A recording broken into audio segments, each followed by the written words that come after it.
Soul transmigrated through Hong Kong Island in the 1980s. Social animal Lu Yongren became an undercover gangster in prison. I also awakened the Angela system that can open random treasure chests. The bronze treasure chest begins. The mastery of martial arts he introduced allowed him to engage in heated discussions among scholars during club negotiations. Easily resolve crises. The silver treasure chest unleashes the gunmaster's skill, allowing him to accurately defeat enemies in the midst of gunfire and bullets. The golden treasure box also unlocks the network summoning card directly, which can invite retired experts to stand on the platform. Jianghu Chaos, Black and White Confrontation. He used his treasure chest buff to navigate between clubs such as Hongxing and the Snake Gang. Dealing with the police supervisors probing on the one hand, walking step by step in the midst of the bloody storm. See how he rose from a prisoner to become the mastermind behind the scenes of the Hong Kong Island underworld. If you enjoy Hong Kong action stories like this, don't forget to like and subscribe. The adventure is about to begin. Chapter 1. Where did you come from? Late at night, Stanley Prison on Hong Kong Island. This renowned training vocational college for gangsters is now enveloped by thick darkness, with only a few dim yellow streetlights casting mottled light and shadow outside the walls. In the prison cell, Lu Yongren kept his eyes open and stared straight at the ceiling.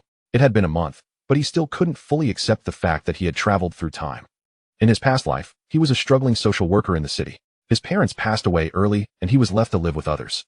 Every day, he was oppressed by his superiors and harassed by clients. His only comfort was playing a few games of King of Glory at home after work. But who would have thought that just because he was crouched in the grass by Angela a few times, he was so angry that his blood surged up, and as soon as he opened his eyes, he turned into this Hong Kong Island gangster Lu Yongren. The original owner was an undercover agent sent by the police to Hongxing. He was sent to prison to help Mong Kok Lord Lianquan take the blame, and he will be released in a month. It is said that he can become Lianquan's confidant once he goes out. But for Lu Yongren, it was like a hellish start. He was a social beast who had never even fought before, struggling in the dragon pit, like Hongxing, and dealing with the pincer attacks of the black and white factions, making his scalp tingle just thinking about it. Angela, come out for me. Lu Yongren roared in his heart. That's right, he awakened Golden Finger, a random treasure chest system he named Angela. Who makes this system like the girls squatting in the grass in the game? Always like to make sudden attacks, and Lu Yongren feels unhappy without scolding her a few words. Don't worry, host. Angela's voice was a bit impatient. This system has just established a link with you. This is a random treasure chest system. As long as you come into contact with important characters in Hong Kong movies, you can randomly obtain treasure chests containing equipment, money, and skills, which will keep you walking horizontally in this world. Walking sideways? Lu Yongren rolled his eyes. This is a brand new world that integrates multiple Hong Kong films. The more chaotic the opportunities are. Angela spoke confidently. I've explored your hobbies. Aren't they just money and beauty? Follow me and keep everything you need. Lu Yongren's mouth twitched, and he said, You have a good eye? I have nothing to do with gambling on drugs, but the more money and beautiful women, the better. Ding. Detected stable host emotions. Distribute a beginner gift pack. Do you want to activate it? Nonsense. Hurry up. Lu Yongren couldn't wait. With a crisp ding, a treasure chest shimmering with golden light appeared in front of him. Lu Yongren reached out and pushed it, and the treasure chest opened with a loud bang, and the items inside floated out. Golden Legend. Wait, what the hell are Doraemon's underwear? Lu Yongren looked at the underwear with the blue fat man printed on it, with black lines all over his face. It's just a gift. Please check other items for the host. Lu Yongren only then noticed that there were several books, a ring, and a stack of Hong Kong dollars in the treasure chest. He had a thought, and the item was instantly put into his pocket. Congratulations to the host for obtaining entry-level hard qigong, entry-level whirlwind fist, space ring, 3 cubic meters, can be hidden, 10,000 Hong Kong dollars, and 1 yuan luxury car voucher. A 1 yuan voucher? Where are you sending a beggar? Lu Yongren almost jumped up. I've already bought a luxury car, and I still need this 1 yuan from you? Angela, are you squatting in the grass and stupid? Despite his scolding, he quickly activated the newly acquired technique. A warm airflow instantly swept through the body, and the muscles of the originally slightly weak body began to slowly wriggle, with a continuous surge of strength. Lu Yongren was trapped under the blanket, trying hard not to make a sound. Sweat soaked the sheets, but he felt comfortable all over, as if he had undergone a complete transformation. The little brother next to him, Mao, turned over and glanced at Lu Yongren's bed, shaking his head secretly. The boss must have been holding back a lot lately. He was still in bed late at night. Luck. Sigh. He needs to be taken out of prison to relax and unwind. Lu Yongren didn't know about his younger brother's mental health. He felt the surging power inside his body, and his previously uneasy heart finally calmed down. According to the martial arts division of this world, he is now a master of Mingjin. Although he cannot compare to those top experts, he has more than enough self-protection. The next day during the outdoor exercise, Lu Yongren stood on the playground, exercising his muscles and clenched his fists tightly, making a crisp click-click sound. He scanned his surroundings with his eyes, looking at those ancient gangsters wearing prison uniforms and with fierce looks. A cold laugh curved his lips, and he said, Hong Xing, Liang Kuan, wait for me. Lu Yongren is here. He waved his hand and called Mao over. Jiao Mao, tell me, are there any tough characters in prison that can be beaten? We're about to be released, so we need to recruit some people in advance. In Mongkok, I'll take you to eat and drink spicy food. Mao looked aggrieved and said, Boss, you used to call me Mao before. Chapter 2, Mastering Power and Recruiting Talent. And over there, that fellow with an infuriating demeanor, named Fei Quan, is a blue lantern, always ready to lend support wherever necessary. He may be a bit of a simpleton, but he possesses a commendable sense of loyalty.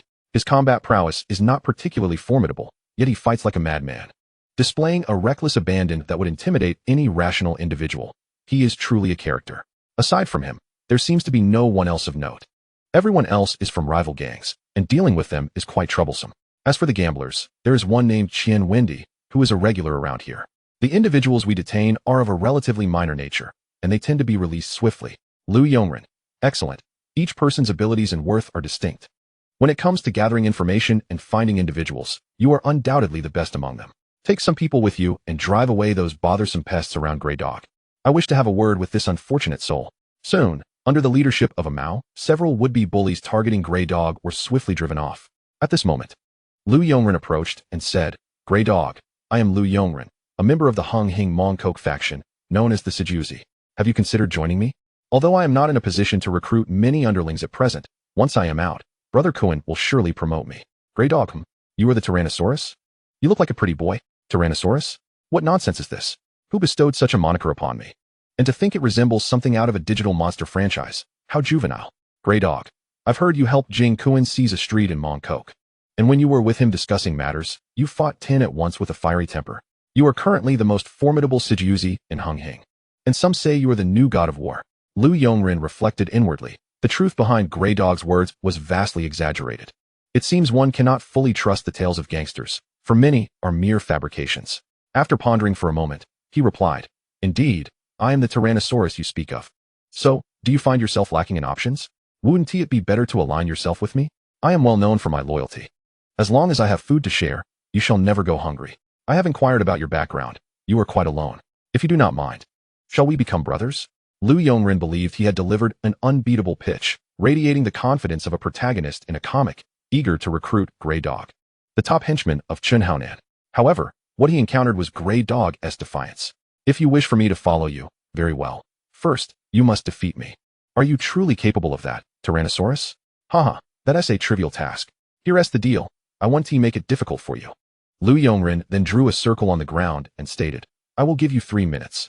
If you can push me out of this circle, you win. How about it? Seeing the audacity with which the Tyrannosaurus regarded him, Grey Dog furrowed his brow and replied, Fine, I hope you do not come to regret this. You are the first person I've seen so brazen. Lu Yongren. Haha, is it arrogance if it's youthful exuberance? Enough idle chatter. You are destined to be my subordinate today. Come, let me see if you can truly fight as others claim. Grey Dog launched a swift punch aimed at Lu Yongren's chest. Given the setting of a prison, where escalating matters would yield no benefit, he intended merely to subdue his opponent. However, the very next moment left him astonished. Lu Yongren remained composed, while Grey Dog found himself unable to land a single blow. He attempted a flying kick, but the momentum sent him staggering backwards instead. This spectacle caught the attention of the bored Fei Quan, who quickly became the first audience member, soon followed by an increasing number of onlookers. Lu Yongren reveled in the delight of playing the protagonist, yet he alone understood the pain he was enduring. He had only recently begun training in hard qigong, relying solely on sheer grit, and was far from achieving the perfection of martial arts depicted in films. As Grey Dog prepared for another assault, Lu Yongren exhaled deeply and boasted, I'll allow you 2 moves. From now on, I shall make my move. Without hesitation, Grey Dog decided to attack again with utmost speed, aiming to push Lu Yongren out of the circle. However, this time, Lu Yongren could not withstand the onslaught any longer. Otherwise, he risked losing his dinner from the night before. Summoning his strength, he unleashed a whirlwind punch, its force propelling Grey Dog several meters away. Leaving the onlookers in shock, Lu Yongren feigned mastery, hands behind his back, surveying the scene while internally cursing. While the whirlwind punch was indeed powerful, he was still unaccustomed to it, and his hands throbbed painfully, Clearly, he was not cut out for martial arts. Henceforth, he would need to train. Or else, he would be unable to wield such power without risking injury to himself. Approaching Grey Dog, Lu Yongren offered a hand to help him up and said, "How are you? Are you alright? It seems we are brothers from now on." Grey Dog, having sustained no serious injuries, took a moment to collect himself before responding, "Brother Tyrannosaurus, I shall follow you from now on. Call me Ringo instead. I am not fond of that moniker, as it does not suit my handsome image." With that, he turned his head to glance at Fei Quan, saying, "So, brother, care to give it a try? I have great faith in you. Would you consider joining Hung Hing so we may rise together?" Fei Quan regarded the formidable Tyrannosaurus before him with admiration. Such a person could only submit to strength. Otherwise, no one could keep him in line. After a moment of contemplation, he remained silent. Just then, a distant prison guard approached and said, "Lu Yongren, someone is looking for you. Come here. And do not cause trouble. Did you hear?" Lu Yongren, "Understood, ASIR. You have no idea how obedient I can be. I shall head over immediately." Turning to the two, he instructed, "Grey Dog, Fei Quan, you two should find my subordinate A Mao shortly. You should be acquainted. Just mention that we are now family." With that, he turned and departed, not concerning himself with whether Fei Quan agreed or not. Soon, Lu Yongren arrived at a designated room, where Officer Huang awaited him.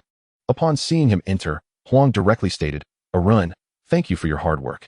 It has been quite some time since we last communicated." Lu Yongren, "Officer Huang, are you kidding? It has been ages. Since you sent me to Hung Hing, you have sought me out only once. I am now at a loss, unsure of whether I am alive or dead. To be honest, do you even consider me a real undercover agent?" Huang Bingyao, "Haha, how could that be? It is simply that there have been many matters to attend to recently. With the rampant rise of flour on the island, I thought of you." Lu Yongren, "I appreciate your candor. However, I am quite curious, Officer Huang. Does my file still rest in your possession and not within the police system? Are you aware that several undercover agents have already been compromised due to evidence found in police archives? I certainly do not wish to meet an untimely demise without clarity." Chapter 3, The Superior's Task and the Generous Jing Kuan. Huang Bingyao, "Rest assured, I have completely forgotten about that matter. It remains securely in my personal safe at home. You need not worry. Aside from me, no one is aware of your whereabouts, not even my superior, Inspector Li. Furthermore, I have now been promoted to Chief Inspector. With a few more achievements, I could ascend to Inspector, allowing me to oversee an entire precinct. How does that sound? Quite impressive, is it not?" Lu Yongren, "I must congratulate you. It's fortunate it's you. Had it been Huang Go, I dare say I would have met my end numerous times by now." Officer Huang, "You didn't come here merely to catch up, did you?" Huang Bingyao, "Of course not. We have recently discovered a surge of flour in Hong Kong, particularly among the fourth tier, and one of the sources is likely linked to Hung Hing. Thus, I wish for you to rise swiftly in rank. So you may trace the source, and, once resolved, you can return to the fold expeditiously." Lu Yongren, "Once I am released, I shall inquire about the matter. However, the likelihood appears slim, unless I ascend to the position of Hall Master, for otherwise, I would have no opportunity to engage with such affairs. Nonetheless, this is not an urgent matter. Additionally, could you possibly provide me with some funds? Upon my release, I intend to bring a few individuals along with me. Please utilize your connections to ensure that Grey Dog, Fei Chuan, and a Mao are all released as well. I have need of them, for they are the foundation upon which I shall build my ascent." Huang Bingyao, "I will do my utmost to facilitate this matter, striving to synchronize your release with theirs. At that time, you can simply claim it was your networking that accomplished this. As for the money, I can personally sponsor you 10,000. This is my private savings. So use it sparingly." Watching Huang Bingyao depart, Lu Yongren mused to himself, "Heh, an undercover? Even a dog would refuse such a role. However, I can indeed leverage this current undercover status. As for the safe at Huang Bingyao's residence, that warrants some contemplation." Before long, Lu Yongren arrived at the canteen, where the three were already waiting for him. Upon seeing Fei Chuan, he realized that consolidating their power was assured. Taking a seat, he stated directly, "I have already spent money to facilitate your release, and it seems our timing will align closely with that of a Mao and myself. If there is any delay, I shall return to retrieve you. Once I am outside, I shall establish my name in the world." The three exchanged glances, filled with confidence in Lu Yongren. In the blink of an eye, half a month passed, during which Lu Yongren had adeptly honed his own strength. Although he had not yet achieved a breakthrough, he could now withstand a few blows from Grey Dog without feeling much discomfort, which perplexed his opponent. Before they knew it, the time for their release arrived. Huang Bingyao proved to be quite resourceful. Fei Chuan and Grey Dog only needed to remain incarcerated for 10 days before they could be released. The two wasted no time and headed directly to the Mongkok Hall, where Lu Yongren had already spent several thousand of the 2,000 he had on food and lodging.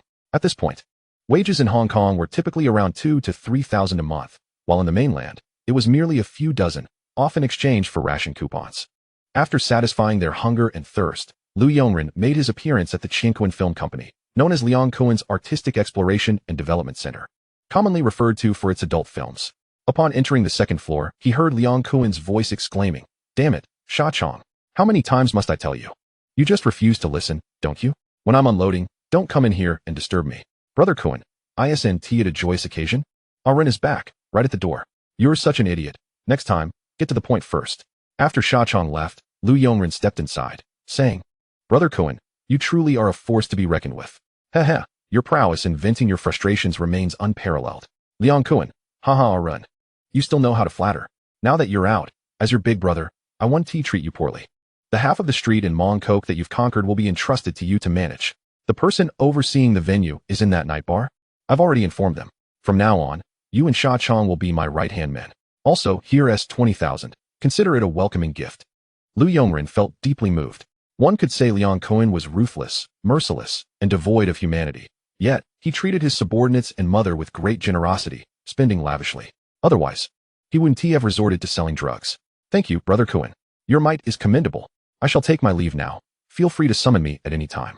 As Lu Yongren departed, Sha Chong quietly remarked, "Brother Kuen, as long as the money is sufficient, what about that nightclub? Is it too much?"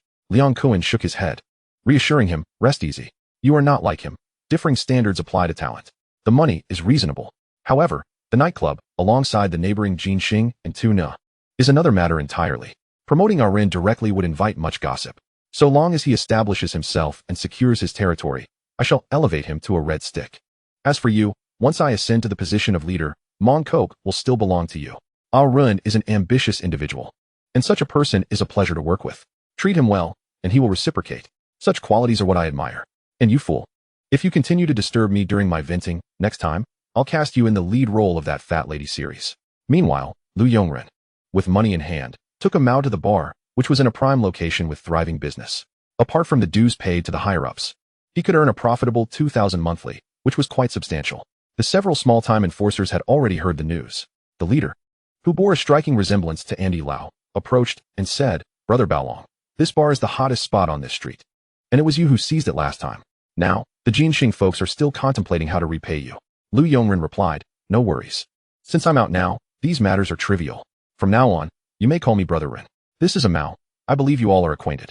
Henceforth, you shall follow me. What are your names? Please introduce yourselves. Brother Ren, you can call me Phi Long. These are a hung, a bao, and a bao. Don't let their unassuming appearances fool you. When it comes to a fight, they are no pushovers." After hearing the introductions, Lu Yongren scrutinized Phi Long before him. Indeed, he was the future leader in the branching film industry. Although he was still a newcomer to the Hongxing gang, his potential was undeniable, and he was quite adept at managing affairs. Lu Yongren stated directly, "Excellent. You all will continue handling your responsibilities. Should anything arise, contact me directly. Brother Kuen has entrusted me with overseeing this venue. It is clear he intends to test me. I believe it won't be long before word spreads of my return to the bustling streets. I want you all to recruit some individuals. I am not in this for the sake of Li Wei. I, Lu Yongren, aspire to ascend. Once I succeed, those of you who follow me will undoubtedly rise as well. Do you understand? From today onward, keep a close watch on the Mong Kok Hall master, Ague. He dares to establish a hall 2 streets over and has allowed me to seize half a street. That is nothing short of contempt." Chapter 4. Ague gathers men to seize territory. Phi Long and the others were invigorated by Lu Yongren's words, recognizing that their older brother was someone with ambition and, clearly, a keen intellect. This realization brought them great joy. A few days later, Ague from Jinxing had learned of Baolong's return, and Leong Kuen's decision to assign him to manage this area was intended to vex Ague. Who could bear such an affront? Having learned from his previous mistakes, Ague resolved that if 1 or 2 men could not defeat Baolong, he would simply bring more men along. He must reclaim his face, swiftly gathering subordinates to prepare for an attack that very night. This scheme soon caught Leong Kuen's attention, and he informed Lu Yongren. Although he didn't provide much assistance, merely sending over 30 men, and with the additional 50 brought by Phi Long, it seemed adequate. Lu Yongren understood that Ague would not come with fewer than 200 men this time. Having suffered humiliation before, he would not let it go unpunished. As night fell, the streets grew increasingly deserted, and a gentle breeze swept through. Lu Yongren had instructed Phi Long to close the bar early, minimizing losses. Moments later, A dark mass of figures approached from the opposite street, led by a Gui, who brazenly brandished a knife and closed the distance to within 5 meters, declaring, Balong, heh, do you dare to show your face again? You are truly courting death. The territory you seized 6 months ago must be returned today. That scar on my face is a gift from you. You will repay it with interest. Lu Yongren retorted, damn it. If it weren't for you, I wouldn't have such an embarrassing name as Baolong. Since I dare to stand here, I fear not your Jin Xing, a second-rate gang chattering in front of me. I see you are merely posturing. I reckon you've brought over 200 men this time. Haven to you? Heh, are you feeling fearful? Ah Gui, enough with the nonsense. Do you really want me to face you one-on-one? I, Ah Gui, have the advantage of numbers. And just look at your pitiful crew. Each of you a mere misfit. Humph, let us cut to the chase. Brothers, let us slay this tyrant dragon. With that, shouts erupted as the opposing team launched their attack. At that moment, Mao and the others felt a tinge of fear. The disparity in numbers was daunting. Just then, Lu Yongrun, wielding dual blades, cursed under his breath and declared, I've tolerated you long enough. Brothers, charge with me. The opportunity is right before us. No sooner had he spoken than he dashed forward, utilizing his formidable hard chi defense and the inner strength of his whirlwind strikes, cleaving through foes as if they were mere vegetables. Upon witnessing this, Fai Long and his companions transformed their initial anxiety into exuberance, roaring praises for Brother Tyrant Dragon as they surged forward. Meanwhile, Lu Yongrun, incensed by the noise, charged at Ah Gui, effortlessly dispatching those who attempted to impede his progress. With a soaring kick, he sent Ah Gui crashing to the ground, exclaiming, damn it, you scoundrel. If it weren't for you, would I be burdened with such a foolish nickname? You wretch. With swift precision, he brandished his blade, and those nearby, witnessing the carnage, immediately fled. Fai Long and Ah Mao took advantage of the chaos to pursue, seizing the moment to claim territory, and soon, 2 blocks fell into Lu Yongren's hands. On the other side, just after perfecting his art, Liang Kuan was busy extinguishing a fire, incessantly boasting about his exceptional technique and professional angles. Suddenly, Shuang Chong barged in, brandishing a fire extinguisher that startled Liang Kuan, who, in pain, retaliated by hurling a stack of books at him, shouting, damn it, you nearly got me killed. How many times must I say this? Knock before entering. Can't you raise your standards like I have? Shuang Chong, Kuan Go, my apologies. I'll remember to knock next time. This matter is quite urgent. Liang Kuan, spit it out quickly. What is the matter? Shuang Chong, Aran has secured the territory. He is pursuing and slaying Ah Gui, who had over 200 men, and has taken over the territory of Jin Xing. Word on the street is that they're now calling him Handsome Run, as he dislikes the name Tyrant Dragon. Liang Kuan stood in stunned silence for a moment before exclaiming, haha, Shuang Chong, I'm about to strike it rich. I knew I was right about Aran. You tell him to hold the territory. I approve of his promotion to Red Stick, and also, send him $1 million. The returns from 2 blocks will come back within months. Shuang Chong, understood. Kuan Go, I'll take care of it right away. Liang Kuan, wait. There's one more thing. As Shuang Chong approached, he was met with a slap from Liang Kuan. Looking at the now tender-headed Shuang Chong, Liang Kuan scolded. In the future, can we please get to the point? And don't forget to knock. Tomorrow, you personally shoot that grotesque piece. If you waste my film, you'll be the lead actor. Shuang Chong nodded in agreement and hurriedly departed, while Liang Kuan pondered over how to handle the forthcoming matters in the office.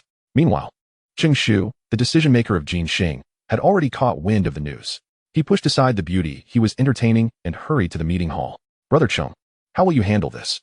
That arrogant scoundrel Liang Kuan, his underling, Tyrant Dragon, has killed Ah Gui. I believe we should negotiate with Jiang Tianxing. This fellow has even renamed himself Handsome Ren. Absurd. I'm furious too, but the word has spread through the underworld. Ah Gui, leading over 200 men, confronted this Handsome Ren, who, with only a few followers, single-handedly pursued and dispatched dozens. Many witnessed this spectacle. This is truly a disgrace. How did Liang Kuan end up with such a formidable underling? At the same time, Jiang Tianxing, having just finished exercising with Fong Ting, was preparing for sleep when he received a call from his strategist, Chen Yao. Not good, Mr. Jiang. Lu Yongren has made quite the splash in just a few days. Ah Gui from Jin Xing, with over 200 men, has been taken down by Lu Yongren, who is now being called Dual Blade Ren and Handsome Ren. It said he single-handedly pursued and dispatched dozens, and Jin Xing's territory in Mongkok has already fallen into his hands. Liang Kuan is growing stronger by the day. Upon hearing this, Jiang Tianxing felt a headache coming on. After pondering, he remarked, this Lu Yongren is truly a troublemaker. It seems I have no choice but to grant him the red stick position. I wonder if he can distance himself from Liang Kuan. Chen Yao replied, it's worth a try. We have nothing to lose. I estimate Liang Kuan will contact you tomorrow. Then let us give it a shot. Next time you meet him, Take the opportunity to speak to him privately. Money is not an issue. Chapter 5. The first kill. As for Lu Yongren, he was currently in the restroom, not for the same reason as Angela, but rather to discreetly excuse himself from his subordinates, and was now retching. It's a common occurrence for those who frequently engage in violence. The first kill is often hard to digest, and nausea is a natural response. In truth, he felt queasy after dispatching Ague, but he endured it for the sake of his demeanor and reputation. At that moment, Lu Yongren gazed into the mirror. His confidence transformed. He murmured to himself, "So this is the thrill of combat? The sensation of blood flowing is more vivid than ever. How exhilarating." Splashing water on his face, he slowly exited, aware that once he opened that door, the old Lu Yongren would never return. "Ah Mao, Ringu, are you alright? Are you hurt? You've become a legend in Mongkok now, and the name Tyrant Dragon is no more. It's now Handsome Ren. How fitting." "Lu Yongren, I'm fine. I just exerted myself a bit. After this battle, we shall prosper. It's high time for a change in my moniker, with my looks. I am undoubtedly handsome. Ah Mao, Kuan Gus sent over 1 million, and he has instructed you to secure the territory. The matter of the red stick has been agreed upon. Soon, you will be a prominent figure in Hongxing. Lu Yongren, I anticipated this. For now, let Filong oversee the territory. Once Filong and Huego return in a few days, we'll discuss further. Also, procure a few vehicles, one for social outings, and a few for transporting goods. You handle that. And those who participated in the fight yesterday must receive bonuses. Jiao Mao, this needs to be handled properly. Do you understand?" "Ah Mao, I get it. I understand the reasoning. The vehicles are manageable, and there's enough money. But, big brother, could you please refrain from calling me that? Now that Filong and the others know, the nickname Jiao Mao is quite hurtful." "All right, Jiao Mao, got it, Jiao Mao." Feeling quite exasperated, he shot Lu Yongren an eye roll before departing to handle matters. He had ample trust and confidence in Ah Mao's capabilities. Soon, news arrived from Liang Kuan, summoning him to the company for discussions. In the company's office, Liang Kuan cheerfully exclaimed, "Haha, isn't this our Handsome Rin? You're truly impressive. Who doesn't know you are my most formidable subordinate now? I've already spoken to Mr. Jiang about your promotion to Red Stick. So, be sure to shine in tomorrow's meeting. As for Jin Xing, don't worry about them. I've already informed them that any attempts to encroach here will be met with force, perfectly justified." Lu Yongren replied, "I must say, Kuan Gu, you are the epitome of power. I'm merely bold enough to confront them because I have your backing. Rest assured, Kuan Gu, I know what to do and won't bring you disgrace." Jiang Kuan expressed with satisfaction, "Arun, I am truly delighted. You are an astute individual. Your approach to handling matters diverges significantly from that of Sha Chong. I am willing to promote you, as I greatly appreciate your commendable character. Together, we shall consolidate our strengths and become invincible." Haha. At that moment, Lu Yongren was not focused on Jiang Kuan's words, but rather on the voice echoing in his mind. After leaving the company, he activated the system to examine it, gazing at the treasure chest before him.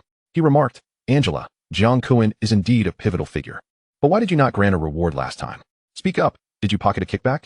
Angela replied, "Interactions require a certain degree of acclimatization, otherwise, wouldn't he observing from a distance or through photos suffice? Whether it be animosity, affection, or the like.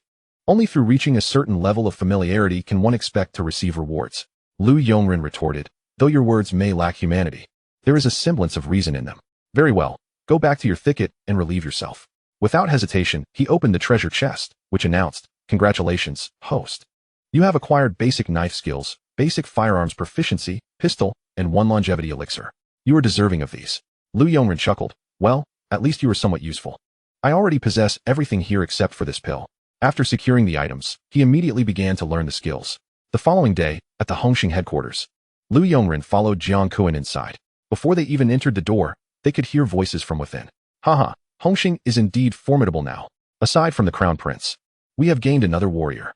I have heard tales of one man pursuing dozens of foes, akin to a scene from a movie. Jiang Kuan truly has an eye for talent. Lu Yongren is certainly a source of pride for him. Isn't it so? This time, we shall also uphold our dignity when we venture out. Hongxing shines brightly, and we have profits to reap, do we not?" At that moment, Jiang Kuan entered with his entourage and exclaimed, "Gentlemen, what delightful news do we have? Haha, share it with me, so I may also partake in your joy." Brother Ji responded, "We are all envious of your capable subordinate, who has brought you such honor. Now that you have expanded your territory by 2 streets, we all share in the glory." Jiang Kuan replied, "You flatter me.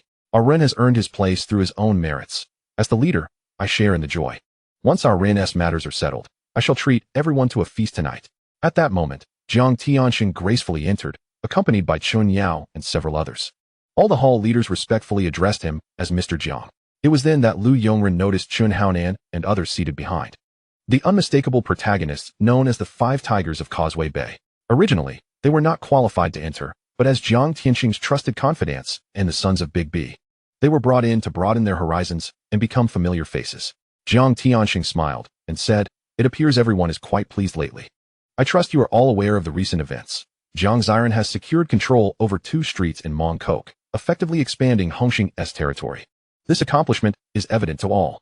As we are currently selecting talents within Hongqing, without further ado, those in favor of Lu Yongren becoming a Hongqing Red Stick, please raise your hands."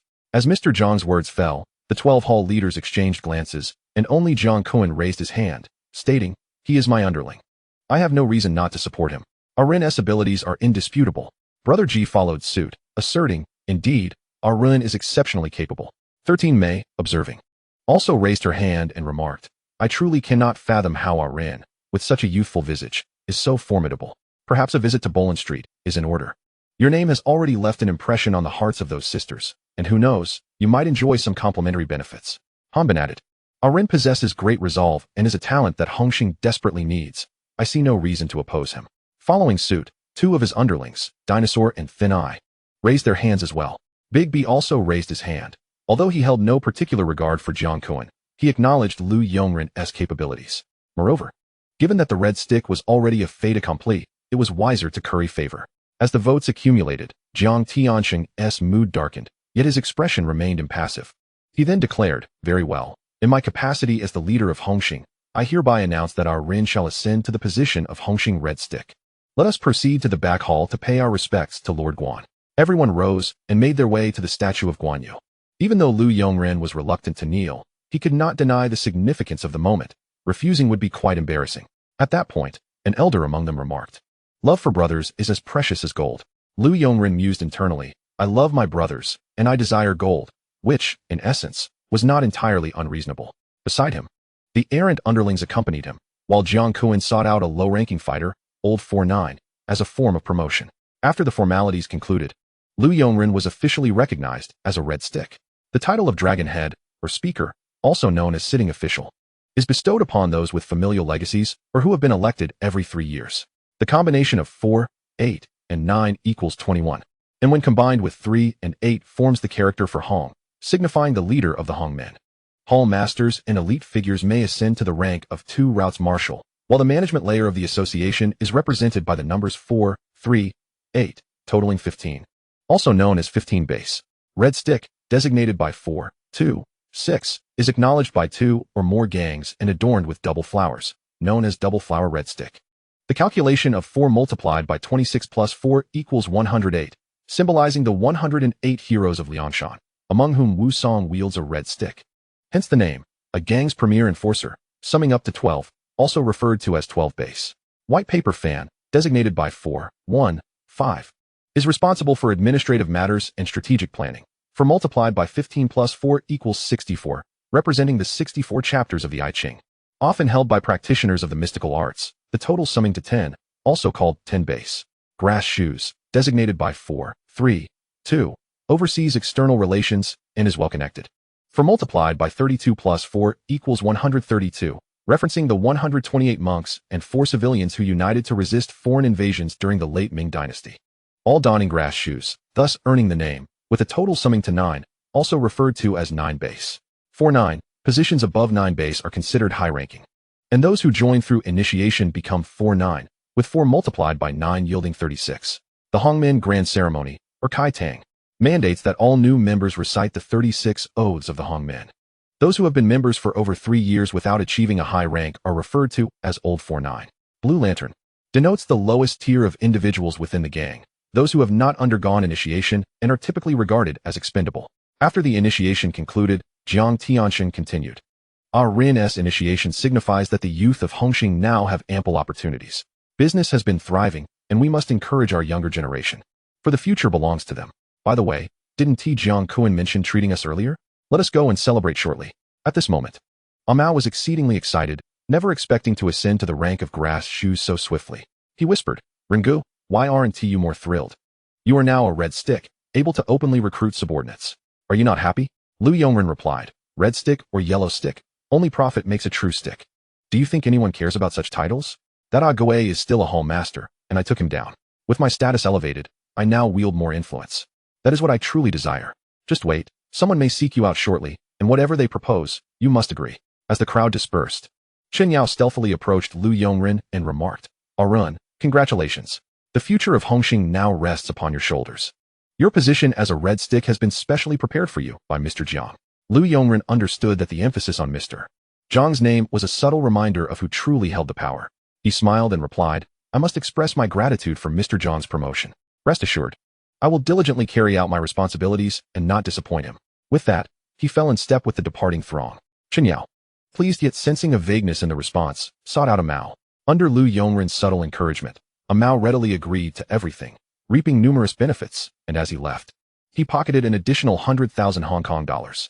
The group reveled in joyous merriment, save for Liang Kuan, who found himself facing financial woes.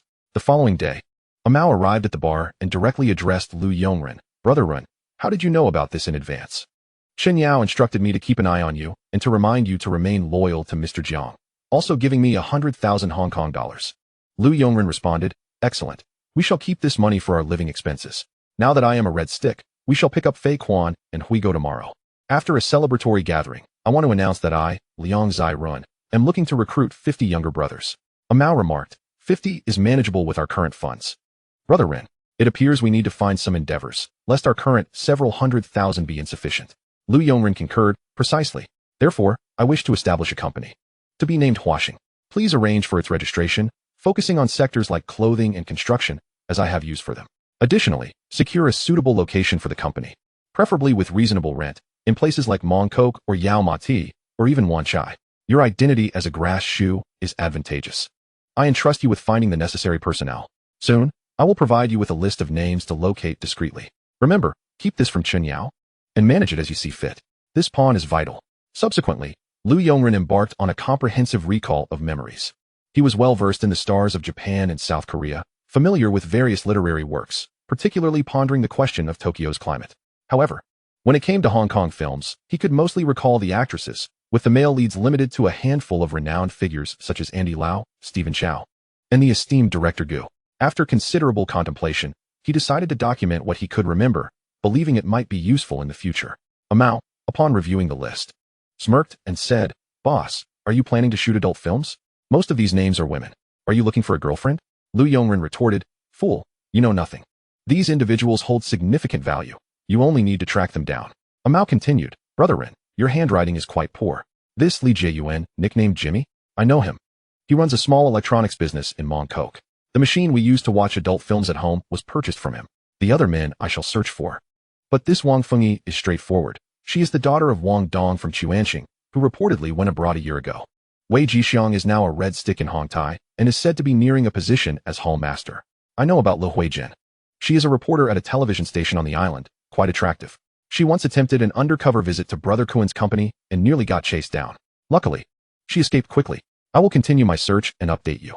Chapter 7. Seeking Jimmy, Distribution of Interests. Lu Yongren inquired, You mentioned you know this Jimmy? Where is he? Take me to him quickly. This Jimmy is an essential figure in the realm of Hong Kong film novels, a veritable relentless money-making machine. And it is crucial to secure him before he joins forces with Lian Sheng. Wasting no time, they set off. A few hours later, at the entrance of a shop, a group of young ruffians brazenly stated, So you're Jimmy? Not a member yet, but already have a nickname. Quite impressive, huh? Let me tell you. If you don't pay up today, you can forget about running this shop in the future. Protection fees are mandatory, did you hear me? Jimmy replied, Come on, brother. I just opened a short while ago. You came by a couple of days ago, and I couldn't give you anything then. I'm trying to do business here. The ruffians laughed. Did you eat yesterday? How about today? Do you think I'm negotiating with you? Quit talking nonsense and hand over the cash. As tensions escalated and patience wore thin, the ruffians resorted to violence. Despite Jimmy's abilities, he found himself outnumbered by 5. Just then, Lu Yongren, accompanied by a Mao and others, arrived. Without hesitation, they engaged in the fray. Who are you? Don't run if you have guts. Lu Yongren shouted. Hongxing. Liang Zairen. Should I wait here for you? The ruffians, hearing the name, promptly fled. Lu Yongren approached Jimmy, lifting him up and saying, It must be tough. I know you want to run your business without these guys bothering you. No matter what you do, they will always disrupt you. If you dislike gangs. Allow me to introduce myself. I am Lu Yongren, a leader who doesn't wish to be involved in gangs. I believe that being out here is all about making money and conducting business. The reality is often that either you bully others, or they bully you. I have a decent reputation. If you're interested, you can join me. Rest assured, it's not about joining Hongxing, but rather a position as the general manager of my company, with a salary that will satisfy you. I will protect you, and you won't need to engage in any gang-related matters. Here is my contact information, or you can find me at the Eternal Night Bar in Mongkok. Liang Zai will have someone bring you to meet me. With that, he departed with a Mao, heading to Stanley Prison to pick up their brothers. Meanwhile, Jimmy watched Lu Yongren's departing figure in silence for a long time, contemplating the contact information in his hand. After a moment, he wiped the blood from the corner of his mouth, gazing at the battered shop, and clenched his fists, resolute in his decision. On the other side, Lu Yongren awaited near the entrance, peering inside as Hui Go and Fei Quan emerged. Haha, congratulations on your release. Wishing you smooth sailing ahead. We'll celebrate your homecoming soon. Hui Go remarked, Brother Ren. We heard that you ascended to the rank of Red Stick just a week after your release and have acquired your own territory. Everyone is talking about you. Fei Quan excitedly added, Yes, Brother Ren. Many see you as an idol, and several inside said they would join you upon release. Lu Yongren chuckled. Fame is but an external trifle. It's merely standard procedure. Just as they were enjoying the moment, Angela's voice rang out. Lu Yongren realized that the treasure chest contributed by Fei Quan had arrived, though unfortunately, Hui Go and Amao lacked contribution points, and Fei Long's familiarity was insufficient. It seemed he needed to engage in more dialogue or fully win him over. The group boarded their vehicle and headed back to Mongkok, indulging in fine food and drink. During this time, Lu Yongren opened Fei Quan's treasure chest, discovering, Congratulations, host. You have received a portion of the King's aura, which upon use, will turn your hair green, a skill upgrade scroll, and 1 million Hong Kong dollars. Lu Yongren's lips twitched as he, buoyed by the alcohol, exclaimed, Angela, you better come out now. Are you munching on excrement in the grass? What is this King's aura? I thought it was Conqueror's hockey. You've given me a green cap instead? Are you even human? Just hang yourself with those 2 braids. Angela responded, Please, host, refrain from unnecessary complaints. The other 2 items are indeed excellent choices. Maintain a calm mindset and savor life. Knowledge is power. Having spoken, Lu Yongren paid no heed to the furious tirade directed at him, choosing instead to remain silent. The following day, within the bar, all of Lu Yongren's underlings had gathered, and as he surveyed the crowd, his heart swelled with ambition. Although their numbers had yet to reach 100, he felt a sense of authority as he declared, From this moment forth, I shall oversee the management of these 2 streets, entrusted to me by Brother Kun. I am inherently lazy and prefer to delegate. Thus today is a day of reward for merit. I have ascended to the rank of a Red Stick in Hongxing and am entitled to gather younger brothers. Therefore, we shall distribute your red envelopes today. I require none for myself. Consider it a token of my goodwill upon our first meeting. He continued, I now announce that these 2 streets will be divided into 4 segments. Amao, Fei Long, Fei Chuan, and Huego. Each of you shall manage a portion and demonstrate your capabilities. Here, it is a matter of personal merit. Should you prove yourself formidable, I shall elevate you to higher positions. It is as simple as that. Additionally, I will allocate each of you 150,000 as initial capital. From now on, you will independently manage your territories and businesses, and opportunities for advancement may arise in the future. Amao interjected, Brother Ren, you have given us the money and waved the red envelopes for your younger brothers. What will you do for yourself? Lu Yongren replied, Rest assured, I have my own strategies. Among you, Fei Long possesses the most experience in management. Should you encounter uncertainties, do not hesitate to inquire. Understood, Fei Long? You must invest your efforts into overseeing the affairs of our territory. At this moment, Fei Long, played by Andy Lau, felt a surge of excitement. Although he was still a novice, he had effectively taken a monumental step forward, akin to a meteoric rise. And it was evident that the leader had faith in him, empowering him. He cheerfully declared, Fear not, Brother Ren. We, your subordinates, shall unite as one and work diligently, ensuring you are not disappointed. No sooner had his words left his lips than the system's voice echoed in his mind, signifying that Fei Long's treasure chest had been credited. Excellent. The personnel distribution is fair. Should any issues arise, feel free to reach out to me. If transportation is inconvenient, procure a few vans for ease of travel. Just then, a younger brother entered and reported, Brother Ren, there is someone outside claiming to be Jimmy, who had made prior arrangements. Shall I permit him to come up? Lu Yongren's eyes brightened as he responded, Yes, please bring him in, and also let you, Diao Mao, enter. Shortly thereafter, both men arrived at the office. Jimmy stated, Mr. Lu, I have given it considerable thought. I truly value the opportunity you have afforded me, and I wish to conduct business earnestly. I refuse to be bullied any longer. Chapter 8. The worker joins the boxing tournament. Lu Yongren replied, of course. What I have conveyed to you remains ever-changing. I have registered Huaxing Company and plan to initiate with the clothing business. Presently, many trendy garments are overpriced and of mediocre design. So I intend to delve into the replica merchandise trade, alongside construction, transportation, and materials. You shall familiarize yourself with the specific implementation plan. I will handle the financial aspects. Jimmy responded, understood, Brother Rin. I know how to proceed. Rest assured, I shall gather the necessary information and create a detailed plan. I will learn wherever I lack knowledge. After much deliberation and watching Jimmy depart, Lu Yongren smiled, knowing he had secured a valuable ally. Sure enough, the system's voice sounded once more, indicating that due to Jimmy's heightened diligence, he had swiftly met the requirements. Subsequently, a treasure chest within the system went silent, akin to a lottery, which had captivated him. Ding. Congratulations, host, you have acquired a skill enhancement scroll, 5 million Hong Kong dollars, and first floor office space in Simsha Sui, suitable for establishing a company. Documents synchronized within spatial ring. Lu Yongren mused, Angela, have you been orchestrating matters behind the scenes? You seem to know precisely what I intend to do and what I lack. Quite intriguing indeed. He then feigned searching through his desk, retrieving documents from the ring and handing them to Amao. Please amend the company address to this location. I have secured it, and the office facilities are fully equipped. Henceforth, this shall temporarily serve as the headquarters of Huaxing Company.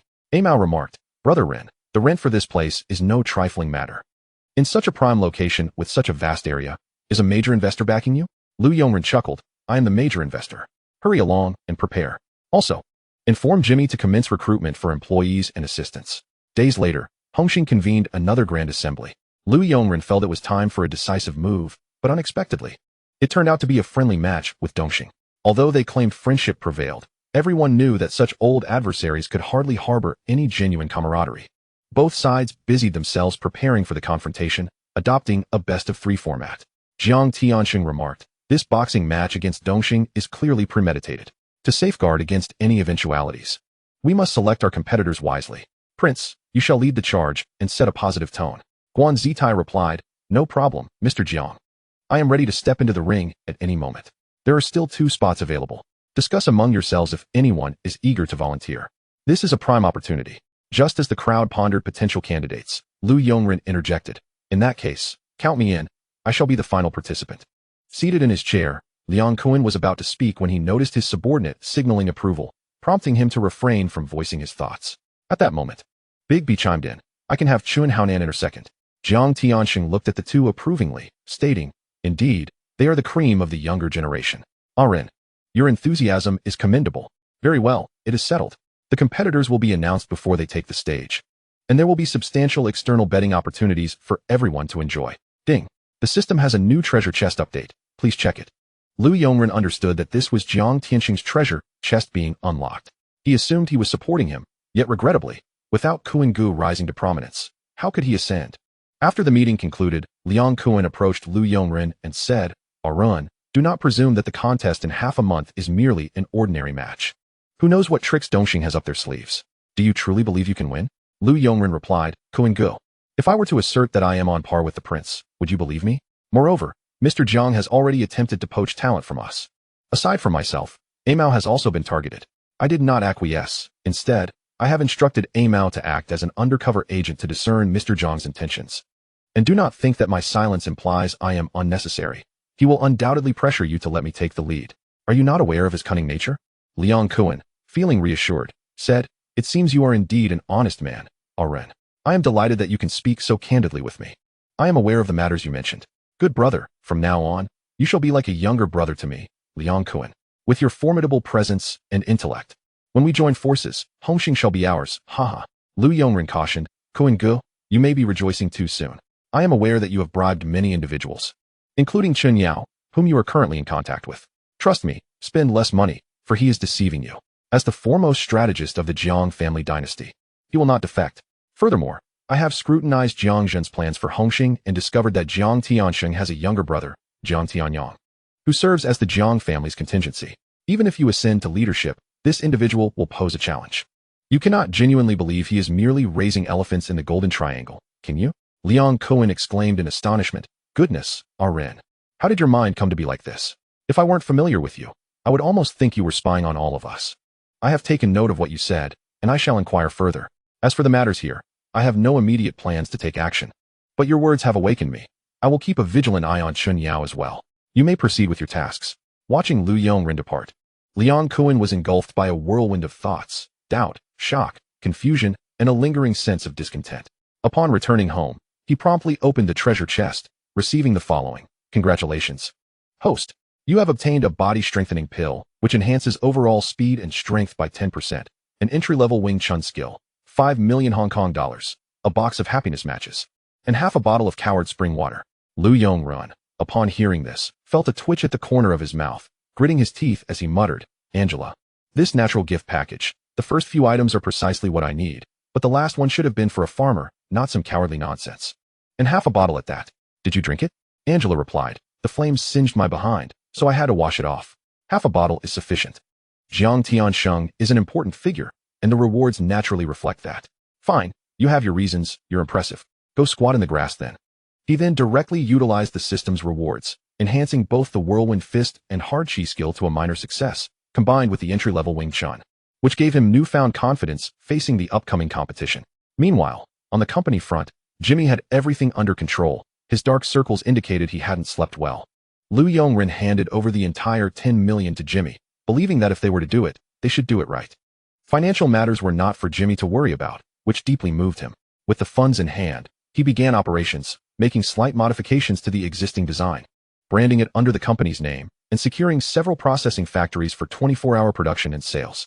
Chapter 9. Business Planning. As the competition commenced, a large venue in Tuen Mun showcased a grand arena at its center, with thousands of gangsters orderly making their way inside. At the entrance, there were gambling tables, betting on which gang would prevail, with varied odds for the contestants. Everyone anticipated the prince's appearance, thus his odds were relatively low. The dealer was no fool. In the audience, the leaders of two rival gangs sat together, engaged in conversation, while below, dozens of their respective captains exchanged banter. The 5 Tigers of Dongxing were renowned. But that did not mean there were only 5 factions. It was merely a title for the most formidable members. In terms of overall strength, the two gangs were comparable, with territories closely adjoining each other, resembling sworn enemies, much like Mishu of Bingqing and Ruixing Coffee, perpetually at odds. At this moment, the leader of Dongxing, Camel, remarked, Ah Shang. This is a friendly match, designed to give the younger generation below some exposure. Your Hongxing seems to have a formidable lineup. Victory appears to be within your grasp. Jiang Tiansheng replied, not at all. Hongxing has always prioritized friendship. This match serves merely as encouragement for the youth beneath us. However, the tone among the captains below was markedly different. Sha Mang sneered. Is it true that Hongxing is out of fighters? Why is the prince, your trump card, the first to step up? Wasn't it said that Hongxing would send out their fighters? Big B retorted. The prince's appearance is merely a sign of respect for you. It's called etiquette. Do you comprehend that? Brother Ji chimed in. Did you not also send out C2 Haonan? What? Do you wish to challenge our prince? 13 Mei added. Dongxing's strength is evidently limited. Nothing but idle chatter. Seeing this, Liang Kuan offered a devilish smile and suggested, since everyone seems so eager, why don't we place a bet? 1-to-1, will Hongxing or Dongxing triumph? It was apparent that this was a ploy from Lu Yongren, as the competition roster revealed early that morning had disclosed the intentions of Dongxing. The elderly man chuckled. Ah, well, since you are so audacious, I shall wager 1 million on Dongxing. I'll match that with 1 million. I'll put in 1 million as well. Liang Kuan boldly declared, is Dongxing short on funds? Have you spent it all on powder? I'll wager 1 million on Hongxing. I'll put in 2 million. I'll wager 2 million. The onlookers noted the substantial bet swaying heavily in favor of Dongxing, smiles creeping across their faces. Even Brother Ji, typically frugal, begrudgingly coughed up 2 million. Camel, unperturbed, remarked, Ah Shang, they're truly spirited. Let us increase our stakes. I'll wager 30 million, just for fun. Jiang Tiansheng frowned slightly. It wasn't he that he couldn't produce the 30 million, but there was a distinct sense of dishonesty emanating from Dongxing. And Liang Kuan's unwavering confidence in betting on Hongxing triggered an unsettling feeling akin to a spy thriller. Something was amiss. There was a 101 chance something was off. Yet, with the die cast, there was no turning back. At that moment, Mao approached and whispered to Chun Yao, Brother Yao, inform Mr. Zhang that Ringu will surely win, just bet on it. If we lose, we can relinquish our red stick positions. Chun Yao looked at Lu Yongren in astonishment, contemplated for a moment, then approached Mr. Jiang to whisper. After hearing this, Jiang Tiansheng smiled, interpreting Lu Yongren's words as a show of loyalty. He then calmly declared, it's rare for everyone to be so cheerful, so I'll also wager 30 million on Hongxing. The essence of this competition lies in harmony. Haha. Meanwhile, in the backstage area, the prince addressed the two individuals before him. My opponent is C2 Haonan, one of the 5 tigers of Dongxing. A skilled adversary, on par with me. Haonan, your opponent is unfamiliar to me. I doubt Dongxing would send an unknown competitor without reason. Exercise caution. Ren, your opponent is Heyong, a formidable fighter with professional experience. Remain vigilant. Rest assured, brother prince, we will give our utmost. This is our opportunity. After a considerable interval, a voice resonated from outside, announcing the first match as the fighters took their positions. Prince Hongxing would face off against Situ Haonan from Dongxing. Both sides preparing for the bout. Inside the venue, only Lu Yongren and Chun Haonan remained, exchanging glances filled with palpable awkwardness. Eventually, it was Lu Yongren who broke the silence, saying, Haonan, we are both members of Hongxing. We are not adversaries. Furthermore, our leaders, Brother Kuan and Brother B. Their matters are beyond our involvement. I can only assert that even as competitors, we remain friends. You will surely ascend to the rank of Red Stick in due time. Chun Haonan replied, in this life, I navigate through loyalty and brotherhood. I understand the meaning behind your words. I have always judged based on actions, not individuals. There is no friction between us. However, your leader, Liang Kuan, and I have a history of discord, which has no bearing on you. I refuse to vent my grievances upon you.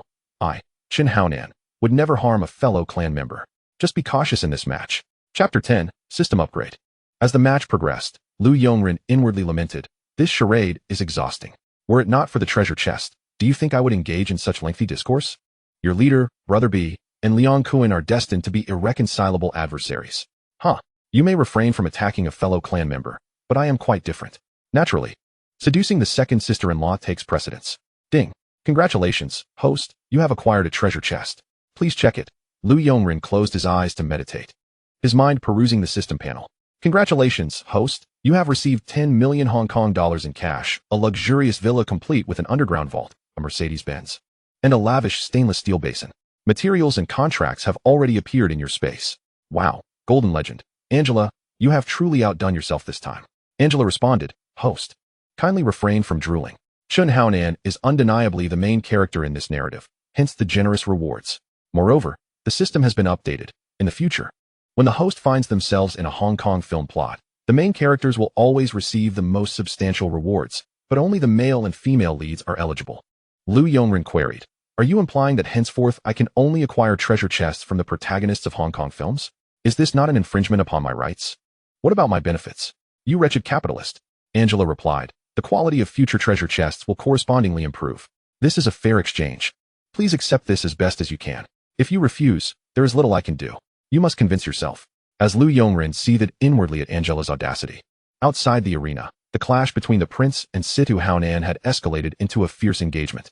The two fighters were evenly matched, with Situ Haonan employing premeditated strategies against the formidable prince. In their exchanges, neither could gain the upper hand. The audience, however, was enthralled, their excitement reaching a fever pitch amidst the tense atmosphere. Even the leaders in the crowd felt their emotions peak. Soon, by the third round, both fighters were fatigued, their scores nearly identical. The referee stepped forward to announce a draw. Despite the dissatisfaction from both sides, there was no recourse.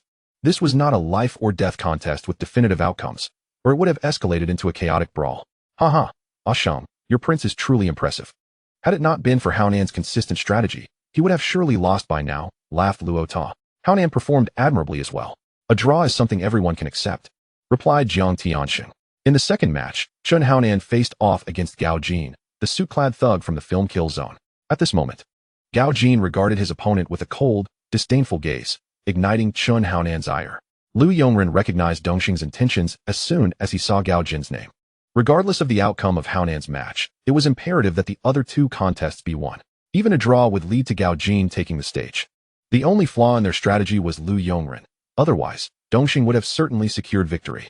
What puzzled him was why Gao Jin was aligned with Dongxing. As the match commenced, Chun Haonan assumed a boxing stance, while Gao Jin merely regarded him with indifference, his scorn igniting Chen's fury, prompting him to launch an attack. It was evident that the disparity between them was vast. In just a few rounds, Chun Haonan was left bloodied, a condition exacerbated by Gao Jin's restraint in not delivering lethal blows. The one with the darkest expression in the audience was Big B, who could discern the overwhelming difference in skill and power. It was a complete rout. Continuing under such circumstances would lead to inevitable defeat. Even if Gao Jin refrained from lethal force, He approached the referee to concede. The Hongxing crowd, led by Jiang Tiansheng, felt the weight of humiliation as they endured the scornful gazes of Dongxing's members. Their perception of Chun Haonan shifted. Despite his loss, the gap was too vast. What purpose did it serve to have such a participant? He could scarcely endure a single round. With the conclusion of this round, Hongxing trailed by 1 point. If Lu Yongren were to lose, all hope would be lost. As the third round began, He Yong swaggered onto the stage, gazing at the dapper Lu Yongren and taunting. Haha, you think you can take me on? I cannot fathom your reasoning for aspiring to ascend as a red stick amidst such mediocrity. Lu Yongren retorted. Your prattle is excessive. I hope you possess the courage to utter such nonsense in a moment. Unfazed by the imminent danger, He Yong lunged forward, delivering a heavy blow to Lu Yongren's chest. To the astonishment of all present, Lu Yongren did not flinch or evade. He absorbed the impact without a hint of distress. At that moment, Liang Kuan felt a wave of relief wash over him. His most formidable subordinate was indeed reliable. The expression of the Hongxing members brightened considerably. Even Jiang Tiansheng could see Lu Yongren's confidence, believing victory was within reach. Conversely, the prince was exhilarated. He relished the prospect of a new opponent. While Chun Haonan felt a twinge of envy watching Lu Yongren flaunt his prowess in the ring. Lu Yongren smiled at He Yong and said, What's the matter? Not had your fill? Have you exhausted all your strength on women? Perhaps you should take a break and use some little pills to restore your confidence. Frustrated, He Yong unleashed a flurry of attacks, the two fighters closing the distance. Lu Yongren adeptly employed the Wing Chun style he had recently acquired, treating He Yong as a mere wooden dummy. The audience, too, could see the vast chasm between the two fighters, and those with keen eyes recognized the Wing Chun style, their cheers swelling in intensity. Yet, He Yong felt utterly humiliated, his attacks proving futile while Lu Yongren's strikes landed with devastating precision, leaving him battered and bruised. Though Lu Yongren was merely a novice in Wing Chun, his reinforced strength rendered him nearly unstoppable. Fortunately, He Yong was indeed formidable, possessing remarkable physicality and resilience. Before long, the first round concluded, and He Yong could no longer endure, collapsing to the ground. The Dongxing members rushed to assess his condition, relieved to find he had only fainted and sustained no serious injuries. At this juncture, the referee stepped forward to announce, this match is a best of 3. The winning fighters will proceed to overtime, with a half-hour intermission. Gao Jin faced off against Lu Yongren. Upon hearing this, Lu Yongren swore that the wretched referee must have been bribed. He considered himself an underdog, and in their eyes, facing Gao Jin was undoubtedly a path to defeat. At this moment, the members of the Hongxing faction began to display signs of tension. Even Liang Kuan felt a twinge of uncertainty. After a moment of contemplation, he quietly left the audience and made his way to the lounge. Upon entering, he found Lu Yongren meditating with his eyes closed. He promptly remarked, Arin, are you not the least bit anxious? Here you are, sound asleep. Should I fetch a couple of companions for you? Chapter 11, Lu Yongren versus Gao Jin. Lu Yongren replied calmly, Kuan Go, why the fuss? What are you so anxious about? Rest assured, everything will be fine. Did you think I asked you to stake 5 million for nothing? By the way, Kuan Go, since you're here, I need your assistance with something. Liang Kuan, seeing Lu Yongren's grin, sensed the mischief in his intentions. A smile from Arin could spell unpredictability. At that moment, Xiaoyang's recent insights had proven remarkably effective. After a moment's thought, he responded, What is it? Just so you know, no more wagers. Lu Yongren assured him, Relax, do you think I am the impulsive type? After the match concludes, just go over to the camel and tell them that Gao Jin placed a bet of 2 million on himself to lose. Nothing else for you to worry about. Just prepare to collect your winnings. Liang Kuan, perplexed, inquired, Arin, what kind of scheme is this? Betting on your own loss. Is this an underground fight? It's evident that your opponent is considerably stronger. Lu Yongren responded, Kuan Go, who says this is my full strength? Trust me, it will work out. If you wish to profit, just follow my lead. Half an hour swiftly passed. On the stage, Gao Jin remarked, Your strength is formidable. But your proficiency in Wing Chun is lacking, barely at a basic level. You practice hard Qigong, if I am not mistaken. And it seems I must locate your energy gates. Lu Yongren replied, Well, I'm not certain where those gates are. Do you believe me? I have a question. Why would someone like you be associated with Dongxing? Gao Jin explained, I haven't joined Dongxing. I arrived in Hong Kong alone, penniless. Coincidentally, some Dongxing members demanded protection money from an old man. When I intervened, their leader, Sidu Haonan, found my skills commendable and wanted me to join. I refused. And in the end, they threatened me, saying I had to fight a match for them, offering me 100,000 Hong Kong dollars. Or else they'd harm the old man. Considering my own financial situation and wanting to ensure the old man's safety, I reluctantly agreed. Upon hearing this, Lu Yongren expressed his satisfaction, saying, Very well, Gao Jin, I have high hopes for you. In the future, align yourself with me, not as a member of Hongxing, but of my company. I will handle your affairs. I have the funds and the means to elevate your status. What do you say? Think it over. Just as Gao Jin hesitated, the crowd below grew impatient, calling out, "Hey, are you two going to fight or not? Should we fetch some drinks for you to chat? This is a match, not a conversation. Don't push us to demand refunds." Gao Jin retorted, "If you wish for me to follow you, then fine. As long as you can defeat me, I shall take your lead. Otherwise, you should abandon that notion." Lu Yongren chuckled, "Ah, you said it, not me. No pressure here. It's splendid that someone has made such a challenge. Rest assured, I shall be very gentle." Observing the eccentricity of his opponent's words, Gao Jin ceased to hesitate and assumed his stance, declaring, "Gao Jin, I seek your guidance." Lu Yongren, momentarily serious, proclaimed with conviction, "Wing Chun, Zhang Tianji." "Ah, no, I misspoke. Hongxing." Lu Yongren. Under the bright lights of the ring, Gao Jin and Lu Yongren stood opposite each other, the atmosphere thick with tension. At the referee's signal, Lu Yongren struck first, his footwork agile, darting towards Gao Jin with the swiftness of a cat, simultaneously launching a rapid punch towards Gao Jin's face. This blow, infused with the explosive power of Wing Chun's short bridge technique, appeared deceptively close, yet contained tremendous force. Gao Jin remained composed, employing the evasive steps of Bagua Zhang, gracefully sidestepping the fierce attack, while simultaneously aiming a slicing palm towards Lu Yongren's wrist, attempting to neutralize his assault. Lu Yongren, quick to react, shifted his strategy, curling his left hand to hook at Gao Jin's elbow while retracting his right hand, preparing for another strike. Gao Jin, undeterred, executed a swift movement, employing the Santi posture of Xing Yi Quan, launching a powerful right punch towards Lu Yongren's chest. Lu Yongren reacted with remarkable speed, blocking with his arm while leaning back slightly, skillfully dissipating much of the punch's force. The two engaged in a back-and-forth exchange, neither yielding an inch. Gao Jin's Xing Yi Quan was fierce and powerful, each punch bursting forth with vigor, while Bagua Zhang displayed agility and unpredictability, making him a challenging adversary. Lu Yongren's Wing Chun was equally exquisite, with fluid transitions between offense and defense, further enhanced by his hard qigong, significantly bolstering his resilience. In a sudden advance, Gao Jin lunged forward, his right fist cutting through the air with a menacing force aimed at Lu Yongren. Unflinching, Lu Yongren activated his hard qigong, allowing his chest to swell slightly as he absorbed the punch, feeling as though Gao Jin's fist had struck a solid boulder, leaving his arm tingling. Yet, he showed no sign of retreat, following up with a horizontal strike from Bagua Zhang aimed at Lu Yongren's neck. Lu Yongren swiftly sidestepped, utilizing Wing Chun techniques to seize Gao Jin's arm, attempting to throw him to the ground. Gao Jin, quick on his feet, employed the subtle power of Xing Yi Quan, twisting his body to break free from Lu Yongren's grasp while launching a kick towards Lu Yongren's waist. Lu Yongren promptly guarded his vital points with one arm while countering with the other, and once again, they found themselves locked in a fierce entanglement. The audience below erupted with fervor, cheers and shouts filling the air. They had never witnessed such a thrilling contest. Each of their moves brimmed with power and skill, and every exchange of offense and defense was a spectacle to behold. Damn it, this fight is exhilarating. What have we been watching before this? Gao Jin understood that Lu Yongren's hard qigong was formidable, and to secure victory, he needed to uncover a flaw in his opponent's defense. Lu Yongren, in turn, recognized that Gao Jin's three martial arts combined were immensely potent. Without his hard qigong, he would have long since lost. Suddenly, Gao Jin unleashed a swift punch from Xing Yi Quan, aimed directly at Lu Yongren's abdomen. Lu Yongren quickly raised both hands to block, only to discover that Gao Jin's punch was merely a feint. Seizing the moment Lu Yongren was on the defensive, Gao Jin swiftly pivoted, executing a powerful backhand strike from Bagua Zhang that crashed into Lu Yongren's back. Lu Yongren staggered forward a few steps, nearly losing his footing, but quickly regained his balance. Activating his hard qigong, Gao Jin, not daring to relax, positioned himself to prepare for Lu Yongren's counterattack. At that moment, Lu Yongren let out a fierce shout and charged at Gao Jin.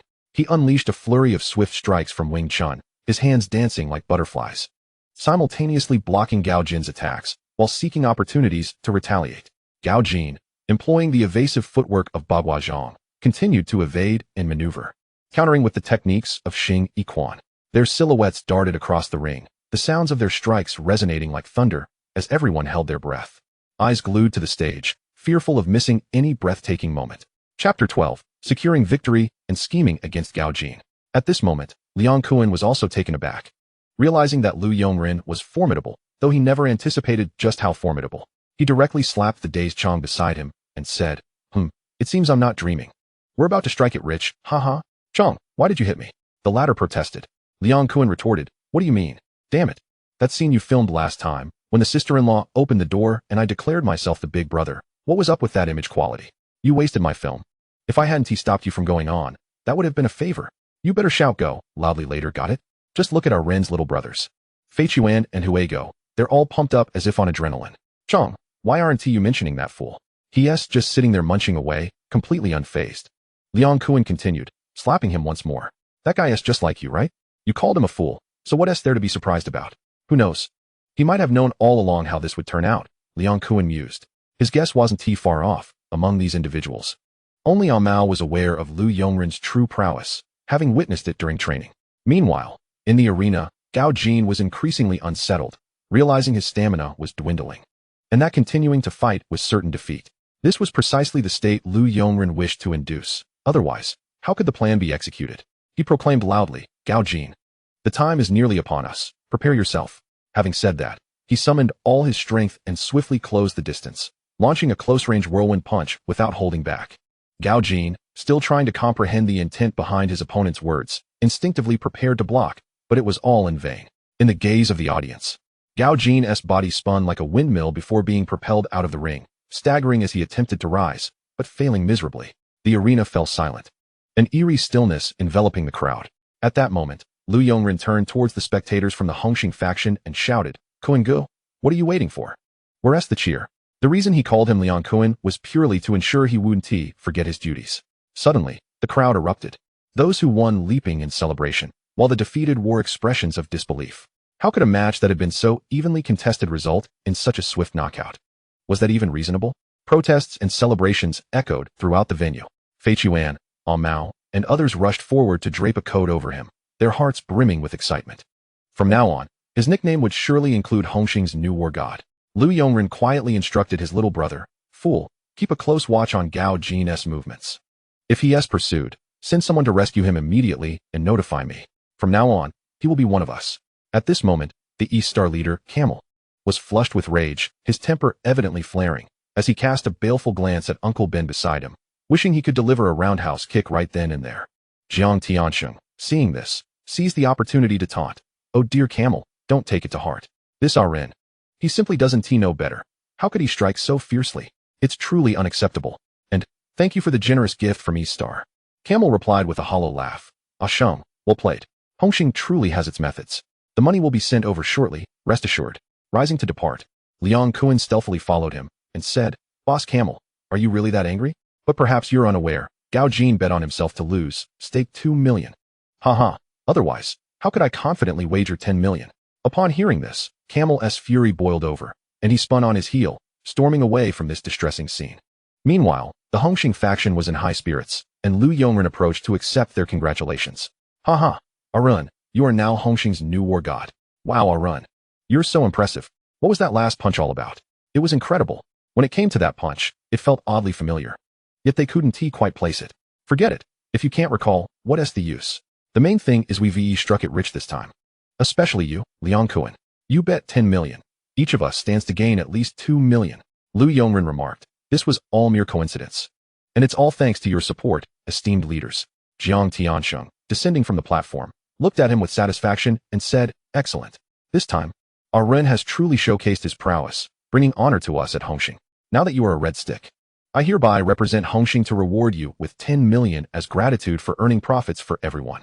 Internally cursing the stinginess, Lu Yongren smiled and replied, thank you for your concern, Mr. Jiang. I will certainly work diligently and not bring shame upon you. Liang Kuan, overhearing, scoffed in disdain. Fully aware of Lu Yongren's intentions, once others had departed, he stepped forward and said, Arun, I followed your advice. You've truly struck gold this time. Lu Yongren replied, Kuan Gu, you have no idea. I've already started a company. It's not just a lack of funds I'm dealing with. I plan to venture into the clothing business. By the way, Kuan Gu, do you know of any clothing factories that are going under? I'd like to acquire one.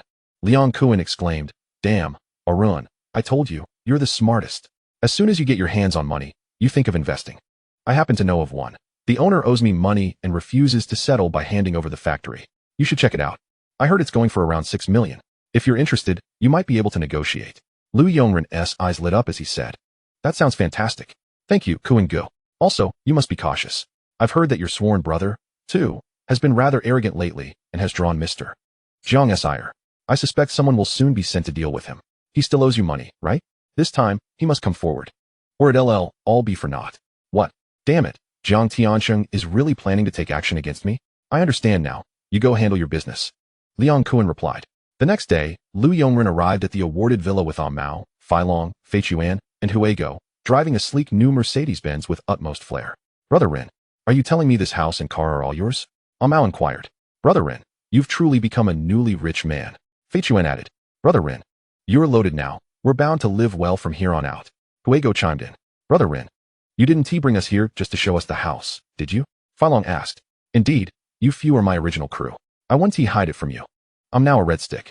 My next step is to ascend as the leader, whether by securing a territory or through other means, as you all know. Furthermore, Liang Kuan plans to contest for the leader's position. Soon it will be time for Hongxing's triennial election. In the past, it has always been Mr. Jiang. But this time, Kuan Gu is thoroughly prepared, presenting an opportunity for both me and you. So, think it over carefully. Chapter 13. The plot thickens with Gao Jin's return. Fei Chuan suggested, if possible, I think Mongkok would be a good choice. We're somewhat familiar with the area. Feilong added, Mongkok is great. But what about the street at Boren, where Sister 13 is? Even if Kuan Gu rises to power, I reckon he'll still appoint Shuangchang. After all, many know what Kuan Gu is secretly up to, and some matters Brother Ren cannot touch. Huego queried, then where should we claim territory? Perhaps Yao Ti or Wang Tai Sin, or even Shadan. Mao concluded, Brother Ren means he doesn't want to venture into impoverished areas, while the desirable locations are already occupied. Lu Yongren. Indeed, to speak candidly with you, my ambitions lie solely within the realms of Kowloon City, Wanchai, Causeway Bay, Yao Ti, Sim Sha Sui, and Mongkok. Other locales do not pique my interest. Thus, this presents a conundrum. The only silver lining is that among these few key players, the territories of Kowloon and Causeway Bay have already attracted some attention. We merely need to bide our time, and positions will surely open up. Feilong, Brother Ren, if that is the case, I suggest we wait. I believe Kowloon is far more suitable for us. Its territory is nearly 10 times larger than that of Mongkok, providing us ample space to maneuver. While Wanchai and Causeway Bay are indeed bustling, their limitations are significant.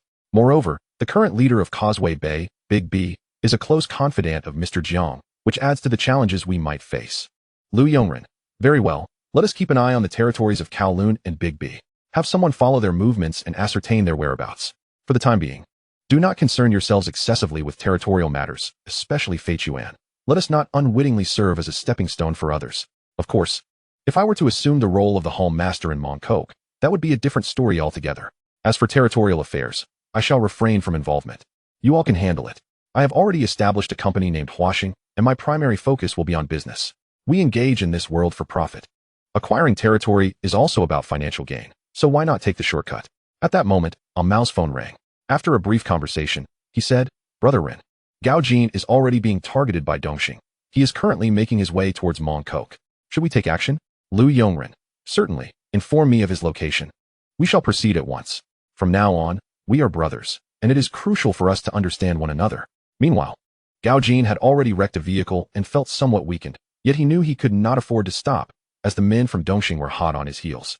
As he approached Mongkok, he was caught up with once more. Damn it, you run pretty fast. You've cost me over 100,000. How do you intend to settle this? How dare you throw fake punches and cause us to lose money, yet still expect to be compensated? You truly have no sense of self-preservation. Subsequently, a scuffle ensued. Just then, Lu Yongren arrived in his vehicle, causing the crowd to disperse immediately. He opened the door and said directly, Gao Jin, get in quickly. Without hesitation, Gao Jin jumped into the car, and they sped away. Haha, Gao Jin. It's not pleasant being chased, is it? I knew those Dongxing fellows wouldn't let it go easily. Now that you've come this way, are you considering working with me? Gao Jin. To lose is to accept one's fate. That is entirely normal. But why are there rumors circulating that I engage in underground fighting? It was you who threw the punches, and though I fought valiantly, I still fell short. Lu Yongren wore an awkward expression. He couldn't very well admit that he had orchestrated the situation to make Gao Jin appear as if he lost on his own accord. Now that would be disastrous. He reassured him, Dongxing is exceedingly treacherous. I know you are not particularly fond of gang affairs, which is fortuitous, as the company is under Jimmy's supervision alone, and he is utterly swamped. You might as well endure a bit and assume the role of general manager. I have arranged for some assistants to be recruited. You can learn at your own pace. I have complete faith in your capabilities. You will be just fine. Gao Jin, All right, Brother Rin. It appears I will be serving you from now on. Lu Yongren. Serving is too strong a word. We are brothers. Your regard for me means that we shall share both blessings and hardships. Of course, you may also consider joining Hongxing. Gao Jin. No thanks. My impression of gangs is not particularly favorable. At the company, I can adapt more swiftly. They soon arrived at the prearranged location, which was not far from the company. Rest here for a moment. Here is 200,000. Tomorrow, you will head to the company, and I will prepare transportation and attire for you. I believe a suit would suit your demeanor better. Now, you must be tired, so I shall take my leave. See you tomorrow. With that, Lu Yongren swiftly departed. Gao Jin gazed at the scenery outside, murmuring to himself, it seems quite nice. The following day, at the office of Huaxing in Simsha Sui, Lu Yongren looked out at the view, feeling a sense of elevation. Observing the two sharply dressed individuals before him, Jimmy and Gao Jin, brought him considerable reassurance. He certainly would not manage everything on his own. Jin, you are now aware of the company's matters. Jimmy often travels for business, so you will be responsible for coordinating many operations. The assistants below will manage their tasks. With you here, I can rest easy. A few days should suffice for you to acclimate. Also, your vehicles are ready. Jimmy, I have secured a clothing factory for 6 million. It's a bargain. If not for the owner facing difficulties, he wouldn't be selling at such a price. It has a complete production line for clothing and footwear. You should visit it shortly. Get it organized, and start hiring personnel to commence operations. I'll provide you with another 10 million to ensure this matter is handled. Is there any issue? Jimmy, not at all. I will take care of it. Additionally, our direct stores can open tomorrow. I plan to advertise through television or newspapers to maximize exposure. Lu Yongren, you are in charge of that. You know I delegate authority. By the way, do you know any legal consultants? The company could use some assistance in that area. Jimmy, I do. My friend, a legal advisor named Su, specializes in that field, though he has a minor flaw. Lu Yongren was already aware of the flaw but did not mind. After all, who in the world of Hong Kong cinema is not a flawed character? Speak with your friend and have him come over. Negotiate until you are satisfied. The company is in need of revitalization. Jin, when you have time, take some funds to register a security company named Red Dragon Security. Seize the opportunity to obtain a firearm license while you can. Our current staffing is sufficient, and your salaries will be in the hundreds of thousands annually. Do your best. Chapter 14. The Frenzied Beast, a Shui business layout. As he observed the two individuals, Lu Yongren pondered, is this the sensation of being a boss? With the essential golden finger of a traverser and 2 chosen workers already secured, what more could he fear? With little else to occupy his time, he decided it would be better to venture outside. After all, this is an era brimming with treasures. And who knows what protagonists from Hong Kong films he might encounter, especially since he still relies on the whims of the mischievous Angela. Before long, Lu Yongren arrived at the seaside. Although he had traversed several months since his arrival, he had yet to savor the beauty of Hong Kong. Now that he had finally established himself, viewing the scenery from different perspectives revealed entirely new vistas. With wealth, this place is a bustling hub. Without it, it becomes a den of vampires. Just then, a few individuals acting suspiciously caught Lu Yongren's attention. One need not be a genius to discern that something was afoot.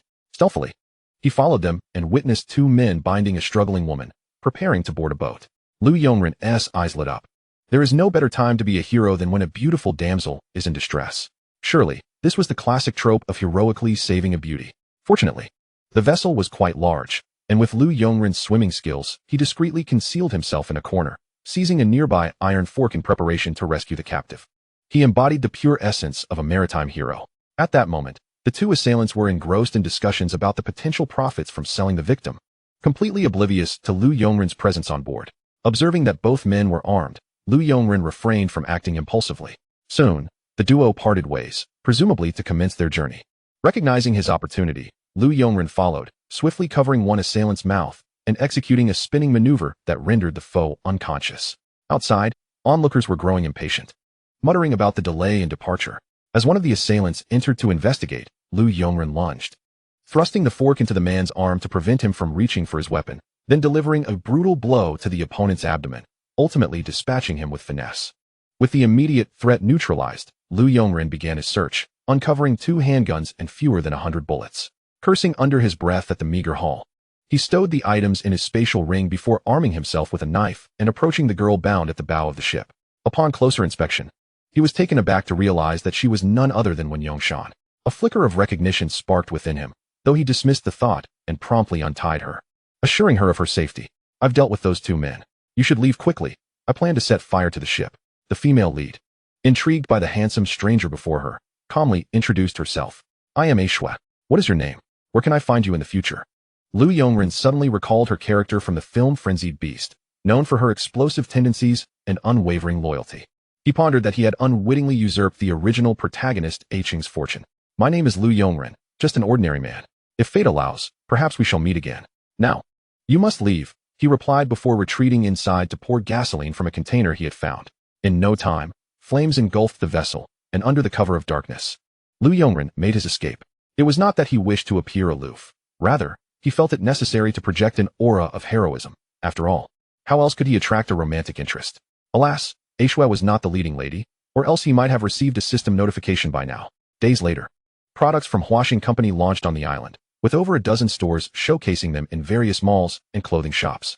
The advertising campaign was well executed, drawing many curious customers who noticed the garments bore a striking resemblance to established brands, but were available at significantly lower prices. While some scoffed, others were pleased, especially those with limited financial means, finding the pricing accessible and the selection diverse.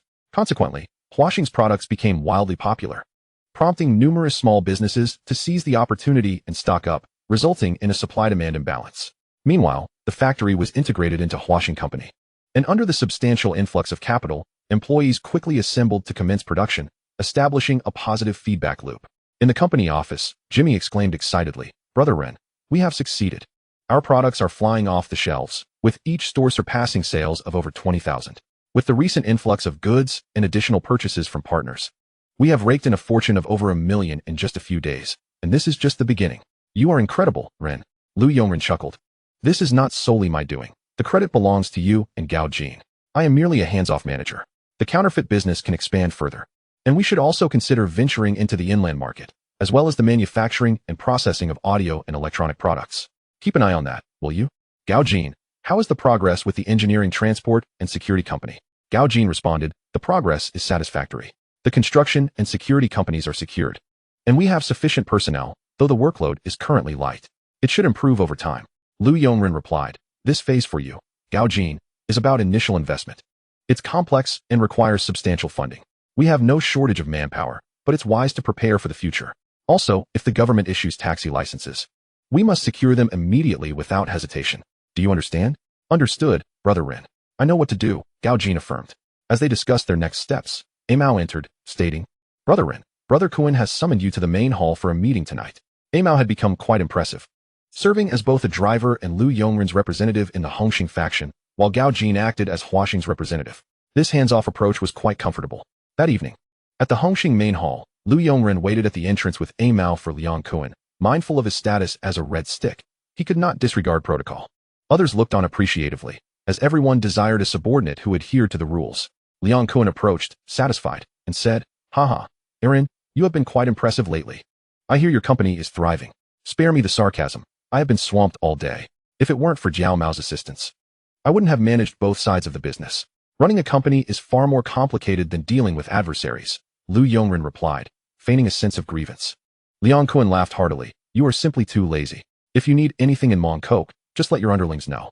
If you require commercial spaces or anything else, agree to it if someone approaches you inside. These scoundrels are always looking to profit at our expense. Rest assured, Brother Kowloon, I am already planning to secure commercial spaces in Mongkok. When the time comes, we will split the net profits evenly, and as for the others, you will have the final say. This is a long-term and stable venture," Lu Yongren assured. Chapter 15, The Appearance of the Novice Village Boss. Upon entering the hall, the group began to engage in lively conversation. "Liang Kowloon, your little brother Aaron is truly remarkable, quietly establishing a counterfeit business in Hong Kong. I hear he plans to expand significantly, encompassing a wide array of industries. Indeed, word has it that Aaron is quite the strategist, adept at counterfeiting. He is nothing short of a financial deity. What do you think? Should we collaborate in business?" Liang Kowloon replied, "As the leader, I had no intention of interfering in my little brother's affairs, but if you are interested, feel free to discuss it with me. When it comes to procurement, I can offer you discounts. Isn't that right, Aaron?" "Brother Kowloon, I trust your judgment. It would be best to procure through you, as you have connections with the other bosses," Lu Yongren responded. The others expressed their satisfaction, particularly Jiang Tiansheng, who was in dire need of business opportunities. Lu Yongren's emergence aligned perfectly with his expectations, causing him to silently envy Liang Kowloon's good fortune. With a smile, he remarked, "I have heard that Hongxing has produced a financial deity. Aaron, you are doing exceptionally well. We are entering an era of intellect. Have you heard of something called the internet? I am aware of it. I believe it represents the future, the era of data. However, due to current financial and technological constraints, I have yet to engage with it, Lu Yongren replied. Jiang Tianxing expressed his approval. Aaron, your intellect is impressive. I have high hopes for you. If you have any ideas, feel free to share, and we can discuss. The purpose of this meeting was prompted by recent disturbances caused by a certain figure known as Ba Bai, who had repeatedly crossed lines, severely disrupting Hongxing's operations. Therefore, the gang had resolved to eliminate him. Liang Kuan, this Ba Bai is your sworn brother. You won't take offense, will you? Liang Kuan cursed inwardly but maintained a composed demeanor. I am a man of principle, and when it comes to gang matters, I will not shy away from my responsibilities. Jiang Tianxing. Very well, regarding this matter, is there anyone willing to undertake it?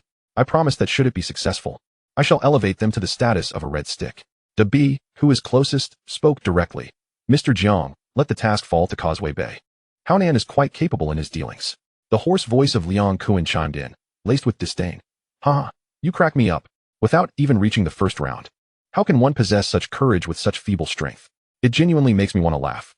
Dubby immediately transformed into the indignant defender. Slamming the table in anger, Liang Kuan, what nonsense are you spouting? Haonan also serves Hongxing. He may not have great achievements, but he certainly bears his share of hardships. What do you mean by that? Liang Kuan, what do I mean? It's merely a matter of contempt. If it weren't for my brother's prowess, would any of you not have lost a few million to him? In this business, one must acknowledge their faults and stand tall when facing adversity. It's not that I oppose his involvement. I simply doubt his ability to handle this task, and if he fails, Hongxing will be utterly humiliated. Jiang Tianxing, Kuan. What is your suggestion then? Do you wish for a Ren to take on this responsibility? He is already a red stick. Do you wish to relinquish your position in his favor? Liang Kuan, Brother Shang, opportunities are for those who are prepared. One must possess the vision to discover talent. A Ren's three formidable aides, Fei Quan, Fei Long, and Hui Go, are all exceptionally skilled. Are any of them not superior to Chen Haonan? I believe opportunities should be fairly distributed. Whoever accomplishes the task deserves the promotion. Is that not reasonable? What does everyone think? The other leaders murmured in hushed tones, acknowledging that among all the hall masters, only Liang Kuan was truly formidable, followed by Causeway Bay. As for the Hanbin trio, who were originally brought in by Jiang Tianxing to counter Liang Kuan, it now appeared that merely standing alongside was commendable. It was evident that Liang Kuan was now well-resourced and well-supported. Observing the discussions among the crowd, Jiang Tianxing declared, very well, however, there can only be one red stick. Here's the deal, among these four individuals. Whoever resolves Ba Bai will ascend to a higher rank. It is as simple as that. Does anyone have any objections? No objections, Mr. Jiang. None at all. I find it exceedingly fair. After the meeting concluded, Lu Yongren gathered a few individuals to strategize. Jiao Mao, will you be upset that you're not involved this time? Brother Ren, I find great comfort in making straw sandals. Following you daily is quite delightful. Besides, I'm not cut out to be a red stick. This daunting task is better suited for them. Hui Go, Brother Ren, compared to Fei Quan and Fei Long, I feel I lack the qualifications. I shall take some time to reflect. Lu Yongren, Hui Go, why has your manner of speech changed? Your awareness seems to have risen. Hui Go, I have been reading lately, and I find it quite enriching, though the pictures are somewhat sparse, and the attire is a bit excessive. Lu Yongren, excellent. Next time, let us all read together and learn from one another. Fei Long, Fei Quan, it seems the two of you are left. We shall revert to our traditional method. Let us draw lots to decide. Good brothers, let us keep it fair. However, it's merely a matter of time. Fei Long, Brother Ron, my temperament is more cautious, while what is needed now are assertive individuals. Fei Quan fits that bill perfectly. Moreover, we all have our opportunities. It's merely a matter of time. Eventually, Fei Quan will assist us. Fei Quan, both of you opting out is quite touching. Though I cannot seem to shed a tear. Should I head to the restroom to remedy that? Lu Yongren, never mind. Your tears are not particularly captivating. In that case, let us support Fei Quan. Trust me, your opportunities will arise soon. Meanwhile, in Mong Kok, Liang Kuan was berating Ba Bai across the room. You're truly courting disaster. What now? Jiang Tianxing intends to eliminate you, and I have already instructed my men to intercept. I wanted the task diverted. Time was on our side. But now Chen Haonan from Causeway Bay is on the scene. What will you do? Consider your own fate. In any case, today, you will return my money. If you still regard me as a brother. Ba Bai. Haha, Brother Kuan. What sort of character is Chen Haonan? He is merely a player who can barely last around. Do you really think I would be afraid? However, Brother Kuan, I truly don't have that much money. How about this? I'll return a portion in a few days. Liang Kuan, I've heard that phrase far too often, Ba Bai. I don't wish to jeopardize our friendship. You know we are brothers. If you treat me this way, it would sadden me greatly. Today, you must return the money. That is my bottom line. This is not a threat. Ba, glancing at the figures outside, realized he could not afford to be lenient, but truly did not wish to comply. Though there was money in his home safe, it was easy to acquire, but difficult to part with. Resolutely, he proposed, Brother Cohen, how about this? I'll return 1 million now, and for the remainder, could you grant me a few more days? Chapter 16, The Pitfall of Little Stutterer, Designing Ba. Leon Cohen recognized that Ba was merely stalling for time. Perhaps some return would be better than none, so he begrudgingly acquiesced, as it was still a matter of reclaiming owed money. Watching Ba depart, Leon Cohen's gaze hardened with lethal intent, promptly dialing Lu Yongren. Arin, I've recovered half. How much of the remaining funds can you retrieve? We can split it evenly. Lu Yongren felt a surge of motivation, smiling as he replied, Brother Cohen, just await your payment. I shall handle the rest. As long as you're not upset, I'll take the blame if my methods are too harsh. Leon Cohen, I keep my promises. I trust your capability. Jiang Tiansheng. That scoundrel merely seeks to sow discord among us brothers. It's evident he holds you in high regard and wishes to win you over. Lu Yongren, doesn't he that merely affirm my significance? The election for the leadership is approaching. Brother Cohen, your opportunity is at hand. Meanwhile, Ba was feeling quite distressed. He had initially hoped to reap larger profits, but now half was gone. As for the assassination of Chun Haonan, he felt no fear, though he still needed to ensure an adequate security detail. On the other side, Chun Haonan and Shanji, having just exited a bar, noticed something amiss. Shanji, Brother Nan, am I seeing things? Where's your car? It's gone. The Tian Air. Damn, who has the audacity to steal Brother Nan's car? Chun Haonan, what now? We'll head to Sai Kung to find the thief. Let us see who dares to cross us. With that, they prepared to search for the car in Sai Kung. At that moment, Lu Yongrun, driving past a bar, spotted Chun Haonan's vehicle occupied by Su Axi, also known as Little Stutterer. He promptly parked to have some fun. Lu Yongrun approached, saying, Hey, beautiful, such a fine car. Do you have time for a little nap? Just missing one. Su Axi, still seeking buyers and frustrated that Sai Kung's Desha did not want the car, was irate when she saw Lu Yongrun's handsome face. Stuttering, she replied, Why you? Who are you? I'll have you know my brother is the formidable Fei Hong from TSC Wanshan. Lu Yongrun, huh? The illustrious Fei Hong? I admire him greatly. You must be Su Axi. How can one so beautiful be single? Su Axi. Well, I suppose you have an eye for beauty. You seem quite decent yourself. I'll let Fei Hong know you're interested. Lu Yongrun. Haha, do you see any UFOs around? As Su Axi gazed up in astonishment, Lu Yongrun abruptly lifted her and planted a kiss upon her lips.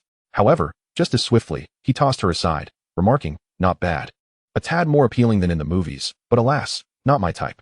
Farewell, and by the way, your hairstyle is truly dreadful. With that, he nonchalantly retreated to his vehicle, departing with an air of casual elegance.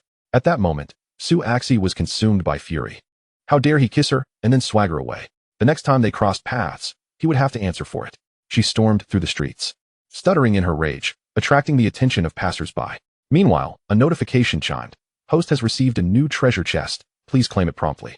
Lu Yongrun chose to open it. For Su Axi was indeed the heroine.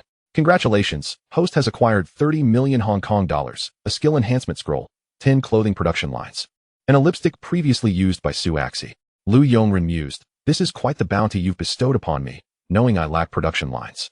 As for the skill enhancement, I would prefer it to fortify my iron palm, for I have a fear of pain. My whirlwind fist is already quite proficient. Most cannot contend with me. Upon returning, he promptly informed Jimmy about the production lines, much to his delight, as they were in dire need of capacity, and this acquisition would resolve all their shortages.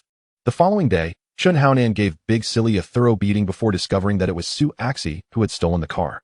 His subordinates mentioned spotting the vehicle in Mong Kok, where Su Axi was busy making purchases at a bar. He decided to head over. After executing a maneuver similar to Lu Yongrun's, Su Axi once again encountered the harsh realities of the world, ultimately returning home after indulging in numerous char siu buns.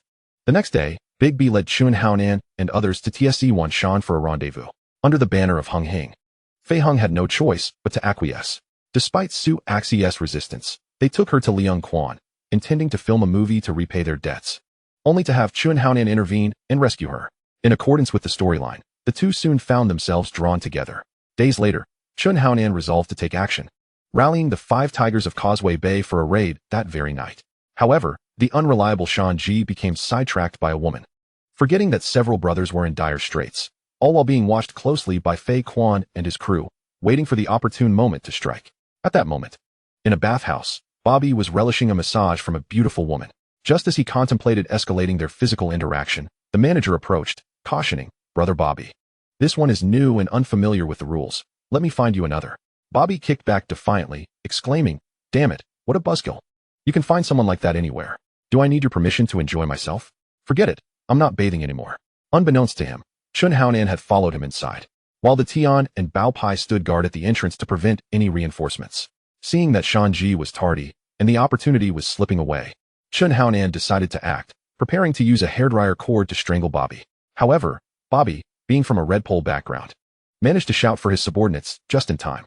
His crew began to converge, and faced with a dozen armed men, the Tian and the others grabbed whatever they could find to retreat while resisting. Fortunately, Chun Haonan proved his prowess, knocking one down, seizing a weapon, and launching a counterattack. Seeing this, the Tian joined the fray. Bobby, realizing the gravity of the situation, began to fear for his life. Thankfully, he had summoned enough subordinates, otherwise, he would have met his end right there. They hastily fled through the back exit, and upon exiting the bathhouse, Amao drove up, calling out, "Brother Bobby. Get in the car, I'm here to save you." Without hesitation, Bobby jumped into the car and sped away. By the time Shanji arrived with a knife and reunited with Chun Haonan, Bobby was nowhere to be found, and they had no choice but to abandon their search and inform Big B. Meanwhile, along the seaside, a car slowly approached as Bobby staggered out, gazing at the figure in the distance. "Lu Yongren, you saved me, didn't you?" "Haha, I knew Liang Quan would come to my rescue. Thank you." Lu Yongren replied, "Well, you might want to hold off on your gratitude for a moment. Just take a look at what I've prepared for you." Upon turning around, Bobby was met with the sight of a familiar safe, realizing it contained his family's belongings. "Lu Yongren, what have you done to my family? I'm your brother-in-arms with your elder brother." Chapter 17, Bobby's Demise, Fei Quan's Ascendancy. Lu Yongren retorted, "You'd be better off not saying anything. Now that you have, do you understand the consequences? As your sworn brother, you're still in debt? Open it, or your entire family will pay the price. I mean it." Bobby dared not gamble, nor could he afford to. Reluctantly, he opened the safe, revealing stacks of cash, along with valuable contracts and business documents, years of savings. Just then, the new advisor, Su, approached to assess the contents, stating, "It's worth approximately 20 million, but after fees and taxes, it should net around 14 million. Lu Yongren, satisfied, responded, "Excellent. Allocate 5 million to Brother Quan, and find a way to clean the rest. For today's work, everyone gets 100,000. And the remainder should be delivered to my home. Fei Quan, ensure your men tidy up well. Amao, inform everyone that Fei Quan has dealt with Bobby." With that, he turned to leave, but Bobby, in turmoil, called out, "Lu Yongren, where have you taken my wife and children?" Lu Yongren replied, "Your children are, of course, at school. Should they be out there wielding knives like you? Your wife is picking them up. Isn't that perfectly normal? We merely took the safe. Frankly, you should have aimed for something bigger. This isn't too severe. By the way, don't be so reckless in your next life." With that, he got into his car and drove away, leaving Bobby to struggle in vain before succumbing to Fei Quan's blade. Soon, the news spread throughout Hunghing. At that moment, Big B was reprimanding Shanji, saying, "Shanji, your capriciousness is one thing, but during crucial moments like this, you cannot afford to be distracted by frivolities. If it weren't for Haonan and the others being somewhat capable, you would have met your end by now." Shanji replied, "Brother B, I'm sorry, I was wrong. South brother, I understand my mistake," and 1T repeated. Chun Haonan and the others felt utterly helpless. If they weren't childhood friends, they would have given him a good kicking. Just then, a subordinate entered, reporting, "Brother B, Bobby has been dealt with by Fei Quan. Word has spread outside, and everyone knows Fei Quan is set to ascend." Hearing this, the group felt even more troubled, casting glances at Shanji with disapproval. Before long, Hunghing convened another assembly. Meanwhile, Liang Quan was in high spirits, exclaiming, "Arun, you have done exceptionally well. And Fei Quan, this lad acts decisively. I've already received the money. Today's meeting is bound to be interesting. I can hardly wait to see Big B's dismayed expression." Lu Yongren sighed, "Brother Quan, your expression is far too conspicuous. You're practically bursting with laughter. We need to keep a low profile unless we can't help ourselves."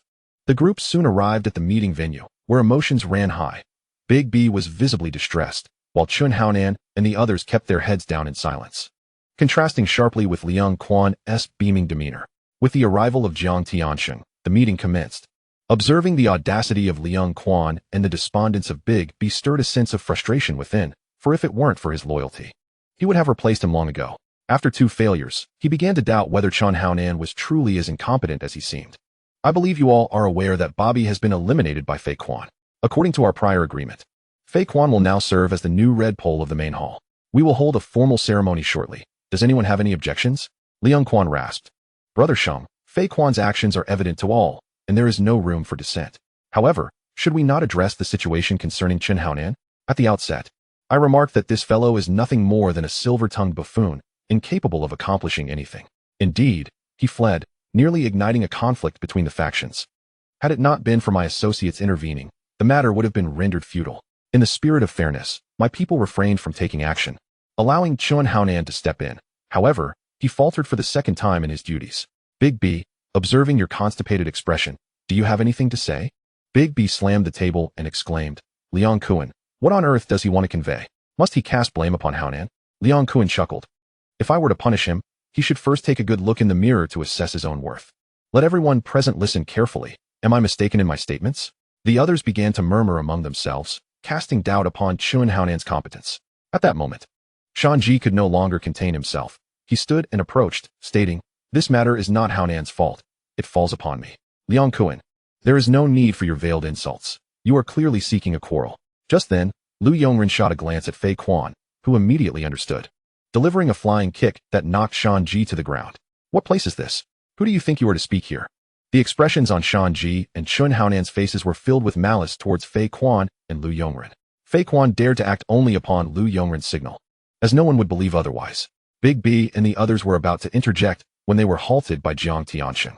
Liang Kuan rose, patting Fei Quan on the shoulder with satisfaction, and turned to Big B, saying, the small fry may not grasp the rules, but the bigger ones only know how to lash out in frustration. Truly pathetic. In my opinion, the people of Causeway Bay are fortunate. They can err without facing punishment, and their subordinates may disobey, yet they still gain entry into the main hall. What a lack of decorum. Jiang Tianxing silently cursed Big B for being a fool, but maintained his facade, commanding, take Shanji and the others away. Chen Haonan's ineptitude in managing the street in Causeway Bay means it is to be relinquished starting today. That should suffice. Liang Kuan remarked, such a punishment is rather harsh. What difference does it make? He is not a red stick. Why not simply hand the territory to those who can actually manage it? That way, the underlings will learn a lesson. Jiang Tianxing frowned at Liang Kuan, aware of his desire for the Causeway Bay position. At this moment, Chen Yao nudged him with his foot, contemplating before addressing Lu Yongren. You are correct. Hongxing values talent. In that case, let Aaron manage this street. Liang Kuan did not anticipate Jiang Tianxing's generosity and replied with a grin. I told you so. Should I ever hear someone claim that Shenggu is biased, I will be the first to slap them. The gathering then commenced the appointment ceremony for Fei Quan, which proceeded remarkably smoothly, concluding amid Liang Kuan's brazen voice. After departing, Jiang Tianxing said, Yao, go speak with Aaron privately. He should understand my intent.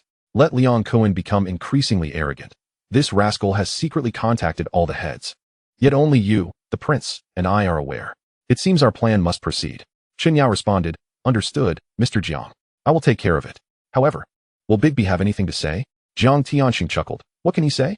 Given his recent failures, if he were not of some use, I would have considered removing him and directly bribing Lu Yongren. However, I will also convey my intentions to him to make him more perceptive.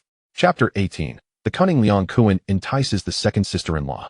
Meanwhile, Liang Kuan returned to the company, brimming with joy, exclaiming, Aaron, today has yielded bountiful results. Though Causeway Bay is not vast, it is the most lucrative territory. One street's worth is enough to sting Big B. It truly amuses me. Just thinking of Big B's expression at that moment is like imagining him consuming excrement. As long as he is unhappy, I feel elated. Lu Yongren cautioned, Brother Kuan, mind your image. Your laughter is a tad too genuine. I have sent Grey Dog to secure the territory, but the surroundings are rife with enemies, making life difficult. While there may be no overt issues, I fear covert sabotage. Liang Kuan replied, that is to be expected. Big B is, after all, the hall master. Though foolish, his methods are not lacking. Exercise caution, and should any complications arise, I will send Sha Chong to assist you. Now, return to your duties. Watching Lu Yongren depart, Liang Kuan's smile faded. Sha Chong approached, saying, Brother Kuan, Aaron's power is growing. This does not seem favorable. Liang Kuan responded, Aaron is a dragon. A red stick's identity cannot confine him. Do you know why I trust him so?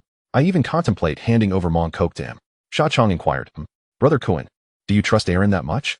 Is he your brother, or is there some passion between you? Liang Kuan struck him with a resounding slap. Scolding, you are a complete fool. If only you possessed half of Aaron's intellect, we would be invincible by now. Aaron has no interest in status. His true passion lies in wealth. Look at him. What hoodlum remains so genteel? His formal attire aside, he shows little interest in gang affairs. Do you recall that high-ranking individual from the last competition? He now works at Aaron's own company. I surmise that Aaron values business. In the future, his identity as a hoodlum will become a constraint, a liability. Frankly, even if I handed over the territory to him, he would delegate it to his subordinates for management.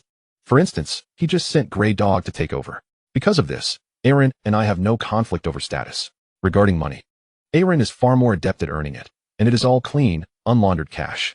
Thus, we must cultivate our relationship. Sha Chong, to be frank, you are not cut out to be a head. Do you believe that if Mong Kok were entrusted to you, you could maintain it? Aaron's associates, Fei Long and Fei Quan, are of a different caliber. I know they possess the makings of hall masters. Indeed, one's subordinates reflect their leader. I, Liang Kuan, am truly formidable. The only flaw is your foolishness. Focus on Aaron later. How about that shipment? Sha Chong assured him, Brother Kuan, rest easy. I have already entrusted that to the Vietnamese gang.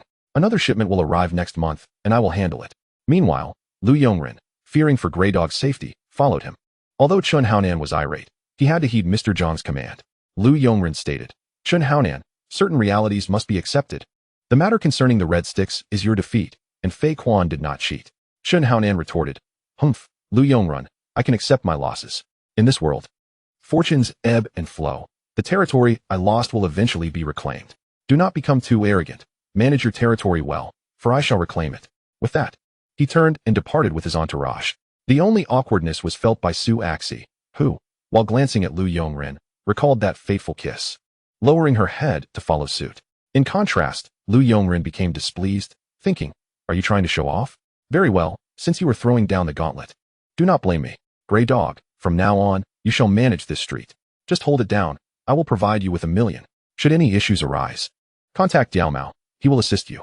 With that, he discreetly followed, seeing Chun Haonan and his group enter a bar to drown their sorrows. Contemplating, an ingenious plot emerged in his mind. Diao Mao, you may return. Inform Fei Long that he is responsible for Mong Kok from now on. Have Fei Quan prepare. An opportunity for ascension will soon arise. Keep a close watch on Kowloon City. I have received word of a plot against him. Mao, very well, Ringu. I understand. If anything arises, feel free to contact me at any time. As he watched the departing Diao Mao, Lu Yongren casually entered a nearby shop to purchase a hat and some clothing, then stealthily made his way into the restroom of the bar. Meanwhile, inside the bar, Dabi was at a loss on how to dissuade Chun Haonan, who had been incessantly drinking. With the arrival of outsiders on his turf, Dabi felt quite frustrated. So he decided to join in the drinking festivities. Shan Ji and Detian Air also accompanied him, vowing to drink until they were inebriated. Although Su Axi could hold her liquor reasonably well, she was no match for the others and had already consumed a substantial amount. She left her seat to head to the restroom, and just as she closed the door, Lu Yongren entered directly. Before Su Axi could react, he kissed her, and gradually, she ceased to struggle, allowing Lu Yongren to take liberties with her. Even when she realized the person before her was not Chun Haonan, she did not resist. After a considerable time, Su Axi regained her senses and, upon seeing Lu Yongren, slapped him. However, he deftly evaded the blow and said with a smirk, Hey, little stutterer. Not bad. I have high hopes for you. I'm leaving now, don't think of me. With that, he quietly exited, having changed his clothes, and strolled out of the bar nonchalantly. Su Axi, lost in thought in the restroom for quite some time, finally swayed back to her seat. Chun Haonan, little stutterer. Why did you take so long to return? Your face is all flushed. Are you feeling unwell? Su Axi awkwardly replied. I had a bit too much to drink and ended up vomiting, so I'm not feeling great. You all keep drinking. I'll just keep you company. Shan Jiha, our big sister is quite considerate of Brother Nan. Come on, let us continue. We can all sing together later. The following day, Lu Yongren left the villa with a sense of satisfaction, marveling at the simplicity of the wealthy lifestyle. He promptly called Diao Mao and drove to the company, where Gao Jin and Jimmy had already arrived early to commence their work. Fortunately, they had recently recruited several assistants and financial staff, or the two of them would have been overwhelmed. Lu Yongren, hello everyone. Seeing you all working so diligently reassures me as your chairman. You handle your tasks, and I shall focus on being responsible. If anything arises, do not hesitate to call me. I truly am a diligent little bee, here to accompany you all at the company. Before he could finish his sentence, he spotted a familiar face and exclaimed in surprise, Zhou Huiman, what brings you here? Chapter 19. The appearance of little Ju at that moment. Ruan Mei, who had just joined the company, was at a loss for words. After a moment's contemplation, she said, Hello, Chairman. My name is Ruan Mei, and I am the new financial assistant. You might have mistaken me for someone else. Lu Yongren thought to himself, mistake? What a joke. While it may be common for men to be mistaken, it is inconceivable for me to misidentify a goddess. Besides, how could I not recognize the leggy Zhou Huimin? Perhaps I did mistake you. You seem quite competent in your work. In that case, you shall be one of my secretaries from now on. For the remainder of your time, please handle some financial matters. Bring me a cup of tea. I will be in my office. He turned and left, leaving Ruan Mei bewildered. Reluctantly, she proceeded to fulfill her superior's request. Though it could be considered a promotion and a raise, she couldn't shake the feeling that something was amiss. After a while, as Ruan Mei entered with the tea, Lu Yongren inquired, "How did you come to join this company? Are you familiar with financial matters? Where do you currently reside?" Ruan Mei, "Well, a friend referred me here. I am quite adept with finances, so rest assured, I will keep a meticulous account of the money. Also, I live near Yaomati." Lu Yongren, "Excellent. From now on, you will primarily handle matters on my behalf, including receptions. If Jimmy or Gao Jin seek me out, inform me immediately. Moreover, I am quite easygoing. So you may go about your duties now. By the way, given your beauty, you perfectly match the image I have in mind. Your salary will be increased by 10%. I will inform the staff. Now off you go." As Ruan Mei exited, she remained dazed, wondering how she had just received a raise. It was absurd. Meanwhile, Lu Yongren was thoroughly pleased, thinking to himself, is this not the life expected of a chairman? In the past, due to my poverty, I maintained good character and integrity. Otherwise, I would have long ceased to be a decent person. But now, I must comprehend the evils of capitalism, familiarize myself with it, and find ways to combat it. Just as Lu Yongren was lost in fantasies of enjoying dim sum with little Ju, Gao Jin entered and said, "Ringu, most matters have been handled. Jimmy has already gone out to inspect the factory. We have been inundated with orders and are working overtime. Additionally, matters regarding transportation, electronics, security, and taxis have been sorted out, though the expenses have been somewhat substantial. The A-goods business has yielded net profits, so overall, we are still in the black. And there are ongoing negotiations for other projects. Lu Yongren, with you at the helm, I am certainly at ease. You can take charge of matters as you see fit. Would you care for a cup of freshly brewed tea?" Gao Jin chuckled, realizing how fortunate he was to have such a relaxed boss, who seemed to delegate everything and treat even flirting as part of work. Yet, this same person had a reputation for being a workaholic outside, with no time for tea. He quickly returned to his other responsibilities. After a while, little Ju entered and said, "Chairman, a lady is here to see you. She mentioned she has an appointment. Named a Shui. Should I let her in?" "Of course. I have always been quite the gentleman when it comes to women." Moments later, a Shui, played by Wen Yongshan, entered and sat across from him. "I told you I would come find you. Fortunately, you are not hard to locate." Lu Yongren smiled and asked, "What brings you to me? Are you here to express your gratitude?" "That is unnecessary." A Shui, Lu Yongren, the president of Huaxin Company. Although it is not publicly listed, it possesses great potential and is a member of the Hongxing Society, making you a figure of considerable stature. Lu Yongren, with your demeanor, I can't help but feel you might be a police officer. Aren't you afraid I might silence you? A Shui, consider me an ally here to repay your assistance. I wish to follow you. I am skilled in demolition, diving, lockpicking, and basic computer operations. I have been investigating you recently. Lu Yongren, having someone like you keep an eye on me is quite unsettling. I am genuinely curious. Are you not afraid of me? After all, I am a member of Hongxing. Surely, you are not simply attracted to my handsome exterior. That would be rather superficial. I assure you, my talents run much deeper. A Shui, you are quite different from the person who saved me, yet you seem to be more approachable now. As you are the chairman, I shall be your assistant. Lu Yongren, hold on. Shouldn't I be the one interviewing you? Give me a bit of pride here. Very well, come to work tomorrow. Where do you live? Do you have a car? I will make arrangements. A Shui smiled and replied, I have no car. I will start work today, and as for where I live, you can arrange that. I will stay with you. Lu Yongren, so succinct in your speech? All right, then you may stay at my home. I am quite lonely alone. I have a car at home that you can drive. I have a driver. As for when you start, the choice is yours. A Shui promptly stood and departed, quickly notifying others to add a desk in the chairman's office, primarily for the purpose of companionship. Lu Yongren was taken aback by her decisiveness, yet he was unfazed. After all, a leisurely life paired with beautiful company was quite delightful. In the afternoon, while Lu Yongren was admiring a Shui's beauty and teasing Ruan Mei, he was interrupted by a flustered Amao who rushed into the office, exclaiming, Ringu, something has happened with Shi Yan. Upon witnessing the scene, Ruan Mei, her cheeks flushed, discreetly took her leave. Gradually, she became accustomed to a Ren's shameless antics. Amao, glancing at a Shui who remained in the room, then at Lu Yongren, heard a Shui say, if there is something to discuss, feel free to speak directly. I am well aware of his affairs. Amao, with a flicker of intelligence in his eyes, replied cleverly, understood, dear sister-in-law. He then slyly observed the subtle shift between the two, while Lu Yongren smiled and, without contradiction, stated, Jiao Mao, if there's anything, just say it directly from now on. A Shui is one of us. A Mao responded, all right, Ren Ge, sister-in-law. The leader of Kowloon, Xiao Yan, has been eliminated amidst the chaos of battle, with the involvement of the Tiger Gang, the violent group, as well as Chongqing, Hongtai, Hongxing, and Dongxing. It appears to be due to territorial disputes in Temple Street and the port. Xiao Yan was injured by the violent groups Wang Jiao and ultimately finished off by a Lian from Chongqing. Currently, Han Bin and the dinosaur are rallying their men, preparing for revenge, while a Lian has also allied with the likes of the Lecherous and a Go to resist. It is said that he has contacted members of other gangs to discuss matters. A Lian is the son of the former leader and is well acquainted with many. It is likely that Mr. Jiang will soon convene a meeting, as this incident is significant. The Kowloon district is vast, with dozens of gangs of varying sizes, creating an atmosphere of utter chaos. Lu Yongren pondered briefly before saying, send someone to follow a Lian. He is currently of utmost value. Instruct Fei Quan to find an opportunity to eliminate him. Regardless of his actions, I only require results. Chapter 20. The meeting commences, preparing for an ambush. Just then, the phone rang. Upon answering, the raspy voice of Liang Kun came through. Arun, the main hall meeting is about to commence. Your opportunity has arrived. I now slightly regret sending you to Causeway Bay, but it is what it is. Let Fei Quan vie for this position. I have already assigned someone to monitor a Lian. He is a fortunate fellow. We shall meet shortly.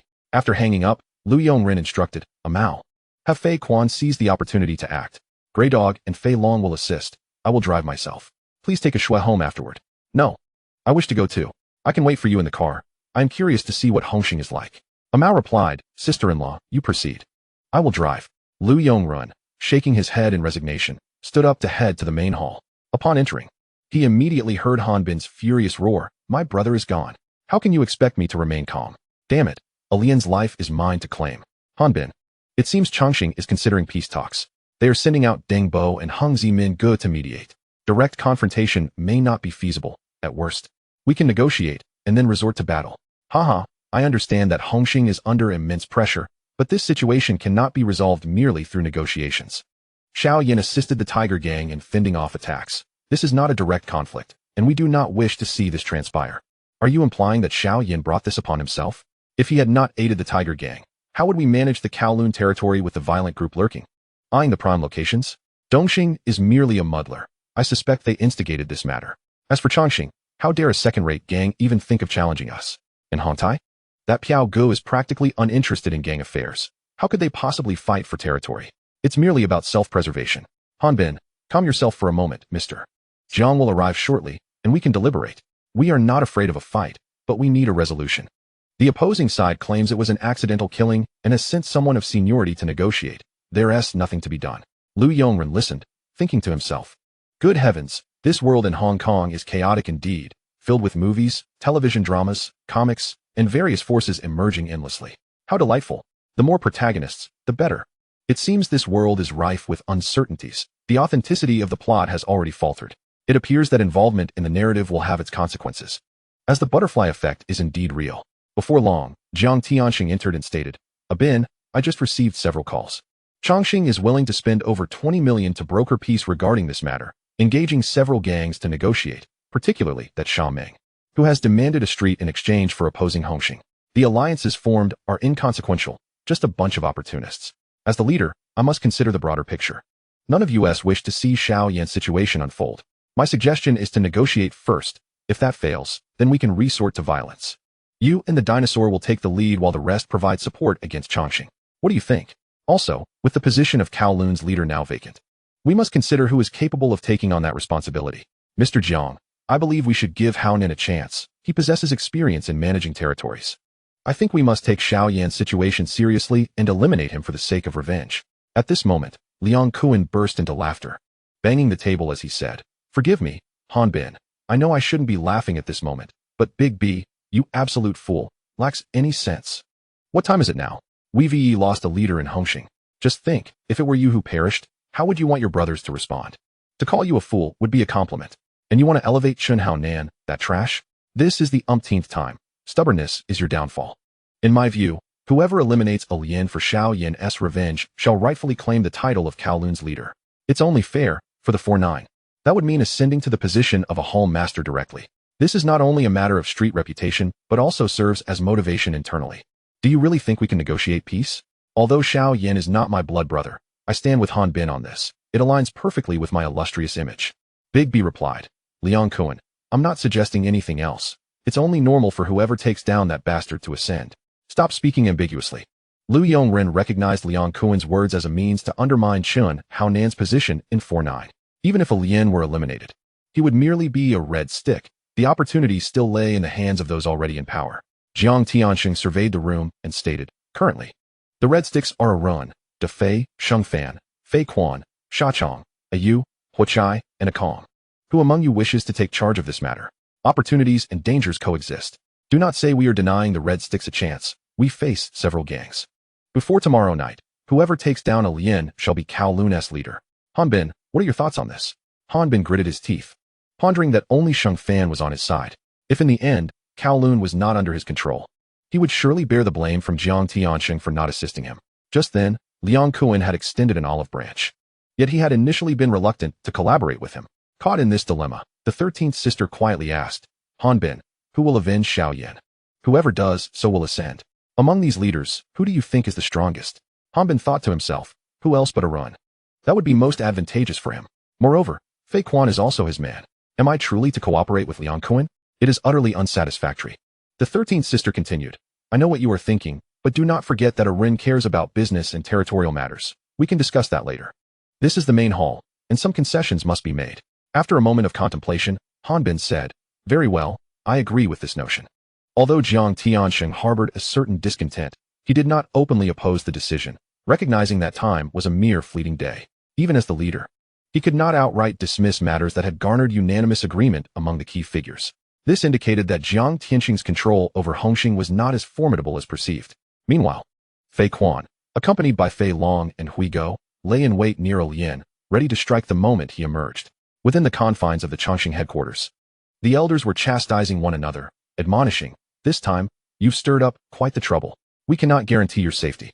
If the terms are not agreeable tomorrow, you must hastily vacate Hong Kong. Despite the possibility of hiring assistants, such individuals were akin to specters, mere leeches. Initially, you undertook a task for 10 million. Now, even 20 million may not suffice to ensure your safety. Uncle, I understand, he replied. However, I sense that there are few within Hongxing who would dare to take action. Since Jiang Tianxing has consented to negotiations, it suggests he prefers a stable business environment. I'm merely uncertain how Han Bin and the Dragon Society will react. Chapter 21. Does the younger brother ascend faster than the elder? What do you think? Jiang Tianxing is a cunning fox. You ought to be grateful to Liang Kuan. Were it not for him, Jiang Tianxing would have complete dominion over Hongxing, and war would have already erupted. He may agree to negotiations, but the subordinates may not be so compliant.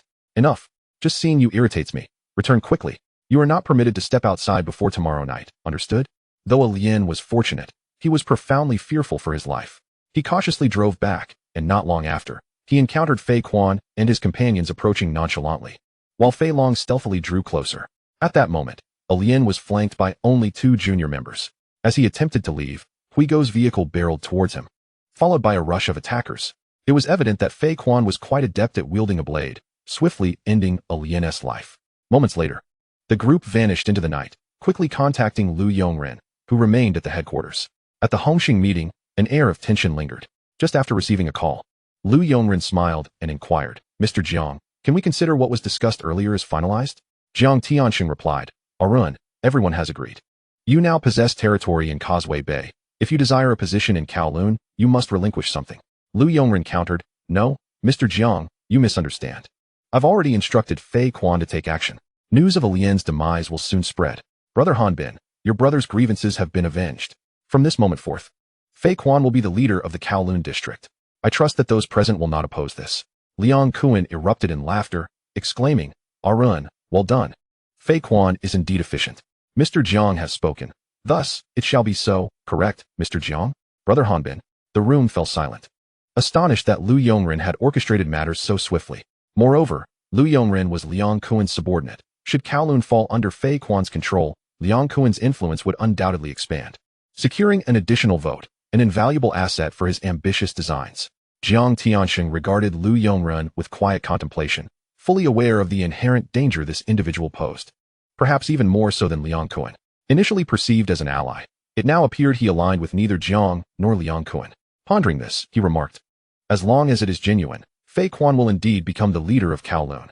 At that moment, phones belonging to Chun Yao and others buzzed with similar news confirming Lu Yongren's assertions. Fei Quan had indeed succeeded. Excellent. In that case, Arin, inform Fei Quan to prepare for the Kowloon takeover tomorrow. However, proceed with caution. Now, let us disperse. I must ponder how to communicate this development to the other factions. Jiang Tianxing declared, rising to depart. Upon exiting, he turned to Chun Yao and instructed, "Bribe that Mao to keep an eye on Lu Yongren. He is more formidable than Liang Kuan." Chun Yao nodded in agreement, leaving the headquarters alongside him. At this juncture, Han Bin approached Lu Yongren, stating, "Arun, I am grateful to you. I am truly convinced, if there are issues with Fei Quan, do not hesitate to reach out. I and the Dragon Society will assist as needed." Lu Yongren replied, "Bin Gu, this is purely coincidence. I never anticipated such an ascension. Overall, it is fortuitous. Avenging our brother, albeit with a heavy heart." Sister 13 chimed in, "Arun, you find yourself in quite the predicament. Your junior is the leader, while you remain a red stick, still in Causeway Bay. Quite amusing, wouldn't you agree? Are you considering seizing another territory to become the 13th leader of Hongxing? We would gladly offer our assistance. By the way, with your handsome visage, why settle for being a sidekick? Do you not know that the sisters of Palan Street wish to witness the sunrise with you? Haha, sister, do not jest. My frail physique cannot endure such endeavors. Nevertheless, I have contemplated seizing territory. I shall await the right opportunity." Meanwhile, Big B exhaled in relief, departing with the 5 tigers of Causeway Bay. He genuinely regarded Chun Haonan and the others as sons, but the emergence of Lu Yongren complicated matters. As the crowd dispersed, Liang Kuan approached the car and said, "Arun, your prominence is soaring. Exercise caution. Also, you are the first to bring a woman to the meeting. You outshine me. Such a pretty face you have. Yet you find such beautiful women. It's truly unfair. Kuan Gu, there is little I can do. Our brothers are all quite handsome. You must assist with the matters regarding Fei Quan. Otherwise, we will surely be outnumbered. As for Kowloon, I prefer to stay uninvolved. If not for wanting to secure an additional vote for you, I would hardly concern myself with these affairs. My company's issues already have me overwhelmed. You scoundrel. You have no sense of propriety. Why open a business as a mere sidekick, and yet run it so successfully? What am I to do as your elder brother? Fortunately, you have a few reliable juniors. I can barely find you. Regardless, if I can help, I certainly will. Just remember, any medical expenses will fall on you. Rest assured. The appearance fee is guaranteed. I shall take my leave now. These endless meetings are exhausting. Kuan Gu, I hope to avoid such gatherings in the future. Just tell them I suffered from a stomachache today. Damn, you are incorrigible. I truly cannot deal with you." That rascal Chun Haonan is eager to attend. Everyone else envies the chance to join the meeting, yet you are the only one who remains lazy, solely chasing after women. Hurry up and leave. Do not provoke my ire. Hey, isn't there a good big brother here? I shall return and find a fire extinguisher to cool off, he quipped before entering the vehicle. A Mao drove away, while Sha Chong remarked, "Kuan Gu, you truly have an eye for people. Arun is indeed too lazy, yet he is remarkably clever." "A worthy rival," Liang Kuan retorted. "You are even more shameless than me. Arun's intelligence is clearly derived from me. With Fei Quan's rise, I must admit I doubted my judgment. However, after today, I can rest easy.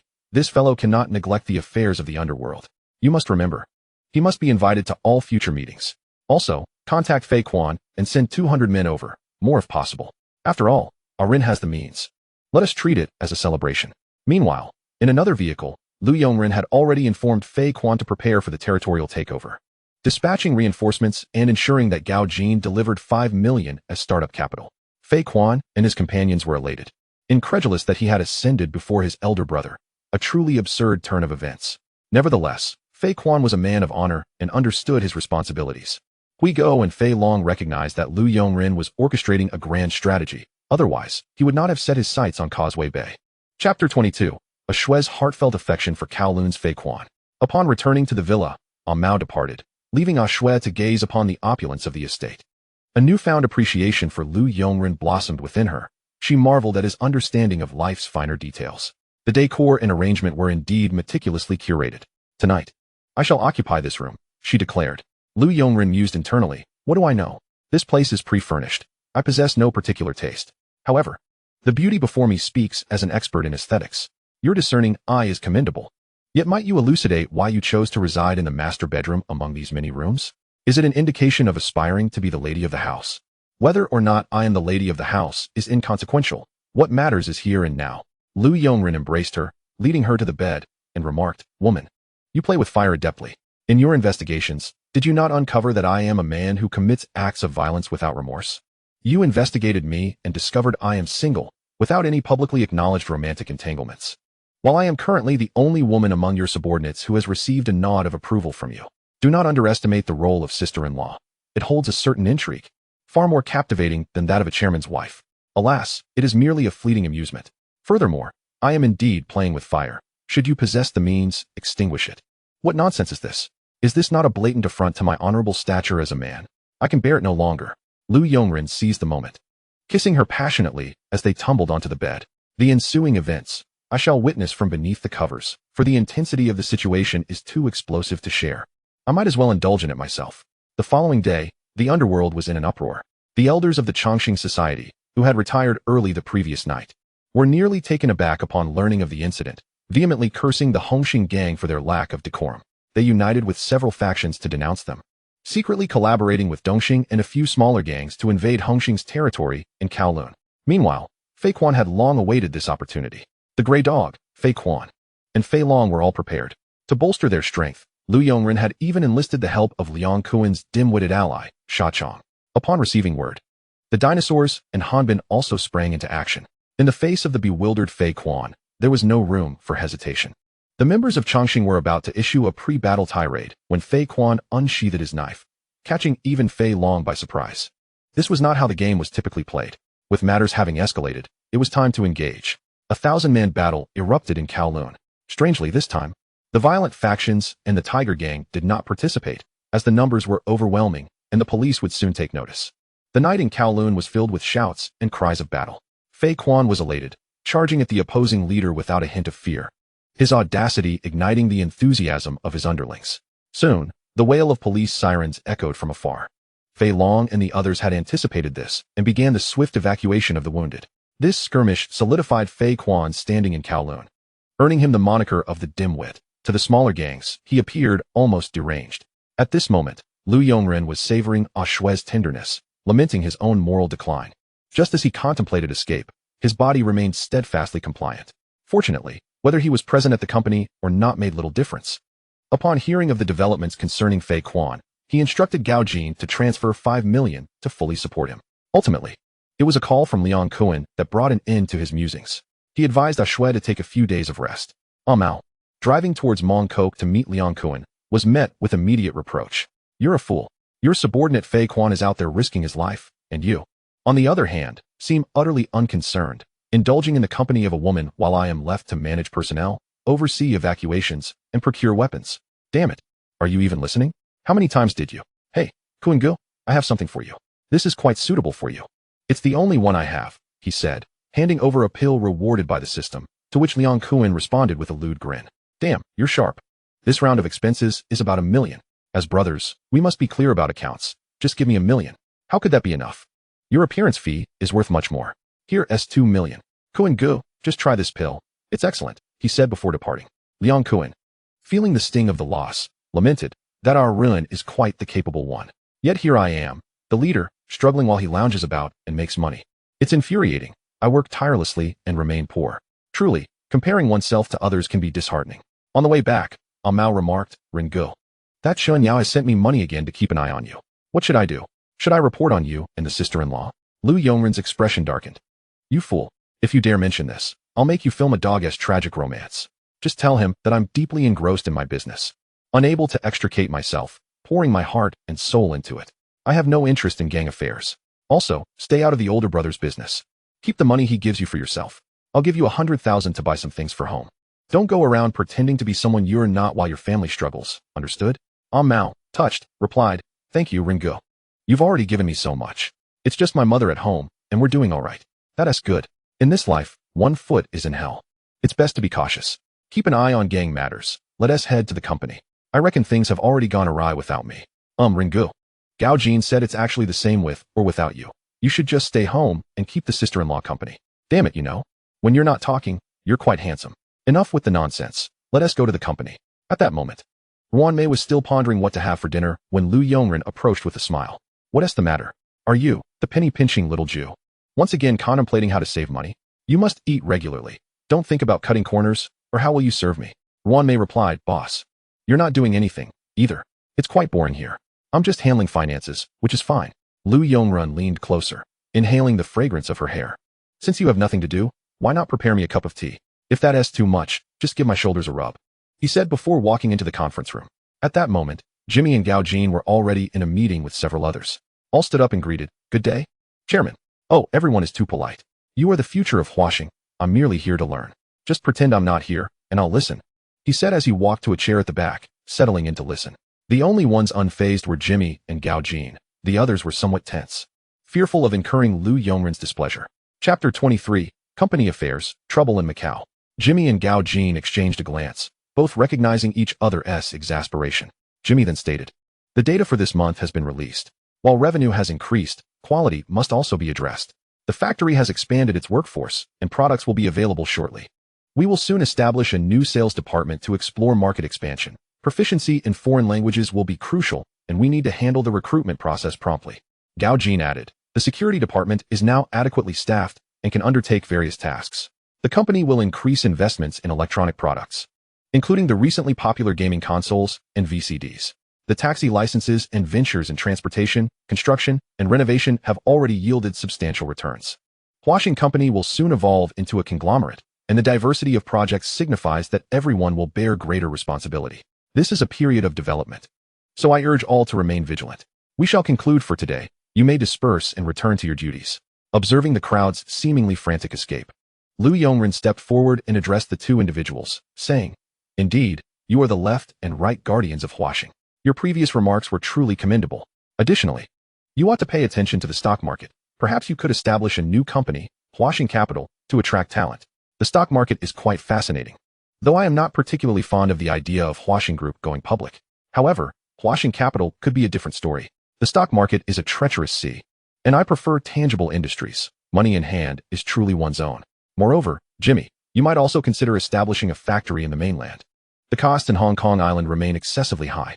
If you need anything, do let me know. Jimmy replied, what we need now is time and capital. With such a significant investment, we cannot keep up with the sales volume.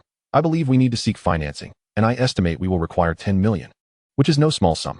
Lu Yongren responded, then let me provide you with 30 million for safety. When you identify a promising project, proceed directly. I have faith in you. If there is nothing else, I shall take my leave now. The meeting earlier was quite exhausting. You should also take care to rest. My hardworking friends, haha. With that, he stood up and departed, leaving the two to sigh helplessly. Jimmy was consumed by work, while Gao Jin occasionally taught at Qilong Security, which provided a slight respite. A few days later, the leader of Hongxing once again summoned everyone for a meeting. At this moment, Lu Yongren, who was about to leave work with a shui, was feeling quite displeased. I haven't even been working overtime at the company. Yet Hongxing is constantly holding meetings. I truly cannot comprehend these people. Why are they conducting themselves so formally like a gang? They hardly resemble rogues at all. Despite his complaints, his body was quite obedient. At that moment, the phone had already reached a Mao.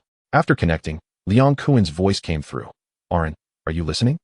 This matter likely pertains to Macau, and I suspect that Jiang Tiansheng, that cunning old fox, will dispatch someone to handle it. Lu Yongren replied, boss. As for the affairs in Macau, we are in no position to intervene. It would be better to take a break. What are we? We are rogues. And rogues should engage in rogue business, correct? Why hold meetings? I have not attended so many meetings at the company. Is it acceptable for me to skip this one? Just tell them, I'm helping an elderly lady cross the street. On the other end, Liang Kuan's face flushed with anger as he exclaimed, stop the nonsense and come here quickly. Are you pretending to care for the elderly? You are a red stick, not some old fourth-rate thug. Get over here. Several hours later, they finally arrived at the company. Liang Kuan, unable to contain himself, lightly slapped Lu Yongren, expressing his frustration. Can't you act like a proper rogue? I am truly infuriated. You pay no attention to the situation in Causeway Bay, do you? With the Greyhound in trouble, they have come to seek my assistance. Just what kind of a leader are you? At this moment, Shaqiang, unable to suppress his laughter, was met with a slap from Liang Kuan on the back of his head. You think it's funny? You two are truly exasperating. I've just put out one fire, and now I have to deal with this. Aran, what is your plan for this matter? Lu Yongren smiled and replied, isn't it simple? Since something has occurred in Macau, and Brother Kuan, you have already known about it. I believe Jiang Tiansheng must want someone to take care of it. That fellow Debi will surely be eager to step up.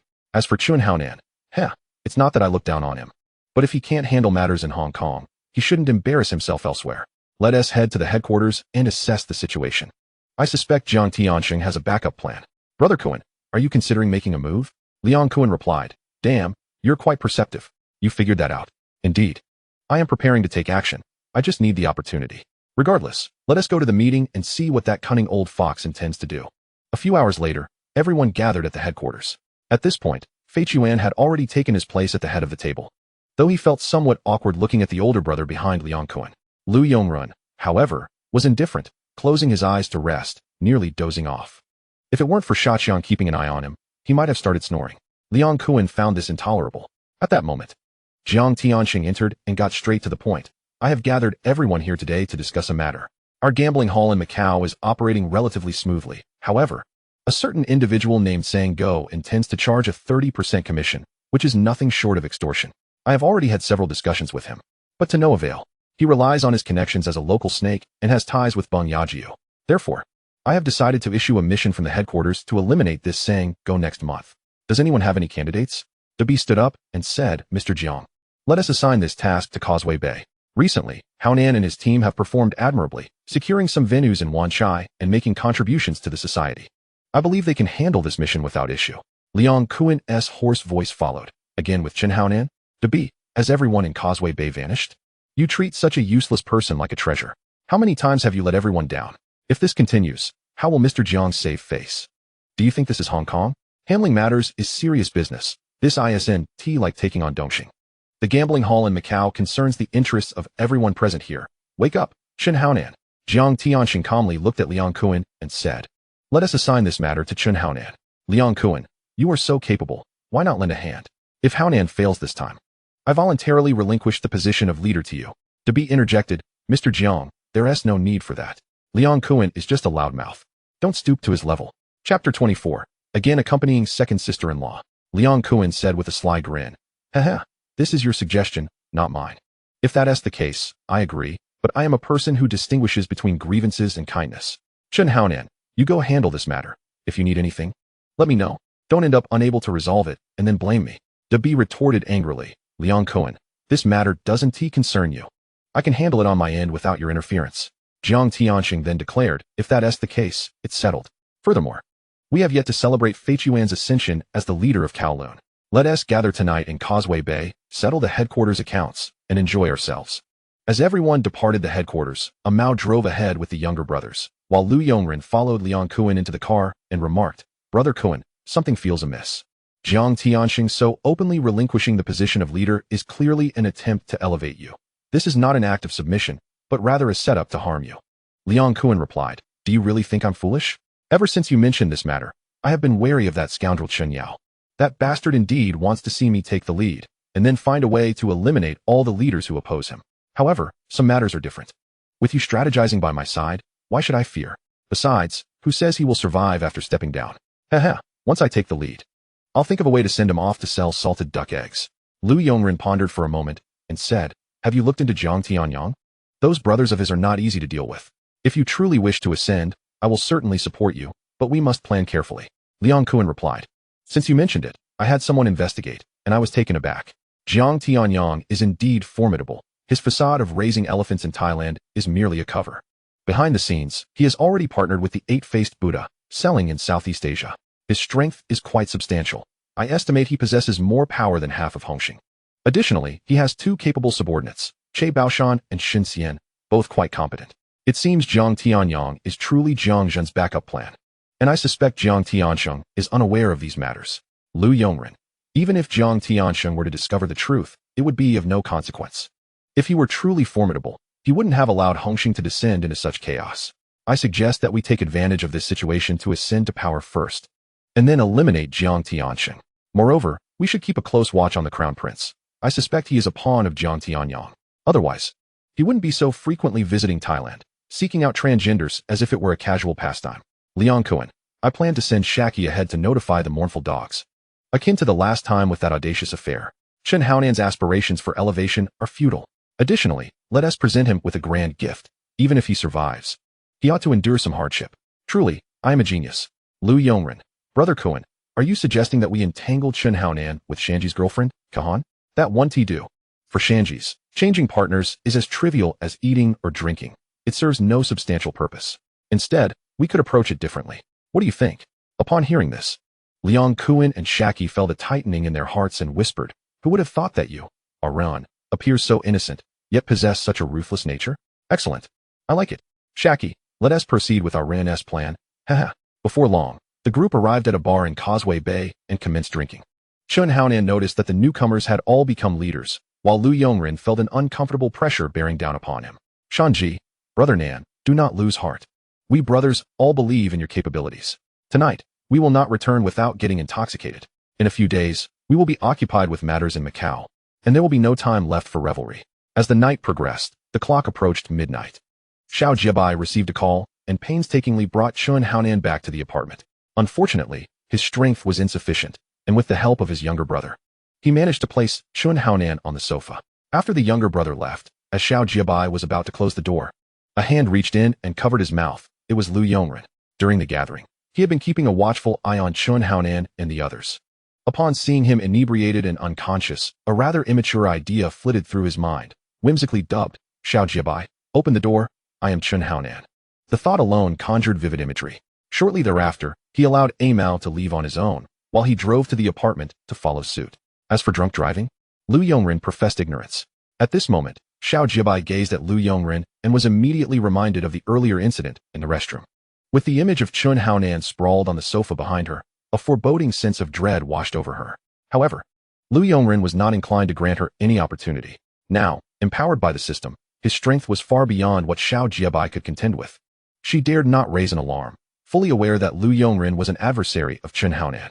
Soon, sounds emerged from the bed, harmonizing with Chun Haonan snoring on the sofa, creating a strangely serene atmosphere. After a considerable time had passed, Lu Yongren observed the motionless Xiao Jiebai and smirked disdainfully before putting on his clothes and departing, leaving without a trace of sentiment, purely ruthless. The following day, upon awakening beside Aishue, a wicked smile crept across Lu Yongren's lips. Just as he was about to speak, Aishue silenced him with a finger to his lips. You returned late last night, which is permissible. However, you carry the scent of another woman. I want to pry into your affairs, but you must ensure you return. If anything arises, speak to me. Listening to Aishue's words, Lu Yongren leaned in for a kiss, eager to commence an early rendezvous. Fortunately, his physique was robust. As the sun climbed higher in the sky, Lu Yongren was roused from his slumber by the incessant ringing of his phone. Upon answering, he heard Gao Jin's voice. Brother Ren, you may find this hard to believe, but several individuals have arrived simultaneously, some seeking to challenge you, while others wish to apply for the position of manager at Qilong. Lu Yongren, astonished, replied, I can understand the applications for the manager position. After all, one cannot monitor everything. But who dares to challenge me? Am I truly so inconsequential? Gao Jin, he claims to be Luo Tianhong, wielding a sword and looking quite like an assassin. As for the candidate for the security manager, he is named Wang Jianjun. I tested his abilities, and he is remarkably skilled, a military veteran. The three of us are currently at the Qilong Security Company's facility. Lu Yongren sat up immediately, exclaiming, what? Keep those two here. Do not let them leave under any circumstances. I am on my way. He then called Amao and hastily prepared to head to the company, leaving Aishue as the lady of the house. Before long, the two arrived at the Qilong Security Company, a small factory repurposed for training and accommodation, conveniently located in Kowloon. Chapter 25, A Gathering of Talents, Macau begins. Upon entering the training hall, they encountered two statuesque individuals. Mr. Wang Jianjun, may I ask what motivated you to apply for the managerial position? Wang Jianjun, Mr. Lu, the compensation you offer is irresistible, an annual salary of 1 million. I have come from the mainland, having participated in the Vietnam War. I am among the finest soldiers. Lu Yongren, congratulations, you have passed. However, I have but one request. Do you have any friends who are equally qualified? Additionally, I need your brother, Wang Jiangwo, and around 20 others, each with an annual salary of 800,000 under your leadership. How does that sound? Wang Jianjun was taken aback. It was common knowledge that back on the mainland, monthly salaries hovered around a mere $100, while in Hong Kong, it barely reached 2,000 or 3,000. Had it not been for the extraordinarily high compensation offered by this company, he would have considered becoming a mercenary with his brother. Mr. Lu, no, boss. Is this truly the case? This is fantastic. I have the contacts and can certainly gather the required individuals, but is the salary genuinely as you stated? Lu Yongren, to express my sincerity, Ajin, please fetch 1 million for Jianjun. From now on, you may call me Brother Ren. We are all brothers here. Furthermore, I hold great respect for your profession. Thank you for your hard work. The Qilong security will be entrusted to you. Ajin will help you familiarize yourself with the operations, and you may reside here from now on. Having said that, he turned to Luo Tianhong and inquired, Tianhong, are you here for the challenge? Would you be interested in joining Huaxing? This Qilong is a subsidiary of Huaxing. Luo Tianhong, I am solely interested in the challenge. I have heard of your strength and came to see for myself. I witnessed the duel between Wang Jianjun and Gao Jin. It was impressive. However, should weapons be involved, I believe I would emerge victorious. In unarmed combat, I do not stand a chance.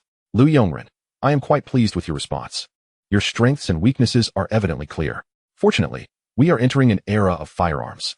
Since you have sought me out for a duel, you must possess considerable confidence. Here's the deal. If you lose, you join me. If you win, I will reward you with 1 million.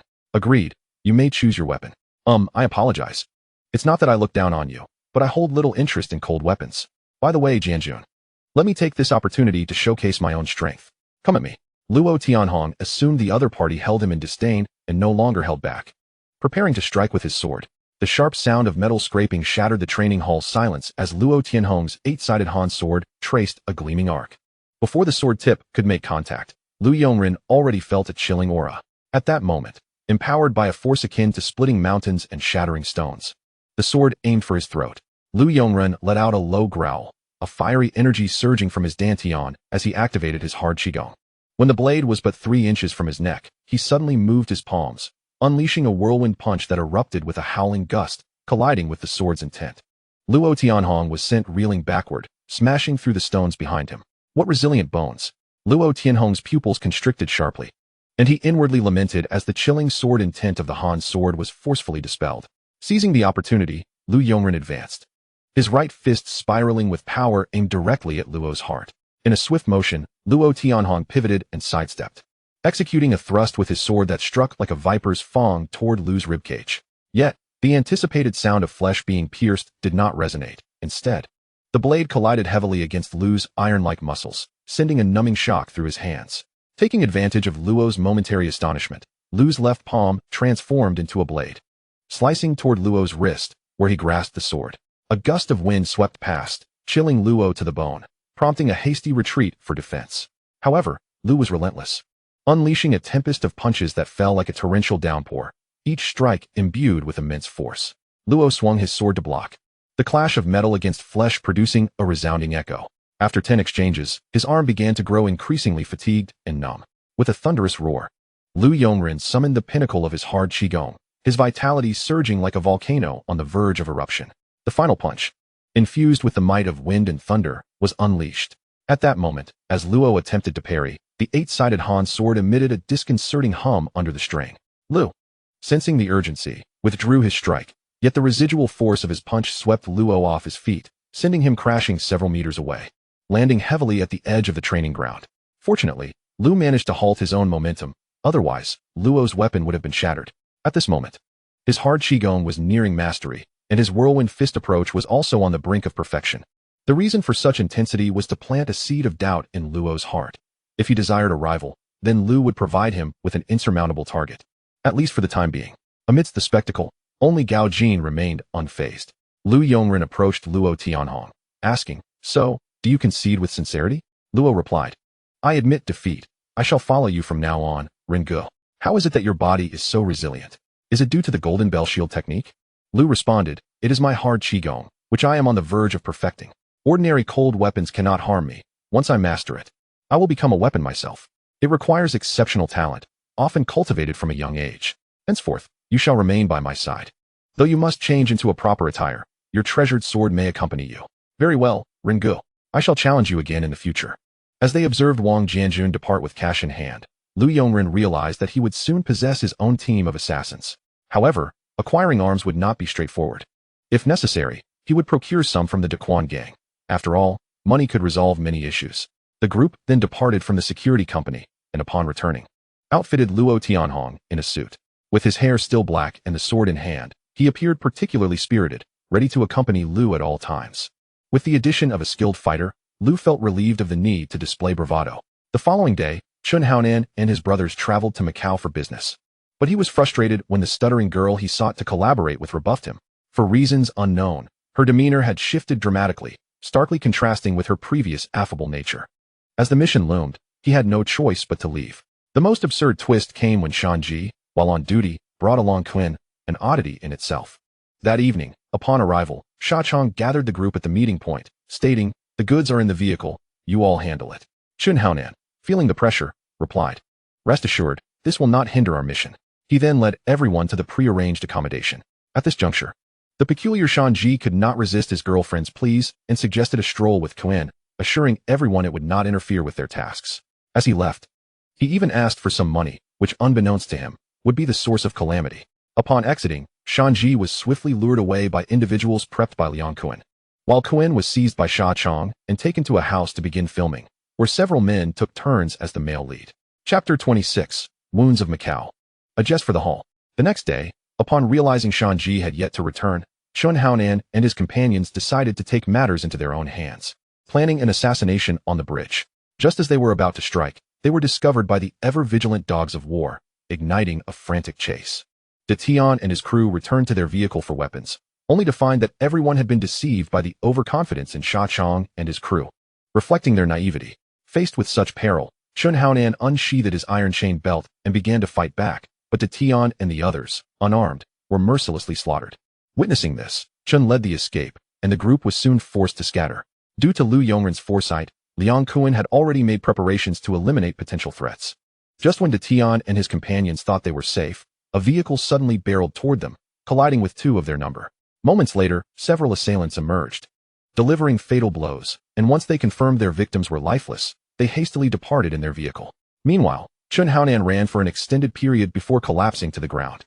Shortly thereafter, a vehicle trailing behind halted, and its doors swung open, whisking him away. Hours later, two burly men infected with HIV awaited their quarry.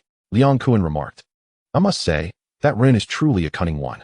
I shall have to exercise caution in my future pursuits. One never knows when one might fall victim." He instructed, "Administer the drugs to them. By the way, how is Quinn faring? Let's give her some more." Today's film plot is indeed a rare opportunity.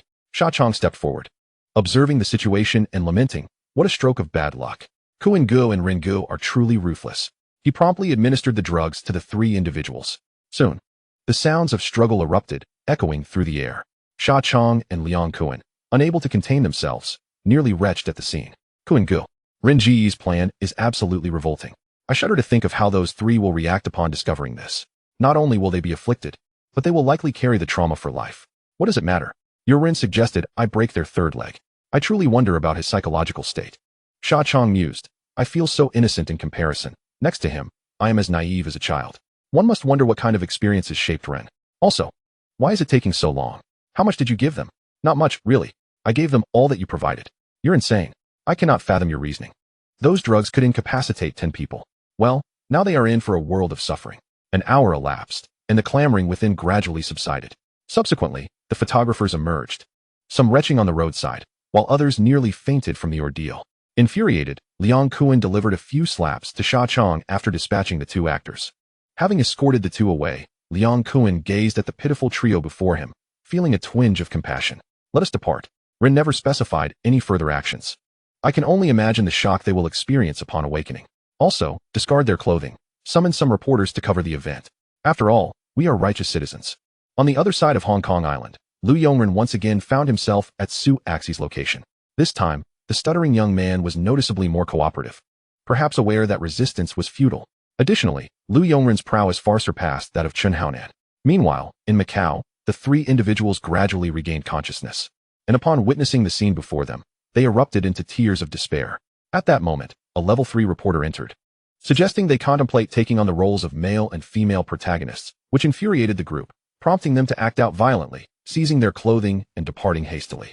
However, they were unable to reach De Tian Air and others, forcing them to contact De B, who was still on Hong Kong Island. Upon receiving the news, De B nearly fainted from rage, taking quite some time before dispatching someone to retrieve the three of them. Upon returning to Hong Kong Island, Kuan slapped Shanji and Chun Haonan a few times.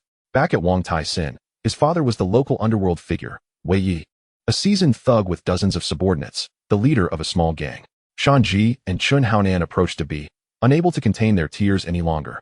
Feeling utterly wronged, especially with the grim news of De Tian Air, Bao Pai, and Xiao Pai's demise weighing heavily on them. De B looked at the two and sighed helplessly, saying, "This matter has escalated significantly. 3 brothers are gone, and you too are in this state. I've already informed Mr. Jiang. You should rest here for a while. Prepare yourselves mentally for tomorrow's meeting. Hearing Debi's sigh, the two recognized the gravity of the situation. Yet they felt too ashamed to mention the drugging incident. Moreover, neither Chun Haonan nor his companion had the courage to return home, at least not at that moment. They went directly to the hospital for a brief examination, unaware that they had already contracted HIV. It was merely a matter of time before the reality set in. The following day, the Hongxing meeting commenced once again. Jiang Tiansheng emerged with a grim expression, and the crowd, already privy to the news, cast disapproving glances at Chun Haonan and the others, causing Debi's reputation to plummet. Observing this, Debi quietly remarked, Mr. Jiang, the matters assigned by the organization will be diligently handled by the subordinates. I firmly believe there are issues at play here. At that moment, Liang Kuan interjected. The problem is that Chun Haonan is utterly incompetent, right? Debi, at this point, it's already a fact. What more do you wish to discuss? Are you still contemplating slamming the table? Do you realize the magnitude of trouble those two have caused? If I hadn't anticipated this, those two useless individuals would have failed to make any impact, and we would have been left as a joke, a laughingstock in Macau. Damn it. When you make a mistake, you must own up to it. Do you not understand the principle of standing straight when being punished? All you do is shirk responsibility, whining while the issue is right before you. It's truly bewildering. The inexperienced don't know how to handle matters, while the experienced are utterly clueless. How ridiculous. Jiang Tianxing responded. Liang Kuan, what do you propose? The situation has already unfolded. Liang Kuan retorted, huh? What else can I do? However, I just received an intriguing gift that I want you all to see. By the way, this is something that has become widespread across Hong Kong Island. Immediately afterward, Sha Chong, grinning widely, brought people and equipment to publicly showcase a sensational video, causing the crowd to twitch their lips in disbelief. Damn, is it really that explosive? And there's a black guy? Chen Haonan seems to be enjoying himself quite a bit. Shan Ji observed the scene, noting the impressive 1v2 situation, and remarked, that woman looks somewhat familiar. Isn't she Shan Ji's girlfriend? What? Kuan? She's the daughter of Wei Yi from Wang Tai Sin. This just got interesting. Shan Ji is in for a rough ride. It's worth noting that Shan Ji truly had a sense of camaraderie, willing to share such incidents with others. Haha. What is that term again? Wearing a green hat. Listening to the crowd's remarks, Shan Ji and Chun Haonan lowered their heads, daring not to utter a word. Chapter 27. Liang Kuan ascends as the leader of Hongxing. Meanwhile, Jiang Tiansheng and Debi were both stunned, unable to fathom the unfolding events, particularly Jiang Tiansheng, who never anticipated Liang Kuan would resort to such treachery.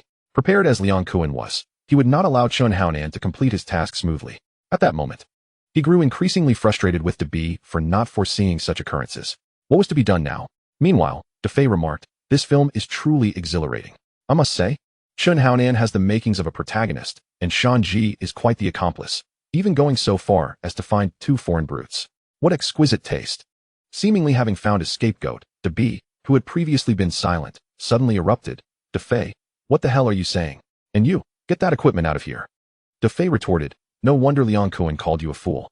I didn't see anything else. I only saw Chun Haonan and Shan Ji having a grand time. What's wrong? Didn't I invite you to join in the fun? Are you unhappy here? Everyone else is speaking. If you're silent, I'll just keep talking. Do you think I, Defei, am afraid of you? Chun Haonan, our issues are far from over. Don't even think about me forgiving you for the incident with Xiao Tang. Jiang Tianxing stepped forward, declaring, enough. Liang Kuan, remove that footage. Now that the situation has escalated to this extent, Chun Haonan and Shan Ji have tarnished the image of Hongxing and displayed incompetence, not to mention Debi's protection. I have decided to step down and pass the mantle. Debi interjected, Mr. Jiang, this matter does not concern you. I will take responsibility for Chun Haonan and Shan Ji's issues. I am willing to relinquish the position of leader in Causeway Bay to safeguard them. Liang Kuan laughed, haha. Debi, you truly have guts. However, debts have their owners. If you're taking responsibility for their actions, I have no objections. You may be impressive. But what about Mr. Jiang? Before departing, he stated that in the event of failure, one should step down. Isn't that quite normal? Isn't it, Shenggu? Absolutely no problem. I will uphold my word. The people of Hong Kong Island love to vote. Since Chun Haonan's matter has concluded, let those in support of Liang Kuan raise their hands. Liang Kuan stood up, asserting, Mr. Jiang, I have contributed significantly to Hongxing. This isn't a coup, right? Everything you assign me, I handled superbly. I hereby express my desire to occupy this position, engaging in fair competition. As for the leadership, let us not discuss that yet. Shouldn't we first consider the matters in Causeway Bay? With Debi stepping down, I support Arun ascending as the leader of Causeway Bay. Who is in support? And who is against? At that moment, Lu Yongren stood up, walking to the front of the table, gazing at everyone present. All the leaders understood that today Liang Kuan and Lu Yongren were genuinely revealing their fangs, striking with precision. Jiang Tianxing watched helplessly as Liang Kuan and Fei Quan raised their hands, quickly garnering 11 votes in favor. Dabi sighed and rose. Moving to the back to look at Chun Haonan, they both exchanged self-deprecating smiles, realizing he had now been demoted to a red stick. Had it not been for Mr. Zhang's presence, he would have long departed. Chun Yao observed the scene and remarked, since a Ren is already the hall master, let's proceed to vote for the leadership position. Those in support of Liang Kuan, please raise your hands. As he spoke, he was the first to raise his hand, leaving even Dabi, seated at the back, astonished. Exclaiming, Chun Yao, what are you doing? Are you out of your mind? Raising your hand is to support Liang Kuan. Chun Yao replied, I know, Dabi. You are no longer the hall master, so just observe. Han Bin and the others were equally surprised, but at that moment, they knew there must be a conspiracy at play. With Lu Yongren and Fei Quan's backing, one after another, hands were raised in support, ultimately resulting in the prince abstaining. With 11 votes in favor, Chun Yao stood up and proclaimed, Congratulations, Liang Kuan, on your successful election as the third leader of the Hongxing Society. Jiang Tianxing rose to his feet and declared, Since this is the consensus of everyone, I shall certainly respect it. Liang Kuan, henceforth, the leadership of Hongxing shall be entrusted to you. Do not let it go to waste. With that, he stood up and departed, followed closely by Dabi and several others. Meanwhile, Liang Kuan confidently took his place at the helm, and it seemed as though his demeanor had brightened considerably. Everyone, please take your seats. As for my ascension as the leader, Yao, I kindly ask you to announce to the outside world that Sheng Ge has stepped down due to exhaustion, handing over the reins to me. Moreover, since I am now the leader, the position of the dominant figure in Mongkok naturally belongs to Fai Long. Come, have a seat. The assembly was taken aback. Conventionally, it would have been Shaqiang's succession. Yet, observing Shaqiang's demeanor, he seemed unperturbed, clearly having anticipated this development. Fai Long, seated at the back, wore a look of astonishment. Had he, a mere fourth nine, suddenly been elevated to the rank of a hall master? He understood that this was all thanks to Ren Ge, and he rose to his feet, stepping towards the chair, saying, Thank you, leader, thank you, Ren Ge. The others did not oppose this decision, as it was the leader's inaugural appointment and pertained to a venue they were all familiar with. Liang Kuan remarked, The events of today may be difficult for everyone to digest, thus we shall adjourn this meeting. After a few days of stabilization, we shall gather to celebrate. Once the crowd dispersed, Liang Kuan turned to Fai Long and said, Do not overthink this. You are the dominant figure. However, I remain at the company. I can see that you are more suited for this role than Shaqiang. Shaqiang has been with me for a long time and has grown accustomed to this fool. Should anything arise in Mongkok, I will consult you first. I am giving you this opportunity, so cherish it and fulfill your duties as hall master, lest you bring shame upon your Ren Ge. Fai Long replied, Thank you, Kuan Ge. I understand, and I appreciate the promotion. Thank you, Ren Ge. Lu Yongren interjected, Kuan Ge. Are you perhaps aspiring to be a hands-off manager like me? Shaqiang is ineffective, but with Fai Long in charge, you have nothing to worry about. Moreover, now that you are the leader, why do I suddenly sense a newfound sophistication in you? Liang Kuan quipped, You may not know this, but the rapid shift in status requires one to be mindful of their image. Look at these decision-makers and the leader. They are all clad in suits, looking exceedingly respectable. Thus, I too must keep pace with the trend. Today's events have concluded satisfactorily. Shaqiang, send someone to keep an eye on them. Lu Yongren instructed. You all may go and rest. I have matters to discuss with Kuan Ge. Once the others had departed, he continued, Kuan Ge, let us speak candidly.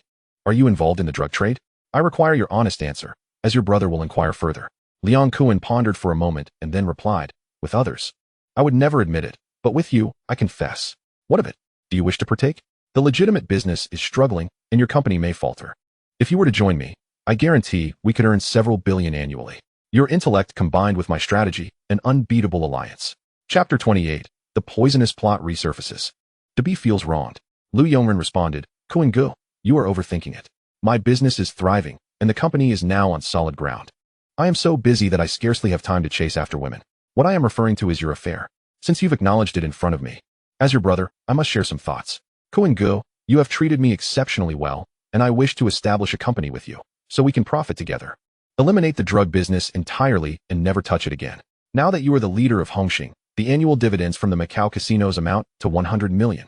With over 30 million reaching your hands, coupled with your other ventures, that is more than sufficient.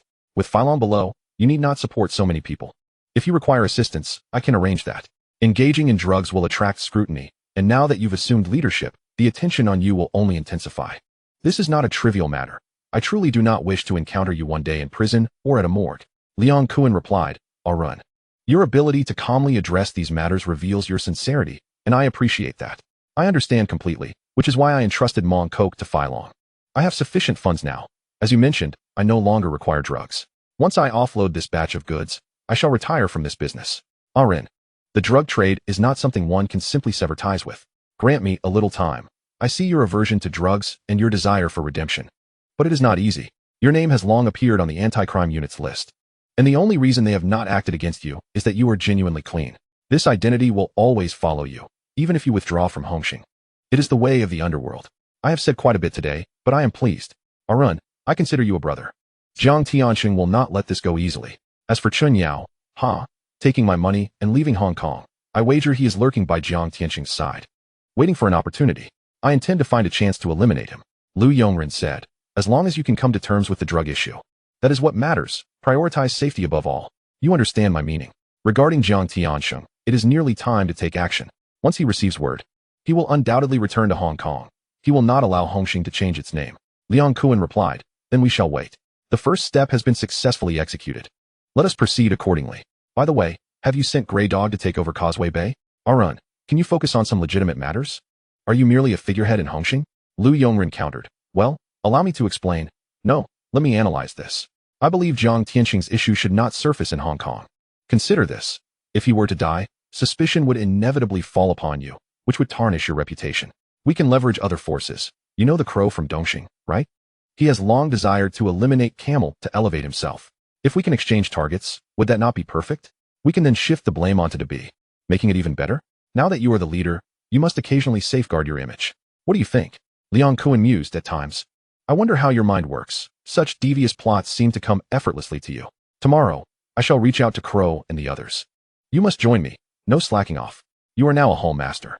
Watching Lu Yongren exit the headquarters with a resigned expression, Liang Kuan felt a twinge of emotion. However, having been betrayed by a close brother, it is challenging to fully entrust oneself to another, at least for now. This night was destined to be sleepless. Meanwhile, Lu Yongren's team had gathered to discuss matters.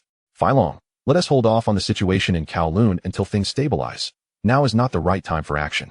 You are now nominally the dominant figure in Mong Kok, but do not disturb Kuan Ji's territory. Secretly send 1 million to Shaqiang. Trust me, it will be worth it.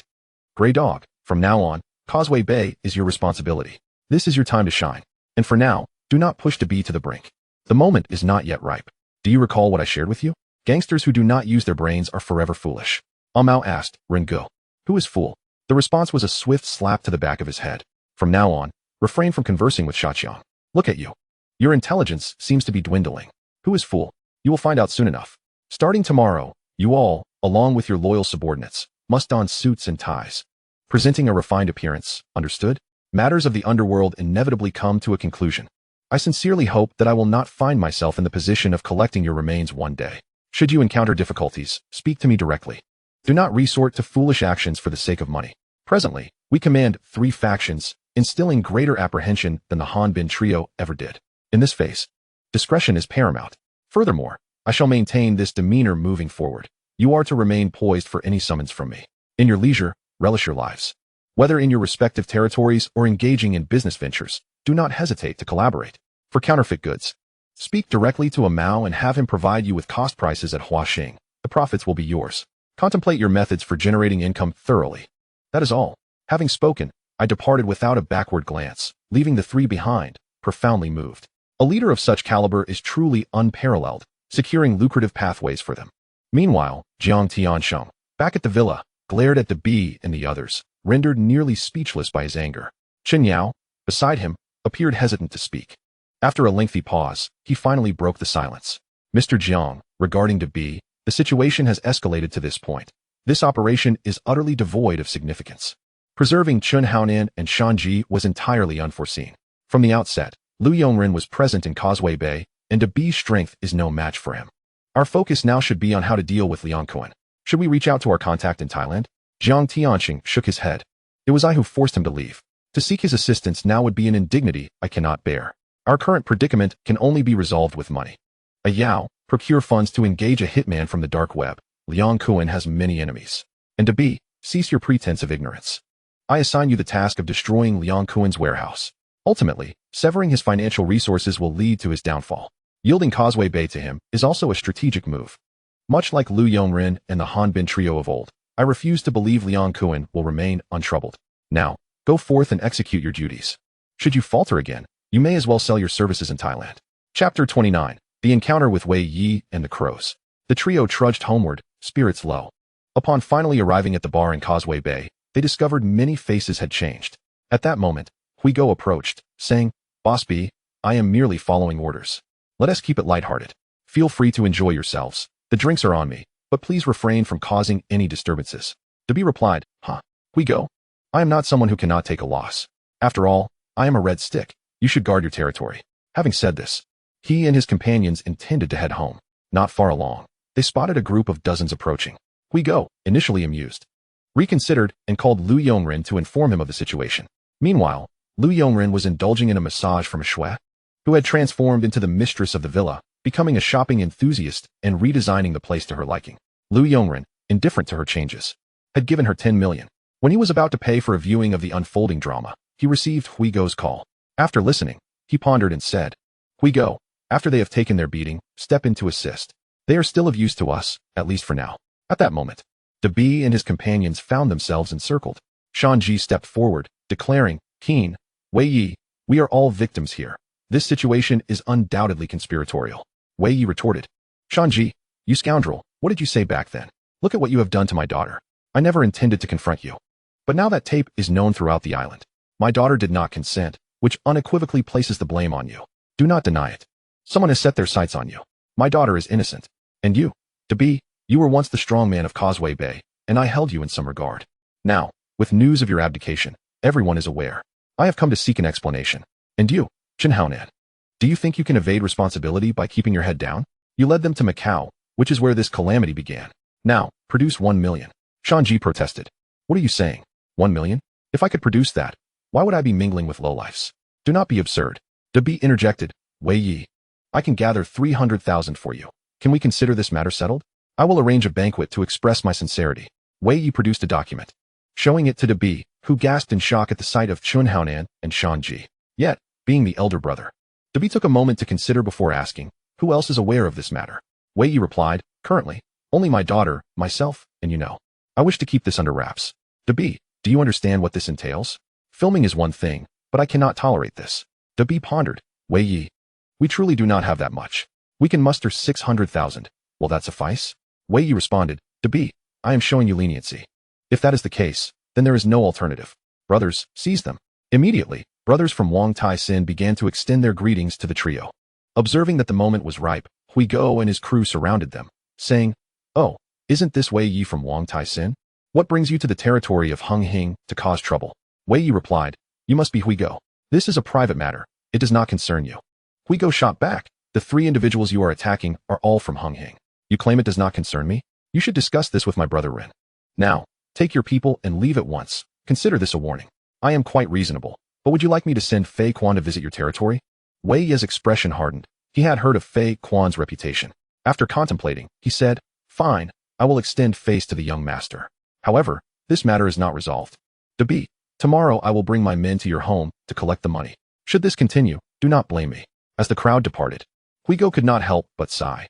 The name Fei Quan was indeed quite effective, intimidating everyone he encountered, even more so than Huigo himself. Dabi and the others approached, thanking him. I did not expect you to step in on our behalf. Do not mention it. It was Ren who asked me to assist you. After all, we are all brothers of Hung Hing. Ren does not involve himself in territorial matters. I handle those. Should you require anything in the future, simply let me know. There have been numerous recent developments. For now, take some time to rest. If there are territorial disputes ahead, I will include you as well. Consider it an opportunity granted by Ren. With that, he departed with his men. Dabi remarked, I never anticipated that a Run would possess such a sense of brotherhood, just as the rumors suggested. He completely disregards the affairs of Hung Hing and has entrusted Causeway Bay to Huigo. It is truly perplexing why such a person would associate with lowlifes. Chun Haonan remarked, I have conversed with a Ren before. Joining Hung Hing was not a choice for him.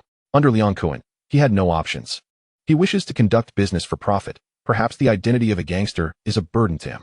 Shanji interjected, let us not dwell on a Ren's matters. We should return.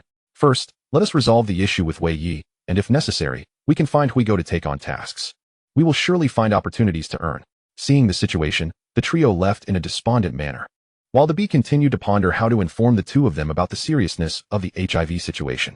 The following evening, after a celebratory event, Liang Kuan and Sha Chong brought Lu Yongren to an abandoned warehouse.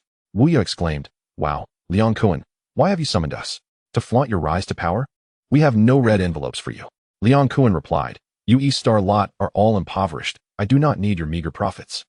I called you both here for business, significant business, though I wonder if you possess the courage to engage." Smiling Tiger, "Hehe Liang Kuan, are you offering us the market in Mongkok? We would be absolutely delighted. Just name your price." Lu Yongren stepped forward and said, Smiling Tiger, "We all know each other well, so let's not engage in empty talk. The real reason for calling you here is to elevate Crow to a higher position. In due time, we can collaborate and reap profits together. The only obstacle in Crow's path is the camel. With Old Man Bai and Uncle Ben gone, and C2 Haonan and Lei Yaoyang having left for the Netherlands, only Sha Meng remains. This is the perfect opportunity. In short, Jiang Tiansheng, we leave him in your capable hands. Once the deed is done, we shall owe each other nothing. From then on, the two major factions can partner in the egg goods trade. I trust you are aware of my capabilities. You can procure from me at cost price and sell at any rate you wish. Furthermore, the only potential threat to you, the Eastern Five Tigers, is Lei Yaoyang, who has Uncle Ben's support, while you do not. You cannot compete with him. This is your sole chance." "Crow, Liangzi Run, what are you talking about? The camel is my superior. Are you not afraid of me taking you down by discussing this in front of me?" Chapter 30, Negotiating the Leadership Exchange Plan. Lu Yongren, "Crow, we are both seasoned players, so let's not bring up fairy tales. I am well aware of your ambitions and intentions. Since your return from the Netherlands, you have been eager to seize the territory in Causeway Bay, yet you have been continually suppressed by the camel. Had you secured Bigby back then, you would have succeeded. But now that it has fallen into my hands, any attempt to take action is utterly futile. Frankly speaking, it is not that I look down on you. You are simply not my match, even if I were to handicap myself. Smiling Tiger can serve as a strategist, but the leadership position is not something that can be readily accepted by all. Sha Meng is merely a street thug, with his head filled with nonsense. A natural-born villain destined to perish at Fei Chuan's hands. C2 Haonan, on the other hand, has garnered Camel's favor and is considered the best candidate. But that is contingent upon both you and Lei Yaoyang stepping aside. Thus, the choice is yours. Do you wish to continue as one of the Five Tigers, or ascend to the leadership? These are entirely different statuses, and quite enticing, I must say." Seeing the situation, Crow and Smiling Tiger retreated to discuss their strategy. After a lengthy conversation, they approached and said, "I find your idea feasible. It is not that I desire the leadership, but rather that I have a deep-seated vendetta against Jiang Tiansheng. I must exact my revenge." Lu Yongren, "Yes, I understand. Of course, we need to devise a plan."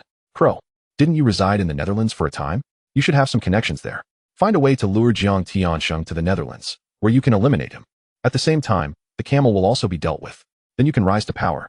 Sha Meng is certainly no match for the two of you. Once you handle the situation in the Netherlands, I will notify you of the timing."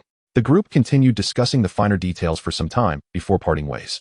On the way back, Liang Kuan could not help but remark, "Aran, do you think this course of action will be troublesome? Wouldn't it be simpler to just eliminate him outright?" Lu Yongren, "Brother Kuan, we should avoid drawing attention to our wounds. Some matters can be resolved with a bit of cunning. Besides, isn't there an abundance of people willing to assist us? Once the news of Jiang Tiansheng's demise reaches us, we can simply have Big B and his crew take out the camel, or you could eliminate Big B and frame it on the camel. Then have Chun Haonan and the others finish off the camel. Isn't that a rather splendid plan?" Liang Kuan, "Wait a moment, slow down. I feel as if my mind is finally awakening. Goodness, Arun, your schemes are increasingly sinister. I find myself feeling somewhat sympathetic towards that scoundrel Jiang Tiansheng. These people are letting you slip away like a dog. By the way, regarding the timing for going to the Netherlands, have you already bribed people close to Jiang Tiansheng?" Lu Yongren, "Well, let's keep that a secret for now." Meanwhile, on the way back, Crow began to formulate his plan. He intended to have those in the Netherlands threaten the elders of Hung Hing, compelling them to summon Jiang Tiansheng. Then, he would pay them to eliminate Jiang Tiansheng. Smiling Tiger, being shrewd, understood that such matters should not be handled directly. Resolving them with money would be the best course of action.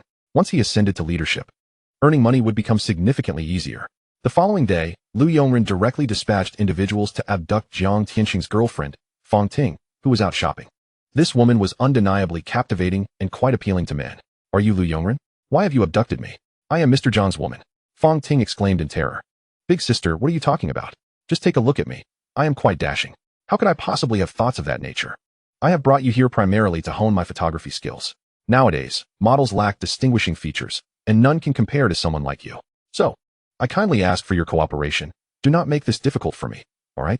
You wouldn't want to miss out on the films by Chun Haonan and his crew, would you? Feeling utterly wronged, Fong Ting had no choice but to comply. She was aware of Chun Haonan's films, and looking at Lu Yongren, she realized she would not be at a loss. After a considerable time, she found herself kneeling before Lu Yongren, utterly exhausted. Big sister, you certainly possess talent. Jiang Tianxing will soon be heading to the Netherlands, and I would like you to help me ascertain the timing. Surely, you can manage such a task, right? Meanwhile, Big B and the others had gathered the funds to hand over to Wei Yi, effectively resolving that matter. During an evening of drinking, Big B broached the subject of AIDS, leaving both men in stunned silence. Xiao Jibatzi was somewhat relieved that he had yet to encounter it since his return. Otherwise, he too would have been affected. Observing the two men with their heads bowed, Big B sorrowfully remarked, "Let this matter remain buried. What you desire now is money. I have heard there are effective medicines that can suppress it. Perhaps a cure will be found in the future." The grieving brothers could only numb their pain with alcohol. Chun Haonan, who harbored deep feelings for Su Axi, chose not to return home and instead stayed with Shanji. The more Big B thought about it, the angrier he became. Just then, one of his underlings approached and said, "Brother B, Liancoin has found the goods this time, estimated to be worth over 10 million. Should we act as we did last time and notify the authorities? Big B, do we even need to think about it? Just go ahead and do it." Before long, the police surrounded those attempting to receive the shipment. However, Sha Chong, by sheer luck, managed to avoid arrest and directly contacted Liancoin. Meanwhile, Liancoin was still fantasizing about the aftermath of Jiang Tianxing's demise. Upon learning that the shipment had been compromised, he was filled with fury. He had initially planned to complete this job and retire, but was left with nothing in the end. 200 million worth of goods had vanished, prompting an investigation and the use of money to smooth over connections, ultimately confirming that Big B was behind it. At this point, Liancoin could no longer contain his rage and decided to take action. Upon Sha Chong's return, he said, "Brother Cohen, do you want to discuss this matter with Rin?" After a moment of contemplation, he decided to make the call. Just as Lu Yongren was preparing for bed, he received the call. After hearing about Liancoin's situation, he could not help but scoff. "Brother Cohen, didn't you say you wouldn't engage in this anymore? Why are you back in the game? Do you not know how to write the word death?" "Sigh, never mind. No more goods should be brought in from now on. The 200 million is inconsequential. Consider it a financial loss that averts disaster. If you intend to move against Big B, simply take him out discreetly. Go after Big B's family and claim that Easterners are planning to strike, then pin it on the camel and inform Chun Haonan and Shanji." Liang Kuan found the plan to be exceedingly favorable and promptly instructed his subordinates to prepare for action. At that moment, De B, stripped of his former arrogance, was alone at home, sipping on alcohol, while his wife was out picking up their child from school. Suddenly, there was a knock at the door. Rising to open it, he was met by a masked figure holding his child's backpack, who said, "De B, let us go for a little trip. Otherwise, we cannot guarantee your child's safety." Chapter 31. De B, Jiang Tianxing, and the downfall of the camel. Faced with this predicament, De B felt utterly powerless and could only don his clothes and follow suit. The vehicle took a long detour before arriving at a hillside in Yunlong. Once out of the car, De B spotted Liang Kuan ahead and shouted angrily, "Liang Kuan, what are you playing at? Why are you kidnapping my son? Haven't you already established yourself as the leader? Your goals have been achieved. Why resort to violence against me? Is it to eliminate future threats? Release my family at once." Liang Kuan chuckled. "If you had lived a quiet life, we wouldn't be in this situation today. De B, you scoundrel, you dared to tamper with my goods, and now expect me to let you off? Do you truly believe I wouldn't dare to act against you? I called you here today. Rest assured, I will not make it easy for you." Realizing that the plan had been leaked, De B gritted his teeth and pleaded, "Kuan, if you have grievances, direct them at me. There is no need for this. Please, spare my wife and child." Liang Kuan sneered. "Oh, so you're begging now? You should be grateful that when I was about to take action, Arin stopped me from harming your family. Otherwise, I would have sent your entire family to sell salted duck eggs. What a stroke of luck for you." At that moment, De B's admiration for Arun reached its peak, and he resignedly stated, "Kuan, I admit it was my doing. Take my life if you wish." Liang Kuan hesitated, recalling that they had once been good friends, but had ultimately parted ways over conflicting interests. Their camaraderie had soured into enmity. And after a moment of contemplation, he turned to his subordinate and ordered, "Make it quick," before departing. The following morning, Jiang Tianxing and Shen Yao, accompanied by Fong Ting and others, set off for Holland under the guise of a vacation, accompanied by only a few bodyguards. However, upon their arrival in Holland, they were met with ruthless gunfire, as a shotgun claimed the lives of many. Meanwhile, Chun Haonan and Shanji were desperately searching for Dabi. Just then, Dasa rushed back, tears in her eyes, exclaiming, Haonan, Shanji, the camel from Dongxing plans to move against Dabi and Mr. Jiang. They sent someone to rescue me in advance. Dabi's whereabouts are now uncertain. He has likely been taken by the camel. Chun Haonan and Shanji quickly comforted her when they heard Lu Yongren's voice from behind. No need to speculate. Dabi sought my protection for Bisa and the children. The camel seized the opportunity while Dabi and Mr. Jiang were in retreat. Dabi has already been eliminated. Apart from me, no one else dares to intervene. I don't know why Dabi thought to come to me, as this will only earn me more enemies. You two should think carefully about how to avenge him. Chun Haonan and Shanji replied, Thank you, Ringo. Your willingness to assist Dabi is the greatest help to us. We will seek revenge. Lu Yongren cautioned, You must act swiftly. The camel will leave Hong Kong Island tomorrow, as Mr. Jiang has already met his demise in Holland. The situation is dire. Even Liang Kuan is feeling the pressure. I must return to discuss matters. Bisa is in your hands. After much deliberation, Chun Haonan and Shanji resolved to procure firearms to eliminate the camel. However, due to financial constraints, they could only afford one. Shanji intended to exact revenge while Chun Haonan would drive.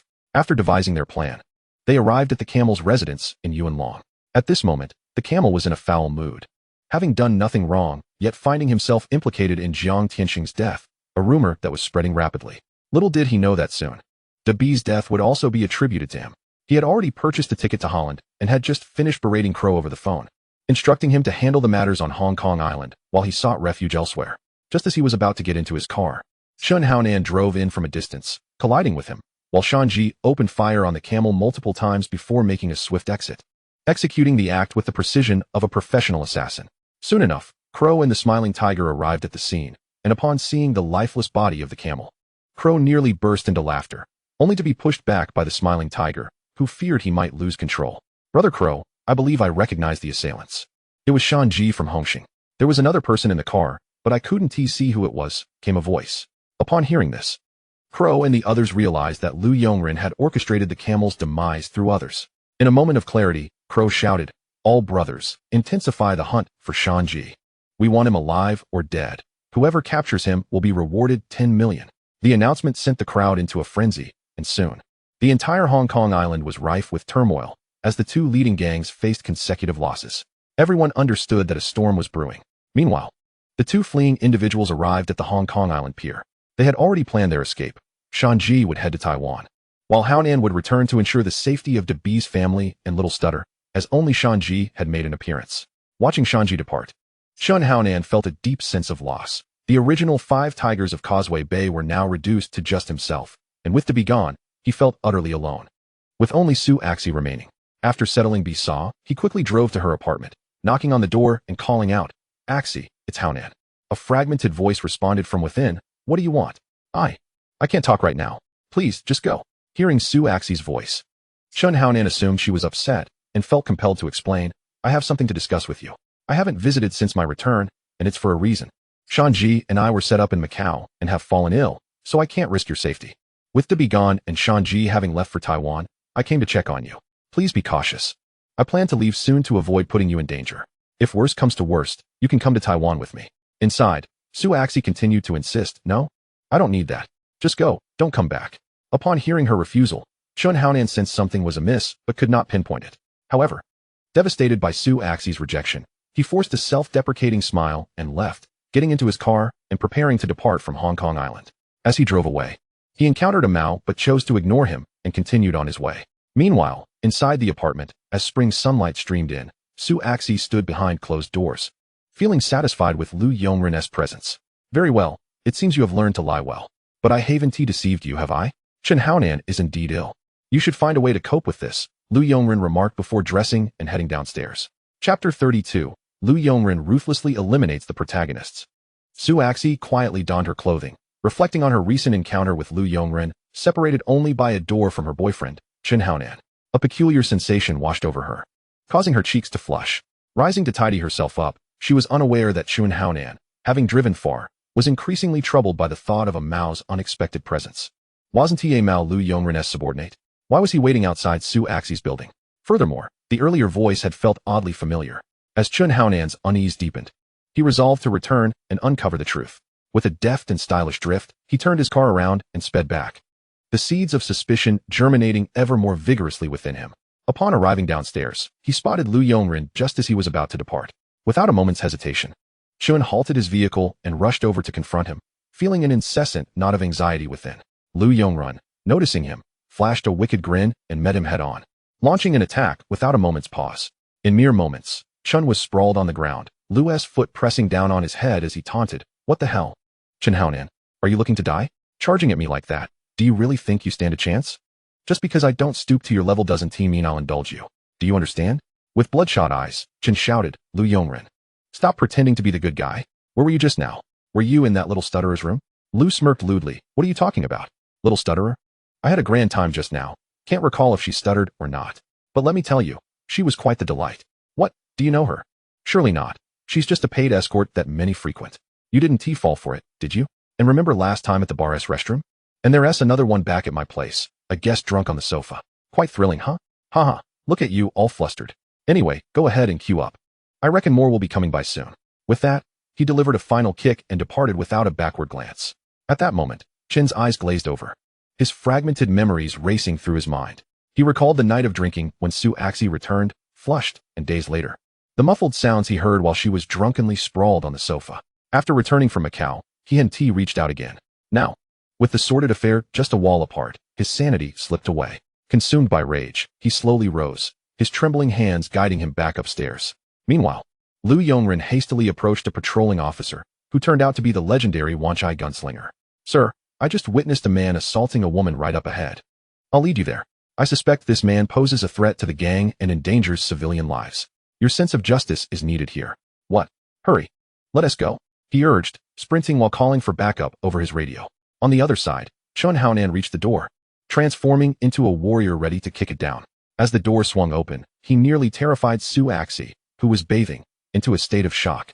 Thinking Lu had returned for a surprise attack, wrapped in a towel, she emerged to find Chun, resembling a berserker, standing before her, frozen in fear. Chun, seeing her in the bath, noticed the sheets on the bed nearby and stormed over, demanding, "Why have you treated me this way, you bastard?"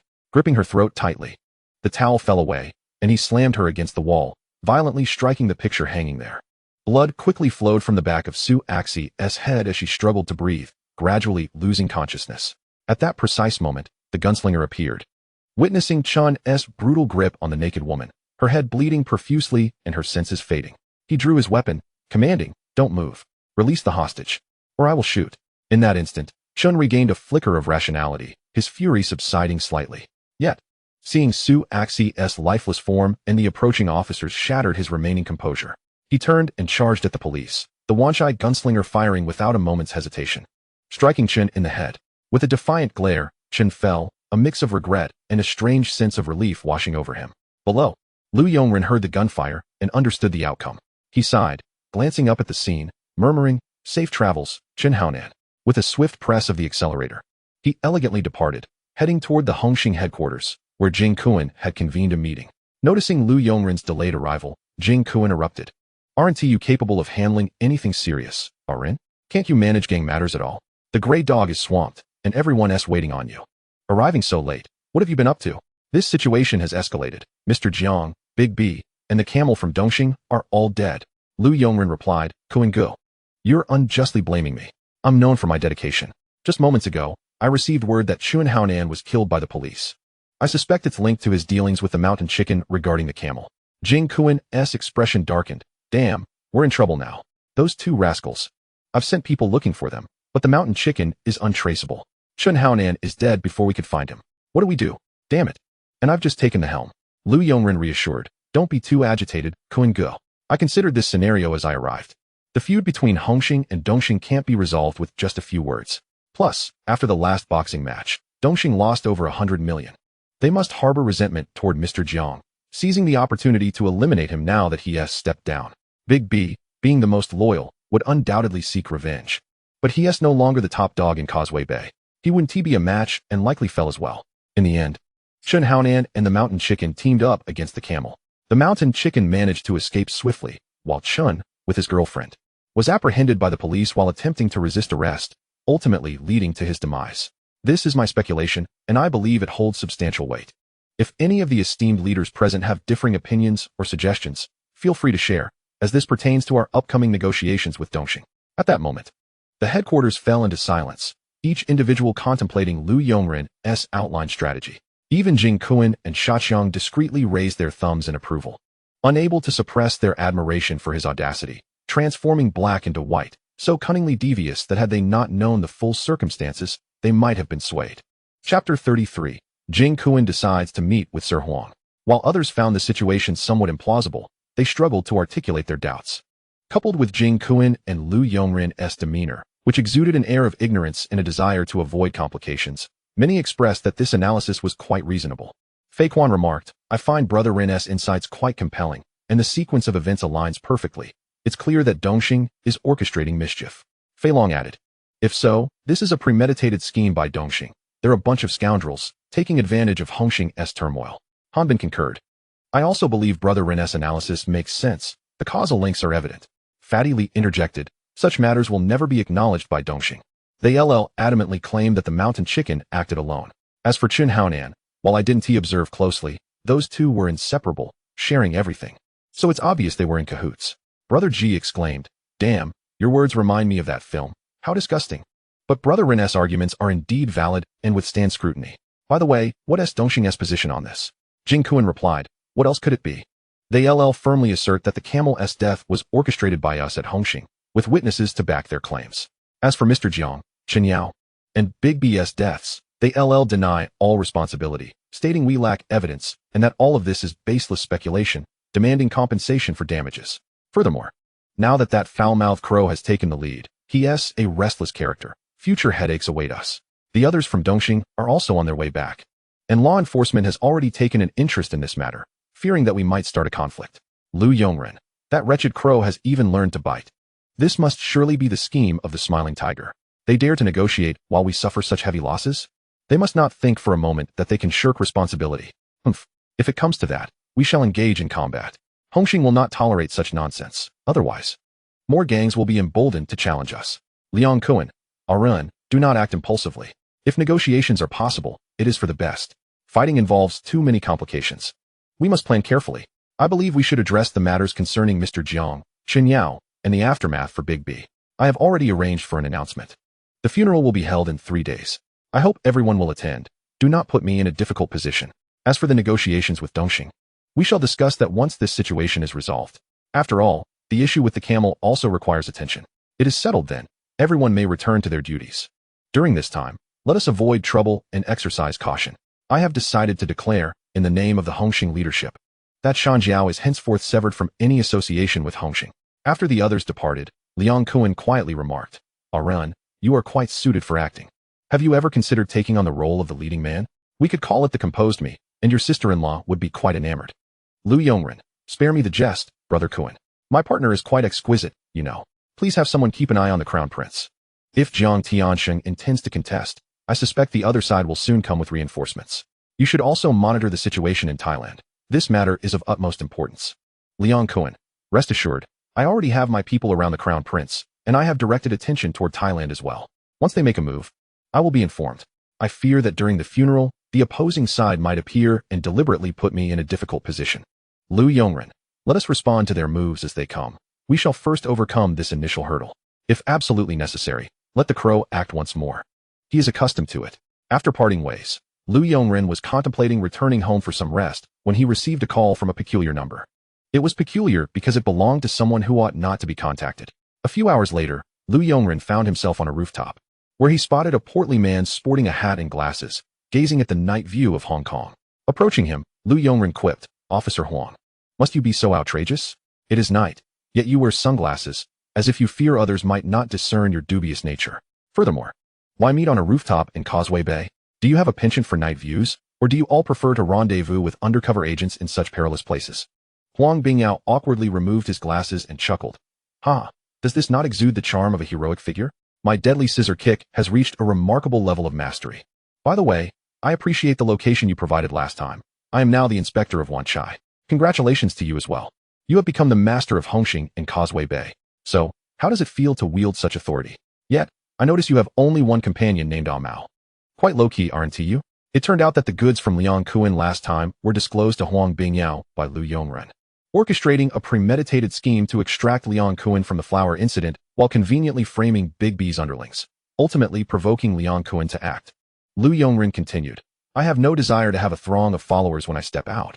It is rather dull. Presently, Hongxing is relatively clean. Yet the gang affairs are proving somewhat challenging. When I was not a master, some matters were not transparent. Now, there are dozens of gangs on Hong Kong Island. With approximately 500,000 triads, that number is truly alarming. Without proper order and management, it is absolutely untenable. Huang Bingyao, feeling awkward, said, well, that's one of the reasons I wanted to meet with you. I must inform you that the matter of your return to the force may be delayed. Upon hearing this, Lu Yongren felt a flicker of joy, but it was quickly overshadowed by unease, prompting him to question, Officer Huang, do not jest with me.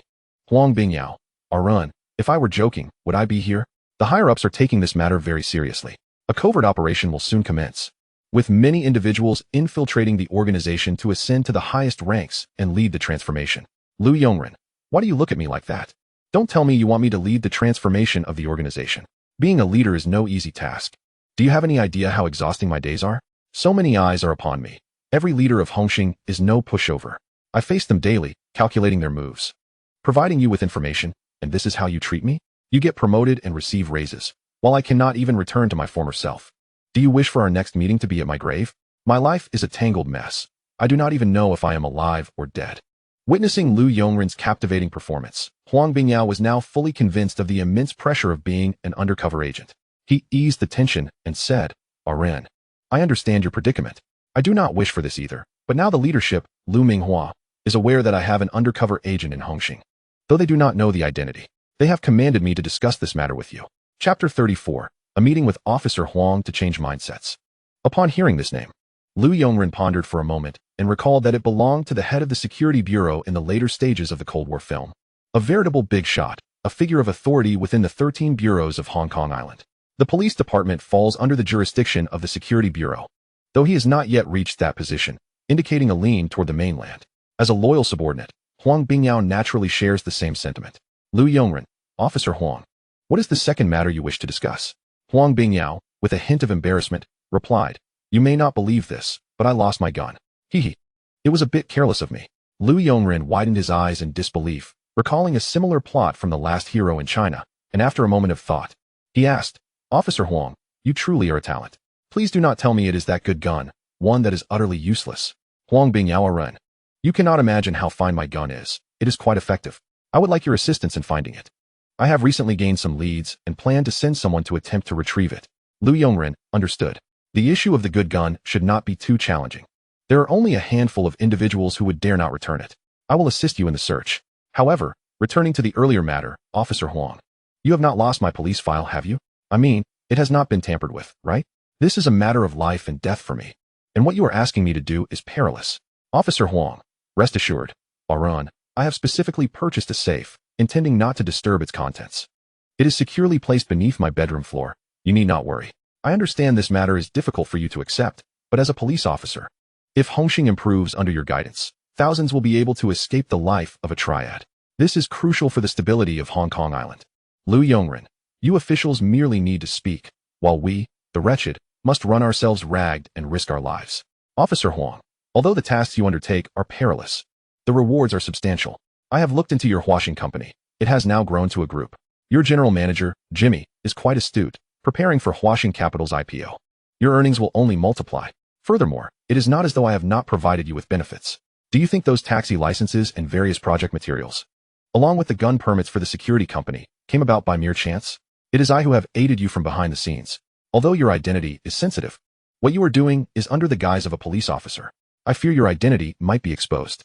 In the past, I had a good brother who was also an undercover agent. I witnessed him perish before my eyes.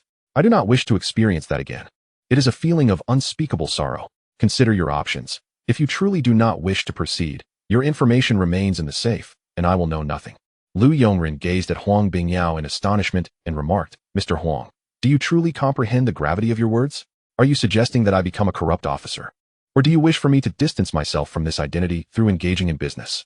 Huang Bingyao replied, the person I refer to is none other than your father. I do not wish to relive that feeling, which is precisely why my treatment of you differs. I offer you this opportunity, but be certain not to harbor regrets. Regardless of the circumstances, you must strive to be a decent human being. You need not be a policeman, nor a gangster. But you must not engage in wrongdoing that would tarnish your father's name. At the very least, I am quite satisfied with your current actions. I shall take my leave now. Ponder this matter at your leisure. In any case, I respect your choice. As he observed Mr. Huang's departing figure, Lu Yongren let out a self-deprecating smile, perhaps because the memories of his original self were too hazy to recall his father's visage. He summoned Amao, and together they stood on the rooftop, gazing at the nightscape while smoking. Amao discerned that his boss was troubled. Often, a man who smokes in solitude is on the verge of making a decision that could alter the course of his life. Amao, how long have you been by my side? What is your impression of the gang, or rather, of Hung Hing? Upon hearing his elder brother address him without the usual nickname, Amao felt a twinge of discomfort. Perhaps that was just his nature. After a moment of contemplation, he responded, I grew up in the walled city of Kowloon, amidst chaos and disorder. Were it not for the support of the dragon tornado, there would be daily brawls leading to fatalities. After emerging from that environment, I became a Blue Lantern, looked down upon by all, and I, too, failed to rise above that perception. I am but a minor character, striving to survive. I've witnessed families torn apart over flour, and seen ruthless battles fought for territory, all for the sake of money. The underworld of Hong Kong is devoid of order and rules. Today you strike me, tomorrow I retaliate. Living is already a challenge, let alone with the police always on our tails. Until you, Brother Run, took direct action, I found myself imprisoned alongside you. Reflecting on it now, I have been in this underworld for 8 years. Without you, Brother Run, I would not have attained this level of recognition wherever I go. I am greeted as Brother Mao. Lu Yongren replied, Mao, you should consider writing a book. Your eloquence has certainly improved. For now, keep those sentiments close to your heart. I require you to accomplish a task, one that must succeed. Do you understand? Mao assured him, rest easy, Brother Rin. If you instructed me to harm someone, I would not refuse. Lu Yongren retorted, no. If you dared to refuse, I would cast you aside. I need you to steal something, not to fight. Mao scratched his head and chuckled. Well, I must say Brother Rin treats me well. I may not excel in much, but thievery is my forte. It is the only skill I have honed over the years. Lu Yongren instructed. I need you to go to the residence of a man named Huang Bingyao. Beneath his bedroom bed lies a safe. Retrieve it and bring it back. That is all. Mao replied, understood. This task is exceedingly simple. I grasp the rules. The following day, when the safe appeared before Lu Yongren, Huang Bingyao gazed forlornly at the emptiness beneath his bed, aware that Lu Yongren had made his choice. At that moment, his phone rang, and upon answering, Lu Yongren's voice echoed, Uncle Huang, I have accepted both of your tasks. I am Lu Yongren, and I always shall be. It would be best if I were the one to destroy this item. With that, he hung up. Huang Bingyao, upon hearing this, erupted into laughter. Realizing that Lu Yongren's mindset had transformed, he was no longer bound by constraints. Meanwhile, Lu Yongren observed the burning documents before him, his gaze shifting as he contemplated the path ahead. Initially, he had desired to avoid being an undercover agent and live a stable life as a wealthy individual. But now it seemed that in this sordid world, he must strive to rectify the chaos. He pondered that to advance, he must empower himself, with the key lying within the system.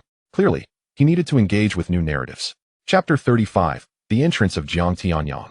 Lu Yongren called upon Mao once more, saying, help me locate a teacher named He Min from Edinburgh School, as well as a weapons dealer named De Fei involved in smuggling. Mao responded, Brother Rin. That is a simple task. I know that De Fei has always operated near that school, collecting protection fees and covertly selling arms. Much like Snake Boy Ming and the Big Circle Gang, engaging in clandestine transactions. His inventory isn't particularly vast. As for teacher He Min, she is affiliated with Hung Hing and is the most beautiful among the graduating students. Brother Rin, you truly have an eye for talent. But what about sister-in-law? Lu Yongren replied, what do Min's affairs have to do with women? Just keep an eye on De Fei for now. Once we deal with Hung Hing, we can take care of him. Time raced by, and soon the day of remembrance arrived, marked by great fanfare, given the loss of a leader and 2 hall masters. The position of the Hong Kong Sun had yet to be determined, while De Fei was only interested in North Point, infuriating fatly. Ultimately, it was Liang Kuan who appointed Shiqiang to manage the situation to restore order. At that moment, the hall was teeming with people. Liang Kuan entered accompanied by 11 leaders. While the prince had not yet arrived, and both Lu Yongren and Liang Kuan were acutely aware that a spectacle was imminent. Outside, the newly promoted Chief Inspector Li Wenbin stood guard, and a perplexed inspector beside him remarked, Sir Li, why are you personally here? We can manage this without you. Li Wenbin replied, I have received word that this time, Hung Hing will not be peaceful. We must be prepared at all times. Just wait. Soon there will be a show to witness. Let these people turn against each other. As more guests arrived, numerous gangs from Hong Kong came to pay their respects. Zhongyi Xian, Hong Run, Hong Tai, Hong Wen, He Sheng, He Ji, He Lianxing, Changxing, San Lian, Jingxing, Hengzi, He Tu, Lianhe, Chuanxing, and many others, essentially creating a real-life underworld convention. Even Ben Shu from Dongxing brought Lei Yaoyang along to observe the commotion. Liang Kuan noted quietly. Did you see? The expressions of these people are off. I am certain something is amiss. The prince has likely contacted Jiang Tianyang. Whose Tsimsha Sui is a crucial location. Today's events must not lead to disgrace. Lu Yongren responded. We can only respond as events unfold. You handle the crowd. And I will take care of any confrontations. After a considerable time, as various guests began to contemplate their departure, a voice rang out, the Jiang family. Jiang Tianyang has arrived. No sooner had the words left his lips than Jiang Tianyang entered, cigar in hand, exuding an aura of authority, flanked by 3 individuals. One of whom was the prince, who boldly usurped Liang Kuan's position. Many elders in the hall were already aware of Jiang Tianyang's reputation. He stepped forward, respectfully offering incense. Before addressing the assembled Hung Hing members, greetings everyone, I am Jiang Tianyang. Many of you are meeting me for the first time. My elder brother met an unfortunate end outside. Hung Hing is indeed becoming increasingly chaotic. And you must be Liang Kuan, who certainly possesses the demeanor of a leader. This must be Lu Yongren, whose name truly befits his appearance. Liang Kuan replied, Mr. Jiang, how kind of you to return from Thailand. It is we who owe you our gratitude. We will require your attention regarding Hung Hing's affairs. After your arduous journey, please take a moment to rest. We shall converse further after the evening's conclusion. Just then, Che Baoshan approached, his imposing figure casting a disdainful glance at Liang Kuan, prompting Lu Yongren to step in front of Liang Kuan and exclaim, Ah, is that not Che Baoshan? Who is that again? Ah, yes, your father has passed away. Why don't you kneel and pay your respects, Brother Kuan? Are you aware that he is the child of Jiang Tianxing and his stepmother? Ultimately, he was taken in and raised by Mr. Jiang. One could say he has a pitiable background. Che Baoshan, have you returned today to acknowledge your father? Indeed. It seems the Jiang family values deep emotions and loyalty. Jiang Tianyang never anticipated that such a secret would come to light, while others displayed expressions of surprise and amusement. Particularly the members of other factions present in the hall, who no longer had any intention of leaving. Naturally, with such a significant revelation, one must savor it thoroughly. Such an occasion is not easily encountered. Liang Kuan pondered for a moment and remarked, Arun, the Jiang family is certainly known for their filial piety. Che Baoshan, after all, is of the younger generation. It's only natural for him to be somewhat obedient. However, Your Highness, what do you mean by that? Among the Hongxing group, you are the only one who has recently taken the lead, and you haven't shared your association with Mr. Jiang with us. Were you planning to surprise us? Your Highness replied, Liang Kuan, you are indeed the leader, but I don't recall consenting to Mr. Jiang's arrival. Is there any issue if I choose to greet him?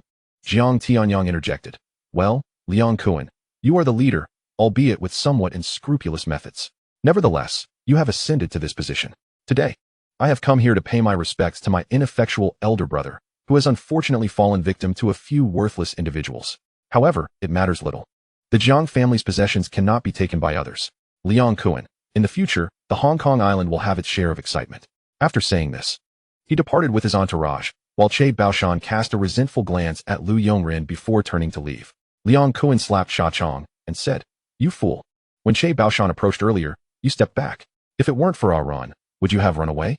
Lu Yongren replied, All right, Brother Kuan, don't blame Sha Chong. Among everyone present, only I and Tianhong are capable of confronting Che Baoshan. The rest are no match, and Tianhong wouldn't win without a weapon. At that moment, Luo Tianhong, who was close to a Mao, gazed intently at Che Baoshan's departing figure. Liang Kuan asked, Arun, what do you suggest we do? Once this concludes, we shall deliberate further. This time is unlike any other. I suspect Jiang Tianyang intends for a direct confrontation, which may lead to a schism within Hongxing. The other faction members, upon witnessing the unfolding events, lost interest and began to leave in succession. The police outside were aware of the situation inside, and, given that no altercation had ensued, this was anticipated by Li Wenbin. However, he had developed a keen interest in Lu Yongren and planned to investigate further. That evening, at the Chinkuan Film Company in Mongkok, Liang Kuan was still contemplating how to handle the situation while awaiting Lu Yongren's response. Meanwhile, Lu Yongren had no concrete plan either, and after a moment of thought said, Brother Kuan, among the 12 hall masters of Hongxing, aside from the already defected prince, who else might side with Jiang Tianyang? Liang Kuan replied, excluding Han Bin, Dinosaur, and Sister 13, along with you, Fei Chuan, Fai Long, and Sha Chong. There are only 4 left, Ma Wangjian, Liang Ma, Ji Gu, and Dai Yu. If any problems arise, it will be these few. Han Bin has become your ally and will not oppose you. Sister 13 is in Mong Kok. While her connections may not be stellar, she can discern the situation and will likely remain neutral. Lu Yongren acknowledged. Yes, your analysis is sound. These few are from Chaiwan, Sham Shui Pa, Saiwan, and Kuntong. Their strength is not particularly formidable, yet they are stronger than smaller factions and can serve as cannon fodder. I suspect Jiang Tianyang is aware of this and will soon discreetly seek to sway them. They may be vulnerable to betrayal. Therefore, please have someone monitor these individuals. Jiang Tianyang does not have sufficient personnel. In the short term, he cannot rely solely on the prince's men. He will either hire outsiders or recruit from Thailand. This matter requires swift resolution. The longer it drags on, the more detrimental it becomes for us. Brother Kuan, please contact Crow. Let us meet discreetly. I believe his recent days alongside the Smiling Tiger have not been easy. Several hours later, a few individuals reconvened in a warehouse, this time joined by Luo Tianhong. Crow remarked, Liang Kuan, I've heard that things were quite eventful on the Hongxing side today. Jiang Tianyang has returned to seize power. I was surprised to learn of this news. Wasn't he supposed to be in Thailand, indifferent to such matters? Liang Kuan responded. Who knows how it all transpired? If it weren't for our run, I fear we might have taken action today. Lu Yongren added. Crow, I assume your situation hasn't been smooth either. It's been days. And I see that Uncle Ben is hardly concerned about you as the leader. Every family has its own challenges, thus our collaboration must continue. Albeit now involving Uncle Ben and Jiang Tianyang. The Smiling Tiger interjected. Liang Xiren, Uncle Ben is relatively easy to deal with. But Jiang Tianyang has the prince by his side. As for Che Baoshan, I'm not quite sure how formidable he is, and there's also that supernatural being. It truly is troublesome. Lu Yongren replied. Leave the prince's matter to us. Jiang Tianyang relishes forming alliances, and he will likely reach out to you for collaboration soon. No, rather, he will contact Uncle Ben. After all, in his eyes, you may not hold much value. Crow retorted. Are you not mocking me? Your words are sharper than mine. Since we share common adversaries, let us discuss how to eliminate these obstacles. Lu Yongren cautioned. This situation is quite delicate. The longer we delay, the weaker the deterrent power of both your factions becomes. We must act decisively. Tomorrow night, Hongxing and Dongxing will settle accounts. I plan to take down the prince at that moment. You two must perform convincingly to buy me time, and then we shall see how Crow proceeds. Since Che Baoshan has a good relationship with the prince, he will certainly seek out the culprit. At that time, you must act swiftly, and remember to use Black Star. Otherwise, I fear for your safety. Crow queried. If we act now, won't that escalate the situation too much? Lu Yongren reassured him. Bring some weapons, and you shall soon understand what you are facing. If necessary, I will also have people intervene. It is imperative that we resolve this cleanly. After much discussion, the group finally dispersed. Upon returning home, Lu Yongren found a shui studying nearby. He quietly approached her and embraced her, greedily inhaling the scent of her hair. What are you studying so late? Are you trying to learn how to be an effective assistant to the chairman? I'm learning how to make bombs and delve into computer science, as well as acquiring some legal knowledge and financial skills, she replied. Lu Yongren remarked. That truly is quite extreme. Who raises a good person to dabble in such affairs? The next day, after several exhausting days, Lu Yongren slept until the afternoon. He cherished the rare moments spent eating with the shui, though their warm time together was fleeting. Just then, a phone call rang. And upon answering, he heard Luo Tianhong's voice. Brother Ren, a person named Feng Yuxiu has come to challenge us at Qilong. He is quite powerful. I lost. And Wang Jianjun also lost. Jing Gu is currently engaged in business and cannot break away, which is why I reached out to you. Lu Yongren responded. What? Feng Yuxiu? The timeline seems off. Never mind. Have him wait a moment.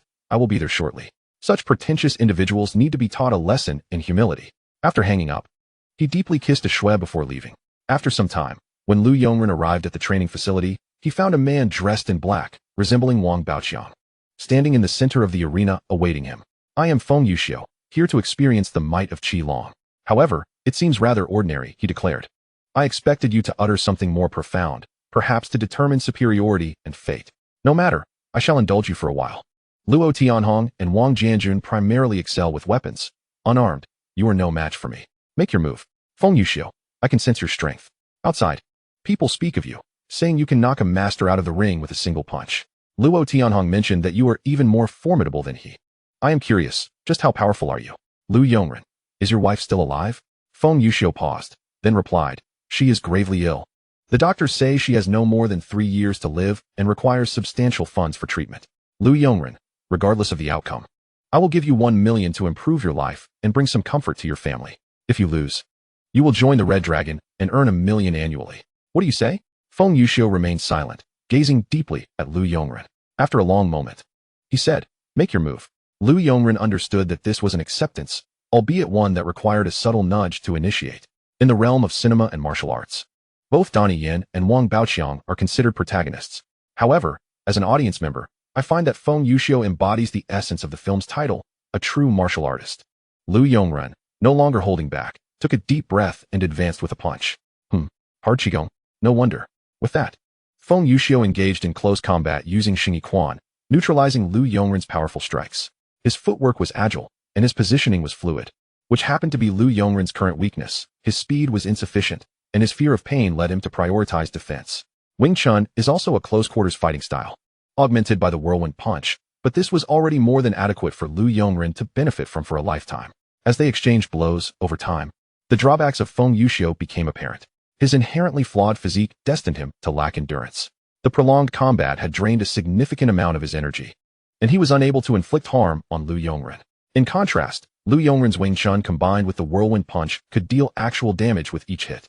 Ultimately, after a whirlwind punch sent Feng Yuxiu flying several meters, he staggered to his feet and admitted, truly, your reputation is well-deserved.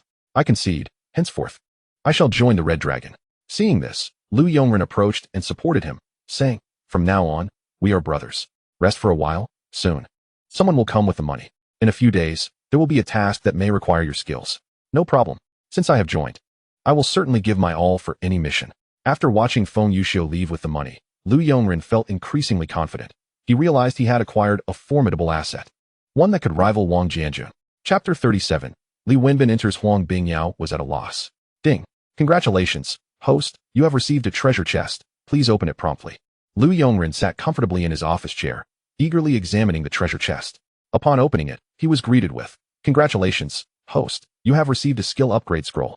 A beginner's Bajiquan, 30 million Hong Kong dollars, a happiness brand nail clipper, and a used condom. At that moment, Lu Yongren's smile faded, and he spoke ominously. Ankila, did you lose your mind while defecating? For items, 2 of which are utterly useless. Did you not claim the quality of the treasure chest has improved? I can tolerate the nail clipper, but what on earth is this condom? How depraved are you? No wonder that bear left you. Go eat feces. Ankila, Feng Yuxiu is, at best, a reluctant protagonist. It is already fortunate to receive any rewards. Please do not complain. Consider this a form of welfare I bestow upon you. Graciously accept this gift. Lu Yongren, what the hell? Are you even speaking human language? Does your conscience not ache? You truly have no shame. Get back to the bushes. He then proceeded to use the skill scroll, learning the beginner's Bajiquan, enhancing the whirlwind punch to mastery, and achieving minor proficiency in hard Qigong and Wing Chun. After all, these were his primary methods. He stored the cash in his ring, planning to deposit it in the warehouse that evening. As for the condom, he declined to claim it, opting instead to give it to Ankila. Just as he was reveling in the joy of leveling up, Xiao Yutai entered and said, Brother Ren, a police officer is here to see you. Lu Yongren inquired, puzzled. A cop? Oh wait, a police officer. Let him in. Also, Xiao Yutai, I rather like your title. If Brother Ren doesn't like it, you may call me Brother Qing. Xiao Yutai had begun to grow immune to Lu Yongren's shameless manner of speaking and turned to fetch the police officer. Soon, Officer Li Wenbin entered and took a seat directly across from Lu Yongren, stating, meeting you is not difficult. Being associated with Hongxing is much easier than being a boss of Huaxing, which requires an appointment. Lu Yongren, sir, what are you implying? If you wish to see me, you may do so at any time. I can have my assistant create a green channel for you. Do you require my autograph? Li Wenbin, handsome Ren. You are indeed one of a kind. You bear no resemblance to a Triad member. I even suspect you might be one of our colleagues. Lu Yongren frowned and replied, Officer Li, you must be mistaken. I am merely an ordinary businessman from Hong Kong, a law-abiding taxpayer. Surely you aren't here to investigate that? Li Wenbin smiled. I have witnessed the attitude of Officer Huang Bingyao. When I mentioned arresting you, his expression clearly shifted. Even if you are not a police officer, you lean towards our side, which is quite favorable. Your status is currently quite elevated. Should you need assistance, feel free to contact me. Officer Huang Bingyao's authority is not yet sufficient to fully aid you. Lu Yongren contemplated silently. Is this guy human? Such subtle changes allow for the deduction of numerous truths. The world is indeed real. Those capable of achieving such a rank are not simple characters, and the pressure he exudes is far from the portrayals in novels. If it weren't for my status as a time traveler, I would have to account for the color of my underwear tonight. Lu Yongren, Officer Li. Hong Kong is a place that upholds the law, and cooperation between citizens and police is a commendable virtue. If you are here to discuss such matters, then I kindly ask you to leave. Li Wenbin, you are truly exceptional. Since my arrival, You have only displayed a moment of hesitation and a frown. Mr. Lu Yongren, I find myself increasingly intrigued by you. Your presence has evidently improved the safety in areas such as Kowloon, Mongkok, and Causeway Bay. The short man in a suit and tie appears more professional than I do. How can one not discern who the police are? We will meet again in the future. Oh, and I almost forgot to remind you.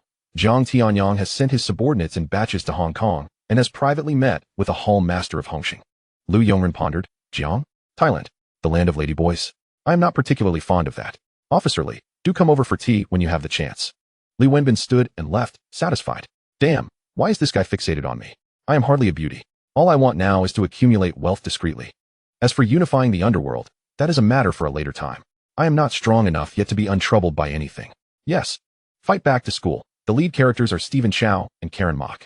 With that thought, Lu Yongren promptly contacted Amao to prepare for an excursion, simultaneously relaying the information to Liang Kuan.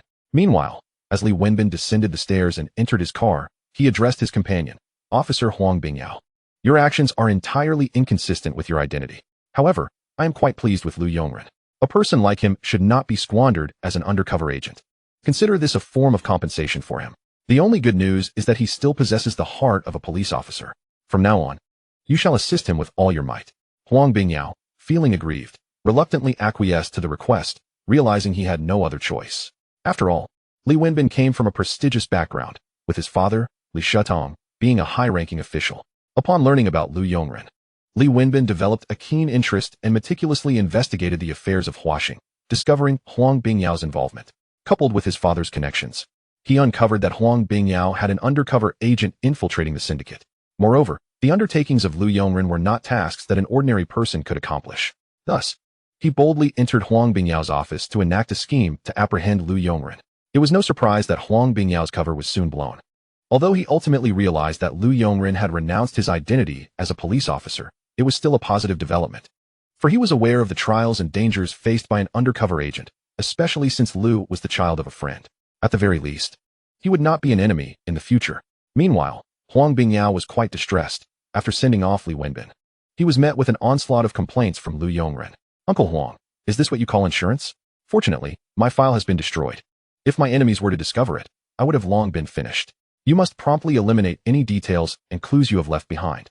Li Wenbin is neither purely righteous nor wholly malevolent. He is not a person to be trifled with. Thankfully, his lips are tighter than yours. Otherwise, you should cease any future attempts at undercover work. Also, did you send an inspector named Zhou Xingxing to the school undercover? Huang Bingyao replied, What? How do you know about this? Is my undercover plan truly that flawed? Lu Yongren retorted, It's as terrible as a pile of dung. It might as well have I am an undercover agent written on my forehead. Forget it. I will handle it myself. At this moment, Lu Yongren felt a wave of anxiety wash over him.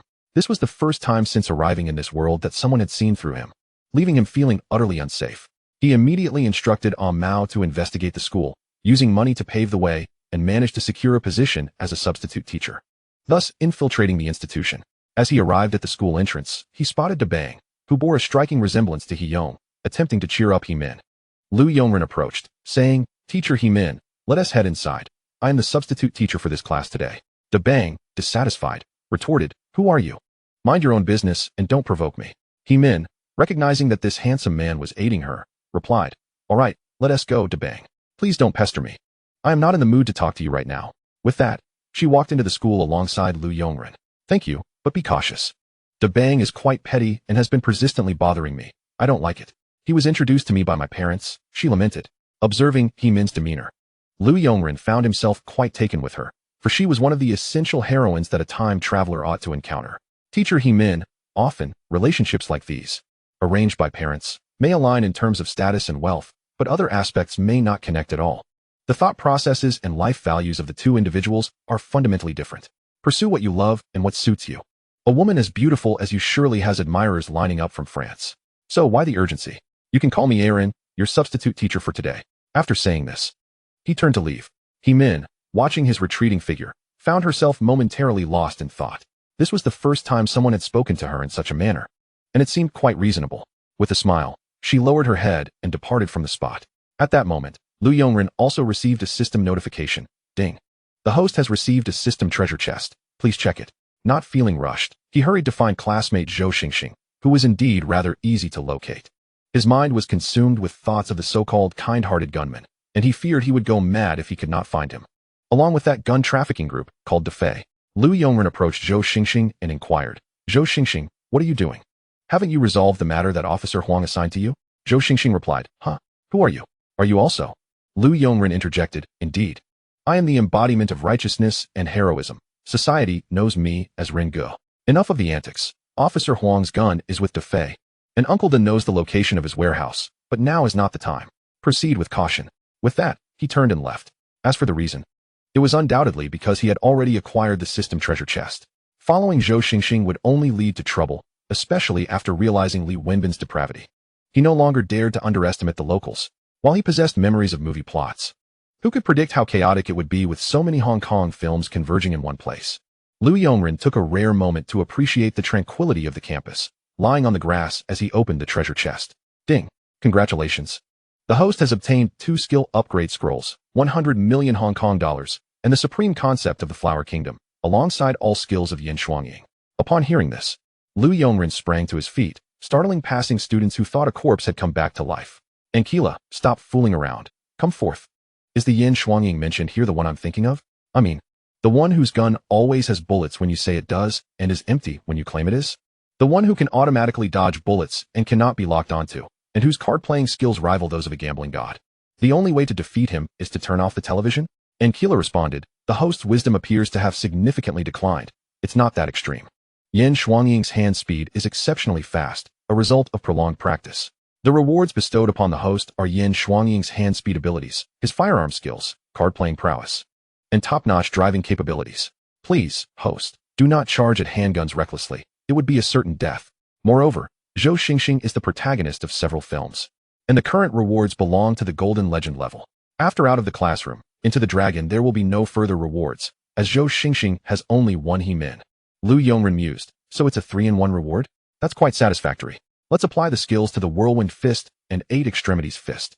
Now, with the Whirlwind Fist and Iron Shirt mastered, possessing Yin Shuangying's skills, there are few who could stand against me in this world. Haha. Ankila cautioned. Please do not overexert yourself. There are still many plots that require your exploration. Lu Yongren replied. Well said. I appreciate your words today. Now, off you go. Time swiftly passed to the evening. As for why he did not return home, it was undoubtedly to protect teacher He-Min. Soon, the two exited the school, and Lu Yongren, playing the gentleman, opened the car door for He-Min. Just then, Dabang approached with 2 companions. As He-Min began to speak, Lu Yongren interjected. Min, trust me, let us play a game. Close your eyes and cover your ears. We will be home shortly. With a smile at He-Min, who began to comply, he turned and strode towards Dabang. Before Dabang could utter a word, Lu Yongren swiftly delivered a slap, seized the other 2 individuals, and executed a 3-way kiss maneuver. With a swift kick, all 3 knelt down, and he deftly acquired their handguns. It must be said, Yin Shuangying's skills proved extremely useful for thievery. Lu Yongren then seized Dabang by the collar and declared, I am giving you one last chance. Do not show your face at the school again, nor harass He-Min. Remember, you have family and people you care about. This is not a threat. It is a chance to save yourself. You are with the Major Crimes Unit, correct? Then focus on solving cases and do not bring trouble upon yourself or your companions. With that, he turned to leave, discarding the bullets from the guns before tossing them back. Once in the car, he started the engine and drove away. At that moment, He-Min opened her eyes, lowered her hands from her ears, and asked, How did you do that? You just took down 3 with 1 strike. Lu Yongren replied, What? Are you being naughty? Peeking with your eyes open? He-Min, do you take me for a child? When you were engaged in a fight, I was genuinely concerned for you. I didn't realize you were so formidable. In the past, it was always the larger gangs bullying others. Now, it seems the tables have turned. Consider this your act of justice, for I have never been fond of his type. Lu Yongren, I know, you prefer someone like me. You can call me Ringu, or perhaps Chingu. Haha. He-Min chuckled and said, Have you always been this amusing? I must admit, this is quite the first for me, and I find it rather delightful. Please, take me home. I wonder, do you often pursue girls in this manner? Chapter 39. He-Min's heartfelt affection. Eliminate the Crown Prince. Lu Yongren. To be frank, I only speak this way to girls of remarkable beauty. Sadly, you are the only one I've encountered who is so exquisite. Where do you reside? If you don't tell me soon, I might just take you home myself. I wouldn't want the police to apprehend me later. He-Min, you just took down 3 police officers. Are you not afraid of retaliation? Judging by your car, you seem quite affluent. Not everyone possesses such skills, which piques my curiosity. Lu Yongren. Min, The curiosity one feels about a man often signals the onset of love. I must confess, I am quite the cad, albeit a handsome one. I wonder if you might be able to reform me. He-min, it seems you are indeed a cad, without a doubt. After you turn right at the intersection ahead, I can exit the car. Will you come to pick me up tomorrow? Lu Yongren, I expected you would invite me in for a drink. Since you've asked whether I will pick you up, I shall make it a point to impress you, becoming your devoted chauffeur and guardian. He-min gazed at the departing vehicle with a warm smile, feeling a flutter of anticipation for the following day. Meanwhile, Amao felt somewhat aggrieved, having taken a taxi to create space for his elder brother to woo a girl. As for Luo Tianhong, he remained focused on his martial arts training, understanding that courting a girl was not akin to fighting. Just then, his phone rang, and Lu Yongren said, "There's a police officer named Debang, likely from the anti-gang or serious crimes unit. He has made numerous errors, frequently resorting to violent enforcement and intimidation.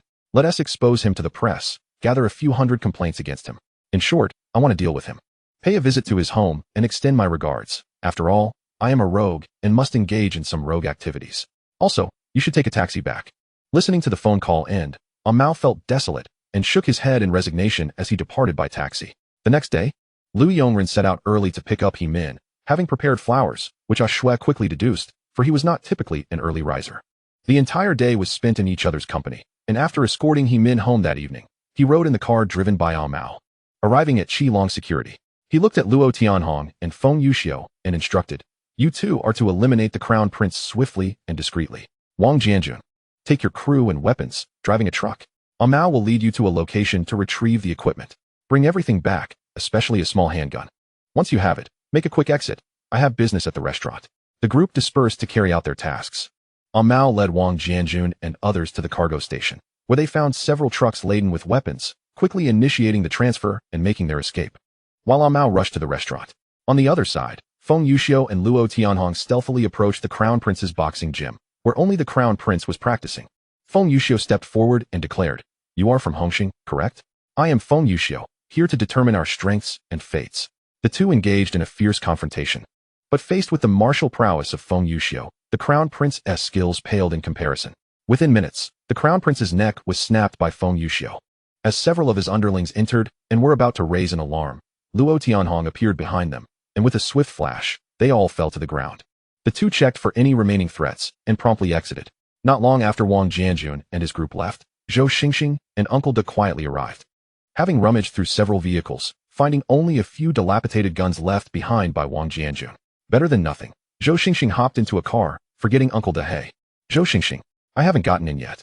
Zhou Xingxing sped off, oblivious to Uncle Da's calls, but his voice was soon heard by the approaching De Fei and his crew, who quickly apprehended Uncle Da and subjected him to harsh interrogation.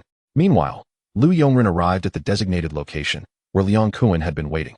Upon Lu Yongren's arrival, Liang Kuan remarked, "Ah, a rare visitor. You've come quite early today, how peculiar." Lu Yongren quietly replied, "If all goes according to plan, the Crown Prince has been eliminated. Jiang Tianyang has already contacted those unruly hall masters. Now, I am uncertain of their stance. I suspect they may simply be swayed by money. Liang Kuan, I believe you are correct. I have already procured a few individuals close to him. If things unfold as you say, I shan't hold back. For now, let's ensure today's performance is flawless. Everyone will be arriving shortly." After some time, Mao and Luo Tianhong returned, and the leaders of Hongxing were all present. Wu Yi led his group to sit across from them, and tensions rose palpably. Wu Yi addressed Liang Kuan. "What compensation do you intend to offer for the losses we incurred in Dongxing?" Liang Kuan chuckled. "Are you dreaming? Shouldn't it be you from Dongxing who provides compensation?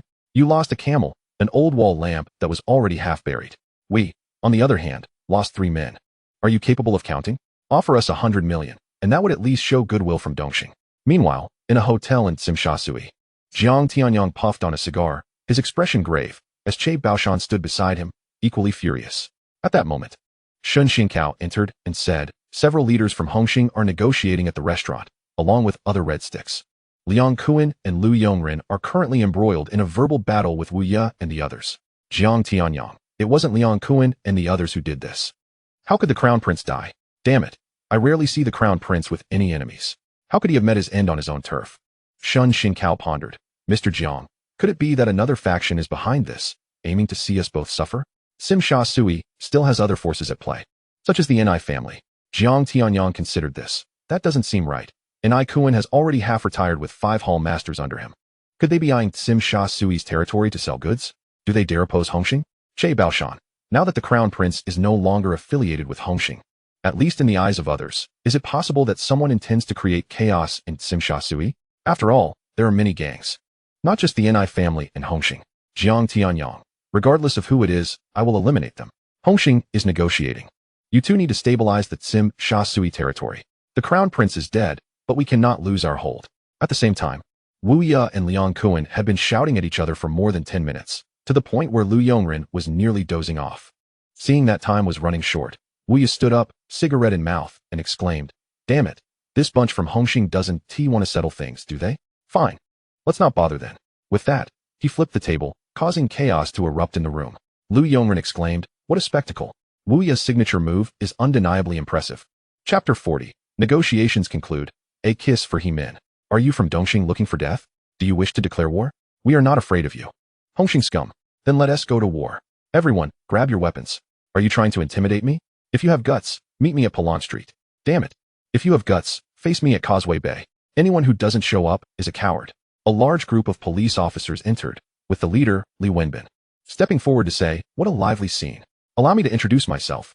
I am Li Wenbin, the highest authority currently overseeing the Triad and Criminal Investigation Department of Hong Kong Island. I see you all appear to be enjoying yourselves here. Would you care to join me at the police station for a cup of coffee?"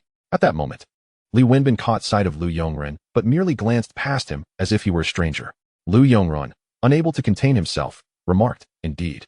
He possesses the aura of a top-tier actor. I truly did not wish to encounter him."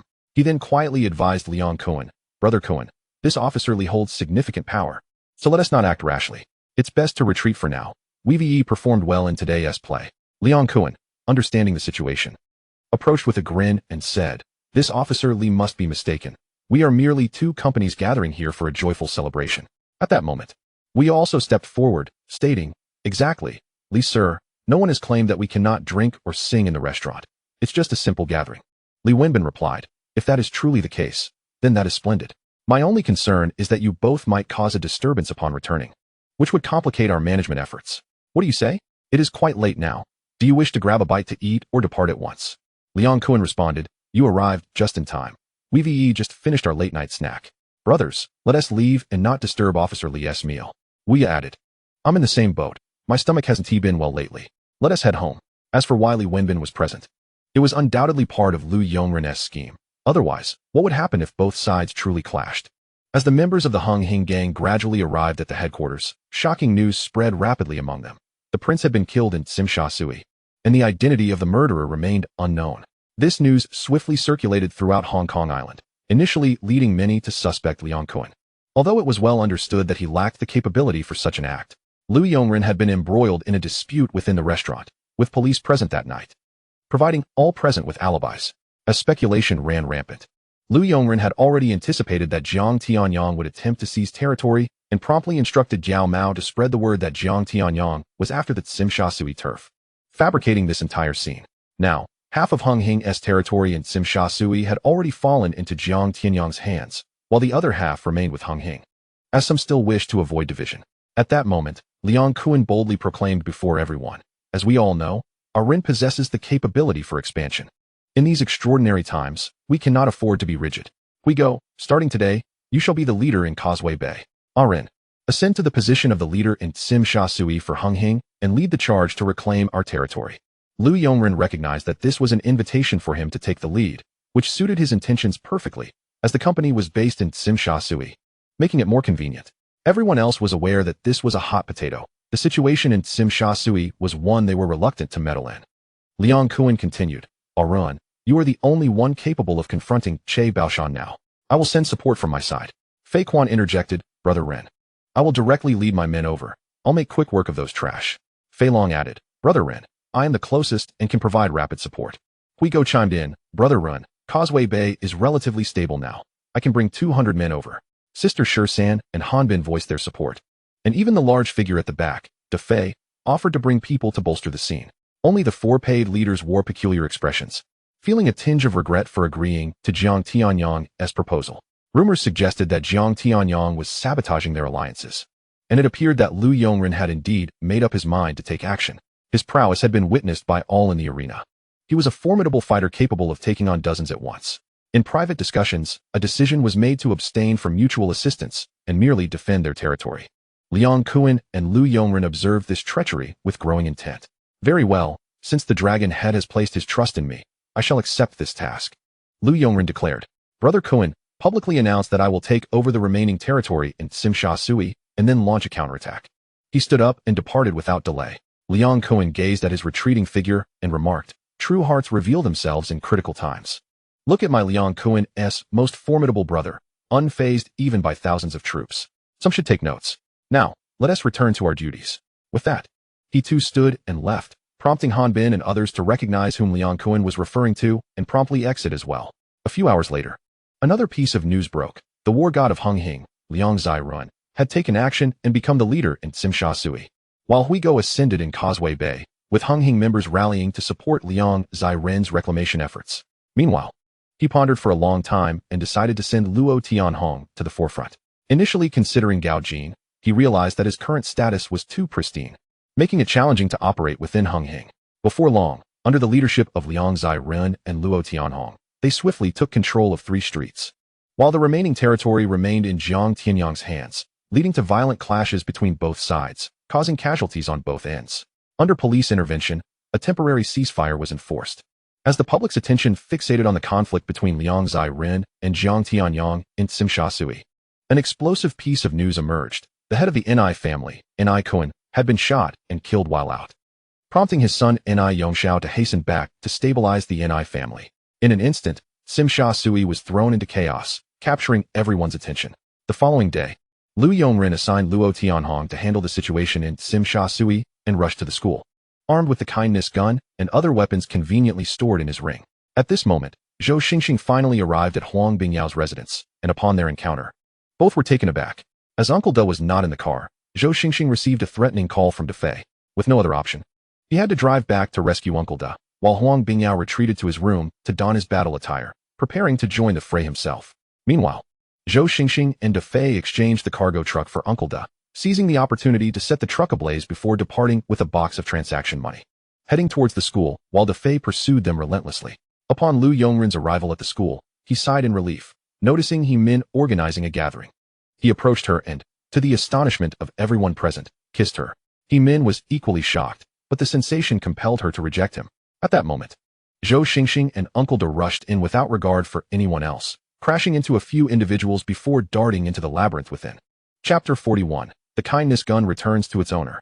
While the kiss between He Min and Lu Yongren lingered, it was not due to He Min's lack of struggle, but rather Lu Yongren's overwhelming strength. After what felt like an eternity, he finally released her, asking, "Did you feel that kiss?" He Min replied, "I certainly did. Your tongue nearly bit me. What on earth are we doing here? And what was that about Zhou Xingxing and Uncle Da rushing in just now?"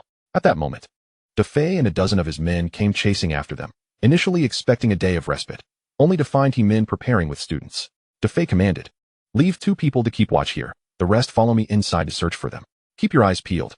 He then led the charge into the maze, which had originally been designed for the students' enjoyment, but was now an obstacle for them. Meanwhile, the outside assailants grew restless, observing He Min, who appeared flushed and flirtatiously exchanging glances with Lu Yongren. One drew a gun and approached, saying, "Oh, we have a little beauty here. Care for a stroll outside later?" Seeing the weapon, He Min and the others felt a wave of panic. Upholding her responsibilities as a teacher, she firmly declared, "This is a school. You are being utterly outrageous. Leave at once, or I will call the police." "Haha, are you a teacher, or have you become foolish? Can't you see the weapon in my hand?" Lu Yongren seized the opportunity to grasp the opponent's handgun, rendering them incapable of pulling the trigger despite their desperate struggles.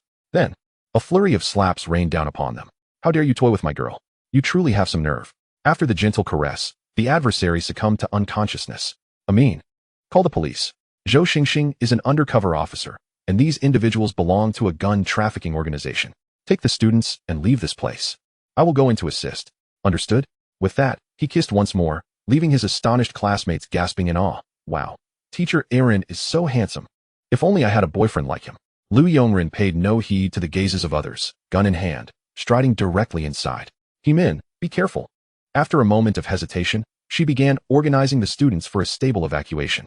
Meanwhile, Defei and the others split up to search, quickly nearing their goal. Zhou Xingxing, observing the situation, realized he had no other option but to utilize the terrain to outmaneuver them one by one. Damn it, who designed this wretched place? Zhou Xingxing. You bastard, how dare you sabotage my plans? Hand over the money, or I will eliminate everyone in this school. Zhou Xingxing, seeing no viable alternatives, knocked out a thug and seized the gun, asking Uncle Da, have you called the police? Why haven't they arrived yet? We've been here and received no backup. Uncle Da replied, well, let me explain. No, listen to me. I just made the call a short while ago. We just need to hold on a little longer. Zhou Xingxing retorted, we're doomed. You'll get us killed. They're about to harm the students, and we can't hide any longer. He then stepped forward, declaring, Defei, do you even realize the consequences of your actions? How many years will you spend in Qizhou? Surrender your weapons immediately, and I, Zhou Xingxing, guarantee leniency. Defei shot back, when you burned my car, you lost all your integrity. Enough with the nonsense. Hand over the money. At that moment, Uncle Da, holding the money and a bottle of gasoline, doused the cash. Warning, don't act recklessly. If you dare to shoot, I'll set it ablaze. Aixing, do you have a lighter I could borrow? Zhou Xingxing widened his eyes, exclaiming, you lost it earlier. Get rid of it. Why resort to such measures without fire? Just then, Lu Yongren smashed through the maze door and approached, saying, I have fire for you. This maze is truly bothersome. A straight line would be much simpler. Aaron, you do have a plan. Hearing this, Defei, the money is here. If you lay down your weapons, I will hand over the cash. Defei responded, do you think I'm foolish? Your gun is likely empty, so drop it, and I'll take the money and leave. Fine, let's get to it. Both sides lowered their guns. And Uncle Da tossed the money over. As Defei prepared to grab the box and flee with the gun, Lu Yongren swiftly stepped forward, aiming his weapon at Defei's head. Don't move, kid. It seems you forgot to invite me to your game. At that moment, Zhou Xingxing and Uncle Da raised their guns at the others. The sound of police sirens echoed outside, and the remaining individuals, unwilling to be captured, prepared to resist. Just then, a futuristic warrior emerged from the maze. Huang Bingyao arrived with reinforcements, wielding a machine gun and opening fire. Zhou Xingxing quickly joined the fray, and they swiftly subdued their opponents. Zhou Xingxing, well done this time. You've cracked the case. However, I still haven't located my kindness gun, otherwise, you would have been promoted to chief inspector. Lu Yongren interjected, Sir Huang, your kindness gun is with me. I shall return it to you. Cooperation between police and civilians. No need for thanks. Huang Bingyao expressed his delight. You truly have a way, Aaron. With that, I shall take my leave. This matter is now in your hands. Chief Zhou. Zhou Xingxing queried, huh? Sir, am I really being promoted just like that? Huang Bingyao affirmed, what I say goes. I'm leaving now. My brothers will be arriving shortly. Chief Zhou. And with that, he turned and departed, choosing to remain humble in his achievements. Lu Yongren congratulated, congratulations, Chief Zhou. I shall also take my leave. I believe we will have the opportunity to meet again. He chose not to console him in, as reasoning with Zhou Xingxing seemed utterly pointless. I'm back. How did it go? Were you frightened by the gunfire earlier? Don't even start. I was so worried when you went in. Then a police officer in a trench coat entered, looking so dashing with his machine gun. Please don't do anything so dangerous again. By the way, are you a police officer? Lu Yongren was taken aback, unsure how to respond to such a question. However, in He-Min's eyes, this implied he was an undercover agent, and she comforted him. It's all right. Just stay safe. After a considerable time, the school incident was finally resolved. Driving back home with He-Min, Lu Yongren disregarded her feelings, following her inside. Observing her busy figure in the kitchen filled him with a sense of indescribable satisfaction. As for the matter with Aishue, that could wait for another opportunity. He pondered how the protagonists and harems managed to navigate such complexities, for this was not the ancient era of multiple wives. 2 women were already a battlefield. Thankfully, Aishue seemed to be accommodating. Chapter 42. The 5 tigers of the Ni family gather for hot pot. What are you waiting for? Come quickly to eat. He-Min's voice called from the kitchen. Lu Yongren chose not to contemplate his next steps. Having traversed into this world, he resolved to indulge in comfort. After a delightful meal, he shamelessly lingered, both adults aware of what would follow. As they embraced in bed, the night deepened, and they embarked on their next battle. The specific details, the author has left for your imagination, as the scrutiny is too stringent for publication. The following day, after satisfactorily seeing He-Min off to work, Lu Yongren returned to the bar in Simsha Sui, which served as their territory. Amao and Luo Tianhong were already waiting there. Brother Ren, every time we fight, the police always intervene. The only ones comparable on the opposing side are Che Baoshan and the Immortals, but lately, their numbers seem to be increasing. It seems reinforcements from Thailand have arrived. There is something more pressing. While you were charming women yesterday, the head of the Ni family, Ni Koan, was killed. Simsha Sui is now a boiling cauldron, and the 5 masters of the Ni family have revealed their fangs, expanding their territory. Ni Yongxiao has returned to take charge. But I've heard that only Han Chen supports him. Lu Yongren replied. This was to be expected. We can no longer delay the matter regarding Jiang Tianyang. Just await my orders. As for the Ni family, we can consider involving ourselves, especially since they intend to clean their slate, leaving territory open for us. Mao, help me find Ni Yongxiao's contact information. I have use for it. Meanwhile, within the Ni family, the atmosphere was tense. In the Ni family compound, Ni Yongxiao scrutinized the evidence of disloyalty collected against several masters, alongside reports from private investigators. Observing it all, his expression grew increasingly cold as he turned to Han Chen beside him, saying, Brother Chen, you have always treated me well. I must thank you for your assistance upon my return. My father once said that in this world, one must eventually repay their debts. He spoke highly of you as the most trustworthy individual within the Ni family, allowing me to place my complete faith in you, especially since you are the only one without a territory. You are aware of the implications of this evidence. I seek your counsel on how I should proceed. Han Chen pondered for a moment, fully aware that this was a test from Ni Yongxiao. The current chaos in Simsha Sui posed a dilemma. If he were to eliminate the threat directly, it could deal a significant blow to the Ni family. However, if he refrained from action, it would be challenging to maintain authority. Simply resorting to evidence as a means of intimidation would be futile. After a lengthy pause, he spoke. Xiao, I believe a combination of kindness and severity is prudent. This matter is indeed quite intricate. During Brother Kuen's time, he was rather lenient with everyone, and my role was primarily one of surveillance. The crux lies in your choice. Do you wish to act decisively and cut through the chaos? Or shall we first navigate the current turmoil in Simsha Sui? Presently, Hung Hing and Dong Hing are clashing daily over territory, and Lian Sheng is eyeing Simsha Sui with keen interest. The Ni family's interests control nearly half of the territory here, and with Brother Kuen's departure, many gangs now perceive it as ripe for the taking. I recommend we stabilize the situation before proceeding, but ultimately, the decision rests with you, and I shall support you wholeheartedly. Ni Yongxiao replied, Brother Chan, your analysis is astute. I will contemplate this further. You may go and meet with them. I suspect they are eager to commence their feast. Meanwhile, several hall masters of the Ni family sat in a restaurant, indulging in hot pot. The steamy atmosphere contrasted sharply with the chilling conversations within. Brother Kuen's demise has had a significant impact. Without us, Simsha Sui would likely be in even greater disarray. Those scoundrels from Hung Hing and Jiang Tiansheng, with their pig-headedness and dog-like cunning. The police patrol daily, making business untenable. It's a struggle just to move merchandise. Indeed. Who can argue with that? Apart from Han Chen, we all feel the repercussions. Of course, Han Chen has never cared for territory. He has always been the chief steward beside Brother Kuen. Moreover, we had agreed to dine together. Why has he yet to arrive? At that moment, Han Chen entered with a cheerful demeanor, saying, Brothers, my apologies for the delay. Traffic was dreadful. Surely, you have begun dining without me. Please, pass me some of those beef balls. Someone, fetch a few more. We're eating while waiting for you, after all, with several of us gathered. I'm sure Xiao is aware and might suspect we have ulterior motives. There's little we can do. Xiao has his challenges. Managing the vast Ni family upon his return is no easy feat.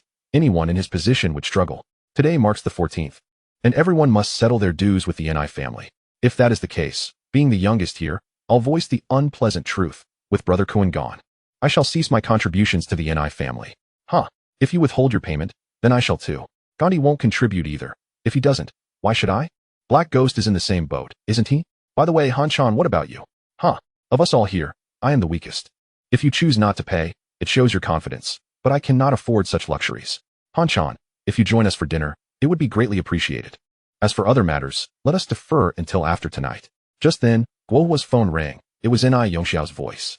Guohua, I am aware of your recent dealings at the Macau casino. I have secured arrangements with the authorities.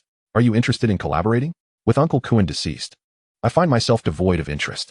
Seeing the lack of courtesy from Guohua, Ni Yongxiao threatened directly. You certainly have your interests. I hear you've been enjoying yourself in Macau, frolicking with Gandhi's wife. I wonder how Gandhi would react if he were to find out.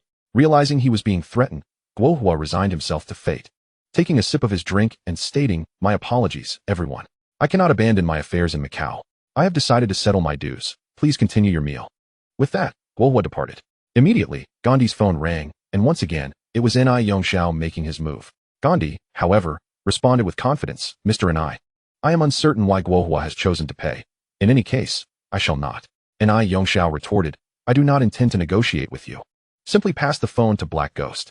Black Ghost took the call, perplexed but resolute regarding money, stating, Xiao, Gandhi's words represent my sentiments. I shall not pay.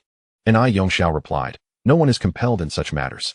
I have heard that you have grown quite close to Gandhi lately, even handling a shipment of 4 numbers together. Unfortunately, it was seized, resulting in substantial losses for everyone involved. Fortunately, I have discovered some in your warehouse. Would you like me to inform Gandhi and hand it over to him? Chapter 43. Stabilizing the Ni family. Lu Yongren had made arrangements. Black Ghost, realizing he had been ensnared by Ni Yongxiao, understood that if the matter were to be exposed, he would not fare well. Reflecting on Guohua's earlier bravado, he felt a sense of calm wash over him. Rising, he declared, I have contemplated this for some time. Since Ah Xiao has returned, we should support him. Guohua has settled his dues, so I shall as well. You all continue dining. I have other matters to attend to. At this point, only 3 remained at the table. When Cheng remarked, among the 5 factions in Simsha Sui, Guohua and Black Ghost have paid, it seems 3-2. Non-compliance would be untenable. I too shall contribute. Being the youngest, I cannot abstain. Farewell, gentlemen. Only Han Chan and the most unfortunate Gandhi remained at the table. They exchanged glances, in stark contrast to Han Chan's smile. Gandhi was compelled to call his subordinates to procure funds for the Ni family. A potential rebellion among the subordinates dissipated in mere moments through Ni Yongxiao's phone calls. Once the situation had stabilized, he led everyone away to a small eatery frequently visited by his late father, Ni Kun, for a late-night snack. At that moment, Huang Jiqing from the anti-crime unit arrived with his team, stating, Mr. Ni Yongxiao, we have reason to suspect you are harboring illicit drugs. Please open the box and cooperate with our investigation. Ni Yongxiao, aware of the presence of an undercover agent, had prepared false information in advance to verify identities. To his surprise, his suspicions were confirmed. Heartbroken yet disappointed in his bodyguard, Luo Ji, he thought, well then, feel free to sit down and join me for a meal. It is on me. After the search yielded nothing, Huang Jiqing deliberately provoked, with Ni Kun deceased, we are elated. We wish to celebrate with champagne. What? Can't you comprehend? Ni Yongxiao rose, fury evident as he glared at Huang Jiqing, who was soon surrounded by others standing up in solidarity. Observing this, Han Chan swiftly stepped between the 2 parties, addressing Huang Jiqing. Officer, I must say your previous remarks were quite impolite. Would you like me to file a complaint? This gentleman is evidently distraught, and your words are uncalled for. Upon witnessing the unfolding events, the police, albeit reluctantly, had no choice but to depart. This marked the initial confrontation between Huang Jiqing and Ni Yongxiao. Meanwhile, Han Chan observed Ni Yongxiao, who was engrossed in smoking, and felt a tumult of emotions within him. He was fully aware of Huang Jiqing's intentions to eliminate Ni Kun, yet he neither opposed nor supported this scheme. When the 5 leaders congregated, his silence did not signify allegiance to Ni Yongxiao, but rather a desire to assess whether Ni Yongxiao possessed the capability to regain the trust of the others. He himself was the most indecisive of all, and upon witnessing the current scenario, he could only temporarily submit. Unbeknownst to him, he had already been metaphorically crowned with a green hat by his childhood friend, Huang Jiqing. The following day, Lu Yongren learned of the swift resolution of several leaders within the Ni family by Ni Yongxiao, and while he marveled at the ruthlessness, he also sounded a personal alarm. Given his current level of cunning, how could he contend with such a formidable figure in the underworld? Even with a god's eye view, he pondered deeply before dialing the number provided by Mao. Meanwhile, far away at the Ni family villa, Ni Yongxiao was devising his next strategic move, poised to strike decisively. For him, dealing with the 5 leaders was a requisite step in the process of rehabilitating the Ni family's reputation. He continued to reflect on the manner of his father's demise and the identity of his killer. The phone rang, and Ni Yongxiao, assuming it was a subordinate with news, answered. However, a stranger's voice greeted him. Good afternoon, Mr. Ni. I'm calling regarding your compensation. Let us meet at the Copper Gong Bay dock at 10 o'clock tonight. $30 million, and you will learn everything, including details about your father and other matters of interest to you. A friendly warning. Do not bring anyone who should not be present. You know whom I refer to. Also, time waits for no one. With that, the call ended. After listening, Ni Yongxiao pondered for a long while. For someone like him, especially one involved in the drug trade, money was hardly a concern. The crux lay in the truthfulness of the information being offered. After considerable reflection, he made up his mind to contact his family and prepare the $30 million. That night, Ni Yongxiao arrived at the agreed location under the protection of a few individuals, intentionally leaving behind Luo Ji and Shen Yongren. Soon, the Greyhound group approached to guide the driver. After disembarking, Ni Yongxiao and his men proceeded to the warehouse, where he casually sat down across from Lu Yongren. You're quite cautious. Why not meet in Simsha Sui? Lu Yongren, relaxed, finished eating his noodles and replied, Apologies, I was hungry. This place does serve excellent noodles, albeit with a rather strong flavor. Mr. Ni, don't you find the harbor at night to be quite beautiful? I never expected you to recognize me. And Yongxiao retorted. It's hard not to recognize you. The chaos in Simsha Sui is largely due to your influence. You called me here and insisted I bring this substantial amount of money as compensation. I don't recall entrusting you with any tasks. Lu Yongren responded. It's only natural to demand payment for services rendered, especially for such a significant deal. I even took the liberty of acquiring some medication for you. Just in case you couldn't handle the revelations and fainted, I want to be held responsible. And Yongxiao chuckled. Haha, Lu Yongren, I find you genuinely intriguing. Since I've brought the money, I have no intention of taking it back. I only hope your information is worth the price. Lu Yongren assured him. You will find it worth every penny. Let us see where to begin. Let us start with Han Chan. He is a man who knows patience. Do you recall Huang Jiqing, with whom you had an unpleasant encounter that night? They grew up together, but fate has placed them on opposite sides, one a police inspector, the other a gang leader. Isn't that fascinating? Even more intriguing is Huang Jiqing's deep connection with Han Chan's woman, Mary, who frequently visits hotels to alleviate emotional issues. Huang Jiqing exploited this to incite Han Chan to take action against your father. While Han Chan may be unaware of his woman's affair with Huang Jiqing, he is cognizant of Huang Jiqing's intent to eliminate your father and has tacitly accepted it. You dealt with several leaders of the Ni family, and he had no choice but to comply. However, should you falter, the consequences for you would be dire. Your father was gunned down that night while intending to enjoy music with his companions, killed by Mary's associates. Thus, your father's death lay at the hands of both Han Chan's woman and Huang Jiqing. Notably, the one who executed the fatal blow was a police officer. Upon hearing this, Yongxiao did not erupt in rage. Instead, he grew even more composed, an unsettling calmness enveloping him. Chapter 44. Negotiating Plans with Yongxiao. Lu Yongren regarded Yongxiao, who exuded an air of sophistication, reminiscent of a refined gentleman, yet possessing an entirely different aura. With glasses perched on his nose, he maintained a calm demeanor, wielding the power of life and death, a perfect ruler. His only flaw was an excessive concern for familial ties, a characteristic that often leads to tragic outcomes in films, as it renders him vulnerable to those who might exploit him. Such a person is exceedingly dangerous. After a lengthy pause, Yongxiao inhaled deeply and signaled to his men to hand over the money to Lu Yongren. Mao inspected the cash to ensure its authenticity. Yongxiao remarked, Lu Yongren, do you realize the magnitude of chaos that could ensue should this information leak? From what I know of you, you are certainly not the type to sell information for mere profit. What do you truly desire? Lu Yongren replied, you truly are a person of discernment, as I suspected. I can assist you in neutralizing those obstinate leaders, thus improving your reputation and facilitating your rehabilitation. Moreover, the Ni family can collaborate with Hua Xing, ensuring a clean slate. Yongxiao inquired, speak plainly, what are your conditions? Such significant advantages make me wary that the Ni family may not be able to bear the weight. Lu Yongren stipulated. The territory of the Ni family and Simsha Sui will belong to me, and you shall cease all flower-related businesses, simply that. Yongxiao responded, from my understanding of you, you bear little resemblance to a typical gangster. Should I address you as Lu Sir instead? Lu Yongren cautioned, titles are not to be assigned lightly. They can lead to dire consequences. Mr. Ni, the choice lies with you, to lead the Ni family in transformation or to remain mired in this quagmire. The police will always be watching you. After a moment of contemplation, Yongxiao said, I find our conversation enjoyable. Await my response. I hope we do not become adversaries in the future, as that would certainly be unentertaining. Lu Yongren offered, by the way. Let me share another piece of information. Your brother is an undercover agent, with his superior being Officer Huang. You are already aware that your bodyguard Luo Ji is involved, correct? If possible, keep them at a distance. Their presence will not benefit you.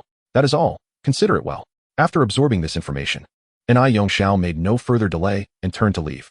The revelations of the night were overwhelming, and he required some time to process before proceeding with further plans. Mao approached and exclaimed, Brother Run, we've struck it rich. $30 million, over 200 million Hong Kong dollars. Lu Yongren replied, this is the essence of earning money through intellect. If you need funds for monitoring or such, I'll allocate 5 million to you. Just ensure you execute your tasks well. Thank you, Brother Ren. Is this what it feels like to be newly wealthy? Absolutely marvelous. After several individuals had evacuated, Lu Yongren returned to the villa. Once he settled the financial matters, he embraced a shui and drifted into a serene slumber. Meanwhile, Yongxiao found himself unable to sleep that night, as Lu Yongren had delivered explosive news. Upon returning, he immediately dispatched someone to seek clues for verification. In no time, the incidents involving Han Chun at the police station, his brother's undercover operation, and the affair between Huang Jiqing and Mary were all confirmed. Overwhelmed, he succumbed to unconsciousness. When he awoke, it was nearly noon. The servants, aware of Ni Yongxiao's recent fatigue, refrained from disturbing him. After a brief tidying up, he embarked on his quest for vengeance, starting with the confirmation of his collaborations. He promptly dialed the number from the previous night. On the other end, Lu Yongren was at the company, reading palms for a young Jewish client. He had transformed into a fortune teller extraordinaire. Ah, dear young one, your palm reveals a destiny of immense wealth and prosperity. You have encountered your true soulmate, yet you remain reserved, unable to confront your innermost feelings. Allow me to take another look. Your career line is also promising, fit for a lady of high standing. Your man should embody righteousness and benevolence. Just as Lu Yongren was on the verge of revealing his name, the phone rang, compelling him to set aside his current affairs to answer. Arun, I presume. This is Ni Yongxiao. I have accepted your terms. Han Shun is now under my purview. You have obtained the evidence you sought, so let us enjoy this collaboration. I hope you find it fulfilling. By the way, I must caution you. Han Shun is quite influential in the Golden Triangle region, making it challenging to eliminate him there. I intend to take action against Jiang Tianyang soon, and hope you can assist in creating a distraction. After hanging up, the system's voice echoed in his mind. And at that moment, Ni Yongxiao's treasure chest opened. However, he had no time to explore it just yet. Accompanied by a Mao, he headed to Qilong Security. Feng Yuxiu, you are to shadow this individual known as Che Baoshan. He is your target. I will have Diao Mao spread rumors about your whereabouts. Che Baoshan will undoubtedly come to confront you. Luo Tianhong, this celestial being is entrusted to you. If he accompanies Che Baoshan, it will culminate in a fierce battle for the four of you. Perform admirably. Wang Jianjun, gather a dozen men, dividing into 4 groups. Your adversaries are the 4 hall masters beneath the Ni family, Wencheng, Black Ghost, Gandhi, and Guohua. As for Han Shun, he is merely Ni Yongxiao's prey. A Mao. Notify Grey Dog and Flying Dragon to discreetly gather at Sim Sha Sui, ensuring Flying Quan is poised to seize all of the Ni family's territories. Tonight, I aim to capture 70% of Sim Sha Sui. Do you understand? Yes, Brother Ren, the group acknowledged before promptly preparing. Wang Jianjun and his team received additional equipment from Defei, sufficient for their immediate needs. As for future plans, Lu Yongren had already devised a strategy. In the realm of Hong Kong films, crime is prevalent, and flour and weapons are in no short supply. On his way out, Lu Yongren dialed Li Wenbin's number, stating, Li sir, it has been a while. I have a favor to ask of you. At that moment, Li Wenbin had just finished work and was engaged in a quarrel with his son, Li Jiejun. In a fit of anger, upon discovering it was another's call, he replied curtly, Mr. Lu, is it? What do you want? Lu Yongren responded, it's quite simple. I need you to manage the police force. It should be an easy task for you. The two conversed at length, with Li Wenbin recognizing the significance of the matter. He contacted his father and promptly set the wheels of action in motion to cooperate with Lu Yongren. At 10 o'clock that evening, on the other side at the Ni residence, Ni Yongxiao followed his plan by inviting several hall masters to a dinner at his villa to discuss future matters. As he glanced at the empty table, he noticed only a single set of chopsticks before him. Guohua, brimming with confidence, thought to himself that if the Macau business was settled, he could earn tens of millions annually. It was a time of joyful anticipation, prompting him to seek out a few attractive women for amusement. Just as he prepared to indulge, Wang Zhengwo kicked open the door and swiftly struck at Guohua's head, leaving him breathless before making a hasty exit. Meanwhile, Black Ghost had just emerged from the warehouse, intending to join the dinner at the Ni residence. Upon reaching the intersection, he was met with 2 trucks colliding. As the drivers disembarked, they delivered 2 fatal blows to the nearly lifeless Black Ghost before speeding away. Chapter 45. The assassination begins. Han Shun was offline at that moment. Gandhi was embroiled in an argument with his wife over his frequent visits to Macau's casinos, which had ignited his fury. Coupled with Mao's rumors accusing her of seeking wealthy suitors, Gandhi dismissed his other subordinates and unleashed a furious barrage of blows at home, demanding to know the source of the accusations. Just then, several men in black burst through the door and windows, launching a frenzied assault on the couple, swiftly ending their lives without any resistance. Wencheng's demise was even more straightforward. Being the youngest and most extravagant, he lay motionless on the ground as Wang Jianjun and his men departed. The choice to forego firearms was deliberate, as they did not wish to escalate the situation. This was merely a conflict among factions. Meanwhile, a Mao quietly entered Han Shen's office, tenderly extracting evidence against Lu Jiaming, along with incriminating materials related to the Ni family and a substantial sum of cash.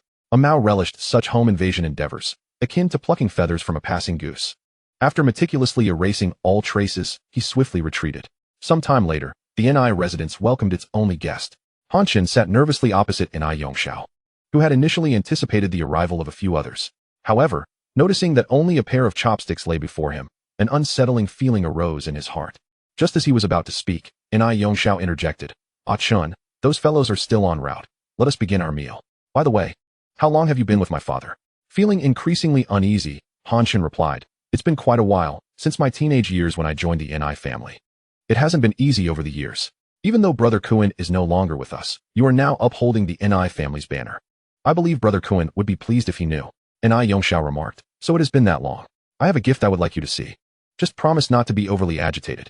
With that, he slid several photographs across the table to Han Chun. Upon examining them, Han Chun's expression darkened. His arm trembling as he gazed at the images depicting his wife in an affectionate embrace with Huang Zhiqing. His eyes reddened, clearly on the brink of fury.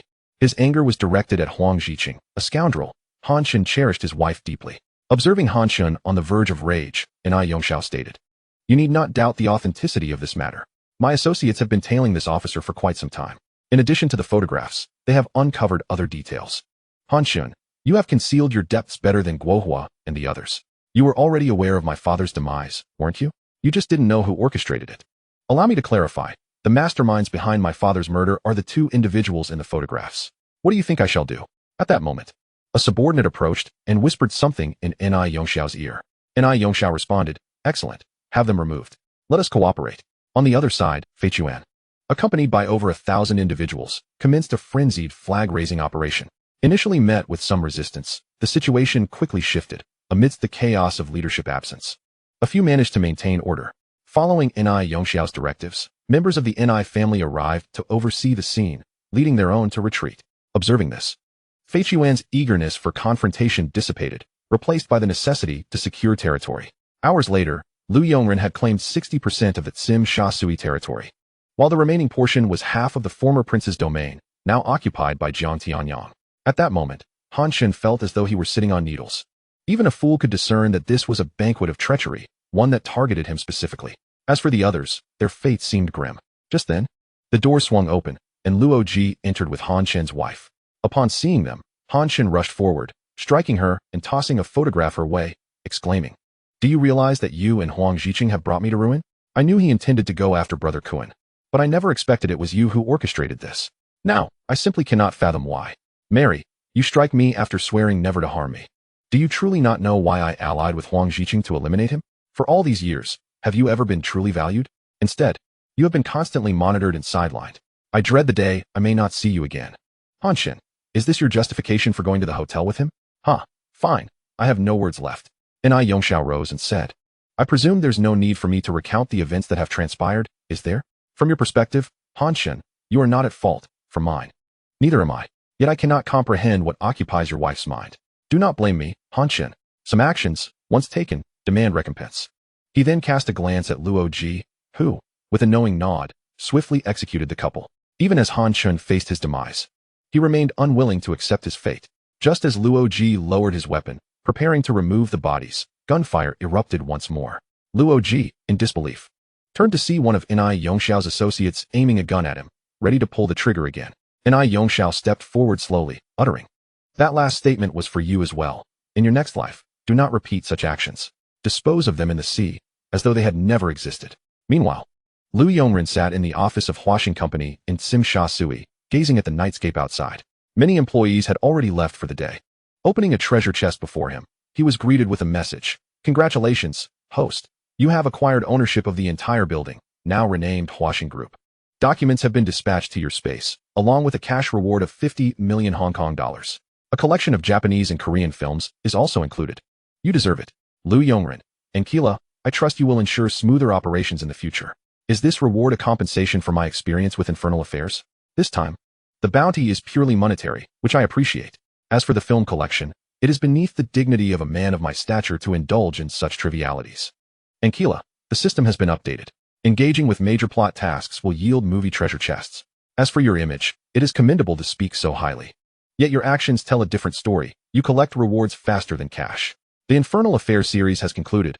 I encourage you to continue your efforts. Lu Yongren. You are correct. It indeed should be concluded. At that moment, within a hotel in Tsim Sha Sui, Jiang Tianyang was restless, plagued by an ominous premonition.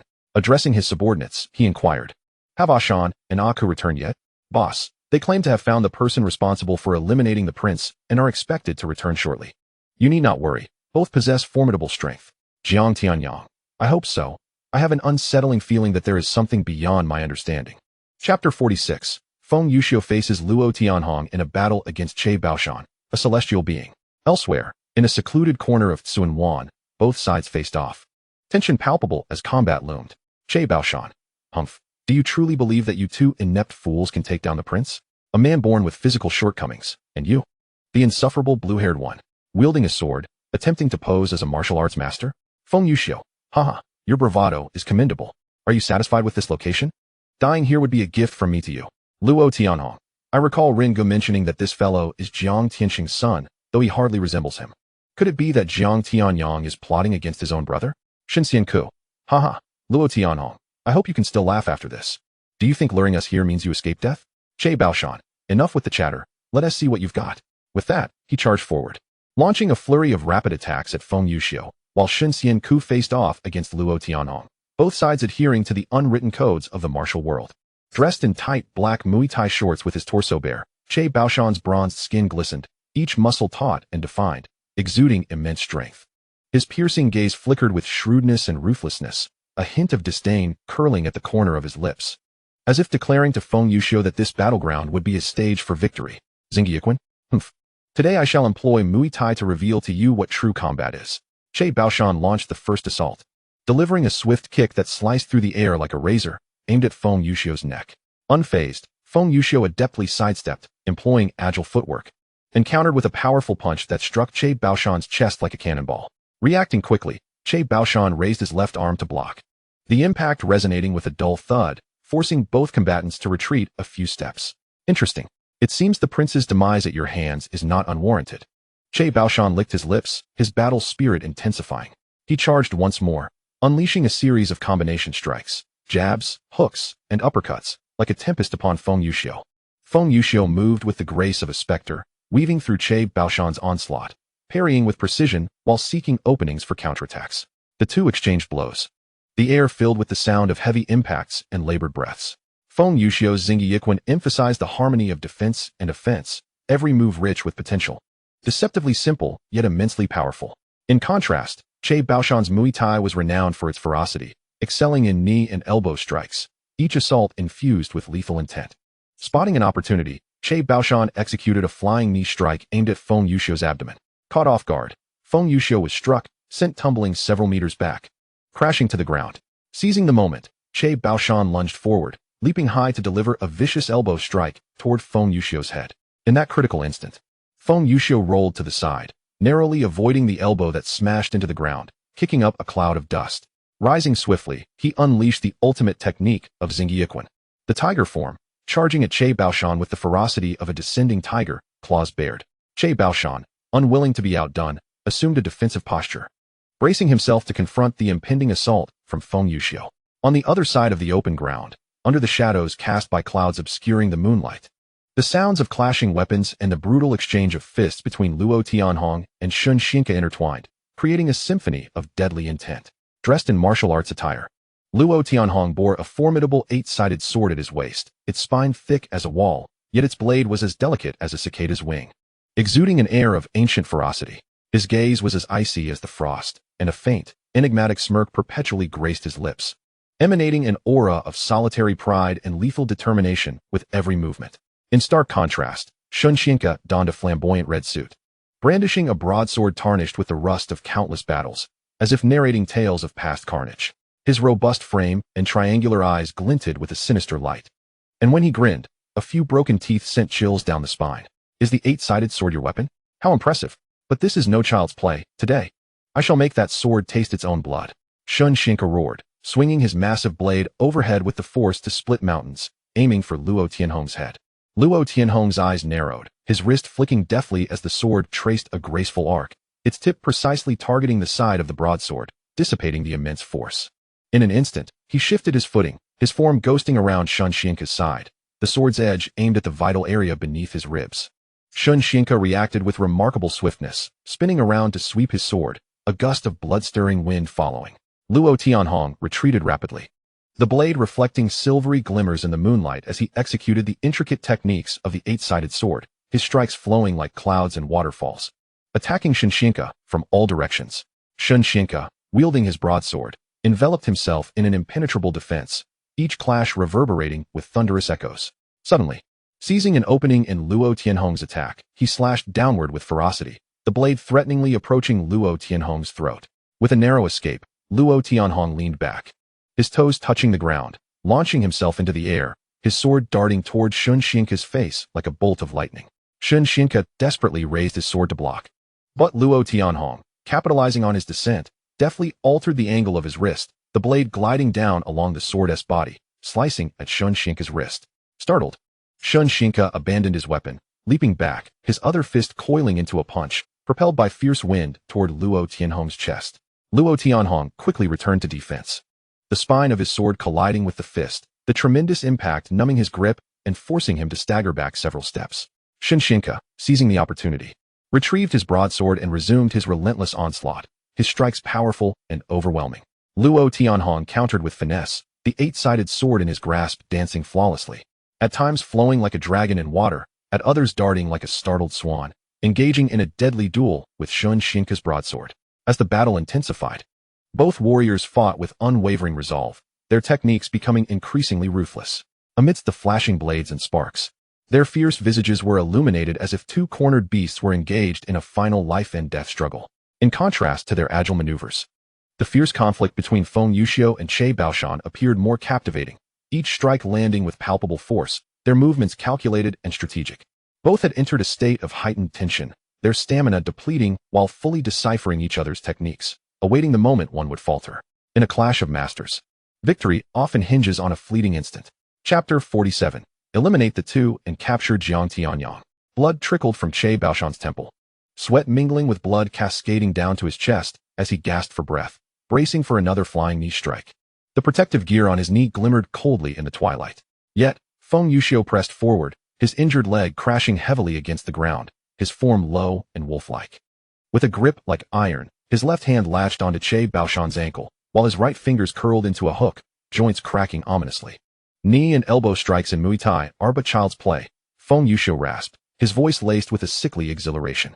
With a sudden surge of strength, he hoisted Che Baoshan and hurled him to the ground, then advanced, his right leg pinning Che Baoshan's chest as he unleashed the eagle claw technique.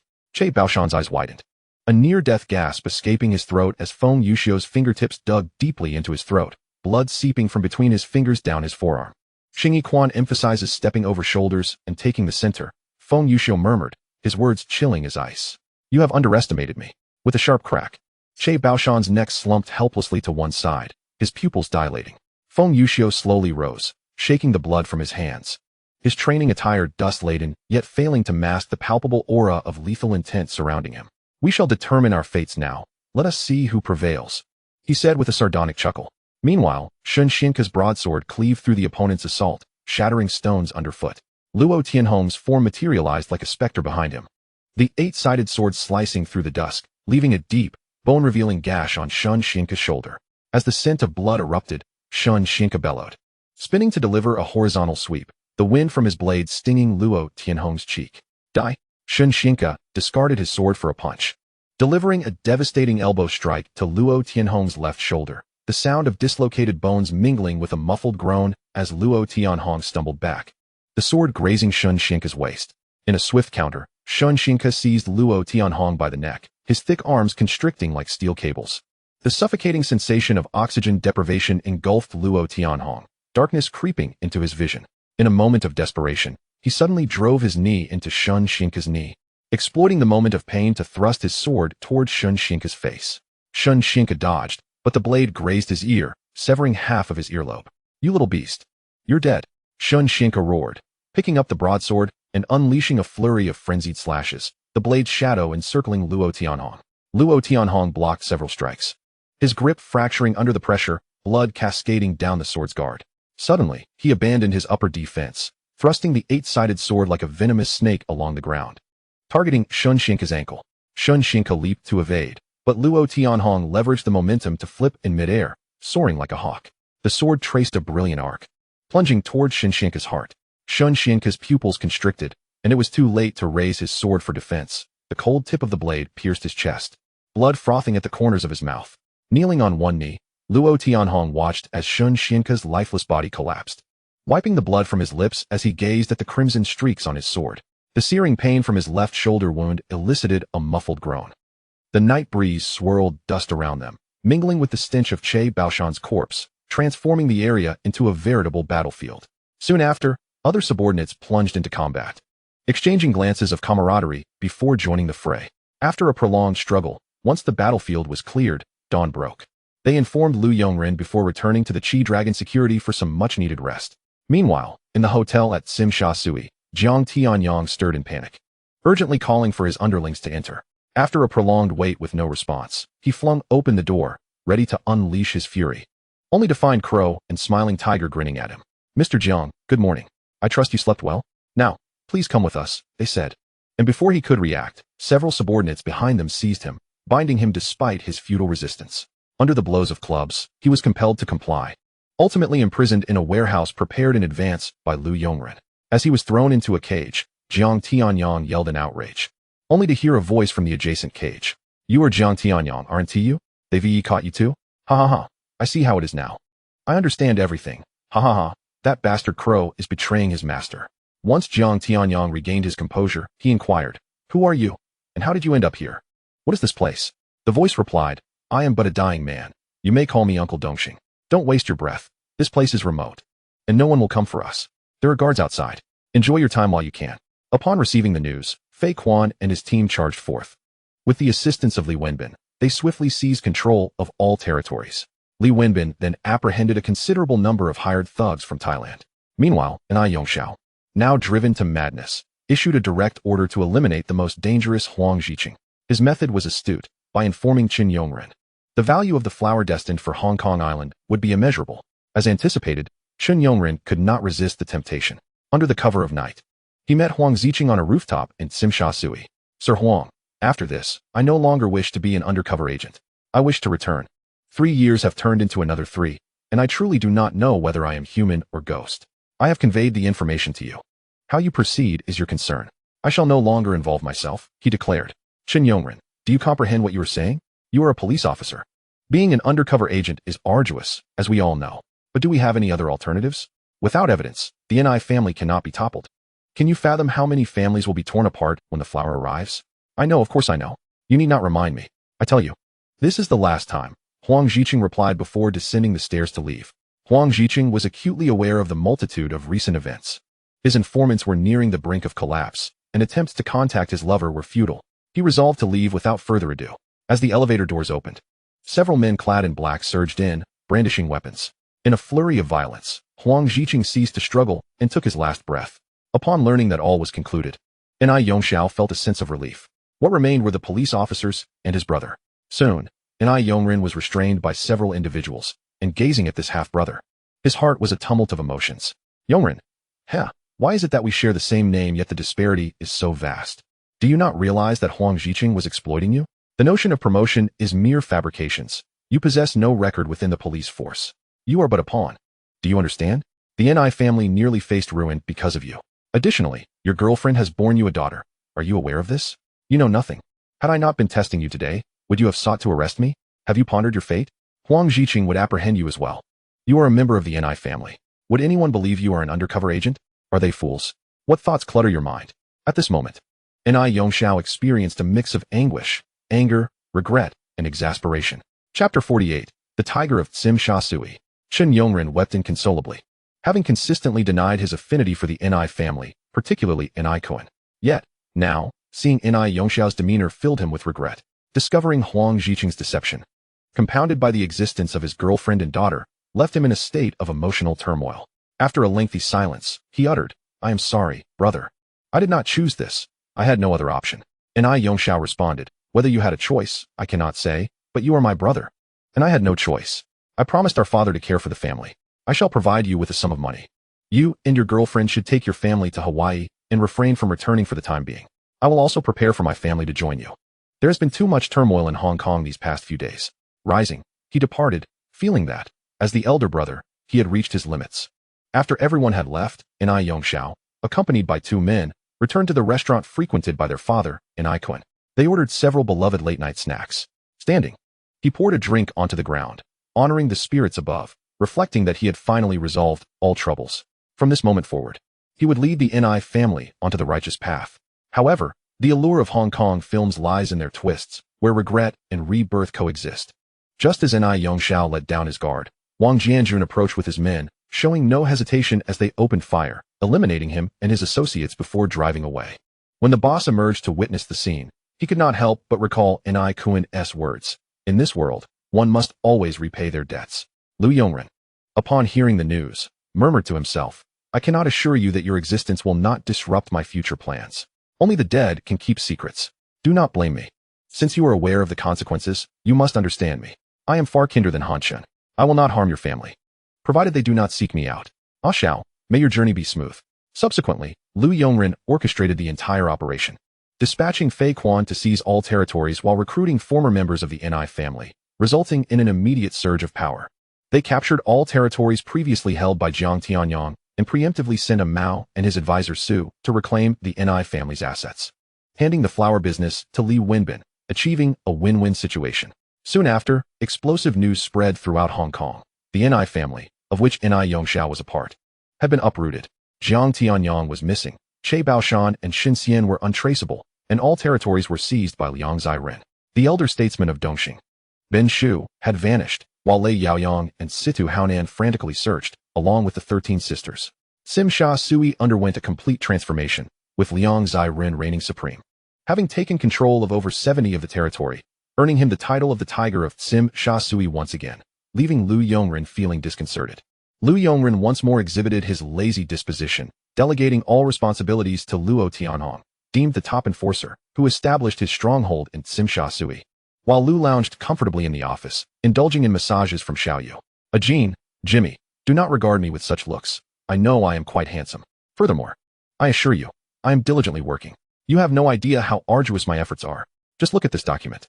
Lu Yongren shamelessly proclaimed while feigning distress during his massage. Jimmy and Gao Jin glanced at the document, astonished to discover that the entire building now belonged to the Huaxing Group, with all subsidiaries properly situated. This prime location in Sim Sha Sui was undoubtedly worth billions.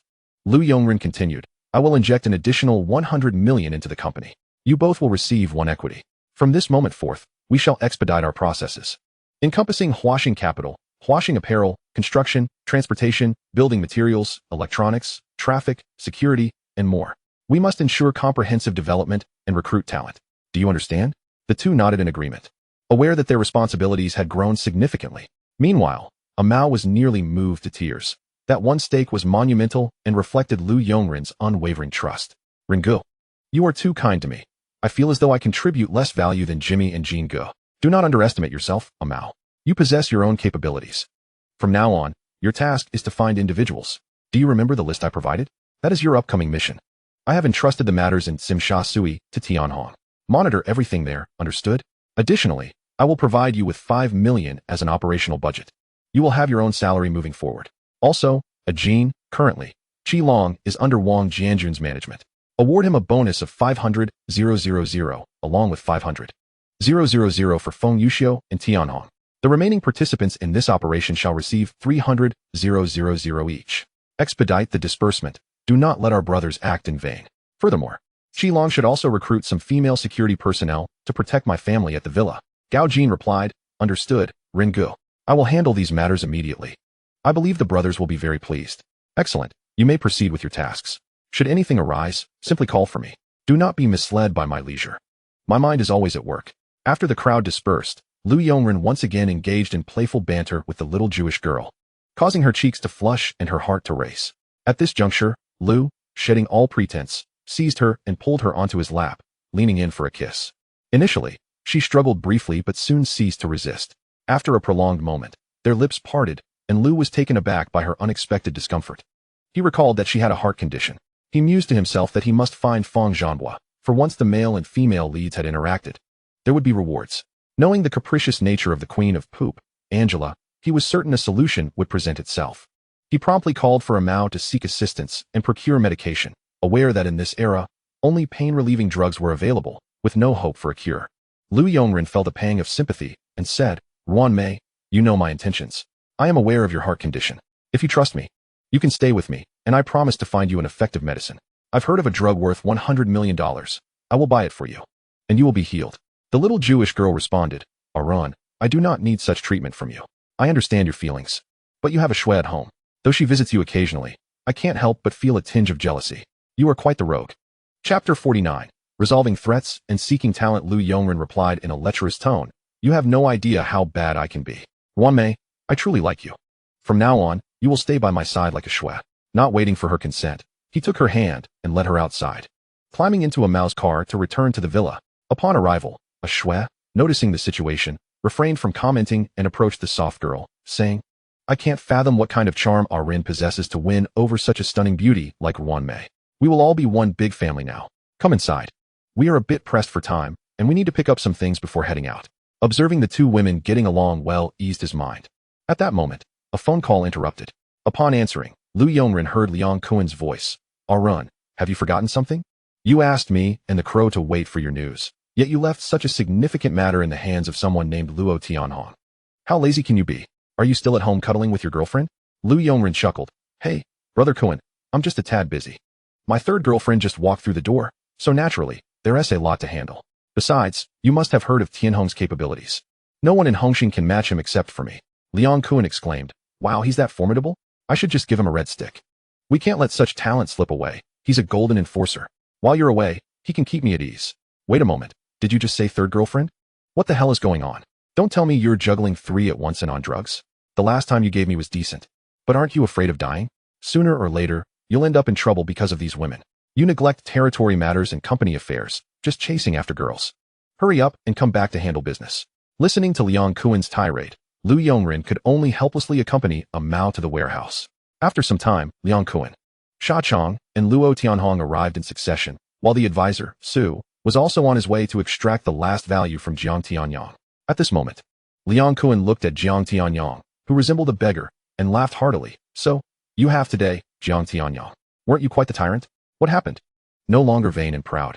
Where's your former hairstyle? You need to perk up? Jiang Tianyang retorted. Humph, Liang Kuen, don't be so arrogant. If you have the guts, kill me. It's the victors who write history. I'll be waiting for you below. Uncle Ben chimed in. Heh, Liang Kuen, you and Lu Yongren have your tricks. But mark my words, you'll face retribution sooner or later. Lu Yongren stated, I suspect you won't witness the outcome of this. Tianhong, escort this Uncle Ben away. Without hesitation, Luo Tianhong opened the cage and sent him off, the ruthlessness of his actions sending a shiver down Liang Kuen's and Sha Chong's spines, making them acutely aware of Tianhong's capabilities. Indeed, those in Lu Yongren's circle were all formidable individuals. Go ahead, Kuen Gu. As for the ensuing matters, you need not concern yourself, I will manage them. Hongxing should be free of issues for a while. You have seen Tianhong's abilities. I will entrust him with the Tsim Sha Sui affair. Also, do not forget to monitor those fence-sitters. Liang Kuen replied, with your assurance, I can rest easy. Send Jiang Tianyang down to join his brother. As for Tianhong, he is indeed quite sharp. How do you find such exceptional individuals? I shall take my leave. Enjoy yourself and rest easy in the future. Goodbye, Jiang Tianyang, he added, laughing as he departed. Watching Liang Kuen's retreating figure, Jiang Tianyang seethed impotently in his cage. If looks could kill, Liang Kuen would have died many times over. A short while later, Advisor Su entered with his men, having thoroughly investigated Jiang Tianyang's assets. Haha. Lu Yongren, I never expected you to have me investigated so thoroughly. It's a pity you won't live to enjoy it. Dream on if you think you can lay claim to the Jiang family's fortune. Lu Yongren replied, haha, how amusing. I relish your tenacity. The Jiang family's wealth is already substantial in my hands. As for your stubbornness, I find it even more appealing. I have arranged for a veterinarian. I fear you may not withstand it and perish. You must hold on. I'm counting on you. Tianhong, please assist Mr. Jiang Tianyang. He enjoys the methods of harsh interrogation. It's truly baffling why people today are so pathetic, insisting on following such protocols. Seeing Luo Tianhong approach, Jiang Tianyang contemplated for a moment and said, I'll give you everything. As long as you dare to take it. Just hand it over. How I spend it is none of your concern. Under Advisor Su's guidance, assets worth $300 million were swiftly transferred, with the remainder requiring a trip to Thailand. Jiang Tianyang confidently declared, Lu Yongren, you are impressive. I do not die in vain. My brother and others also fell by your hands. Hongxing is fortunate to have you. Among this money, there's the 8-faced Buddhas. Wealth is not so easily acquired. Haha. I will be waiting for you below. Lu Yongren responded, the 8-faced Buddha? The one who dares not show his face? How laughable. This is Hong Kong, my territory, and it is the dragon that coils here. Considering your cooperation, Tianhong, please send him down to reunite with his family. Days later, After resolving all matters, Lu Yongren reclined comfortably in his office, flanked by a Shui and the little Jewish girl, diligently attending to business, leaving him with a rather leisurely workload. Yet, internally, he felt a tinge of frustration. It was simple. He-Min had learned of everything.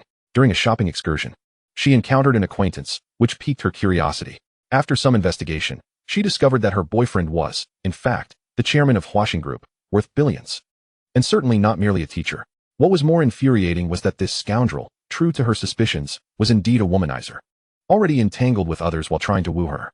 Even Lu Yongren's embrace proved futile, and she had bitten him upon leaving. Observing her angrily retreating figure, Lu Yongren felt helpless. He sighed internally, realizing that novels were indeed deceptive. Where was the promised harem of 3 palaces and 6 courtyards? When the aura of dominance was unleashed, the female leads would flock over. Why was it not the case for him? Was it possible that he was not handsome enough? It is truly remarkable. Even the likes of Daniel Wu would bow in admiration before such looks. Just as he was lost in contemplation over this matter, Mao entered and remarked, "Ringu, the list you provided has yielded several promising candidates, particularly this Fang Zhanghua. This fellow is rather intriguing. One could say he hails from a once-esteemed family that has now fallen on hard times. Presently, he shares a cramped apartment with his relatives and occupies his time with maintenance work, occasionally keeping an eye on the stock market, despite his financial constraints. Is this the elite you spoke of? I fail to see it." Chapter 50. The astute Mao prepares for engagement. Lu Yongren. If you have discovered such a person, can he truly be considered a talent? He possesses great potential, albeit currently unrefined. Have you found anyone else? Mao. There's also Jingyin from the Xing Society, the daughter of the venerable Long Shu.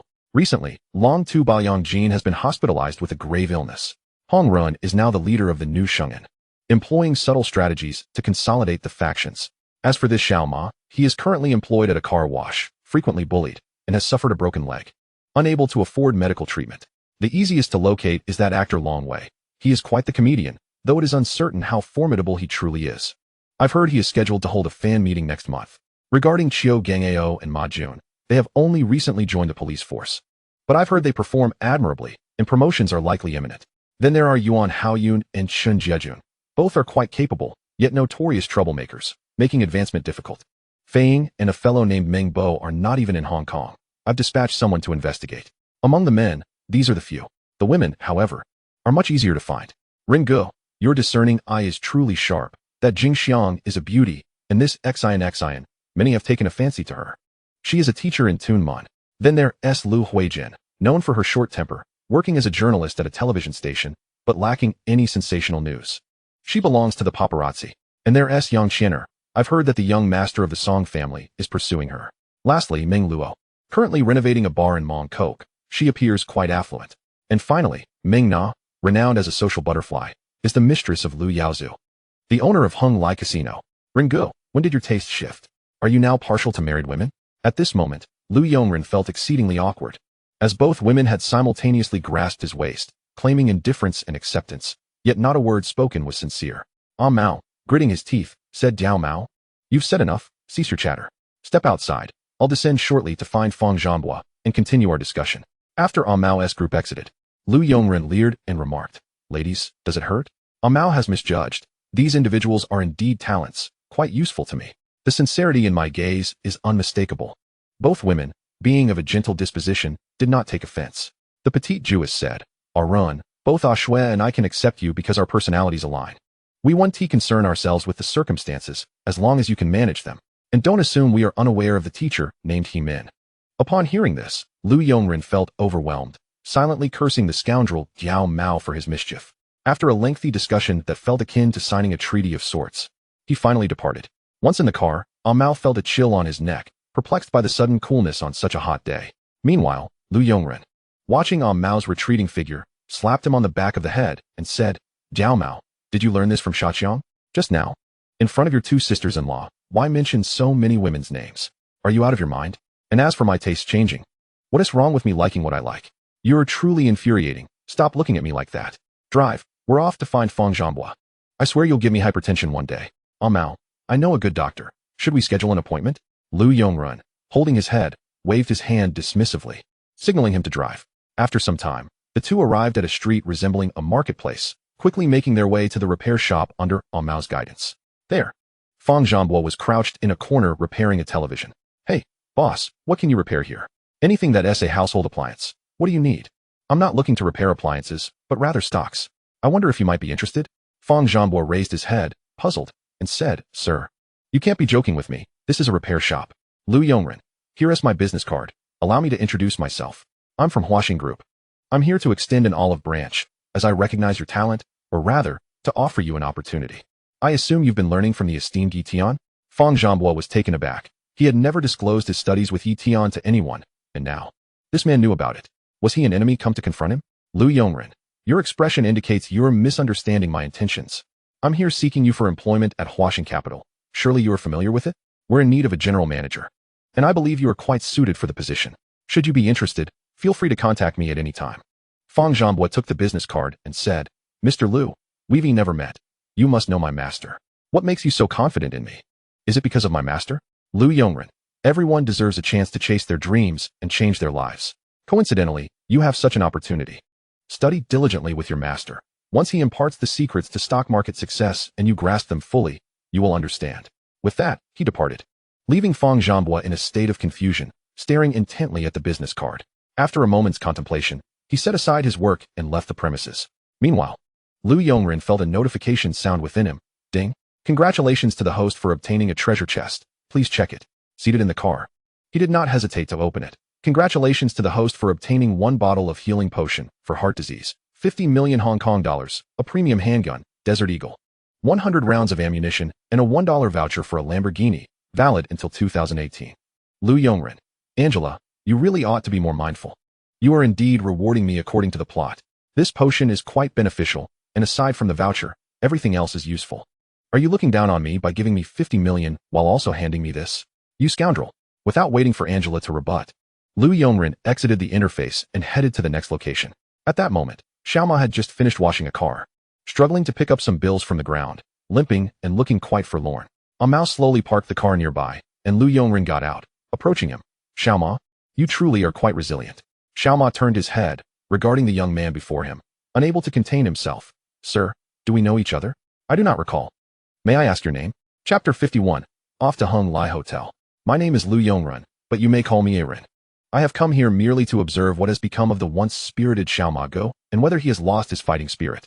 I am not here to mock you. Here is my business card. Please keep it. Should you require assistance in the future, you may reach out to me. I could sense your unwillingness through your gaze. By the way, Song Zaheo will be released shortly. After saying this, he departed, leaving Xiaoma Gu to ponder the card. Murmuring to himself, Aaron, Lu Yongren, Huaxing Machine Group. Is he the tiger of Tsim Sha Sui, the dashing Ren of Hongxing? How come I don't recall having met him? Quite strange. This person is entirely different from the fearsome reputation that precedes him. Indeed, one cannot trust the words of a short mule. At that moment, Amao in the vehicle inquired, Brother Run, where shall we go next? Should we head to the school? Lu Yongren replied, No, regarding He Min-S matters, nothing will change in the short term. Let us proceed directly to Hung Lai Hotel. The casino should be located within. Amao affirmed, Yes, it's one of the larger hotels in Kowloon. I've inquired, and it's estimated to be worth nearly 200 million. Primarily due to the casino's business. I've heard they operate with $50 million in capital, and the dealer's strength is quite formidable. It is said that Lu Yaozu took over his wife's family business, while his father-in-law is in prison, now solely focused on money and frequently mingling in high society. His mistress is none other than Meng Na. Lu Yongren remarked, Since she is a beauty, what are we waiting for? Let us go and explore the casino. The two hastened towards Hung Lai Casino. Inside, dozens of gaming tables were bustling with activity, clearly showcasing the thriving business. At that moment, Qian Wendy, played by Andy Lau, was at a table with Chun Songming, Zhong Chuxiong, Lu Yaozu, and Meng Na, engaging in a lively game of cards. Qian Wendy, with 3 nines in hand, confidently raised the stakes by 100,000. Chun Songming, played by Chan Boyi, remained notably calm and escalated the wager. As the casino's owner, Lu Yaozu had no reason to fold. Qian Wendy, it seems you are indeed fortunate tonight. You have won numerous times. My luck is splendid. I must apologize. I hold 4 nines, Qian Wendy replied. Lu Yaozu, puzzled by this revelation, noticed He Guan's distressed expression and summoned the casino's card dealer, Ji. Unaware that He Guan was actually Qian Wendy's girlfriend, while the one recovering was a good friend. Seeing the awkward atmosphere, Zhong Chuxiong humorously interjected, I am Zhong Chuxiong. This dashing gentleman must be Mr. Lu Yaozu. As for the one beside him, what are you looking at? If you can deduce anything about my game, that would be quite embarrassing. I am the Prince of Poker from Singapore's ninth tournament, Chen Songming. You may also call me Chen Songming. If you surrender now, I shall consider it a half loss for you. Do you look down on me? I am quite a notable figure, even if you have not heard of me. I am the renowned brother of Chaozhou, he retorted. You articulate well.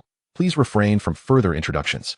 At this juncture, Lu Yongren entered, exclaiming, wow, it is quite lively here. Shall I join in for a few rounds? Without awaiting the other's refusal, he seated himself at the table beside Meng Na. Lu Yaozu responded, guests are always welcome. Let us deal the cards. I hope you enjoy your gaming. Soon, everyone received their cards. Lu Yongren's primary objective for being here was the treasure chest. Winning would complicate future developments. Aware that Qian Wendy was orchestrating a scheme, he chose not to expose it, regarding winning or losing as inconsequential. Observing his hand, he remarked, it appears that this Qian Wendy has amassed quite a sum. Meanwhile, Qian Wendy recognized Lu Yongren instantly, having frequented Chaozhou for studies, and contemplated whether to win this round. After all, the man before him was far more intimidating than Lu Yaozu. If he won, he might not be able to leave unscathed. Haha, Mr. Lu. It's merely luck. My fortune today is merely a result of everyone else yielding to me, he said, attempting to diffuse the tension.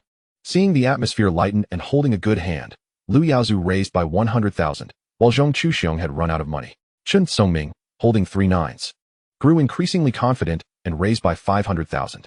With 3 aces in hand, Lu Yaozu had no reason to fold. Lu Yongren, witnessing this, decided to play along, considering it a learning experience. Meanwhile, beneath the table, Meng Na's leg playfully brushed against Lu Yongren's, adding an exhilarating thrill, something she seldom experienced, especially with such a striking gentleman.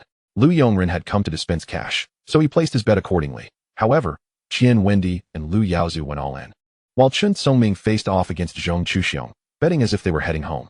Lu Yongren folded his cards, observing the scene thoughtfully, his gaze fixed on Meng Na, while Lu Yaozu remained oblivious to the romantic antics unfolding beneath the table.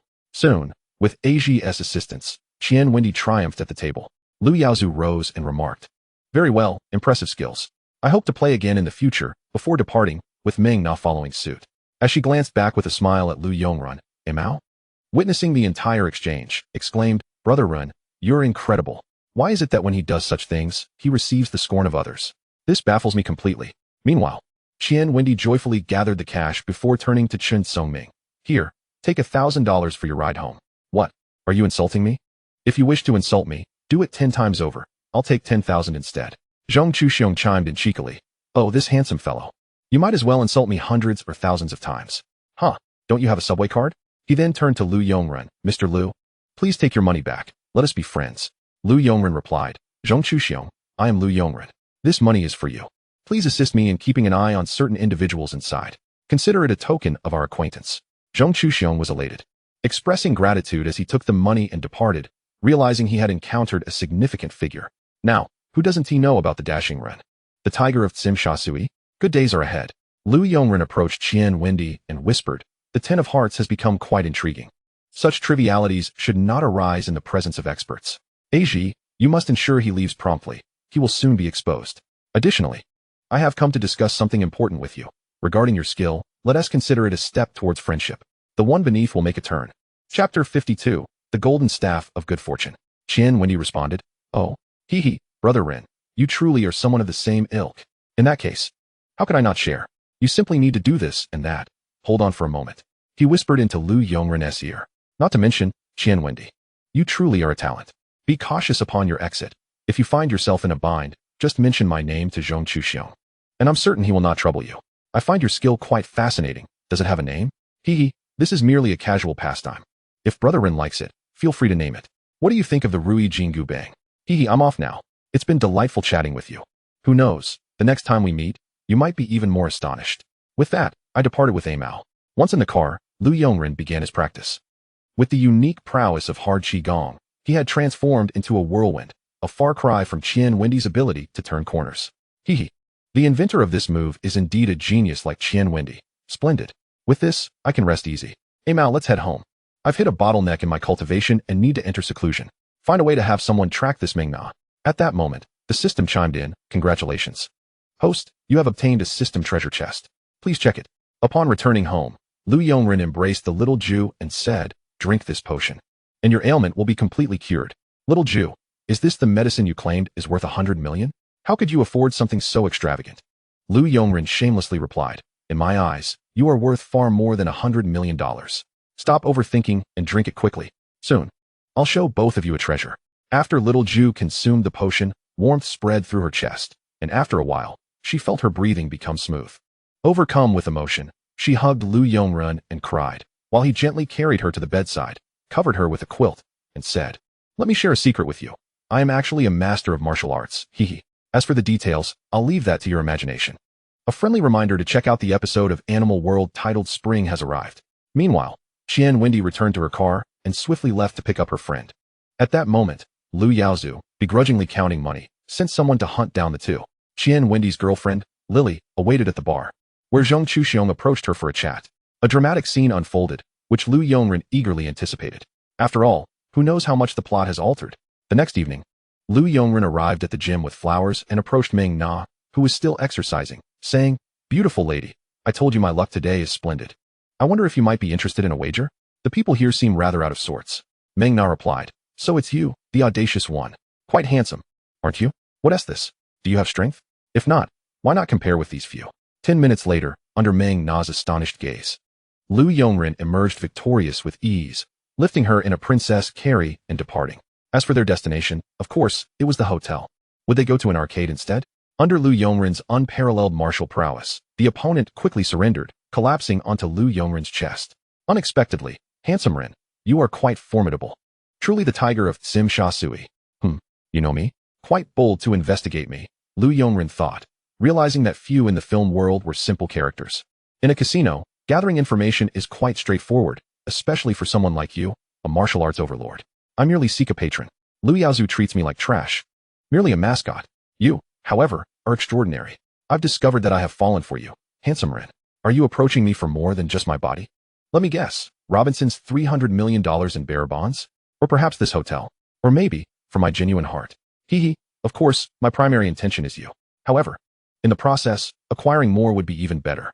Once our goals are achieved, we shall evaluate our partnership. The Hunglai Hotel will henceforth be ours. It would be wise to plan meticulously, wouldn't it? All right, then let us continue. I can hardly wait. Several hours later, sitting in the car, Lu Yongren gazed at Meng Na as she departed, a wicked smile gracing his lips. Indeed, this woman is not so simple. The heart of a woman can be most treacherous. How intriguing. After a moment of contemplation, he said, "Mao, tomorrow, let us go to Stanley and contact Zhong Chuxiong." The next day, at Stanley Prison, Zhong Chuxiong was elated, having recently acquired a significant sum of money. Coincidentally, Qian Wendy was also present, and after a series of events, he was infuriated enough to consider dealing with her. However, upon learning of Lu Yongren's acquaintance, he ceased his hostility. At that moment, a guard informed him that someone was seeking him, leading him to quickly exit for a meeting. Upon seeing Lu Yongren, he joyfully exclaimed, "Ringu, you've come. I owe you much. I've repaid a considerable portion of my gambling debts recently. That is your salary. I'm here to speak with Robinson. I appreciate your assistance. Here is a local specialty for you." Upon receiving it, Zhong Chuxiong instantly recognized it as money, grinning as he accepted the task and went to find Robinson. After some time, several individuals appeared in the visiting room. "Mr. Lu, I do not recall knowing someone of your stature. With all due respect, I believe I have not wronged Hongxing," Robinson stated.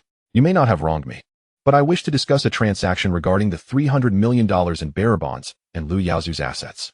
Given your abilities, success and revenge seems unlikely. Currently, the likes of Abao and Qian Wendy in prison are merely initial tests. Should you refuse to cooperate, your fate is sealed. To be frank, this scoundrel has provoked me.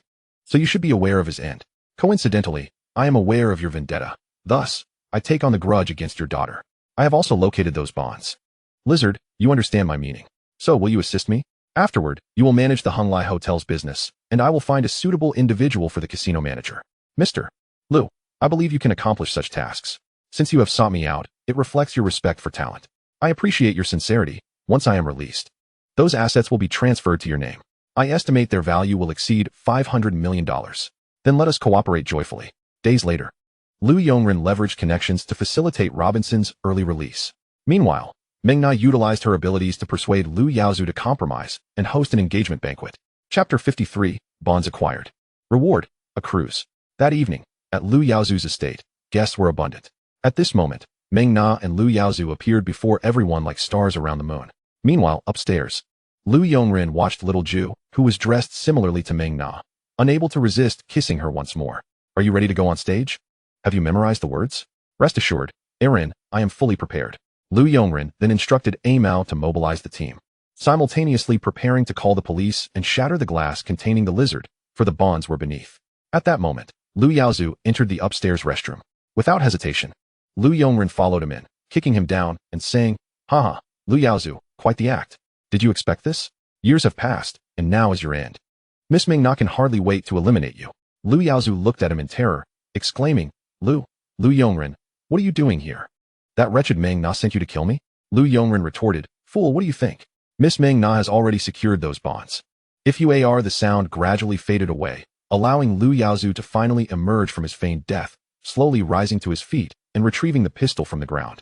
With a fiery temper, he stormed off, while Lu Yongren instructed the young Jew to leave for home.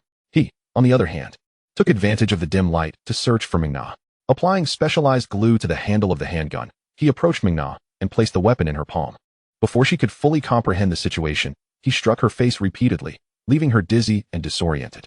Lu Yongren then made his exit, with the onlookers mistakenly believing Lu Yaozu was still present. At that moment, the true culprit hurried downstairs, his anger escalating upon seeing Ming Na. He fired a shot directly into her heart, prompting Ming Na to retaliate with her own gun. After a flurry of shots, Lu Yaozu lay lifeless on the snowy slope, both individuals meeting their demise. Fearing Ming Na's marksmanship, they had left her with 2 bullets, while Lu Yaozu was only provided 1. Chaos ensued, and the police, having received prior notice, swiftly arrived at the scene. With all the evidence in place, they quickly cordoned off the area. Lu Yongren then led the others away.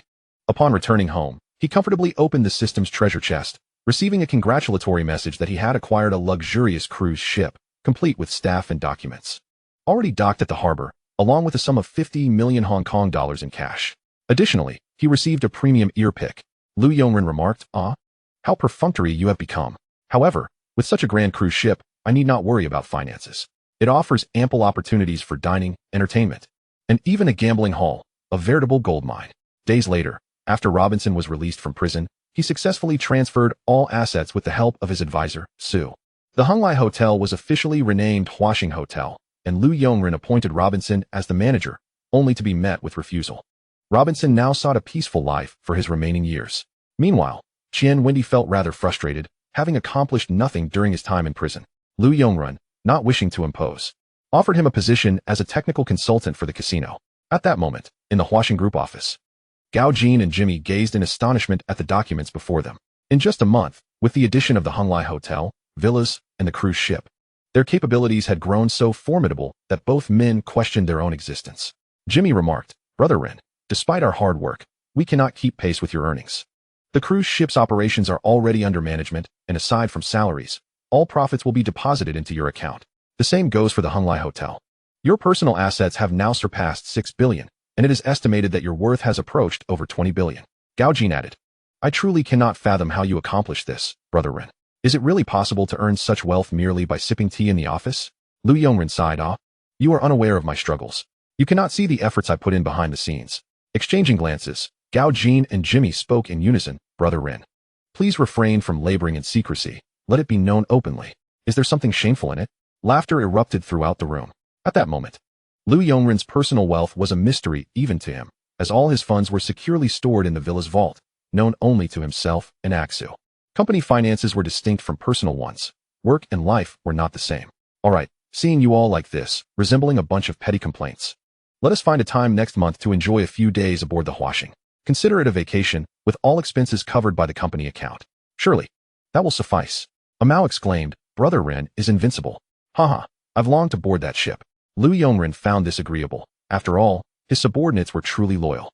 As for expenditures, they mattered little. The following day, Lu Yongren discreetly arrived at the school, flowers in hand, awaiting He-Min. Upon their first encounter, He-Min, in a fit of anger, attempted to turn away. Lu Yongren quickly approached, saying, Min, you look stunning today.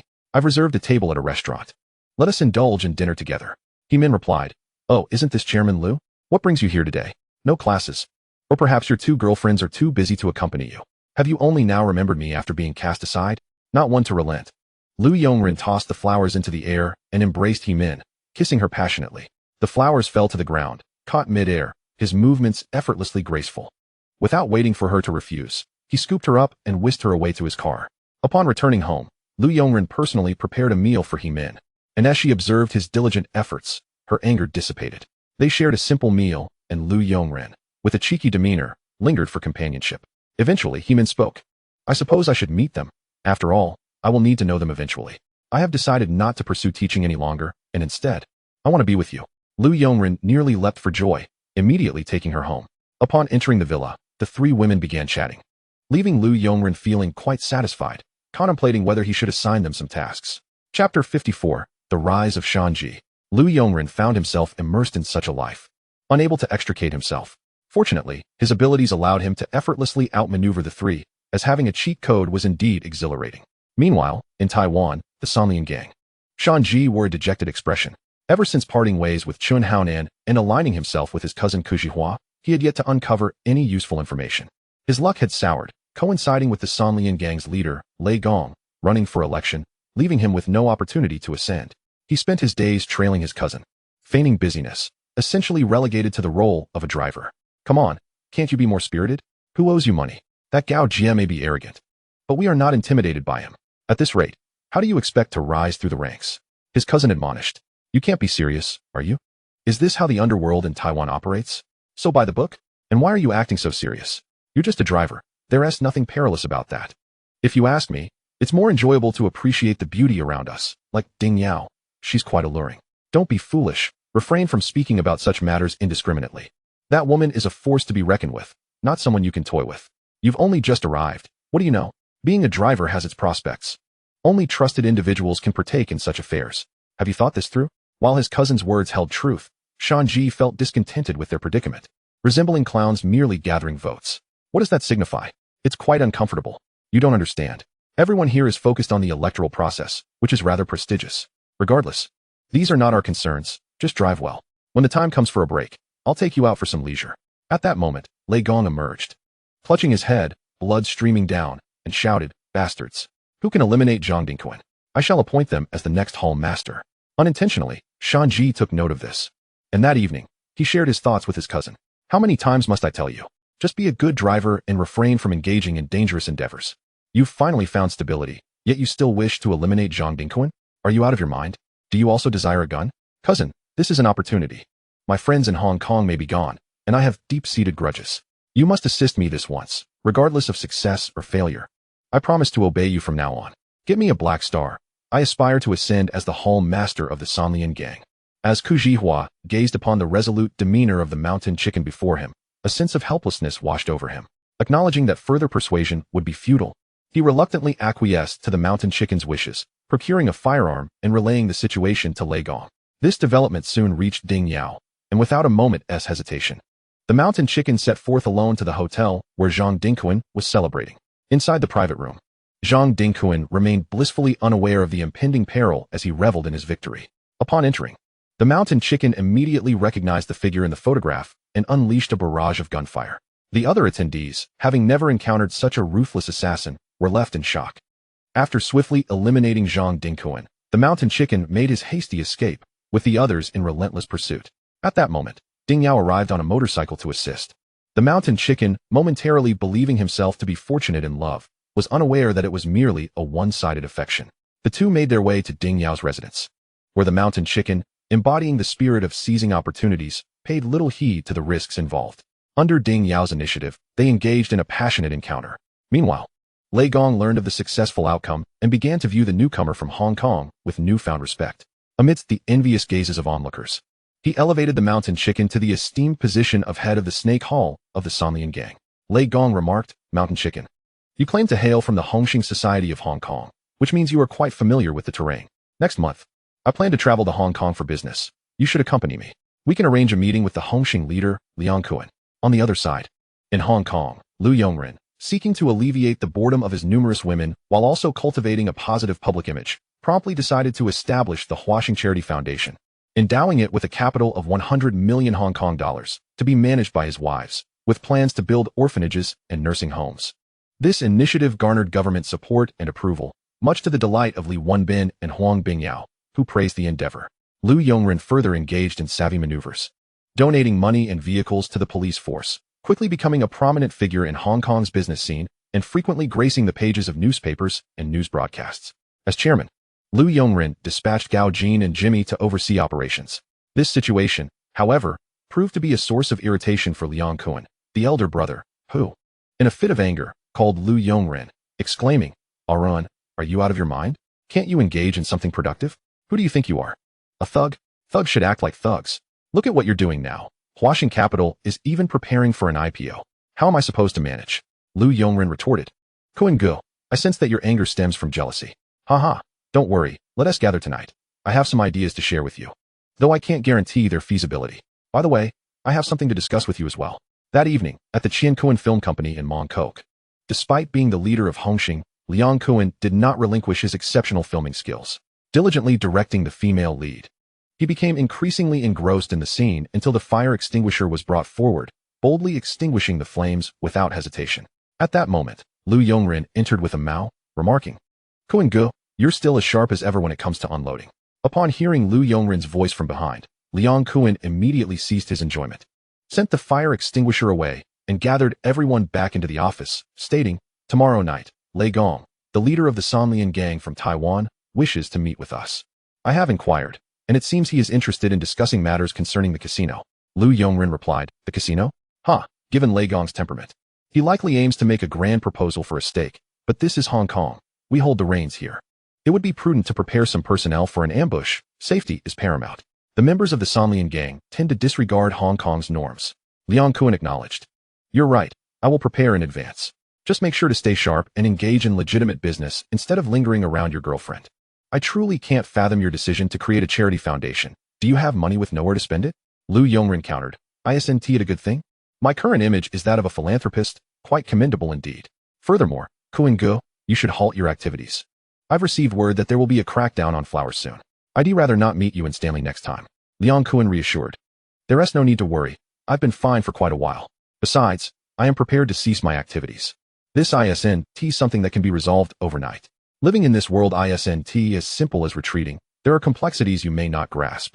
Lu Yongren could not help but shake his head, inwardly lamenting. It's hard to advise a doomed soul. He pondered whether Liang Kun's fate would change. If he wished to address the underground forces, dominion was essential.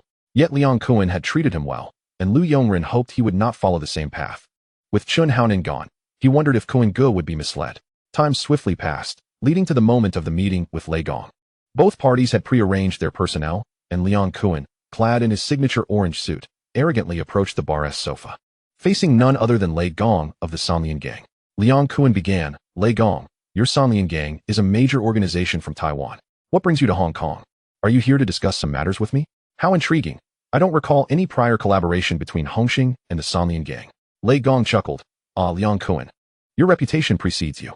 I had heard tales of your prowess before we met, and it seems they hold truth. The absence of past cooperation between Hongxing and the Sanlian gang does not preclude future possibilities. Moreover, I come bearing good news. I am aware that Hongxing operates significant gambling establishments in Macau. Within this box lies 10 million, which I wish to invest in your casino. This sum is yours. I simply require your assistance in handling the remaining matters." Liang Kun laughed heartily. "Haha, Lei Gong, have you lost your senses? You believe 10 million is sufficient for a stake in the casino? Is the Sanlian gang truly in such dire straits? Arin, this fellow is nearly amusing me to death. I thought the Sanlian gang held greater influence, and had prepared extensively." Lu Yongren interjected, "Kun Gu, maintain decorum, despite their poverty. We must exhibit grace and refrain from mocking them, unless one cannot help it. I genuinely question what standing the Sanlian gang possesses. If this is all the money you have, you should take it back. By the way, this person here looks quite familiar. Could it be the mountain chicken?" Upon seeing the members of Hongxing, the mountain chicken felt a mix of emotions, particularly when facing Liang Kun, with a strong urge to eliminate him.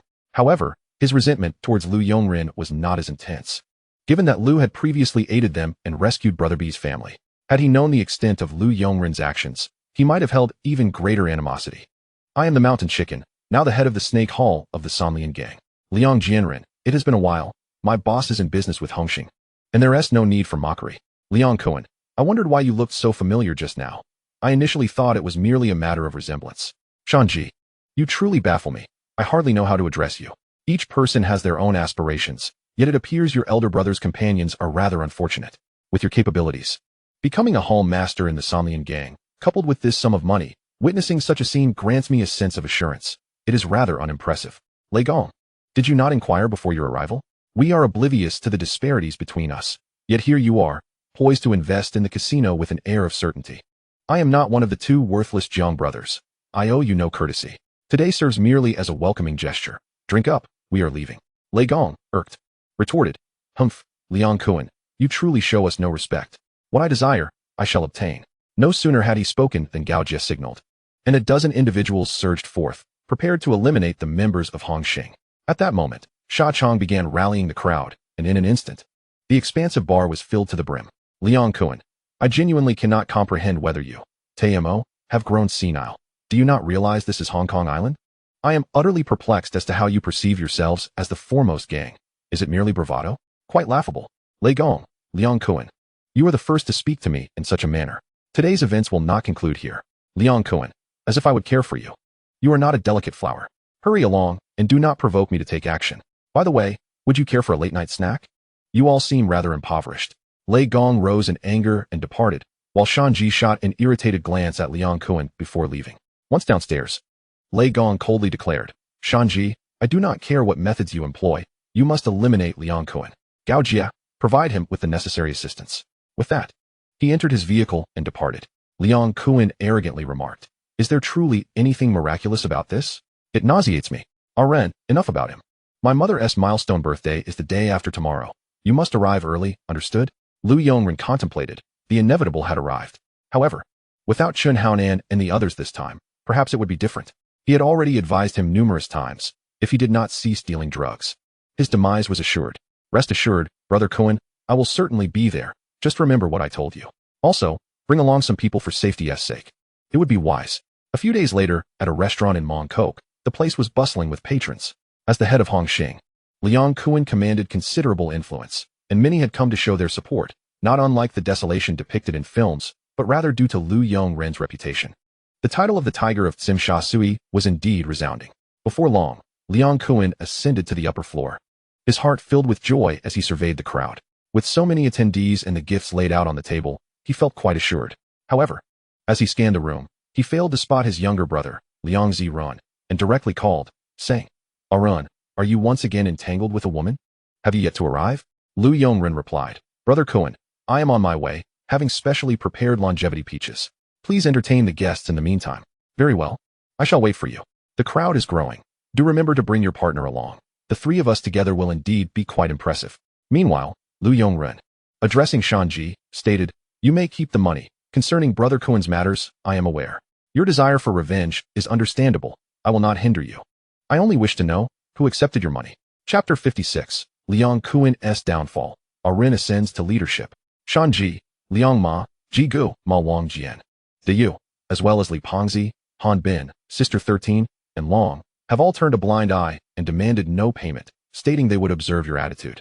I am aware you were brought out by Brother Kuan, yet in this world, we rise and fall together. Brother Ren, I implore you. Lu Yongren, I shall grant you 3 hours. After that, I will take action. This is for the sake of Mr. Jiang, Big B, and Haonan. Shanji, I hope you understand what you are doing. Shanji, 3 hours? That is ample time. Regardless of success or failure, I shall return to Taiwan. With that, he departed, swiftly heading to the restaurant. Watching Shanji's retreating figure, Lu Yongren murmured, Why must there always be fools? Han Bin has been inseparable from Sister 13 for the past 6 months. Perhaps he is preparing to buy a ring for a confession. Haha, Brother Kuan. I hope you can withstand this. If you heed my advice, perhaps I would not remain a bystander. To be frank, I am not entirely virtuous. I will ensure the matters concerning Auntie and the fire extinguisher are handled appropriately. Mao, accompany me outside. Let us see if we can provide Brother Kuan with a final farewell. Also, fetch a bottle of wine. Meanwhile, Liang Kuan had arranged for the guests and was playing cards with his mother. It must be said that Liang Kuan was indeed filial. He had eliminated his own father in a film, yet he was utterly obedient to his mother. After waiting in the hall for quite some time, without seeing the Hongxing members arrive, he felt a twinge of displeasure. Just as he was about to make a call, he heard Sha Chong approach and say, Brother Kuan, your mother was attacked in the restroom and has sustained a fracture. Without a moment's hesitation, Liang Kuan rushed to his mother's side, and upon seeing Shanji's figure, he realized he was behind the chaos. He immediately gathered his men to pursue. In a manner reminiscent of the original story, Liang Kuan and Sha Chong, accompanied by several others, chased into an alley, only to find themselves surrounded from all sides. At that moment, Shanji wielded a firearm, a pistol, Shanji knew time was of the essence. He swiftly commanded his men to act. In a short while, everyone except Liang Kuan was eliminated. Shanji then approached Liang Kuan, gun aimed at his brow, declaring, "Liang Kuan, our enmity shall reach a conclusion today." With that, he pulled the trigger, ending the life of the unfortunate Liang Kuan, who, in his final moments, pondered whether anyone would come to his rescue. Once Shanji ensured everyone was dealt with, he promptly departed Hong Kong Island. Meanwhile, on a nearby rooftop, Lu Yongren raised a glass of wine, slowly pouring it onto the ground, saying, "Brother Kuan, it has been a long time since we shared a drink. Consider this my farewell toast to you. The position of Hongxing's leader was beyond your grasp. Jiang Tiansheng and the others await you below. With the company of Sha Chong and the others, you shall not be lonely on your journey. Farewell, do not hold it against me." The following day, Hong Kong was once again bombarded with sensational news. Liang Kuan, the newly appointed leader of Hongxing, had been eliminated by a group of individuals dressed in black in the Mongkok market. The police were fervently searching for the assailants.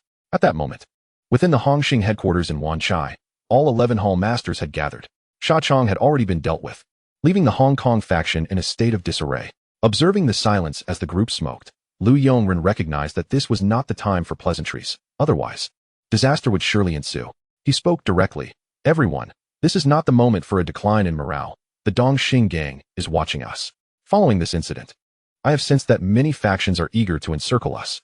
I propose we promptly arrange for Liang Kuan's funeral and elect a new leader. Brother Kuan was quite supportive of me during his tenure, so I will ensure both auntie and the elder sister are sent abroad for retirement, as a means of comforting Brother Kuan's spirit in the afterlife. Hanbin, would you consider running for leader? This is a critical period for Hongxing, and the pressure is considerable." At that moment, Hanbin inwardly cursed. "Damn, of course I want to run, but just look at the monsters standing behind you." When I entered, I felt as if I had walked into a military base. Qilong security? This is the Hongxing gang. Not to mention the likes of Luo Tianhong and Feng Yuxiu, who have taken down Che Baoshan and Xin Xian. With Fei Long, Hui Go, Fei Quan, and Sim Sha Sui in the mix, what the hell am I supposed to do? Do they think I have 9 lives? Reflecting for a moment, he finally said, "Ringu, I believe this position is better suited for you. At this juncture, Hongxing is in turmoil, and everyone lacks a guiding force. Only your ascension can stabilize the other factions. We will all heed your command." Fei Quan. "Indeed, Ringu, I feel that Hanbin's words hold merit. The Hongxing organization is currently in tumultuous times." Hui Go. "Yes, we are in dire need of a resolute leader to take charge. Ringu, please do not decline. I stand in support of you." Fei Long. "Hongxing requires a commanding figure to stabilize the situation, and you, Ringu, are the most fitting candidate." Shursin Mei. "I share the same sentiment. Ringu, it must be you.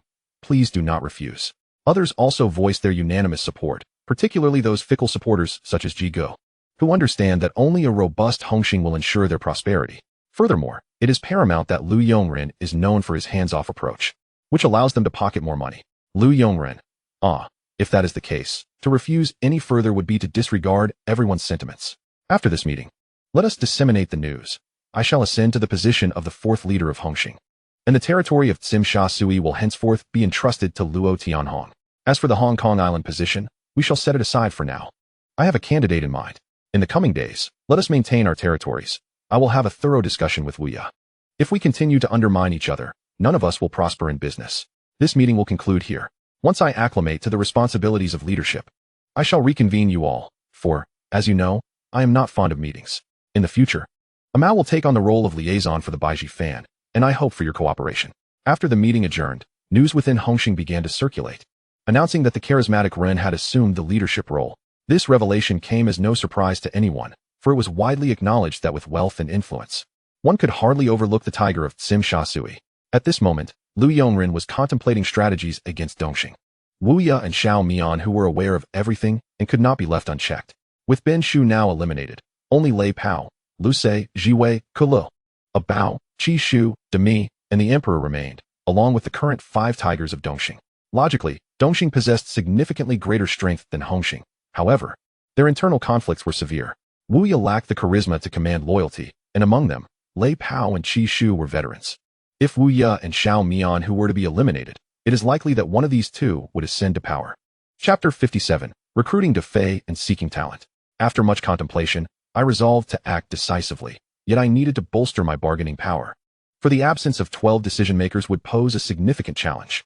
Even if reform is desired, it is essential to have a larger circle of allies. Shortly thereafter, a robust figure entered the bar in Sim Sha Sui. It was the esteemed Defei, known for his loyalty. Lu Yongren gazed at the man famed for his brotherhood and expressed his admiration, stating, Defei, I have recently assumed leadership, and there are indeed matters still in the planning stages. I wish to inquire whether you would be interested in becoming a big brother. The position on Hong Kong Island is currently vacant. If you have any intentions, just leave the details to me. Defei, Ringu. I appreciate your remembering me and inviting me to discuss this, but I prefer the territory in North Point. I have a long-standing rivalry with Li Pansy, to be honest. I do not believe Hong Kong Island suits me. Lu Yongren, you are quite the free spirit, aren't you? Very well, since you hold that viewpoint, just wait. I anticipate that in a few months, your aspirations will come to fruition. Defei, puzzled, asked, Ringu, you do not mean to eliminate him, do you? Lu Yongren, what are you thinking? I am the leader of Hongxing. How could I harm my own brothers? Li Pansy and his associates have received funds from Jiang Tianyang, and they are somewhat implicated in the death of Jing Kuan. Moreover, over the years, they have embezzled a substantial amount of money.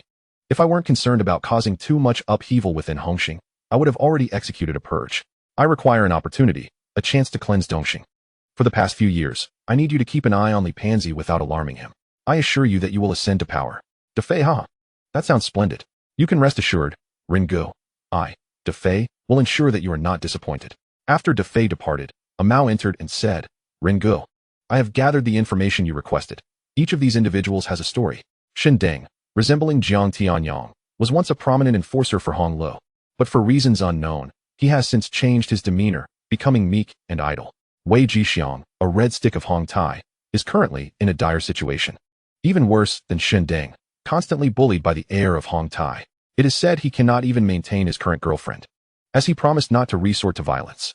Tan Yaowen, nicknamed Hung Zi Yaowen Go, once dominated Yao Ma Ti but chose to turn his attention to fruit baskets at the height of his success. His wife, Ai Lian, has left him for a former brother, leading to a messy situation. Zhou Wenlong, Zheng Yijian, previously associated with the fierce Zidu, just returned from prison in Thailand and is now in Kowloon. I have sent someone to follow him.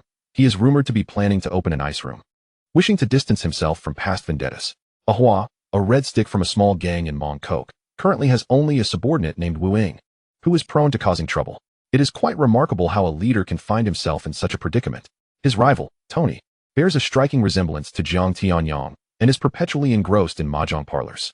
Additionally, there are two 12 Xiao from Temple Street. One has a terrifying background, having been adopted by the 12 big bosses, including Chun Ji Chao, Lei Luo, and Hao Gu, who are quite renowned and well-regarded in Temple Street, bearing the surname Tang, known as Tang Shire. The other is a fighter, a subordinate of the Tiger Gang S. Tiger Yi, who gained fame for his record of 12 consecutive victories, earning him the title of 12 Xiao and Little Overlord, enjoying a close relationship with Xin E of Kowloon City. Rumor has it that this Tiger Gu shares a strong bond with Di Chio from the city and the island's foremost expert, Long Wanfeng. These two individuals are referred to as the Temple Street 24 Xiao, and they are said to be quite compatible. Ringu. These individuals, aside from the two 12 Xiao, do they not appear to be rather dubious characters? Lu Yongren, you do not comprehend, Diaomao. These individuals have undergone a transformation, having faced trials that reshaped their inner selves. They are, in fact, unrefined gems. It is merely that no one has recognized their potential. I happen to be the one who can assist them. Allow Fei Long to manage Hongxing's affairs in the meantime. We have much to attend to. Furthermore, since the Hong Kong Island position is vacant, you shall temporarily assume the role of the leader. It is now your turn to cultivate and manage your subordinates. As Chun Yao during Jiang Tianyang's reign and Shai Chong during Kuan Gu's era. A Mao. Haha, I am also to be a leader now. How amusing.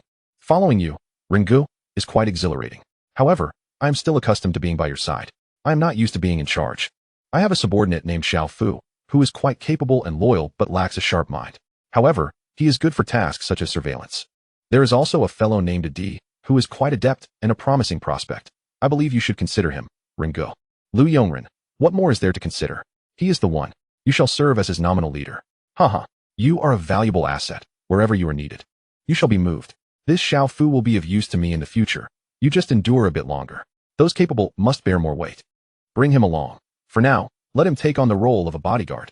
Let us go. It is late, and we should seek out our first candidate. Time is of the essence. Lu Yongren understood that individuals like Xiao Fu, Jet Li, were indeed a fortuitous blessing on this side of the world. He pondered whether there would be the likes of Tachibana Masato and Yamashita Nakahide. However, he dismissed the thought. contemplating that perhaps it was for the best.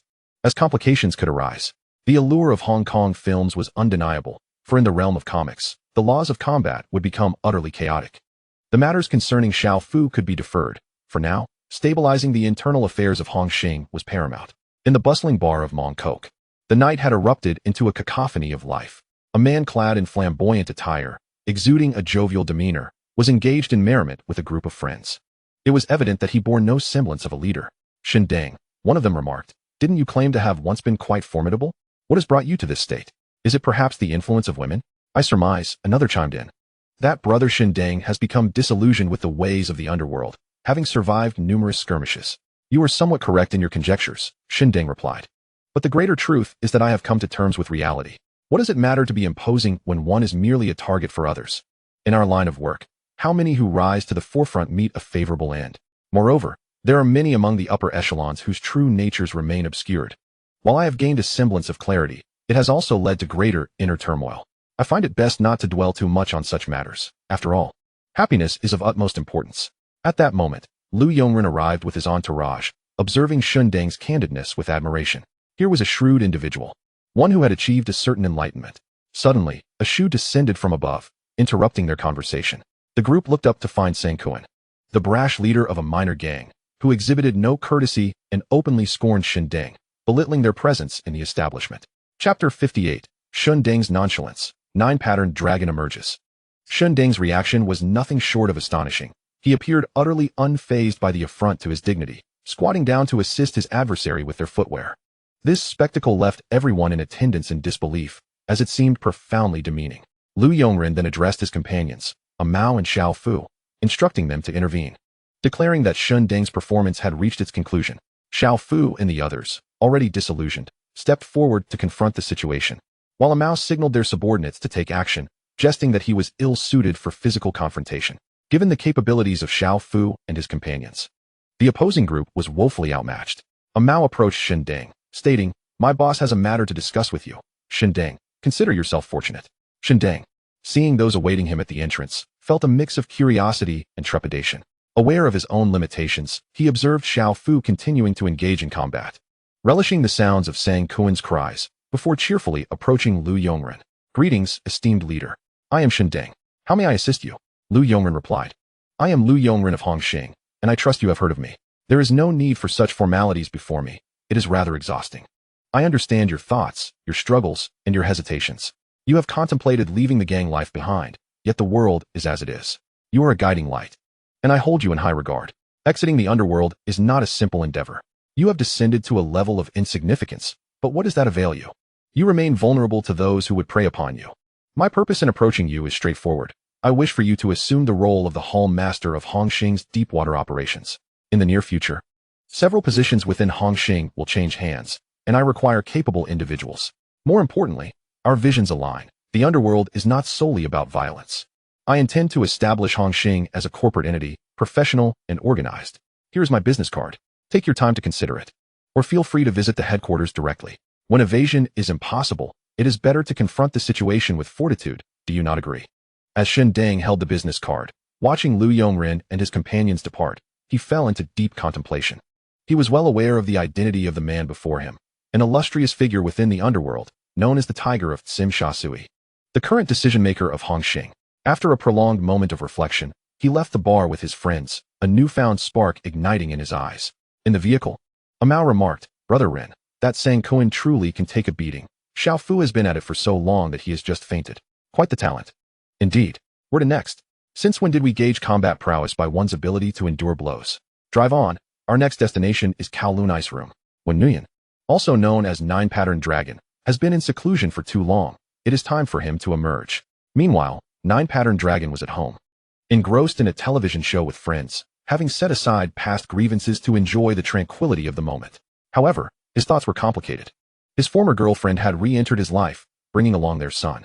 9-Patterned Dragon grappled with the remnants of his prison experience, which had illuminated many truths for him.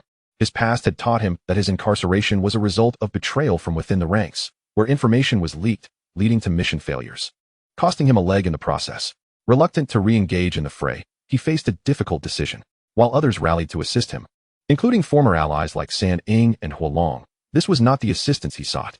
After finally managing to send everyone away, Lu Yongren entered the room with 2 companions, while the remaining subordinates stood guard outside. He took a seat beside 9-pattern dragon and inquired, "What troubles you? Still grappling with headaches? The matter is quite simple. It is all orchestrated by your wife, Ma Jiaohong, intended to draw you back into the underworld, leveraging the affections of the prince, and of course, your son. By the way, allow me to introduce myself. I am Lu Yongren, the leader of Hongxing." Upon hearing Lu Yongren's words, the room fell silent, with Kong Gu and the others rendered speechless. The day's events had been overwhelmingly intense. With so many seeking out 9-pattern dragon, Lu, the leader of Hongxing, I truly have no recollection of offending you. Are you here to cause me trouble as well? Lu Yongren replied, "Trust me, had I intended to trouble you, you would already be dead. Your crew is far too insignificant for me to waste my efforts on. I am here to clarify matters because I wish for you to join Hongxing, whether it is in West District, Chaiwan, or Kuntong. You may choose your battleground, and I will provide you with the necessary manpower." At that moment, the system's voice chimed in, congratulating the host on acquiring a treasure chest and advising prompt inspection. Lu Yongren realized that before him lay the treasure of Wen Nuyen, 9-pattern dragon. As for Shindeng, he was merely a character from a film. "Congratulations, host. You have acquired a medicinal ointment capable of regenerating broken bones, exclusive to 9-pattern dragon. You have also received 30 million Hong Kong dollars. A bar in Kuntong. The documents have been delivered to the host's space. Please check." Lu Yongren quipped, "And Keela, even while you indulge in excrement, you do not forget to monitor me. Is there no nighttime version of this? Are you hoping to send me into battle over territory?" Meanwhile, 9-pattern dragon interjected, "Mr. Lu, I genuinely wish to refrain from any involvement in the underworld. I simply desire to lead a quiet life as a server here." Lu Yongren countered, "Even if you do not consider your own well-being, you should contemplate that of Ah Kong or your son. Your identity is intrinsically unstable. Without your own strength, you cannot protect those you care for. After several years, what do you think will become of this establishment's business? You wish to withdraw from the underworld, but do you believe these individuals will accept that? How many are waiting for you to sound the alarm? Surely, you are not oblivious to that. I do not wish for you to engage in violence. My plan is to lead Hongxing towards earning clean profits through legitimate means. As for bloodshed, I wish to remain uninvolved. By the way, this is something I have prepared for you. Apply this ointment, and your foot will heal. Trust me, it is quite valuable." 9-pattern dragon gazed at the potion before him, filled with uncertainty, yet he knew that a person like Lu Yongren would never deceive him. After a lengthy contemplation, he spoke, "Mr. Lu, I need some time to consider this. My mind is currently in utter disarray." Lu Yongren replied, "I appreciate your response. This is a bar in Kuntong, which you will manage from now on. As for staffing, simply inform me whenever you need assistance. Financial matters will be even simpler. If you wish to provide these individuals with a home and a stable future, then Hongxing is indeed suitable for you.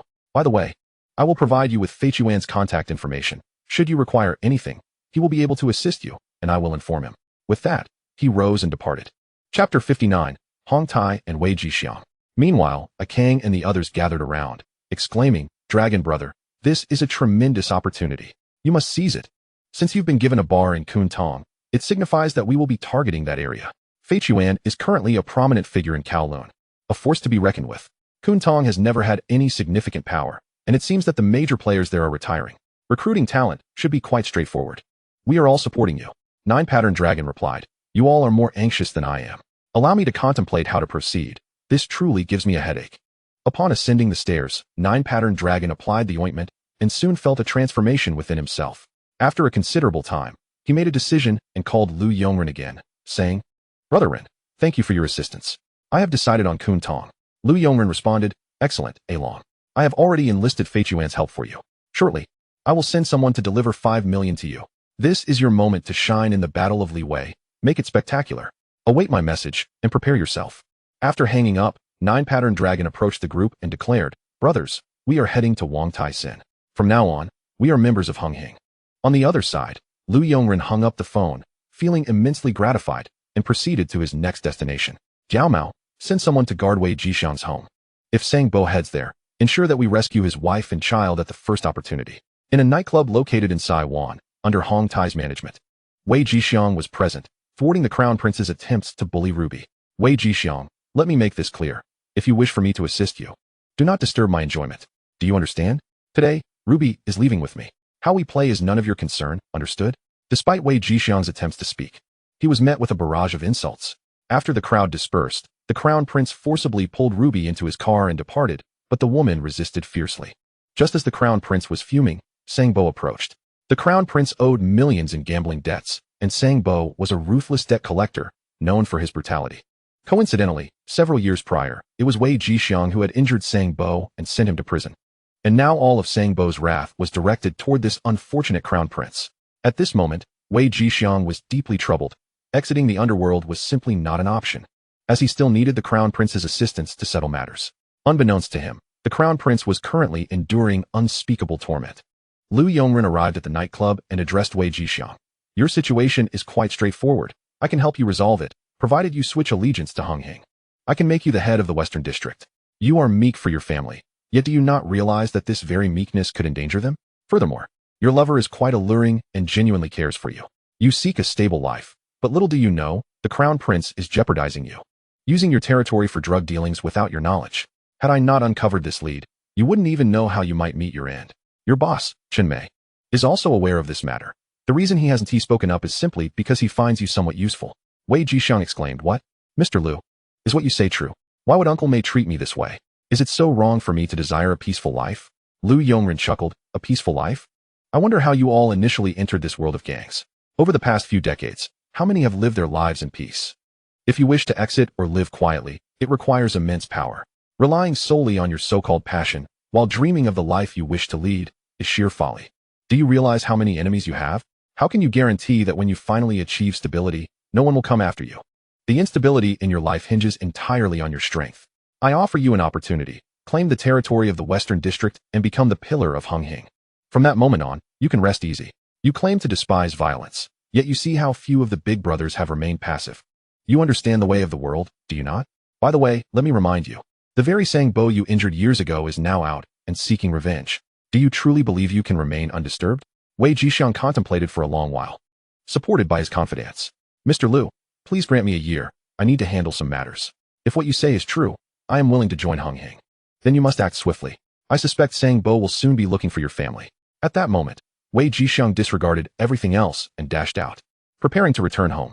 Let us go, Mao. We must save his son. Wei Jixiang is destined not to return.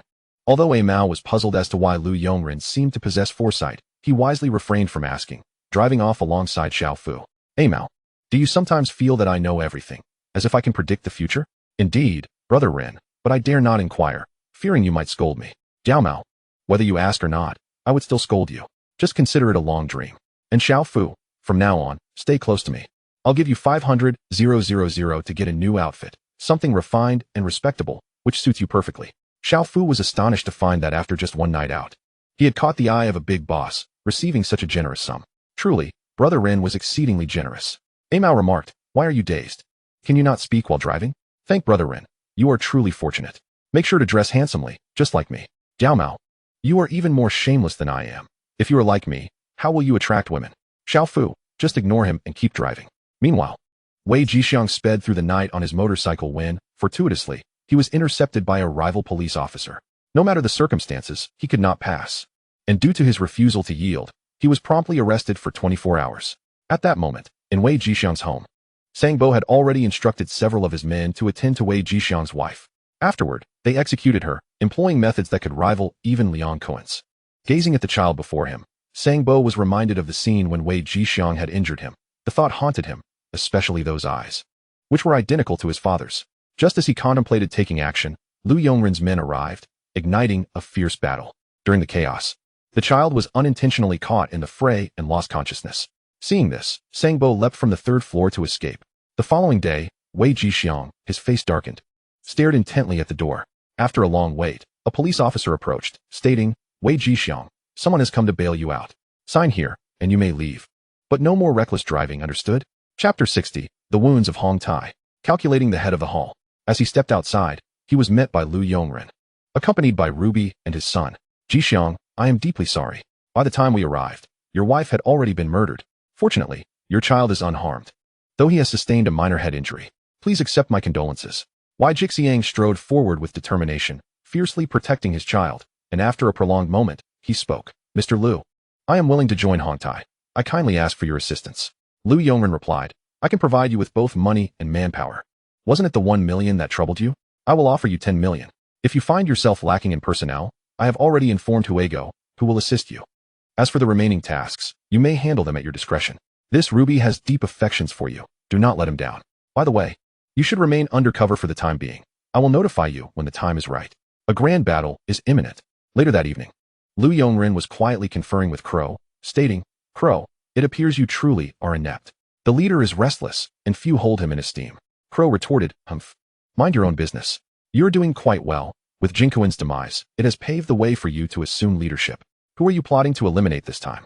Lu Yongren countered, Do not slander me. I am a law-abiding citizen and would not engage in such acts. However, there are indeed a few individuals who are rather bothersome. Jingma, Dayu, Moangjian, and Jaij. Ensure you take care of these four during the grand conflict. In exchange, your rivals will accompany them to the netherworld. Remember, act swiftly and decisively. Crow chuckled. Ah, Jingzaran, you are indeed ruthless.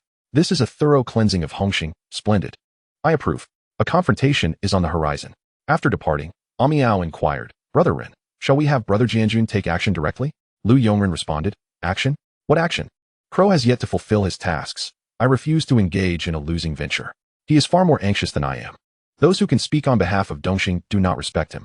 The targets I have set for him to eliminate are relatively weak. Just wait. Chaos will ensue shortly. In the meantime, I must make a call to Inspector Li Wenbin. At that moment, the night enveloped Hong Kong Island in a vibrant spectacle. Yet the Underworld factions commenced their brutal skirmishes. Numerous shops, having caught wind of the impending conflict, swiftly shuttered their doors. Deepwater Bay, Kuntong, Chaiwan, and Saiwan bore the brunt of Dongxing's aggressive advance.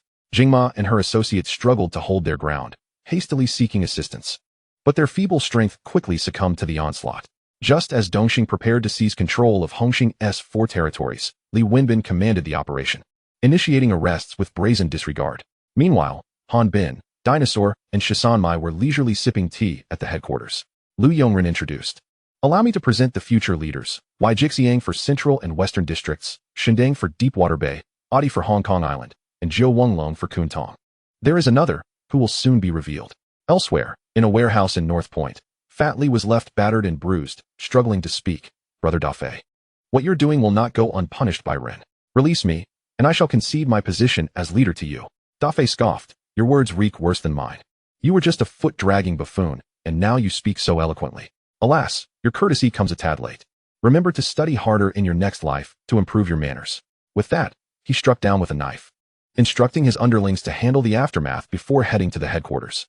Upon entering, Lu Yongren declared, Speak of the devil, and he shall appear. Allow me to introduce the new leader of North Point and Chaiwan, Dafei. After today, Hongxing shall experience rebirth.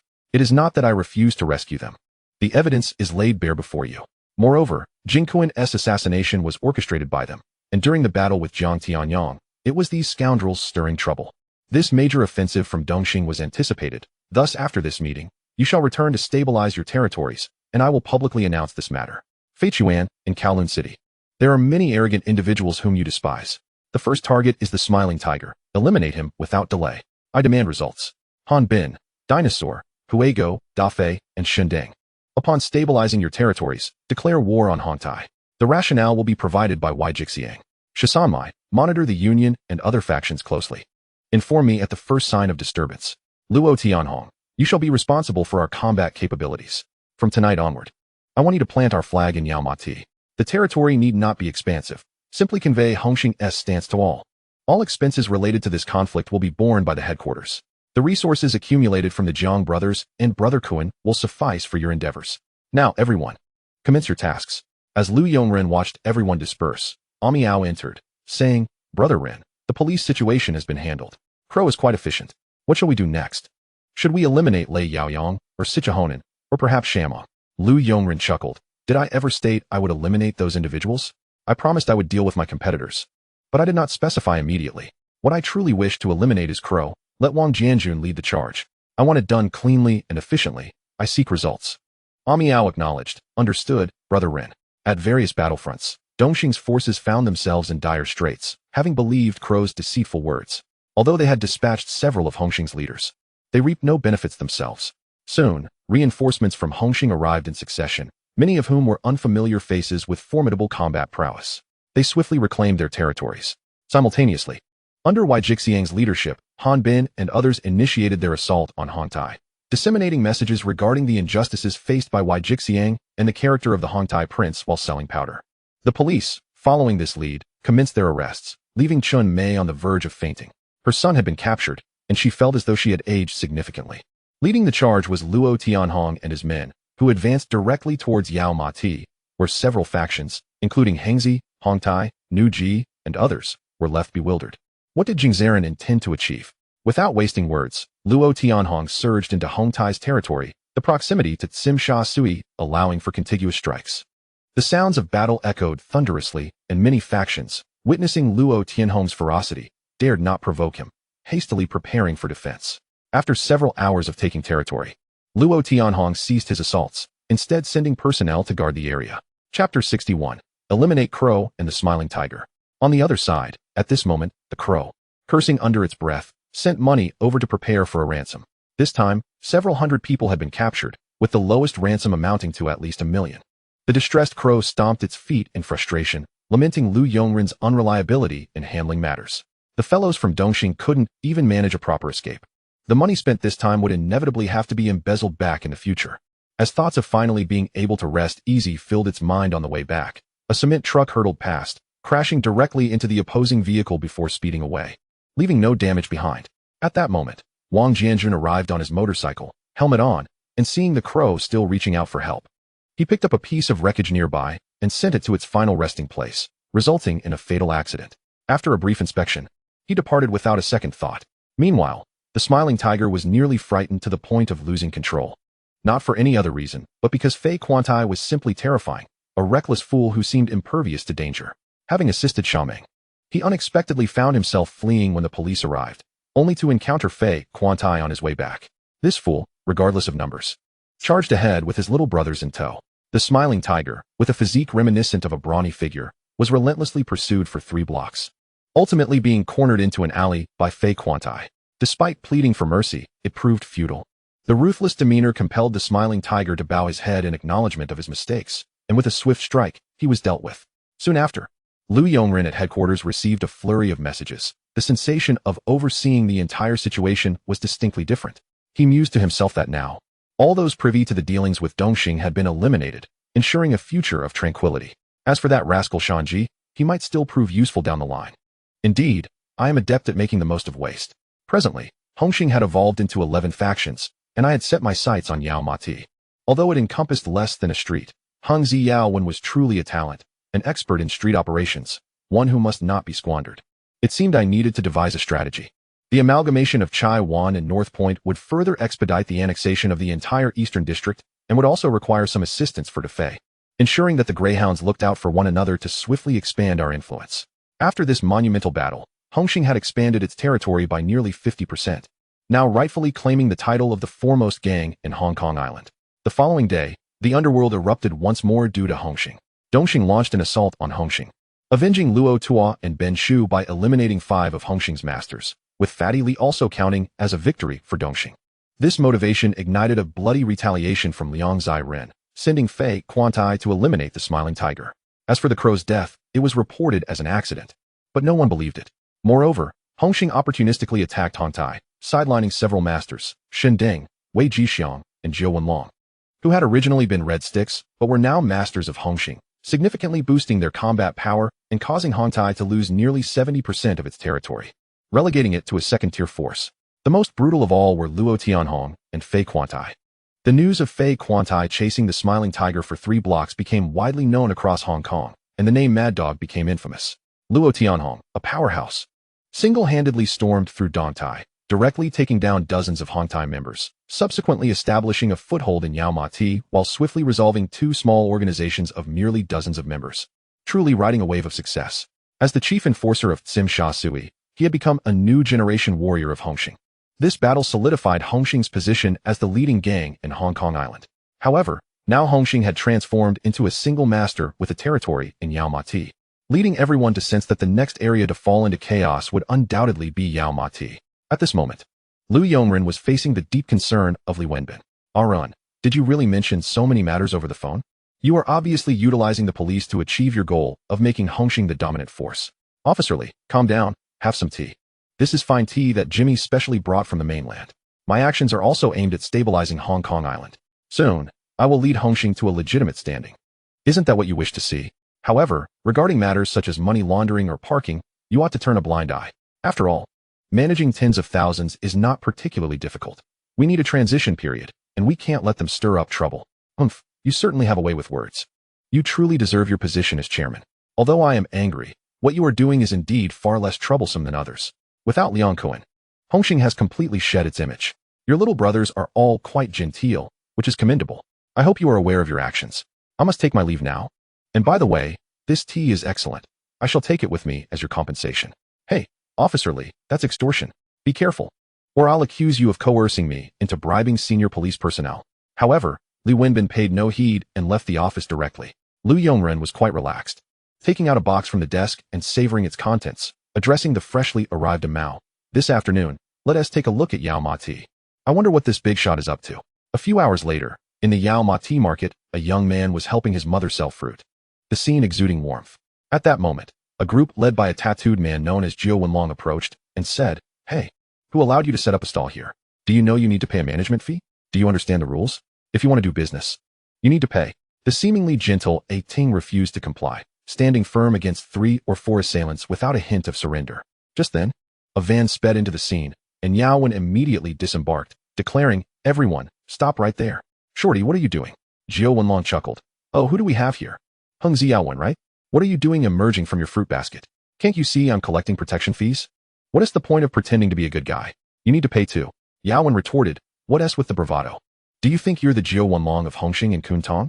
Acting all tough here. I am Hung Ziyaowen. When addressing me, make sure to add the gu, brother, suffix to your trashy name. Not much to discuss, huh? Alright, I'll sweep you off the streets first, plant my flag, and then we can talk. Just see if I don't have the strength to pull this off. If the Jiu Wenlong of Hongqing finds out, he'll come to Yao Ma Tea to take you down. What are you looking at? Hurry up and scram." Others, though displeased, slinked away. After ensuring A Ting's safety, De Guan finally left in his vehicle. Although he had distanced himself from underworld affairs, he still felt compelled to defend his subordinates, at the very least, to prevent them from being bullied. Chapter 62. The Street Sweeper. Yao Wen makes his entrance. This entire scene was witnessed by Lu Yongren, who was quite pleased. A Mao remarked, "Brother Ren, he truly seems like the real deal. Shen Deng, Wei Jixiang, and Jiu Wenlong can't compare to this street-sweeping powerhouse, Brother Yao Wen. Did you notice his exceptional qualities too? That means he is not hiding himself well enough. Let us head to his fruit stand and see if there's anything tasty. By the way, keep a close watch on Hung Zi's A Ming and Ai Lian. She was Yao Wen's previous girlfriend before following his good friend A Ming. Oh, this is true love." Several hours later, Lu Yongren, accompanied by a few others, arrived at Yao Wen's storage warehouse for fruits. Upon entering, they stumbled upon Yao Wen and several subordinates enjoying hot pot. "Hey, who are you? We're closed for the day. If you want to buy something, come back tomorrow." Seeing Lu Yongren, Yao Wen's brows furrowed, clearly recognizing who he was. He then instructed his subordinates, "This is a distinguished guest. You all may leave. We have matters to discuss." Lu Yongren seated himself directly and remarked, "To be honest, the spread is quite lavish. I wonder, Brother Yao Wen, how are you finding your stay here? Would you prefer to relocate?" Yao Wen replied, "The dashing Lu from Hongqing is indeed quite handsome and even more imposing. However, should you desire to claim this territory, I may not extend you any favors, for I am merely a businessman, selling fruits. For specific matters, you should consult with the head of Hong." Lu Yongren responded, "Brother Wen, has it truly come to this? I refuse to believe it. What I perceive is a dormant lion. You ought to have witnessed Hongqing's maneuvers. To speak candidly, I wish to appoint you as the chief of Hongqing's Yao Ma Tea, offering my full support in seizing control of that territory. In the forthcoming elections for Hongqing in a few years, I can also back your bid for the next leadership, along with a sum of 5 million Hong Kong dollars as a testament of my sincerity." Yao Wen remarked, "Lu, your offer is indeed remarkable. I suspect many would be swayed by such a proposition. Yet, I currently have no desire to involve myself in the affairs of the underworld." Lu Yongren countered, "Surely you jest? Did you not engage in pleasant conversation with that 9-pattern dragon today? By the way, the individual you rescued, aiding, has the makings of a chief, albeit he harbors greater ambitions than you do." Yao Wen replied, "Your assessment is astute. My intervention was merely to save a friend. I harbor no ulterior motives. To transition to Hongqing, to be frank, has never crossed my mind." Lu Yongren continued, "Yao Wen, you plan to withdraw from the underworld due to your friend's demise, seeking solace in this fruit basket, yet your heart seems far from tranquil. Your beloved Ailian is now with your dear friend Amin, which must wound you deeply. Even if you wish to avoid the subject, She could abandon you for greater ambition, and it is entirely plausible that she might eliminate you to ascend. As for Amin, he is already plotting rebellion, clandestinely engaging in illicit dealings. The market in Hong Kong has opened up considerably, a tempting feast for many. Moreover, your associate, Brother Min, is a ruthless figure. Your good brother was a pawn in his scheme, ultimately aimed at you. Merely a coincidence that your brother perished in your stead. Yaowen, your fire has yet to be extinguished, has it? He added, by the way, Amin has already encroached upon my territory. My reluctance to intervene stems from my observation of you. I extend an olive branch. Should you acquiesce, Yao Ma Ti will be yours to command. It is that simple. Here is my card. Think it over and contact me whenever you wish. I must take my leave. Though I recommend you spice things up a bit, perhaps some chili to ignite your spirit. As Lu Yongren departed, Yaowen stored the card away, pondering deeply before changing his attire and exiting the fruit basket. Meanwhile, Lu Yongren received a notification from Angela, and without hesitation, he opened it. Congratulations, host. You have received a skill enhancement scroll, 50 million Hong Kong dollars, 10 handguns, 10 AKs, 10 grenades, and 1,000 bullets, along with a stainless steel spoon.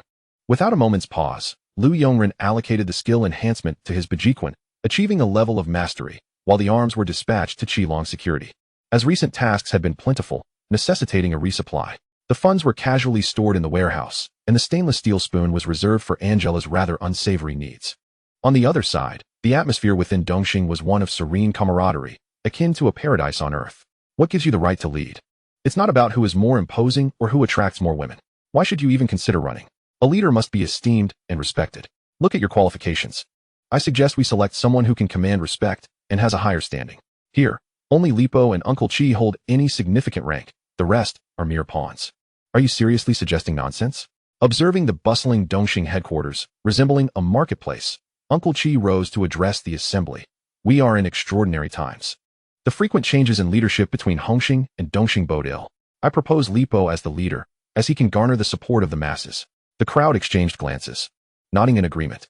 Lipo stated, if that is the case, I shall accept the mantle of leadership. This is not the time for infighting. That scoundrel Lu has already consolidated 12 chiefs, wielding considerable power and extending his reach into Yao Ma Ti. Meanwhile, Dongxing is in disarray, engaging in underhanded tactics under the guidance of the Crow. It is absurd, especially with the police scrutinizing us so closely. We must put a hold on our procurement activities for now. Jiwei will become Dongxing's white paper fan, alongside Lies and Dami, as the 5 tigers of Dongxing. We will await the return of Keilei and Abeo before finalizing any decisions. Rest assured, we will settle accounts with Hongxing in due time. Li Ying interjected, I have a plan. We can launch an internal assault. Currently, Hongxing's chiefs are not all aligned with Lu. There are still others like Han Bin, Tyrannosaurus, and Shisanmai, along with Defei. If we support one of our own, we could gain maximum insight into Hongxing's operations. Lipo responded, while your words hold merit, how do we persuade them? The cost will not be insignificant. These individuals, except for Shisanmai, command considerable influence. Li Ying clarified, my intent is not to bribe, but to eliminate one and elevate another. I have recently forged a close alliance with a local thug from Tun Mun, a fool who has already agreed to profit from our dealings. Should we find a way to eliminate Tyrannosaurus and discreetly support the thug's rise, we could threaten him while also gaining valuable intelligence from within Hongxing. Would that not be advantageous? Shameng and Sidu Haonan, among others, expressed their support for this feasible strategy. In due time, I will seek an opportunity to eliminate Tyrannosaurus and pin the blame on Grey Dog. The territory in Causeway Bay is vital to us. As long as Han Bin suspects him, it will incite internal conflict. I refuse to believe Lu is so formidable that he can weather this storm. We will act when the time is right. Chapter 63. Yaowen's young brother causes trouble, disappointment among the followers. Following the conclusion of the Dongxing meeting, news emerged of Lipo's ascension to leadership, with Lies and Dami also elevated to the ranks of the 5 tigers. Yong and the Emperor were appointed as chiefs, alongside Ji Yong as the white paper fan. Only the most formidable individuals were designated as the 5 tigers, which did not imply a limitation of 5 factions. Dongxing's combat strength had been restored, ready to confront Hongxing once more, and all were acutely aware that a confrontation loomed on the horizon. Meanwhile, on Amin's territory under the Hung banner, Yaowen stood on the rooftop, speaking earnestly. Amin, some matters require your cessation. The leadership position is not easily seized. Trust me. Refrain from acting recklessly. I do not wish to witness your demise. Let us consider this as if nothing has transpired. Amin chuckled. Yaowen, have you lost your senses? I am a chief. You are barely a red stick in comparison. I have held this position for 3 years, awaiting my opportunity. I have already negotiated with the Hixing faction, Once I ascend to leadership, business will flourish. Moreover, Jiangsheng from the new record is thriving as well. Why are we so impoverished? It is because of individuals like you who lack ambition, spouting nonsense about withdrawing from the underworld. Do you have any idea what kind of society we live in? Open your eyes and observe. Huh, brother one, how amusing. Out of respect for our past, I shall not hold this against you. From now on, retreat to your fruit basket. With that, he turned and left. Soon after, a woman resembling Daji approached, saying, Yaowen, your character remains unchanged from years past. This is why I distanced myself from you. You are a stagnant individual, and Amin surpasses you by far. Yaowen replied, Ilian, what are you all scheming behind the scenes? Do you think those individuals are oblivious? You must persuade Amin to reconsider, otherwise, it will surely end in tragedy. Ilian, haha, death does not frighten me. I merely lament the feudal demise you embrace alongside me. As for you, the position of Hong was within your grasp. Yet you relinquished everything for a man, your so-called good brother, to gather your fruit basket. What do you take me for? In light of our past bond, let this be the end. I cannot sway you, Ming. Yaowen, are you aware that Ming is out distributing goods in the territories of Hongxing? Possibly in Simsha Sui or the domain of the Dashing Ren. Do you truly believe that the Ni family has fallen to the point where anyone can take a bite of this cake? It is a trap. Anyone who steps in will surely meet their demise. There are few from the Hung faction whom I truly care about. And I do not wish for either you or Ming to perish. Alian, haha, fortune favors the bold. If you lack the courage, others will seize the opportunity. Your presence is no longer required here. This shall be our last meeting. Take care. Seeing that he could not dissuade her, Yaowen resigned himself to the situation. As for Brother Min, he recognized the impossibility of the scenario. Witnessing the impending gang conflict, he felt powerless to intervene. Were it not for Alian, he would not have cared. Frustrated, he returned to his fruit basket, trying to dismiss these matters from his mind. As predicted by Yaowen, events unfolded swiftly. Ming was eliminated, and Alian subsequently threw her full support behind her junior disciple to ascend to power. All of this was anticipated by Brother Min, who, as the elder brother, viewed the so-called leadership term merely as a means to motivate those below him. When it came time to act, he would not hesitate. Meanwhile, Yaowen's junior, Xiang, had caused a stir at a bar by defending a woman, provoking the son of the new leader of the gang, Taizi Gang. As the situation escalated, the trio sought Yaowen to explain their predicament. As the elder brother, he had to protect his juniors. He decided to hide them away for the time being. Taizi Gang, backed by his father Jiangsheng, had always exuded arrogance. He summoned hundreds to search for the trio in the Yao Mati area. Brother Min, on the other hand, convened a meeting, questioning whether it was worth going to war with the new gang over just 2 or 3 individuals. Is there something amiss? Those 3 are my juniors. Should I not protect them? If that were the case, how many would I have to sacrifice? Yaowen, having distanced himself from gang affairs, acknowledged that some matters were no longer his to handle. Now, with Taizi Gang desperately searching for them, he wondered how long they could remain hidden. How would they fight back? If it came to blows, it would require the entire gang to mobilize, making it a daunting task. Alian, unable to suppress her sarcasm, knew that speaking up at this juncture was unwise. After a moment, one of her subordinates entered and reported, Dragon Head, esteemed leaders. It seems Taizi Gang has been overly brazen while searching for people in Yao Mati, provoking Hongxing. Subsequently, Luo Tianhong, Fai Long, and Shisan Mai took action and drove them away. This has now become a hot topic for the evening. However, it appears Taizi Gang is even angrier and intends to settle the score with us, claiming he wants to meet with Brother Min and Brother Yaowen. Damn, is Taizi Gang out of his mind? Venturing into Hongxing's territory, provoking trouble, and then taking out his frustrations on us. Yaowen, if it comes to that, how will Brother Min make his appearance? Yaowen took a deep breath to compose himself and remarked, this is the state of the gang today, huh? Very well, if you choose not to assist, I shall take matters into my own hands. After all, I am merely a fruit basket man. My words hold little weight. In that case, I shall refrain from involving myself in the gang's future affairs, as I had no intention of doing so. He stood up and departed. With Lu Yongren's involvement, the narrative began to shift. Upon learning of the situation, Lu Yongren deduced that it was Yaowen's subordinate who had instigated the trouble and promptly ordered Luo Tianhong, Fai Long, and Shisan Mai to mobilize hundreds to surround the opposing party. At that moment, Taizi Gang, brimming with bravado, declared, what do you want? Do you know who I am? I am the heir of the new gang. What are you encircling me for? Shisan Mai, with her arm around Shasha, approached and said, what is the meaning of this? Why are you parading around Yao Mati with hundreds on the street? Are you blowing a whistle or merely flaunting your power? If you are so formidable, why not speak to Luo Tianhong? Fai Long could not help but chuckle, while Luo Tianhong approached Taizi Gang with an impassive expression. You, don't come any closer. Do you believe I won't make a move? Yet, what awaited him was a swift kick from Luo Tianhong. Despite the numerical advantage of Taizi Gang, Luo Tianhong remained undaunted. As Taizi Gang drew a blade, Luo Tianhong unsheathed his sword with flair and struck. Though the clash was labeled a battle, it was evident that Luo Tianhong was merely toying with them. The two sides were not even in the same league, and Taizi Gang, along with his scrawny companion, found themselves bruised and battered, fleeing in panic. This was precisely the lesson Lu Yongren intended to impart. Had Taizi Gang not been so ostentatious, he would have faced a far graver fate. Chapter 64. Yaowen joins the negotiations. Elsewhere, Yaowen had just returned to his fruit basket, contemplating how to handle the new gang's affairs. He had hidden his men away, but that was no solution, while Hongxing remained unafraid. It did not imply that the Hung faction desired conflict. Sooner or later, those juniors would be discovered. It was uncertain whether a solo confrontation would yield success. At that moment, Lu Yongren strolled over leisurely and said, "What is troubling you? I've already had someone teach Taizi Gang a lesson. Shouldn't you express your gratitude?"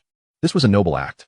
Yaowen replied, "Thank you, but you must have intentionally escalated the situation, haven't you? This is no longer a mere search for individuals. Jiang Sheng's wrath is now directed at the entire gang, and Taizi Gang is venting his frustration on the Hung faction. Furthermore, are you so idle as to come here again? Rumor has it that you are a hands-off leader. It seems that reputation is well-earned." Lu Yongren retorted, "Hey, if you're not touched, that's one thing, but misinterpreting my intentions is rather disheartening. The last time I came to inform you about Ming, you didn't even say thank you. Moreover, I am quite busy. Visiting you is taking time out of my limited schedule. Doesn't that reflect my sincerity?" Liu Bei made 3 visits to the thatched cottage. "My 2 invitations to you, Brother Wen, are a tale worth telling. It would certainly create a stir if it got out. Most importantly, I refrained from acting against Ming and Alian out of respect for you. However, Alian's evident ambition is not something I desire. I am not here to threaten you. As long as you agree to switch sides, my promises remain valid. I am also preparing to reform Hongxing, which you may interpret as a public offering or a means to cleanse its image." Yaowen pondered for a moment and remarked, "Truly deserving of the title Tiger of Tsim Sha Sui, your methods are indeed ruthless. You seem unafraid of both the new gang and the Hung faction." Lu Yongren responded, "Let me clarify, what nonsense is this Tiger of Tsim Sha Sui? Who spread that death wish of a name? I am currently seeking the source. Once I find out, I will personally send them to Thailand for surgery. That ridiculous moniker does not suit me. I am simply myself. Dashing Rin is the utmost I can accept, and it aligns with my character. Furthermore, regarding the new gang and your Hung faction, do you believe any of you can withstand Luo Tianhong? If you wish to employ a strategy of sheer numbers, do you need me to call Fei Chuan over? Currently, Hung Hing has 12 Hall Masters, and I have entrusted to Fei with managing the territories of North Point and Chai Wan, as well as Yao Ma Ti, which are encroaching upon Hong Tai's domain. As you are aware, Wei Jixiang is now affiliated with Hung Hing. I am a person who detests evil and cannot bear to see the virtuous being oppressed. Thus, I took it upon myself to teach Hong Tai a lesson. What matters most is that I hold you in high regard, Yaowen. There is truly no need for you to remain in obscurity. You are a fierce tiger, and there are always those who fear you. Were it not for your presence, I would have already declared war. I could easily seize Ming's territory, but I primarily wish to afford you this opportunity. Looking across the entire Hong Kong island, apart from Dongxing, who can truly contend with me? Do you perceive me as someone who shies away from confrontation? A band of impoverished individuals. If I were to invest several hundred million, I wonder who would survive. It is not arrogance. Rather, I seek to avoid escalating matters. For those above me would also seek to trouble me. I desire stability, but it is essential that people fear me. What do you think? Yao Wen, after much contemplation, replied, "Your words truly take me by surprise. However, I prefer not to dwell on matters of leadership. I still believe Yao Ma Ti is a fine choice. Since Ren Ge has approached me so many times with such thoughtful intentions, I shall no longer decline. I will join Hung Hing and become the representative for Yao Ma Ti." Lu Yongren responded, "Now that is the right attitude. A gift will be sent shortly. If you are not inclined to take action, I can have Tianhong come and bring people to level the place. However, you must leave Temple Street for me. I still have use for it. As for the transition, leave that to me. Regarding Xing, if you wish to negotiate with him, that is also permissible. Initiating a conflict is also an option. Just send a few of your younger brothers directly to Tsim Sha Sui bars. Matters like this do not concern me. I shall take my leave to discuss this with your leader regarding Min Ge, who is rather ignorant and tends to favor the powerful." As Yaowen watched Lu Yongren depart, he felt a significant sense of relief. At the very least, the current leader was distinctly different. A few hours later, Lu Yongren and Min Ge convened at a tea house to discuss Yao Wen's transition. "Look at you, handsome Ren, quietly digging under my foundation. Such a lack of integrity." "Me? Lacking integrity? How did you allow Yao Wen to be in Guolan? Why did his brother meet his demise? Surely you are aware of that mission?" I paid 660,000 for the transition fee, a staggering sum, solely to enhance my reputation, and yet Shindang is merely a transparent figure in Quanxing. As for Yaowen, he is not significantly different now. I have already spoken to him. To uphold some sense of chivalry, I offer you 880,000 as a gesture of goodwill. Furthermore, you cannot contain him. Given time, if he decides to act decisively, what do you think will happen to Hung Zi's faction? The remaining few are nothing but useless layabouts. You, Handsome Run, are now the notorious troublemaker of Hong Kong Island. Shindang, Wei Jixiang, Jiu Wenlong, and now adding Yao Wen. What internal talents does Hung Hing possess? I anticipated Yao Wen's involvement, but did not expect him to acquiesce to you. This reminds me of the incident when Prince Gang was beaten. It seems you are determined to have him. Keeping him serves no purpose for me, so I have no objections to you making him the representative for Yao Mati. Take him with you. I hope for a peaceful coexistence between us. I hope so too, provided your people do not overstep. I initially intended to take action against Ming, but seeing your cooperation, I shall let it slide. As for Xing, I, Handsome Run, will shoulder that. Watching Lu Yongren leave, Min Gu, in a fit of rage, shattered a cup. This was indeed a great humiliation, yet there was no recourse. Yao Wen was no longer someone he could retain. That evening, at a restaurant in Mong Kok, Xing had reserved several tables, awaiting Yao Wen and his men to settle accounts. What was destined to disappoint them was the fact that only Yao Wen arrived. Observing the numerous subordinates of Xing in the room, he showed no signs of fear, confidently approaching and sitting across from them, saying, "So, it's quite the lively gathering." Jiang Sheng remarked, "Haha, no wonder you are Big Brother One. Even in Guilin, you maintain such fervor. You come alone to show face. Are you prepared for war? Or do you believe you and Hung Zi can contend with Xing?" Yao Wen replied, "Your son, Prince Gang, is quite the handsome lad. What sort of woman is he seeking? As for delivering people, I find myself unable. Besides, you have hundreds of men. How can I, being but one, know where to find them? Furthermore, someone informed me that I am to cease fire, not extinguish the flames." Prince Gang responded, "Big Brother One, huh? I believe it's time to deal with all of you. Otherwise, I will not find satisfaction.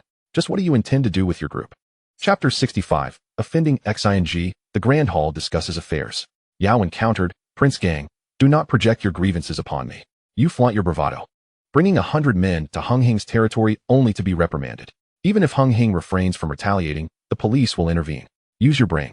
Moreover, I cannot deliver people. If you wish to fight, I shall oblige, for I possess nothing but a mere Guilin, not a vast enterprise like Xing." Prince Gang exclaimed, "Yao Wen, what are you saying? Am I a fool? Do not think I am unaware that you have hidden them away. You, as the elder brother, are merely a figurehead. What bravado is this? If you are beaten, I shall accept it. I will unleash my fury upon you. What can you do? Threaten us? How naive of you." At that moment, Lu Yongren, accompanied by a Mao and Xiao Fu, entered with a dozen others. Those below who attempted to obstruct them were swiftly subdued. Lu leisurely made his way to Yao Wen's side and sat down, saying, "Are you truly here, just for tea? You haven't ordered any dishes. Won't you be hungry?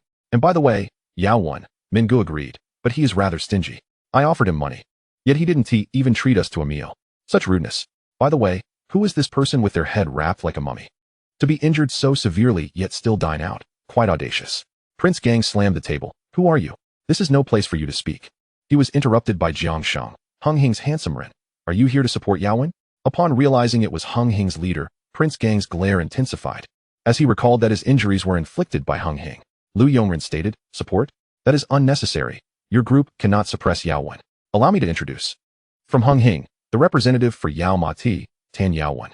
If you could be polite, you may add a brother in your address. Isn't that right, Yao Wen? I quite like your phrasing." Yao Wen, hearing Lu Yongren's playful banter, found it rather absurd and directly stated, "I have already transitioned to Hung Hing. Whatever matters arise, I will address them. As for people, I do not know their whereabouts. Even if I did, I would not be able to produce them. A dozen men cannot even defeat 3. I would lose face if I were to hand them over." Jiang Sheng responded, "Haha, very well, handsome Ren. Your talent for undermining others is truly remarkable. Have you now crossed swords with Xing? Are you not afraid of war?" Lu Yongren replied, "I truly do not understand. If you cannot even contain Yao Wen, how do you expect to stand against me? Is it merely to support your foolish son? I have no fondness for you people named Jiang. By the way, I recall Xing has a location in Yao Mati, a Mao. Have them take it down directly. Consider it a gift for Yao Wen. Prince Gang, you threaten me, yet you are quite bold. It would be best for you to hide in your father's embrace and behave like a good child. Otherwise, I fear you may meet a tragic end on the streets. Yao Wen, let us depart. Matters that cannot be resolved at the negotiation table must be settled on the battlefield, where absolute authority lies. Observing the dashing Ren, who offered no regard whatsoever, he simply turned away, provoking Jiang Sheng to angrily shatter his cup and vehemently cursed the foolish crown prince. Shortly thereafter, news emerged from Hongxing that Yao Wen had become the representative in Yao Ma Ti, while Luo Tianhong aggressively led a group to seize half a street from Xinji in Yao Ma Ti, delivering a severe blow to Xinji's reputation. Upon learning of this development, Ailian furrowed her brow in concern. She was acutely aware of Yao Wen's capabilities and understood that a direct confrontation would lead to her downfall. Thus, she resolved to employ her charm, for after all, there exists a bond between a husband and wife that endures. Yet, such fortunate circumstances seemed to favor Yao Wen. As Ailian entered the restroom, she was abruptly knocked unconscious and taken away by several individuals. When she regained consciousness, she found herself aboard a ship. Fearfully addressing her captors, "Who are you? How dare you abduct me? Are you not afraid of death?" To which they retorted, "You are merely a woman of the Hung family. Do you truly believe you can ascend to the position of a leader? Is it solely because of the support of that Zijin?" Ailian replied, "I have Yao Wen from Hongxing on my side. If you provoke me, Yao Wen will not spare you." They scoffed. "Yao Wen? Did you not despise him the most? You utilized him to rise, then aligned with Amin, and after his demise, you planned to follow Zijin under the guise of a sister-in-law. What nonsense is this? Now you wish to play the innocent?" The voice from the shadows belonged to Lu Yongren, who, with a wicked curiosity, sought to observe the disparity between the woman before him and the character Daji from the game Honor of Kings. Evidently, the reality was far more thrilling. "This woman, let us have some fun with her, then send her to the Golden Triangle. I reckon they would find her quite appealing. Don't you crave power? There are greater challenges there," he declared before departing, indifferent to the desolate cries behind him. This woman could not be left alive. Otherwise, Yao Wen would always have lingering concerns. Lu Yongren's attentiveness contrasted sharply with that of Yao Wen and Yao Ma Ti, who, upon learning of Ailian's fate at the hands of Xinji's men, was initially consumed by rage, only to find himself seated at the tea table, lost in memories of the past. The present Yao Wen harbored no feelings for the Hung family, and his impression of Xinji was even worse. At this juncture, the members of Hongxing convened for their first collective meeting. Lu Yongren addressed everyone, stating, "I believe you have all come to understand my vision for Hongxing. It is not my intention to confine Hongxing to merely 13 factions. Rather, I aim to simplify the integration of resources. Henceforth, Hongxing will officially transform into Hongxing Group. Personnel, consultants, finance, and so forth have been meticulously arranged. Thus, titles will be redefined as regional general managers, while the Red Sticks will hold managerial positions. This does not imply that Hongxing will cease its expansion or confrontations. From now on, all fees will be standardized, and year-end dividends and profits will be channeled through the company's accounts. Additionally, my Huaxing Group will collaborate thoroughly with Hongxing in sectors such as apparel, construction, materials, renovation, transportation, entertainment, film, and marketing. Most importantly, following this unification, protection fees will be reclassified as property fees, with standardized rates reduced by 10%. Furthermore, all members of Hongxing are to don suits, exuding refinement and sophistication. And the annual 100 million dividend from the Macau casinos will also be included, ensuring that everyone profits while simultaneously transitioning towards a corporate structure. Your actions will be scrutinized by others. We all share in this endeavor. The most crucial point is that all earnings moving forward will be clean. Even if law enforcement comes to investigate, it will be futile. We will remain pristine, disregarding tax issues as a means to purchase peace of mind and security. Henceforth, we will be respectable taxpayers, and should we require police assistance, we can do so with complete legitimacy, backed by formal contracts in black and white. Is that understood?" The leaders began to murmur, initially feeling that their earnings had diminished compared to before, yet Lu Yongren's words seemed to suggest that, alongside the newfound legitimacy, profits would indeed increase. Chapter 66, Hongxing Group, 13 General Managers. Among them, the only individual who seemed somewhat ill-suited was Han Bin, a smuggler primarily involved in activities of questionable repute. Lu Yongren addressed him, "Bin, I have considered your position. Smuggling is often fraught with risks, not to mention the considerable bribes you pay to those above. In the future, I plan to establish factories in the mainland, which will require substantial investment. Furthermore, Hongxing will also develop some aquatic ventures in Quaitsing, thereby directing resources your way. As we are in the early stages of reform, we will face numerous challenges. Return and manage your subordinates well. Now, let me announce the list of appointments, which I believe you are already aware of. General Manager of Wanchai, Grey Dog, General Manager of Eastern District, Defei, General Manager of Central and Western District, Wei Jixiang, General Manager of Hong Kong Island, Adi, General Manager of Mong Kok, Fei Long, General Manager of Yao Ma Ti, Yaowen, General Manager of Tsim Sha Sui.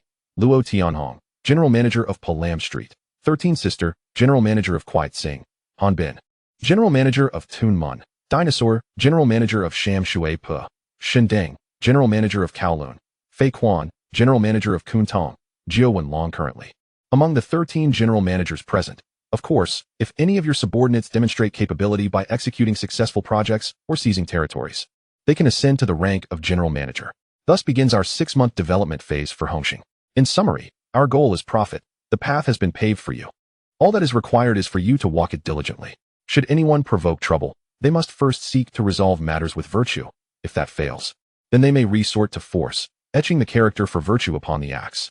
Lastly, since Hongxing has elevated to a group level, the traditional headquarters will hold less significance.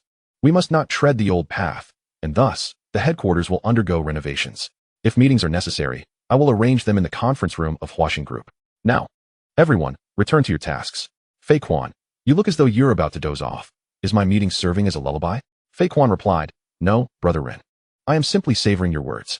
Lu Yongren retorted, Your excuses are quite clever. In that case, I want you to write down what I said today 10 times. As it seems you didn't pay attention in school, too busy with play. Even our gangsters must possess culture, read more books. The crowd couldn't help but chuckle, gradually departing, while Lu Yongren relished a moment of leisure as he left with a Mao. Subsequently, the construction workers commenced renovations. To alter the mindset of these gangsters, one must begin from the ground up. The headquarters is indeed a crucial element. It's no wonder that brainwashing is so vital. Upon the announcement of Hongxing's news, it sent ripples through many hearts. Since Lu Yongren ascended, the activities surrounding him have been ceaseless, casting a transformative shadow over the underworld. Observing Hongxing's momentum, it appears they aim to cleanse their image, yet the warning remains clear. Do not provoke Hongxing, or risk facing the axe inscribed with the character for virtue. A month later, the matters of Hongxing Group finally found their equilibrium. Initially, many struggled to accept the changes, with some even contemplating withdrawal, leaving several general managers in a state of turmoil.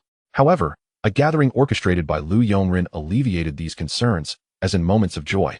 The finance department distributed red envelopes to each individual. Is there anything that money cannot resolve? If so, it necessitates a greater sum of money. The assets left behind by the Jiang family dynasty, coupled with the profound heritage of the Ni family, render the expenditure inconsequential, for it is not one's own. A few days later, Mao entered the office and stated, Ren Gu, regarding the powerful figure of the Chaozhou gang, Li Aji, whom you asked me to inquire about. He recently publicly declared his intent to protect Uncle Fan, stating that anyone who harms him would meet their demise. However, in a rather embarrassing turn of events, he was swiftly eliminated. His reputation has since suffered, and he is currently seeking the perpetrator. Furthermore, there is this Meng Bo, a private investigator known for causing trouble. To solve cases, he has damaged numerous vehicles and has even assaulted several affluent women from the Lighthouse Nation, and he is notoriously lascivious. Additionally, Hong Ren's left-hand man is currently exhibiting extreme arrogance. Were it not for Long Tu keeping him in check, I fear they might engage in open conflict with Hongxing. Lastly, there is the actor Long Wei, who has a fan meeting this afternoon in Tsim Sha Sui.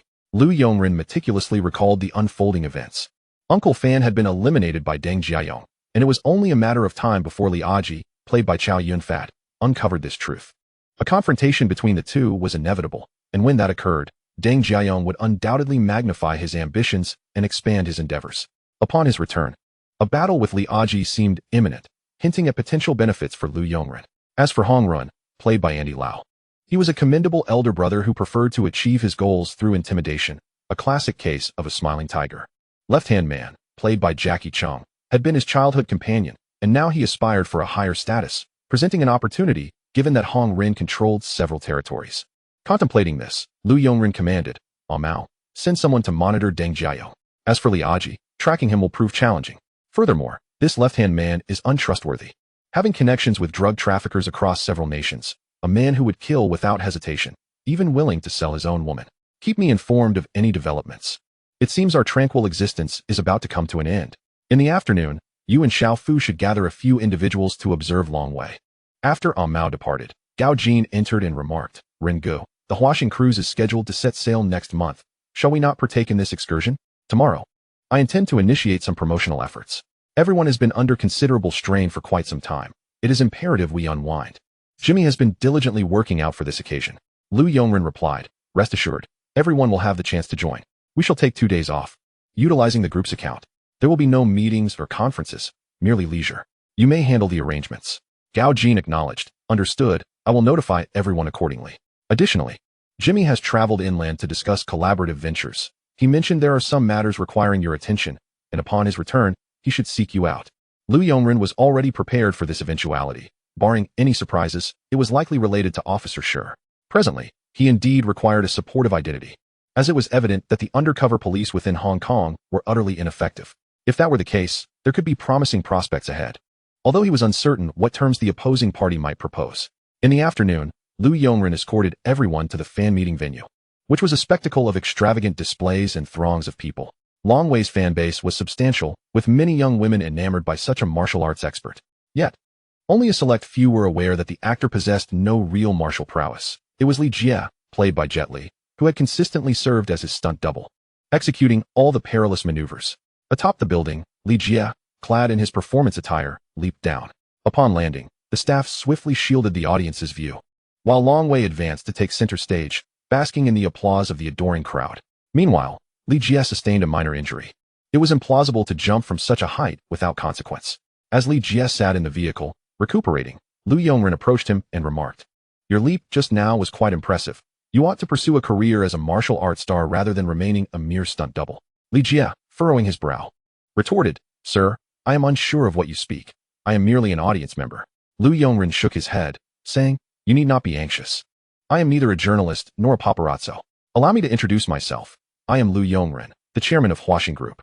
I am aware of your situation and understand that you seek to use Long Wei's fame to track down your adversary, the one who has haunted your nights with sleeplessness." No sooner had Lu Yongren finished speaking than Li Jie, filled with dread, flung open the car door and exclaimed, You know where he is? Have you seen him? Please, tell me." Observing Li Jie's agitation, Lu Yongren calmly responded, "I am acquainted with this doctor and have indeed encountered him. Moreover, I am aware of their next target. But you possess only one opportunity. They are a dozen strong, all mercenaries. Relying solely on your abilities would be futile. I require talent.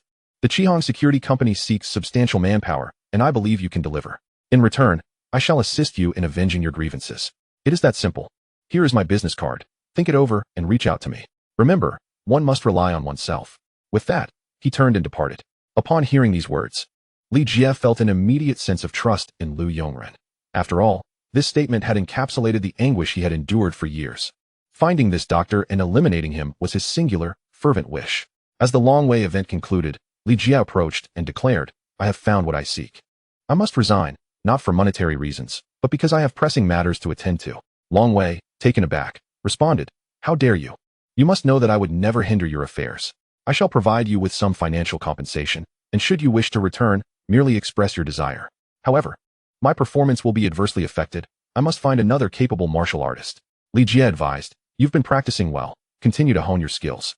The truth of being a stunt double will eventually surface. It is imperative you strengthen your own abilities. I shall depart tomorrow." Long Wei was quite reluctant to part with Li Jie, but there was no alternative. Their initial agreement had been made. He generously provided Li Jie with a sum of money, and after a prolonged period of revelry, Li Jie quietly departed the following day before Long Wei and the others had awoken. Before long, Li Jie found himself in the office of the chairman of Huaxing. "Li Jie, I never anticipated your swift arrival. This is Wang Jianjun, who will guide you through all the necessary details to swiftly integrate into the team. The annual salary is 500,000, with additional compensation for tasks undertaken. Trust me, Jianjun and the others earn significantly more. Regarding the doctor, I have already informed them. Await further news, and you should encounter him within a month. Prior to that, you must adjust your state of mind. Impulsiveness will not yield vengeance. He is a cunning individual. One must tread carefully." Wang Jianjun extended his hand, saying, "Hello, Li Jie. From now on, we shall be brothers on the same ship. We will tackle your matters together. Ren Gu is exceedingly reliable, and another expert has joined Qihong." Li Jie replied, "You flatter me. I am but an ordinary person. If that is the case, I shall rest easy. I will recalibrate my mindset and eliminate him." Lu Yongren interjected, "You speak with bravado, yet your heart may differ. For now, relax. Should any issues arise, feel free to contact Jianjun or me. You both possess exceptional skills. Await my message." After their departure, Amao entered and remarked, "Ringu, regarding the jewelry exhibition, you have received an invitation, yet you seem preoccupied with pursuing women. Next week, at the top floor of the Junda Hotel, 3 exquisite pieces will be on display, accompanied by top-notch security measures. Many prominent figures are expected to attend. Lu Yongren, your words resonate well, yet I must confess. I am not fond of the notion of chasing after women. It is merely a pursuit of beauty. Please assist me in responding. And I shall bring some friends along to liven things up. Amao, I have already notified them. Just show up when the time comes. Additionally, a reporter from a television station wishes to interview you, none other than Lu Huijin. What a coincidence. Lu Yongren, what? Lu Huijin? Then what are you waiting for? For a professional like me, it is only natural to accept an interview. Amao, however, Brother Rin, you have declined many interviews recently. Lu Yongren, hurry up and sign up for an emotional intelligence workshop. I shall cover the registration fee. After a while, Lu Huijin arrived at the office, and upon seeing the handsome Lu Yongren, she couldn't help but feel a surge of affection. Mr. Lu, may we commence the interview now? Would you like to rehearse? Certainly not. It is my honor to be interviewed by such a beautiful reporter. Mr. Lu, could you share the secret to your success in business? Among the myriad factors contributing to success, the significance of personality far surpasses that of mere intelligence. A rational individual understands that one should not harbor excessively high expectations of life. Rather, success is achieved gradually. Mr. Lu, during the rise of your career, did you receive assistance from many friends? Friends, a term that is difficult to define. In the business realm, friendships often involve mutual exploitation. When one party becomes temporarily devoid of utility, they may venture into new territories. Only when one discovers their potential utility do they reclaim the status of friend. In today's society, achieving prominence cannot rely solely on luck. Ultimately, it is about strength. After a considerable time, the interview concluded, and Lu Huijin joyfully prepared to leave. Having finally gathered excellent material, Lu Yongren, Miss Lu Huijin, would you care to join me for lunch? I know a restaurant that serves delightful cuisine. Lu Huijin, taken aback by the invitation from such an individual, mused on her own beauty and readily accepted. During lunch, Lu Yongren continued, today's interview was quite engaging. I believe you possess a talent for journalism, though you must sometimes be mindful of your safety. Your boldness is rather excessive. Have you already visited Longwei? Lu Huijin, astonished, replied, how did you know? Is that so difficult to deduce? After a few years of interviews, one gathers some insights. In business, the most crucial element is ruthlessness. Competitors in the market are often deceitful, eager to trample one another at the slightest opportunity. Internal strife is rampant. Chapter 68. Experiencing the Underworld with Lu Huijin. Lu Huijin, honestly, Mr. Lu, at your age, achieving such accomplishments, are you truly not some super-rich second-generation heir? I have also heard rumors about your connections with the Honghing gang. Is that true? Lu Yongren, identity is but a tool you must prepare on your path to success. Whatever you desire, there will be corresponding obstacles. Sometimes, unconventional methods are necessary. Many follow this path. If I were to claim my connections are inconsequential, you would hardly believe me. Ultimately, I aim to enhance certain matters. Lu Huijin, I trust you. And you certainly do not appear to be a villain. My father is the head of a television station, and I have inquired about you before. Even facing rejection for an interview, being able to converse with you closely now feels almost surreal. Lu Yongren, as a young lady of your stature, your dedication to journalism is commendable. Your curiosity about the rules of the underworld is quite evident. Lu Huijin, indeed, I am curious. However, I perceive many gangsters as fearsome individuals, and I am wary of their intentions towards me. Lu Yongren, would you like to experience the sensation of being a queen of the underworld? To feel a surge of power? Lu Huijin, is that truly possible? When and where? Ding. Congratulations, host, you have obtained a treasure chest. Please check your rewards. Without hesitation, Lu Yongren opened it. Congratulations, host. You have acquired all information regarding mobile phone production design, a basic chip manufacturing workshop, and 50 million Hong Kong dollars. Lu Yongren pondered the utility of this acquisition. What use had he for it? He lacked the necessary expertise. Was this mobile phone intended to propel him ahead of jobs in the realm of smartphones? As for the chips, how could he manage that? Perhaps it would be more prudent to hire someone. He recalled that Taiwan seemed to harbor such talents, as did South Korea. He would set these thoughts aside for now. That evening, on the streets of Tsim Sha Tsui, Lu Yongren and Lu Huijin strolled leisurely, while Mao and others trailed at a distance. So, does this align with your expectations? What is going on? Tsim Sha Tsui used to be rife with petty criminals and gangsters, yet now they are all dressed in suits. When did the gangs become so respectable? If I were to claim that this transformation is my doing, and that it is solely due to Hung Hing, would you believe me? Initially, I had my doubts, but your assertion has piqued my belief. Come, let us venture into a bar and see for ourselves. Upon entering, someone approached promptly, saying, Dragon Head, you have arrived. Brother Tianhong is upstairs. Would you like him to come down? Forget it. I am merely accompanying someone for a look. You all continue with your business, and do not mind us. As Lu Huijin sipped her drink, She curiously observed Lu Yongren. I find myself increasingly intrigued by you. I am familiar with gangsters from other regions, yet your world is an enigma. I know that Hung Hing is currently the largest gang in Hong Kong. And that individual just called you Dragonhead. I had no idea that someone I have been close to for so long was a formidable figure in the underworld. Yet, how does someone like you excel in legitimate business? Lu Yongren, visibly exasperated, remarked.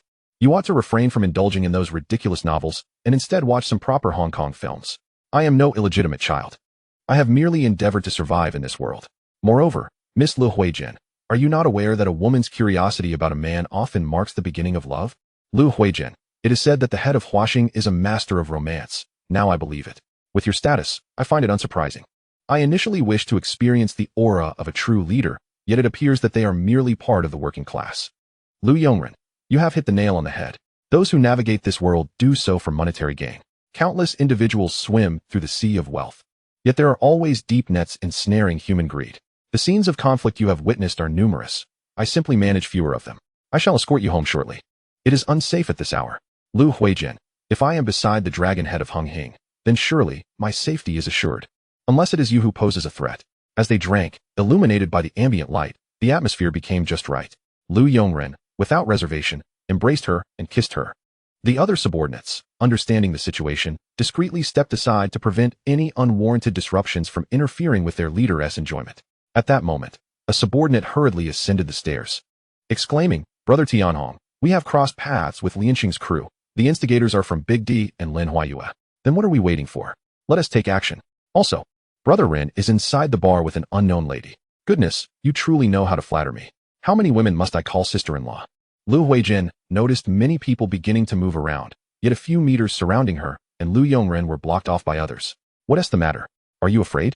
It's nothing. He turned to the distant Amao and said, Ask what is going on. Everyone is having a splendid time. Just as Amao was about to leave, Luo Tianhong descended and remarked, Ringu, you accompany your sister-in-law and enjoy yourselves. I'll take some people to deal with Lianqing. Lu Huijin, astonished, exclaimed Lianqing. Isn't that tantamount to a brawl? Ren, let us go take a look. It sounds exhilarating. Lu Yongren felt helpless, although Lu Huijin was beautiful. Her temperament resembled that of a little delinquent, and he couldn't fathom how she had managed to stay safe until now. Thankfully, she had a good father. The group did not linger, and Lu Yongren and Lu Huijin found a spot on the street to watch the unfolding drama. In the distance, Hongxing and Lianqing's men stood face to face. Does Lianqing not realize this is Hongxing's territory? Trying to stake a claim in Tsimsha Sui? Are you seeking death by coming here? It was quite amusing. What clout did Hongxing possess? With the handsome Ren absent, what were they pretending for? They claimed to be Hongxing's top enforcers, yet I find that hard to believe. Today, Lianqing intends to disrupt your Hongxing's business. Meanwhile, in a car some distance away, Lin Huayue, Di, and Lei Pao were observing the situation. It appeared that Lianqing and Dongxing were collaborating. Di commented, If our two sides engage in a scuffle, I wonder if it will yield any results. Jiwei replied, Even if it fails, we must make our stance known to Hongxing. The Hung and Nu Ji factions each have their grievances with Hongxing. If you, Lianqing, wish to enter Tsimsha Sui, are you targeting Nu Ji, Yixing Society, or Hongren? Hongxing has just stabilized, so naturally, we must stir things up. My men are already on their way. As soon as he finished speaking, Lu Sei from Dongxing, accompanied by his crew, swaggered over, disdainfully eyeing Luo Tianhong. Despite facing two rival gangs, Luo Tianhong remained undaunted. Trash. It seems that troublemakers are drawn together. Tsimsha Sui is Ren Gu's turf. We refrained from engaging for the sake of profit, yet in your eyes, this has become license for indulgence. How dare you provoke us? I simply cannot comprehend why you seek your own demise. At that moment, several vans approached from the distance, with Yao Wen bringing A Ting and others, who called out, Tianhong, how is it going? Are you alright? Why are Lianqing and Dongxing teaming up? Chapter 69, Slapping Dongxing and Lianqing. Luo Tianhong thought it pointless to overthink the situation. Perhaps it would be better to just deal with them. You just watch the show, I'll handle these clowns. At this time, Dongxing's Lu Sei, along with Lianqing's crew, including Aiqing, stepped forward, while the rest of the younger brothers formed a circle, seemingly setting up a fighting arena. Luo Tianhong, undeterred, drew his sword and prepared to strike, showing no fear. Although the three adversaries had never collaborated before, their numerical advantage instilled them with confidence as they charged forward. Meanwhile, Lu Huijin excitedly exclaimed, Ren, it's starting. This is bound to be thrilling. Your little brother Tianhong is quite formidable, isn't he? So audacious, taking on three by himself. Shall we go take a look? Lu Yongren replied, Is this really the time for sightseeing? Just then, Amao approached and whispered, Ringo, over there. He Lianxing and Dongxing are watching. I suspect they're merely here to gauge the situation. He Lianxing has been trying to infiltrate Simsha Sui, and Dongxing cooperating with them is certainly suspicious. Should I call for reinforcements? No need. The police will arrive shortly. This is Simsha Sui, after all, one of the strictest areas. As for the alliance between these two gangs, Lin Huayue is a cunning fox. He wouldn't entertain such a notion. Dongxing has no territory here. So they're likely just using each other. Unable to resist Lu Huijin's playful charm, Lu Yongren reluctantly led his crew over. This scene did not go unnoticed by Lin Huayue and his entourage. Why is Handsome Ren here? This guy is quite the nuisance. It doesn't matter. Today wasn't about claiming territory. I merely wanted to observe the attitudes of other factions. His presence is inconsequential. Let us see how effective Handsome Ren's intimidation is. At that moment, Luo Tianhong was in the midst of a fierce bout, just as he was about to strike down when he noticed the crowd parting. Lu Yongren approached with a dozen men. Leader, Ringo boss. A chorus of greetings erupted, as many from various factions seldom encountered their leaders, who typically remained elusive. The crowd was in high spirits. Yaowen, you've come too. Is this the 18 you mentioned? Quite impressive indeed. Tianhong, carry on. I'm watching. Have you made any progress lately? These clowns have been dragging this out far too long. Ringo, I was just having a little fun. It will be sorted out quickly. Just as he was about to strike again, Lin Huayue and Lei Pao approached, saying, Handsome Ren. It's not easy to see you around. I'm from Dong. Before he could finish, Lu Yongren interjected, Dong chicken feathers? I'm here to watch a fight. Who do you think you are to waste my time? And you, looking like a bad imitation of Jiang Tianzheng. Just seeing you makes my heart ache. Scram. At this point, Lu Sei, a member of the Five Tigers, stepped forward, intending to engage. Lu Yongren retaliated with a swift and powerful tornado punch, sending Lu Sei flying like a windmill, along with several of Dongxing's younger brothers. The crowd was stunned. What kind of life are you playing at for a few $100? You're interrupting an adult-esque conversation and still want to fight? Lu Huijin widened her eyes and exclaimed, Eren, you're so strong. Are you filming a movie? Yao Wen and the others were similarly taken aback, left speechless. Lu Yongren strode forward and addressed the group. I don't offer such opportunities to just anyone. If you wish to enter Simsha Sui, feel free. As long as you don't disturb me. Understand? Lin Huayue and Didi exchanged glances and nodded in agreement. Then Lin Huayue turned to Lei Pao and said, So, you're the one called Lei Pao? I see you're just a hillbilly. Thinking you can intimidate Hongxing with a few men. Who gave you the courage? Are you aware of how you attained your position? As soon as he finished speaking, he slapped Jiwei across the face, causing blood to flow and knocking out a tooth. Now, get lost, and don't make me repeat myself. At that moment, the sound of police sirens echoed as Li Wenbin arrived with his men. He Lianxing and Dongxing, realizing the situation, had no choice but to retreat. Handsome Ren, what is going on? Did He Lianxing and Dongxing come to pick a fight with you? Officer Li, what brings you here? Have you been demoted to patrol duty? There's no time for jokes. You three major gangs are here. And what do you expect me to do? Should I ignore it? I could have been asleep, you know. It's your fault I'm working overtime. Oh, then there's nothing to be done. I'm just a law-abiding citizen. Tianhong, please prepare some late-night snacks for these officers. We can't let them come out empty-handed. After all, it's a partnership between the police and the community. Handsome Ren, don't be so arrogant. We're leaving. As Lu Yongren watched Li Wenbin's retreating figure, he inwardly acknowledged that he truly possessed an actor's caliber. His performance was quite convincing. All right, everyone disperse. It's late. Amao, prepare some late-night snacks for everyone. Thank you, boss. Thank you. Ringo, thank you, chairman. After everyone departed, Lu Yongren drove Lu Huijin home. Beautiful lady, why are you staring at me? Is there something on my face? I can't help it. You are undeniably captivating. By day, you're a suave businessman and a big boss. By night, a rogue leader, a true tyrant. You're the epitome of a born king. Keep the compliments coming. I can handle it. By the way, you've arrived home. I wonder if I might have the chance to come in and rest for a bit. After all, I did drink a little too much earlier. How did you know I have something to help sober you up at home? As the two individuals ascended the staircase to Lu Huijin's abode, they were met with a disarray that contrasted starkly with their expectations. The untidiness, a reflection of her personality, seemed to go unnoticed by them. Upon entering, they embraced fervently, igniting a passion akin to thunder striking fire, a moment that quickly spiraled out of control, filling the room with their fervent exchanges. The ensuing events are best left to one's imagination. If necessary, one might indulge in a certain genre of films to satiate their curiosity. Meanwhile, Lin Huailu drove with Didi beside him, who remarked, This handsome lad, Ren, is simply inhuman. The only ones capable of besting him are the top fighters from Hong Kong Island, Tornado and Wang Jiao. It's utterly absurd. When that fellow, Lu Se, was sent flying, I was at a loss for words. Getting entangled with Hung Hing was certainly not a wise decision. We shouldn't have succumbed to greed and let Dong Xing use us as pawns. Lin Huailu replied, "It's all right. Ren does not wish to be our enemy. He understands that this is Dong Xing's intention. By sending Lu Se flying, he is asserting his dominance. Meanwhile, we have managed to remain uninvolved. At that distance, I sensed he is a beast capable of decimating us, yet he refrained. It's certainly not due to the police's presence. Mark my words, there will be further developments. Didi, this time, when selecting a spokesperson, will you choose to participate?" Chapter 70. The Jewelry Exhibition at Junda Hotel. Didi responded, "Initially, I was determined to participate. But now that I see I must compete with the twisted Hung Hing, my enthusiasm has waned. Yet, I do not wish to back down. Lu, I hope you will lend me your support in this endeavor." Lin Huailu suggested, "We should keep an eye on Deng Bo. The Dongguan fellows are gaining momentum. Let's resolve the situation in Tsim Sha Sui from elsewhere.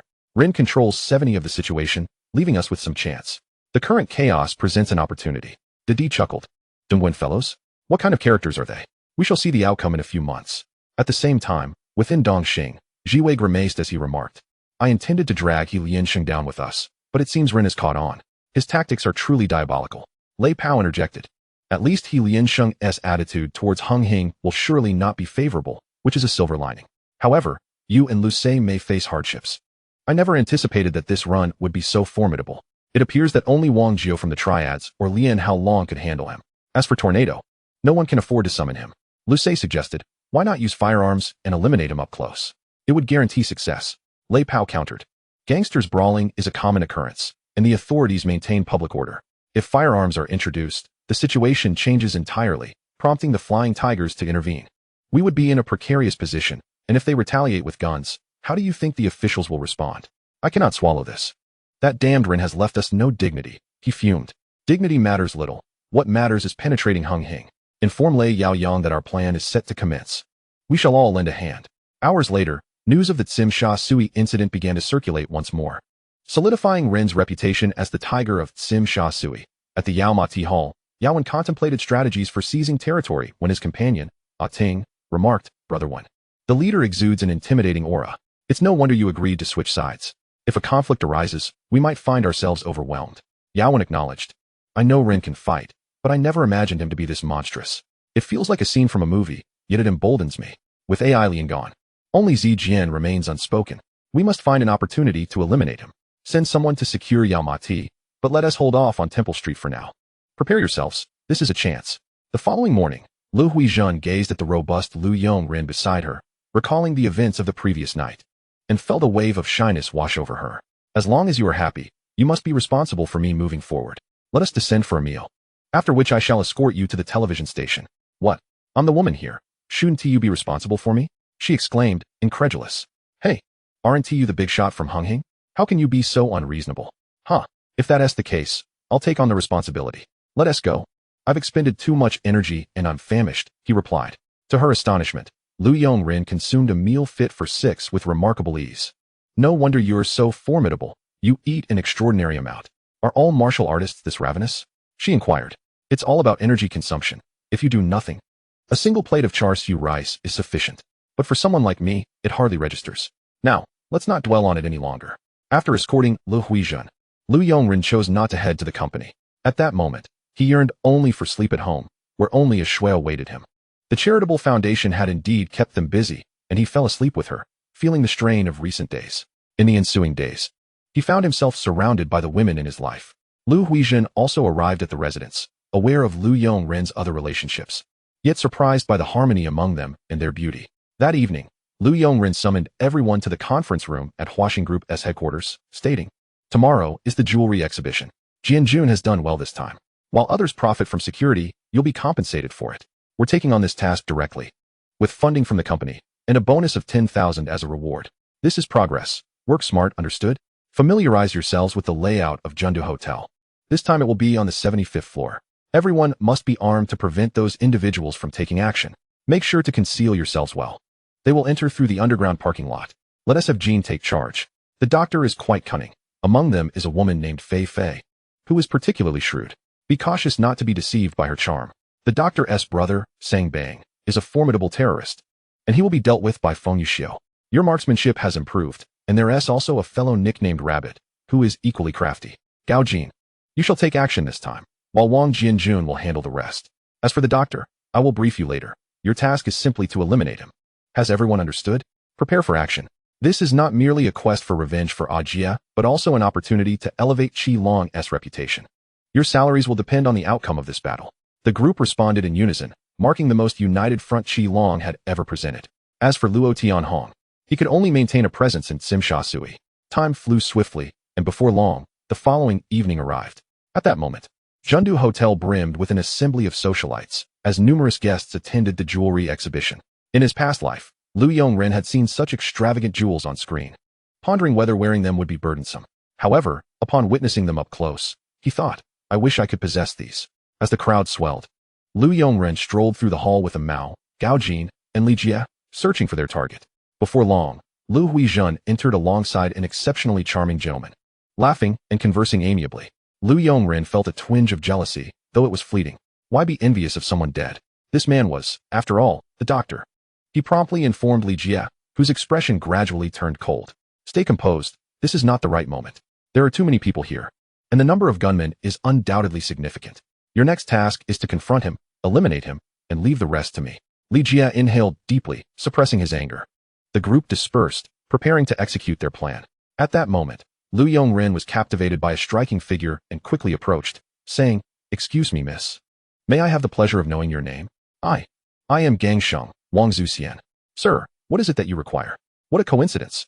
You bear a striking resemblance to someone I know. Here is my business card. Feel free to contact me if you need anything. At that moment, Fei Fei, disguised as a server, approached alongside Joyce, Yang Kaney, and said, Gang Sheng, let us go over there. I hear Longwei has arrived. The one who doesn't even need a stand-in for fights. Watching Gangsheng depart, Lu Yongren let out a sinister smile. He could never let Wang Zuxian's Gangsheng slip away, particularly in light of her tragic past. It seemed he needed to devise a plan. As for Yang Kaney, he felt a twinge of regret. She was undeniably beautiful, yet she did not quite captivate him. Chapter 71, A Fierce Battle at Jundu Hotel. Lu Yongren said, Amao, did you see that person from earlier? Her name is Gangsheng. I want her complete dossier. Ensure her safety, especially that of her family. Amao replied, Understood, Ringu. I will do my utmost to protect the elder sister. Good job, Diao Mao, Lu Yongren remarked. You've been reading lately. It shows your intellect. Keep it up. Meanwhile, in the underground parking lot of Jundu Hotel, Sang Kuan and his crew approached the security guard's lounge. What are you doing here? The hotel isn't open. Don't you know? The rabbit stepped out of the car, holding gifts, and declared, We are here to deliver something. Without further ado, he advanced and opened fire, chuckling. Consider this your farewell to the Almighty. After dispatching several individuals, he made his way to the surveillance room, eliminating the remaining foes. At that time, Wang Jianjun and his group were already prepared for action, driving in as the doors were being shut. You can't enter. The doors are closed. Leave at once. Wang Jianjun retorted, I am not like you. I am here to deliver something. What do you mean, deliver? Deliver you to hell? He shot back, and with that, his associates opened fire, hitting their targets squarely in the forehead. Following Sang Bang's lead, they systematically took out the terrorists. In the lobby, Sang Bang noted the absence of security. Though puzzled, he pressed on upstairs, leaving a dozen men to block any entry. Wang Jianjun had anticipated this. His brother, Wang Jiangwo, led a group through the main entrance, saying, Sir, we are late. May we enter? You want to be entering. Leave immediately. The doors are closed. Having drawn the attention of the crowd, Wang Jianjun and his allies struck from behind, eliminating several foes, securing the first-floor lobby, extinguishing the lights, and then proceeding upstairs to continue their mission while simultaneously contacting Lu Yongren. Realizing the situation was under control, Lu Yongren called, Officer Li, is that you, the deputy director? Just give the word, and I will ensure the credit is yours. At that moment, Li Wenbin was still fuming over his rebellious child when he received the call. Instantly aware that something significant was afoot. Arin, do you have a plan? As the chief inspector, without substantial accomplishments, promotion seems unlikely. Lu Yongren replied, hundreds of lives. The wealth of the elite and the jewels of the Russian Tsar, does that suffice? You must take command immediately and lead the Flying Tigers to the top floor of Jundu Hotel. I am not joking. My people are already there. Also, inform Huang Bingyao not to hoard the credit, and kindly promote Qi Long's security while you're at it. I'd rather not work in vain. Li Wenbin, without a moment's hesitation, contacted his father, informed the commissioner, and sealed the information, promptly mobilizing the Flying Tigers, with Li Wenbin and Huang Bingyao as the overall commanders of the rescue operation. When Huang Bingyao received the call, He thought to himself that this lad was quite considerate, directly recommending Zhou Xingxing as the captain for the hotel mission. Meanwhile, the rabbit and his cohorts had already commenced their operation, leaving the crowd in the lobby in utter terror as they confronted the terrorists. The doctor remained hidden among the masses, waiting for the right moment to strike, hoping to find another weakness. However, at a nearby table, Li Jia was watching him intently. Sang Bang, spotting Long Wei, who had long sought to challenge the martial arts superstar, found his target. Just as the rabbit eliminated a few more foes, the doctor seized the opportunity to strike, capturing the rabbit. At that moment, Lu Huijin prepared to film the unfolding drama. Lu Yongren quietly approached and said, Lu Huijin, if I ever see a man smile like that again, I will take him down. Do you see that individual? He must die today. Lu Huijin replied, why are you being jealous now? He merely wishes to interview successful individuals. Besides, he is helping us. Lu Yongren retorted, beauty without brains. He is the leader of this gang of robbers. Enough said, just be cautious. There will be a fierce battle ahead, so keep your distance. At that moment, Li Jia sprang into action, shooting down several foes. Simultaneously, Gao Jin charged at the rabbit with his gun drawn, while Sang Bang led Long Wei and Fei Fei to another level, with Feng Yuxiu discreetly following. Wang Jianjun and his group burst in, shouting, Qilong security. Everyone down. Then came a barrage of gunfire as both sides engaged in a fierce battle. A scene perfectly captured by Lu Huijin. Arin, are you advertising? Or is this a live-action version? Hee, if given the chance, I wouldn't pass it up. It's not my style. The one in an awkward position is Wang Jianjun. I am indifferent, as I have no shame. Initially, Wang Jianjun and his men were reluctant to speak such words, but faced with an enticing offer, they offered no resistance. Gao Jin pursued the rabbit, while Li Jie chased after the doctor. Feng Yuxiu, appearing the most at ease, safeguarded Lu Huijin. At that moment, a terrorist attempted to take a hostage. Just as he aimed to grab Lu Huijin, Lu Yongren swiftly produced a desert eagle from the shadows and shot him in the head. All right, the nuisance is dealt with. Hello, Ajun, what's wrong? I can be scared too, you know? She stammered. I thought you enjoyed this sort of thrill. Since you don't, I'll end this chaos now, he declared, rising to his feet, guns in hand, his gaze sharp as a hawk's, embodying the mightiest of concepts. In a fluid motion, each bullet found its mark, eliminating an enemy with precision. As he emptied his magazine, he executed a stylish turn upon landing. Amao, Ringu, you look so dashing. The elder sister captured it all on film. Wang Jianjun and the others approached in astonishment, exclaiming, Ringu, your marksmanship is extraordinary. Have you ever been on the battlefield, or are you a top assassin? Just a bit of talent. Please call me the mightiest concept. The police have arrived to protect everyone. I will pursue the doctor. Ajun, you should leave with the others. At that moment, the door swung open, and Zhou Xingxing rushed in with his crew, spotting Lu Yongren and asking, you're here too? What about these kidnappers?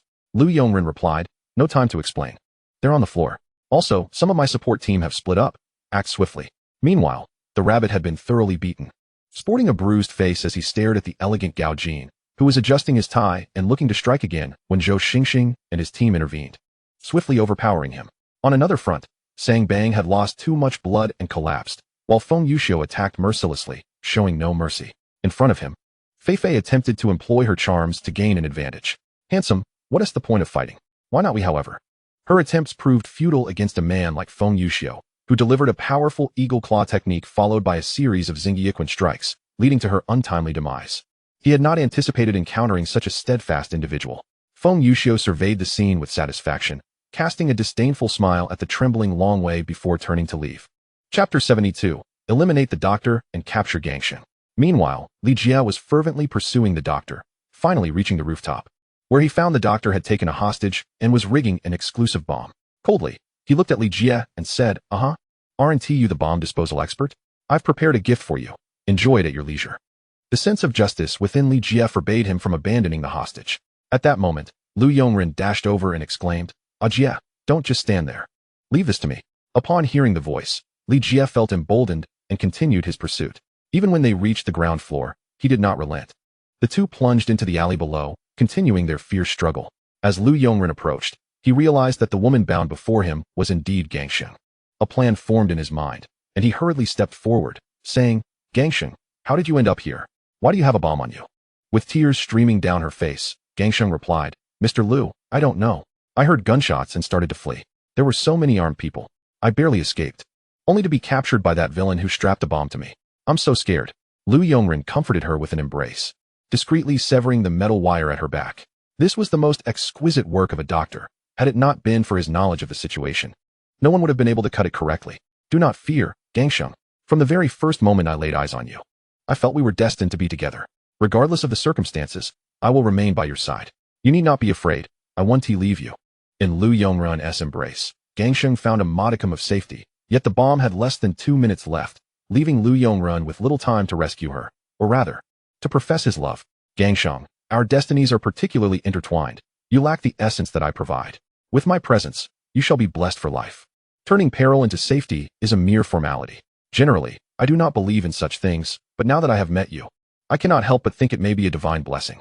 Mr. Lu, now hardly seems the time for fortune-telling. The bomb is urgent. If I must die, I do not wish to endanger you. There is less than a minute left. You must leave. What do you take me for? For you. I would disregard my own life. Gangsheng, you and I are fated to be a pair. I stake my life on this gamble. If I win, you will be mine. And if I lose, you shall not be alone on the road to the underworld. I will accompany you. Gangsheng gazed into Lu Yongren's earnest eyes, deeply moved. After enduring countless hardships to reach Hong Kong in search of relatives, she never anticipated such indifference and disdain, nor that her relatives would attempt to take advantage of her. After being offered a meager job as a waitress, she found herself embroiled in such a dire situation the very next day. Perhaps this was fate, she thought, leaning against Lu Yongren and awaiting the inevitable. As the countdown of the bomb approached 0, Lu Yongren pressed his lips against Gangsheng's, and she fervently responded. Even as the countdown reached its end, they remained oblivious. Moments later, Gangsheng suddenly felt something was amiss, glancing down at the bomb in astonishment. It didn't explode. We're alive. How wonderful, she exclaimed, bursting into tears of joy as she embraced Lu Yongren. Of course, for the shameless Lu Yongren. The only thing left to do was to continue his pursuit of romance. He lifted her up and gently descended the stairs. Meanwhile, Li Jie was locked in a fierce battle with the doctor, who, unable to match him, had all his skills focused on escape. Seeing no avenue for retreat, he was forced to make a desperate stand. It was evident that as long as he did not flee, Li Jie held the advantage. Every move he made was without restraint, each punch a manifestation of years of pent-up rage. Countless times, he had envisioned this moment. And now he fought with a fervor akin to madness, raining down blows that shattered the doctor's legs. He leaped and delivered a decisive kick, sending the doctor crashing against the wall, lifeless. Soon, the members of the Red Dragon who had followed were cleaning up the scene, ensuring no evidence was left behind.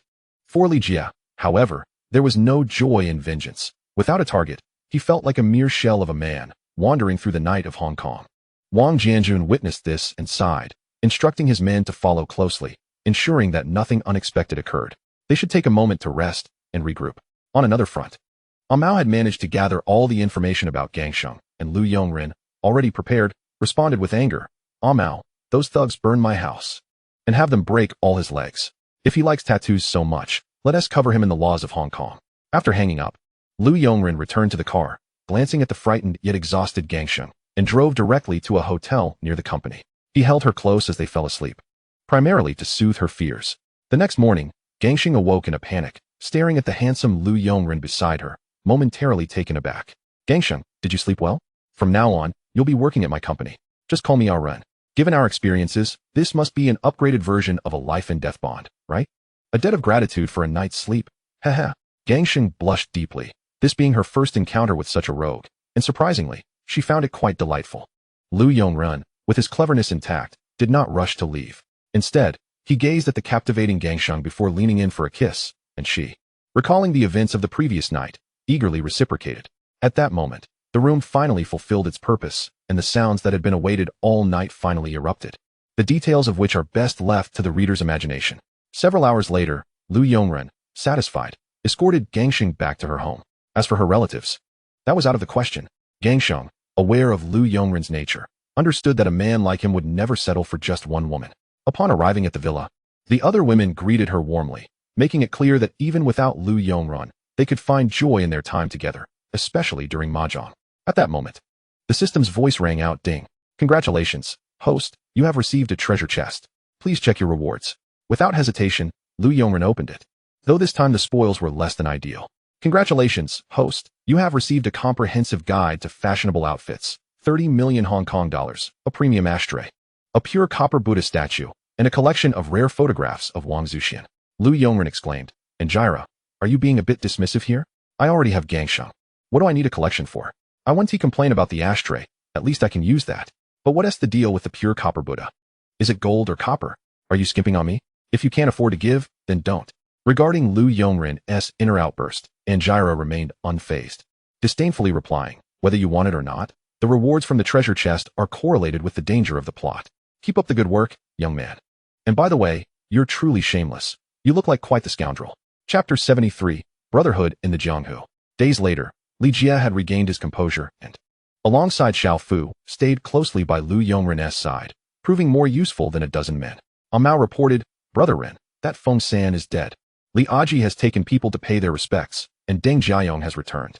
It seems an intense battle is inevitable. Lu Yongren remarked, time flies. Li Aji is now old. The once powerful Chaozhou gang lord is destined for a grim fate.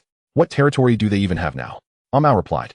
Their current territories include Mong Kok, Yao Ma Ti, Sim Sha Sui, Kowloon, and Wanshai, mostly affluent areas. Moreover, Li Aji is attempting to clean up his act, engaging in legitimate business, though many still deal in illicit substances. But he is beyond redemption now. Please keep an eye on the territory of the Chaozhou gang with Fei Chuan, Tianhong, Huego, Yaowen, and Feilong. They are quite ruthless. In the past, whatever they did was immensely profitable, but now they are embroiled in internal strife, bringing misfortune upon themselves. And they cannot blame anyone else. This time is different from before. I want everyone to be armed. Moreover, keep a watch on Deng Jiayong. Just find out where he is. Also, that Superintendent Ho is nothing but a corrupt official. Obtain the evidence against him. As for Agua, he will soon return from Malacca, and when he does, send someone to follow him. I need to know which restaurant he frequents in Malacca. Inform Jianjun that we have a significant task ahead. This matter is quite serious, and I must personally intervene. Assist me in arranging a meeting with Li Aji. I wish to bid farewell to this formidable figure.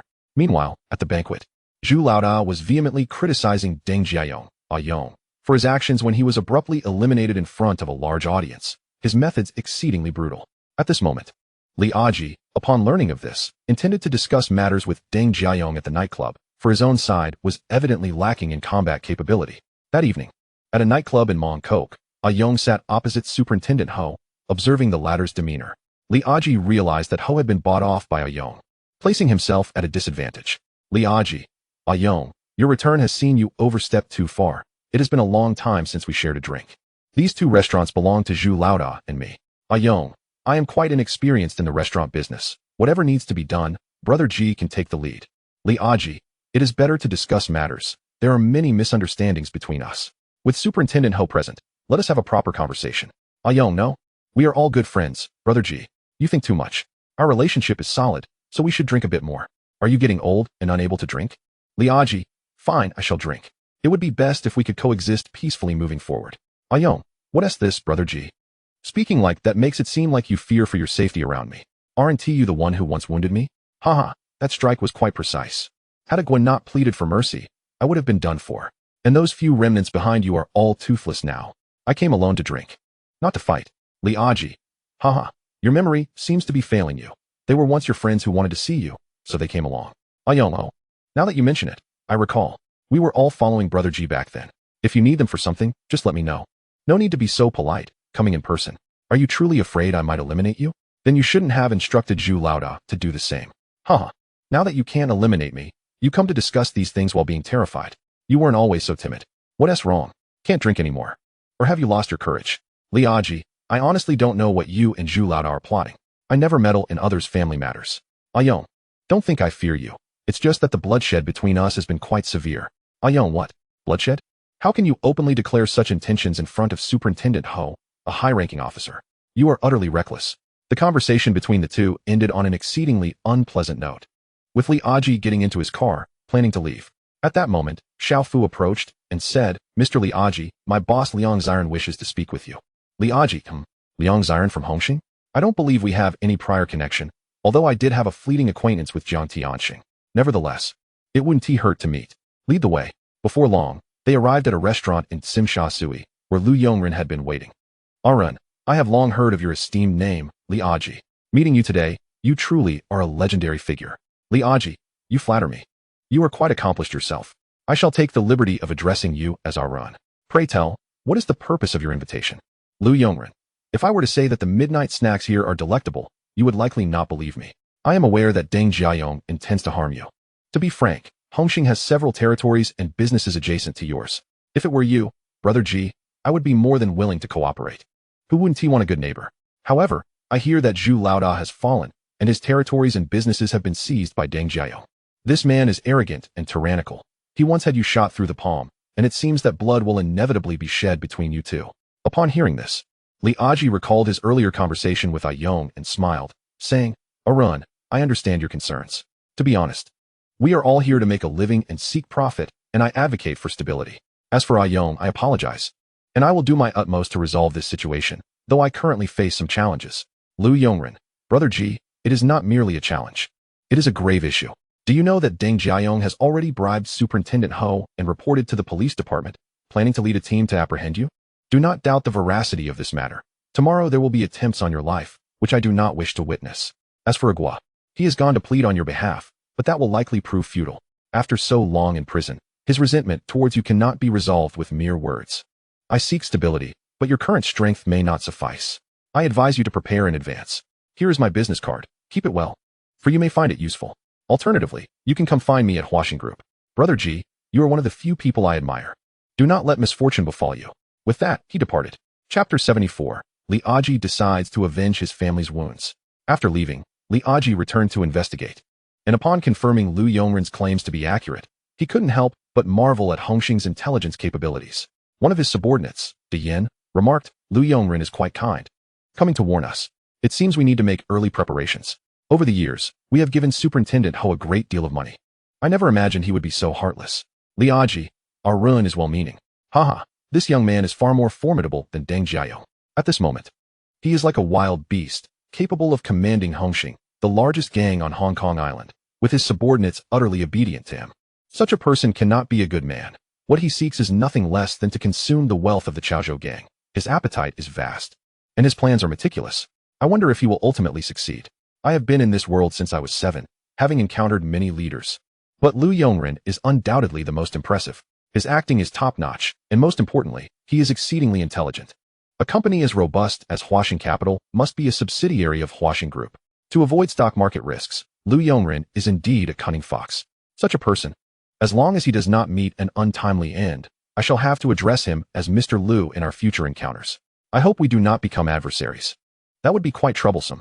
I once hoped Agua would take over my position, but he has since lost all hope and gone to Malacca. Now, things have changed. Many no longer abide by the rules of the Underworld. Prepare yourselves. We shall plan our withdrawal first. We are no match for a head-on confrontation. Especially with Superintendent Ho's assistance, we are at a disadvantage. A few individuals responded in agreement, descending to prepare, fully aware that a fierce battle lay ahead.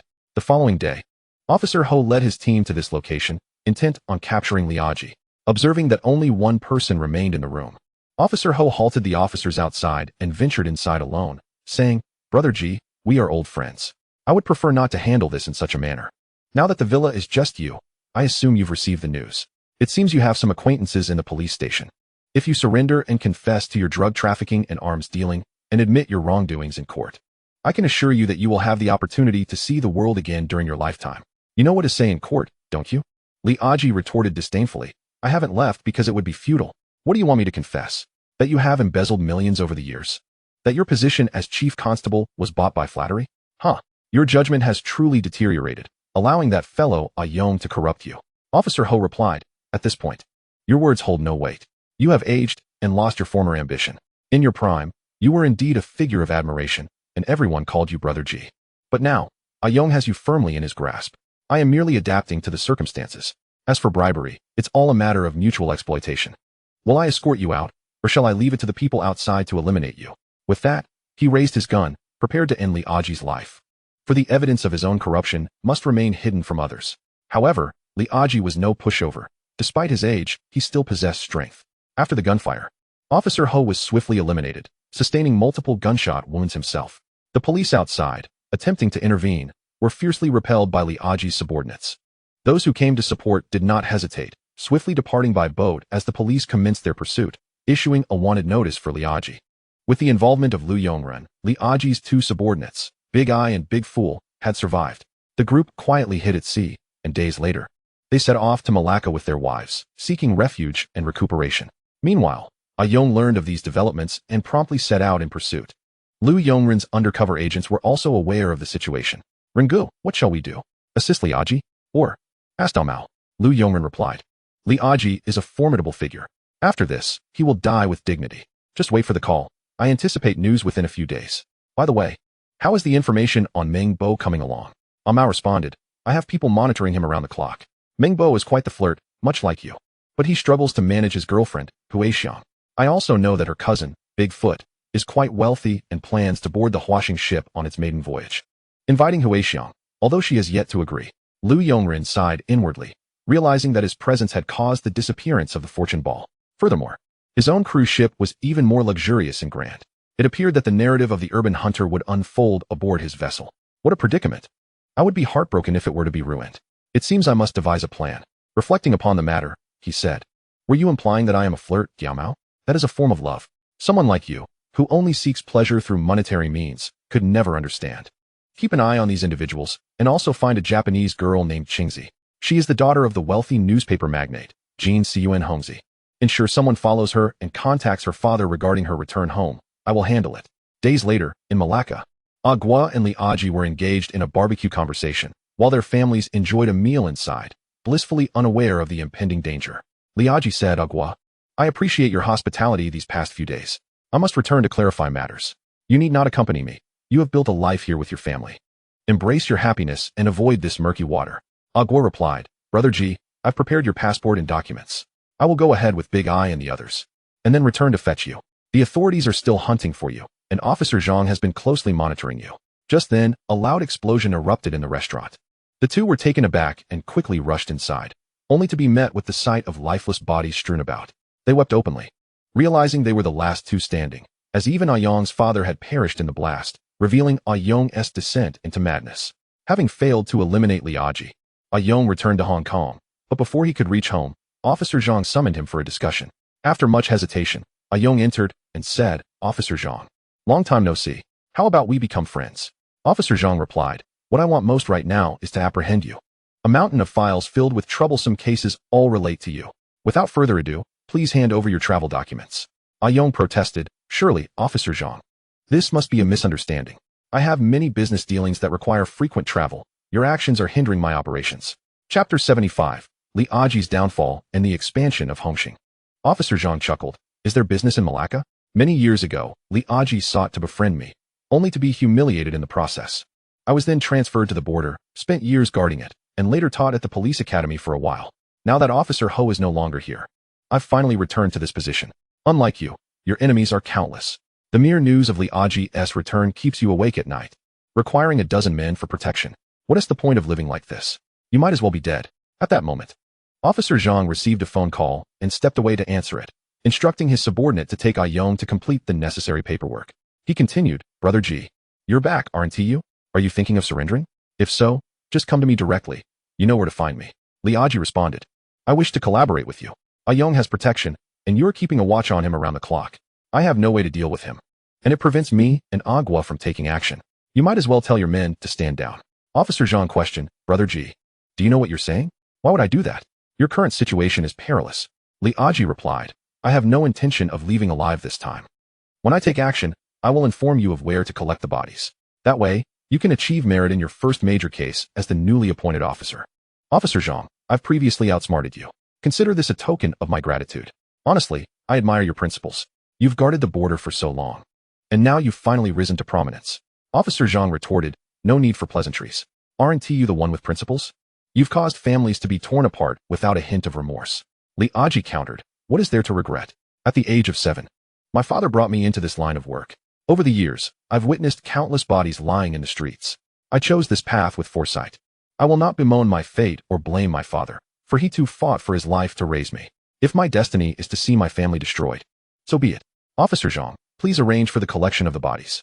With that, he hung up the phone. After a long pause, he retrieved a business card from his pocket and dialed the number, saying, Mr. Liu, I have returned. You were right. I do need your assistance. I wonder if there is still an opportunity. On the other end, Lu Yongren finally received Li Aji's call and replied, my offer still stands. Have you and Agua made up your minds? This is a guaranteed fatal outcome. Li Aji, I never intended to leave this world alive, and I have nothing left to hold on to. The territory of the society is yours from now on, Mr. Liu. You are a more formidable rogue than I, while I am but a wretched soul, clinging to life at the end of my road. Tonight, I shall launch an assault on the villa. Lu Yongren, Brother G, since you have made up your mind, I shall no longer dissuade you. I trust you have made arrangements with the police. Rest assured, you need only to strike, and I shall take care of the rest. After making the decisive call, Lu Yongren began to contact others to assemble: Fei Chuan, Yaowen, Feilong, Huego, and Tianhong. Upon receiving the news tonight, they would sweep through Deng Jiayong and Li Aji, swiftly planting their flags on all territories, including the 2 grand hotels, which must be subdued immediately. This matter will be handled by Master Su in due course. Jianjun, take your men and prepare to provide support. Deng Jiayong possesses heavy weaponry, including howitzers. Gather all the arms you can. Prepare vehicles in advance. That scoundrel Deng Jiayong resembles Jiang Tianyong, exuding a death wish, even more arrogant than I. Today's affair must be resolved swiftly. Do you understand? Upon receiving the orders, everyone hurried to prepare, biding their time for the opportunity. Meanwhile, a Yong paced back and forth in his room, his nerves frayed despite the 30-odd armed men guarding him. Until Li Aji is eliminated, he will never find peace. Outside, Li Aji and Agua, fully armed, charged in, firing upon sight. Hearing the gunfire, a Yong's spirit soared. The moment had finally arrived, and the weight had driven him to madness. He donned his combat attire, ready for the firefight. Though it was just Li Aji and Agua, their combat prowess was formidable. Supported by grenades, they swiftly took down over 10 men. Unfazed, a Yong unleashed heavy weaponry, blasting apart the wall that provided cover for the 2, who were also caught in the blast. Gunfire erupted once more. Brother G, did you not say there would be reinforcements? Are they reliable? I do not know. I am gambling on fate. After several minutes of fierce combat, Wang Jianjun and his men had surrounded the area, stealthily approaching a Yong's subordinates. With a command, a dozen men began to fire wildly, turning them into easy targets. Seeing this, Li Aji and Agua felt a surge of joy as they watched a Yong attempt to flee. The numerical advantage had now shifted. Consumed by the fires of vengeance, Li Aji and Agua fixed their gaze on a Yong, both sustaining gunshot wounds while Wang Jianjun's men maintained fire suppression. The 3 had all lost their weapons and were locked in combat. At this moment, Lu Yongren entered, gun in hand, moving like a specter, eliminating foes one by one until the gunfire gradually ceased. Jianjun, take the men and withdraw immediately. Do not waste time. The police will be here shortly. Upon seeing this, everyone began the looting process, making a swift exit and notifying Fei Chuan and others to take action. Lu Yongren, observing the 3 still struggling on the lawn, relished the visceral thrill of the fight. Although it was 2 against 1, a Yong's imposing stature kept him from being easily overwhelmed. A Yong, your sins are manifold. You even killed your own father. Are you still human? Haha, I am not human. What about you?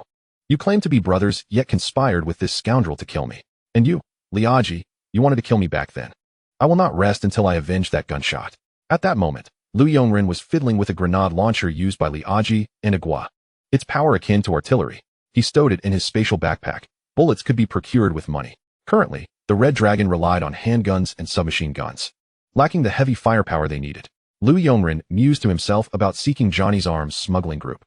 Thinking of the munitions depot beneath the hospital, what a cunning brain to conceive such a plan. He raised his weapon, aiming at the 3 engaged in battle. After the gunshot rang out, all 3 collapsed to the ground, unable to move, yet their eyes remained locked on one another. Chapter 76, Seizing the Territory. The cruise incident. Lu Yongren approached slowly and said, Brother G, I shall keep my promise, before shooting a Yong dead. Looking at the 2 remaining, he inquired, do you know what I intend to do next? Li Aji, gazing at the barely conscious Agua and the already deceased A Yong, endured the excruciating pain and smiled. You intend to kill us. That is evident. Go ahead. We will not hold it against you. We had no intention of leaving alive. As long as A Yong is dead, we have avenged ourselves. Take everything. I know what kind of rogue you are. I have sent a document to your company via email, worth $30 million in bonds. Please, help us retrieve our bodies. I wish to be buried with my wife and children, as well as Agua and his family. Lu Yongren, Mr. Lu, I wish you fair winds and following seas. Sighing, Lu Yongren then shot both men, creating the illusion of a firefight between 2 factions before making his swift exit. Shortly thereafter, Inspector Zhang arrived with dozens of officers, surveying the ruins, with bodies strewn across the ground. On the lawn, he spotted the corpses of Li Aji, Agua, and A Yong, and could not help but feel a pang of sympathy. Meanwhile, Fei Chuan and several other heads of factions swept through the area, planting flags. Initially, A Yong's men resisted valiantly, but with their leader unreachable, many ultimately surrendered. The turmoil was minimal, and the Hongxing society swiftly absorbed Li Aji's territory, expanding its influence by over 30%. It is noteworthy that Hongxing had now become the largest society, with Fei Chuan completely unrestrained. charging towards the territory of the Wang Tai Sin and Chaozhou gangs, and directly seizing 2 streets, effectively adding a new chapter to their dominion. Their momentum was unprecedented. Soon, the streets buzzed with the news of this latest upheaval. For over a year, the spotlight had been on Hongxing, and every event was intertwined with the name of Liang Zairen, which stirred trepidation among rival factions, particularly those on poor terms with them. At this juncture, Dongxing learned of the news, and Lei Pao cursed vehemently. The momentum of Hongxing was growing stronger, necessitating the implementation of Lei Yaoyang's plan. Such maneuvers were unknown to all, and without first-hand intelligence, resistance would be formidable. Meanwhile, Jiang Sheng of the new record was infuriated. His territory in Yao Mati had already fallen to Yaowen, and though he yearned to reclaim it, he quelled his anger upon hearing the news.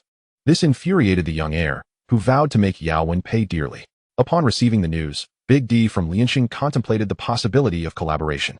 Although he was the largest hall master in Tsuanwan, his supporters were few, and Lin Huayue's recent behavior was suspect, repeatedly using him while exhibiting an unwillingness to step aside. He tasked his subordinate, Long Mao, with obtaining Lu Yongren's contact details, preparing for future endeavors. Days later, after pacifying his several wives, he watched them play mahjong, reminiscent of a scene from a Stephen Chow film, darkly amusing yet addictive. He played a few rounds, his skills akin to those of a gambling god, winning effortlessly until the women shooed him away. Upon returning to the company, Gao Jin approached with a dossier, stating, "The matter has been resolved. Master Su expended considerable funds to achieve this. We are looking at around $70 million, already transferred to your account." Lu Yongren replied, "The money is inconsequential. I am not concerned about wealth. By the way, where is Jimmy? I need to speak with him." No sooner had he spoken than Jimmy entered, exclaiming, "Brother Ren, you called for me? I rushed here as soon as I heard you summon me. Are we going out for a jaunt?" Lu Yongren, "In just a few days, the maiden voyage of the Huaxing will commence, and it is imperative that you all join. However, I must forewarn you that complications may arise, as a group of terrorists has set their sights on our vessel, intending to target affluent socialites for robbery. Therefore, we must first neutralize this threat before indulging in our festivities. Consider it a prelude to the celebration. Ensure that Master Su is prepared, as our endeavors will only increase in frequency. Gao Jin, rest assured, Brother Ren, knowing your disposition, I have assembled a professional team to tackle property confiscation and inheritance matters, providing a comprehensive service. Admittedly, the fees may be somewhat steep, but it is a worthwhile investment." Lu Yongren, excellent, warm-hearted, and quite thoughtful. However, let us use a more palatable term than confiscation, as I am only seeking to manage affairs with good intentions. By the way, Jimmy, take a look at these 2 items. They pertain to our forthcoming project, which shall be named Huaxing Communications. I need you to establish a factory on the mainland and scout for talent. I recall that there are many skilled individuals in Bay Island. What was it called? TSMC or something of that sort. If that proves unfeasible, please compile a list, and I shall send someone to handle it with force. Also, surely there are talents in the land of pickled vegetables and on Hong Kong Island as well. In any case, find them, you determine the salaries, and you will be responsible for the supply chain and the electronic sales team." After scrutinizing the items for a considerable time, Jimmy's eyes sparkled with astonishment as he exclaimed, "Brother Ren, such a product is revolutionary.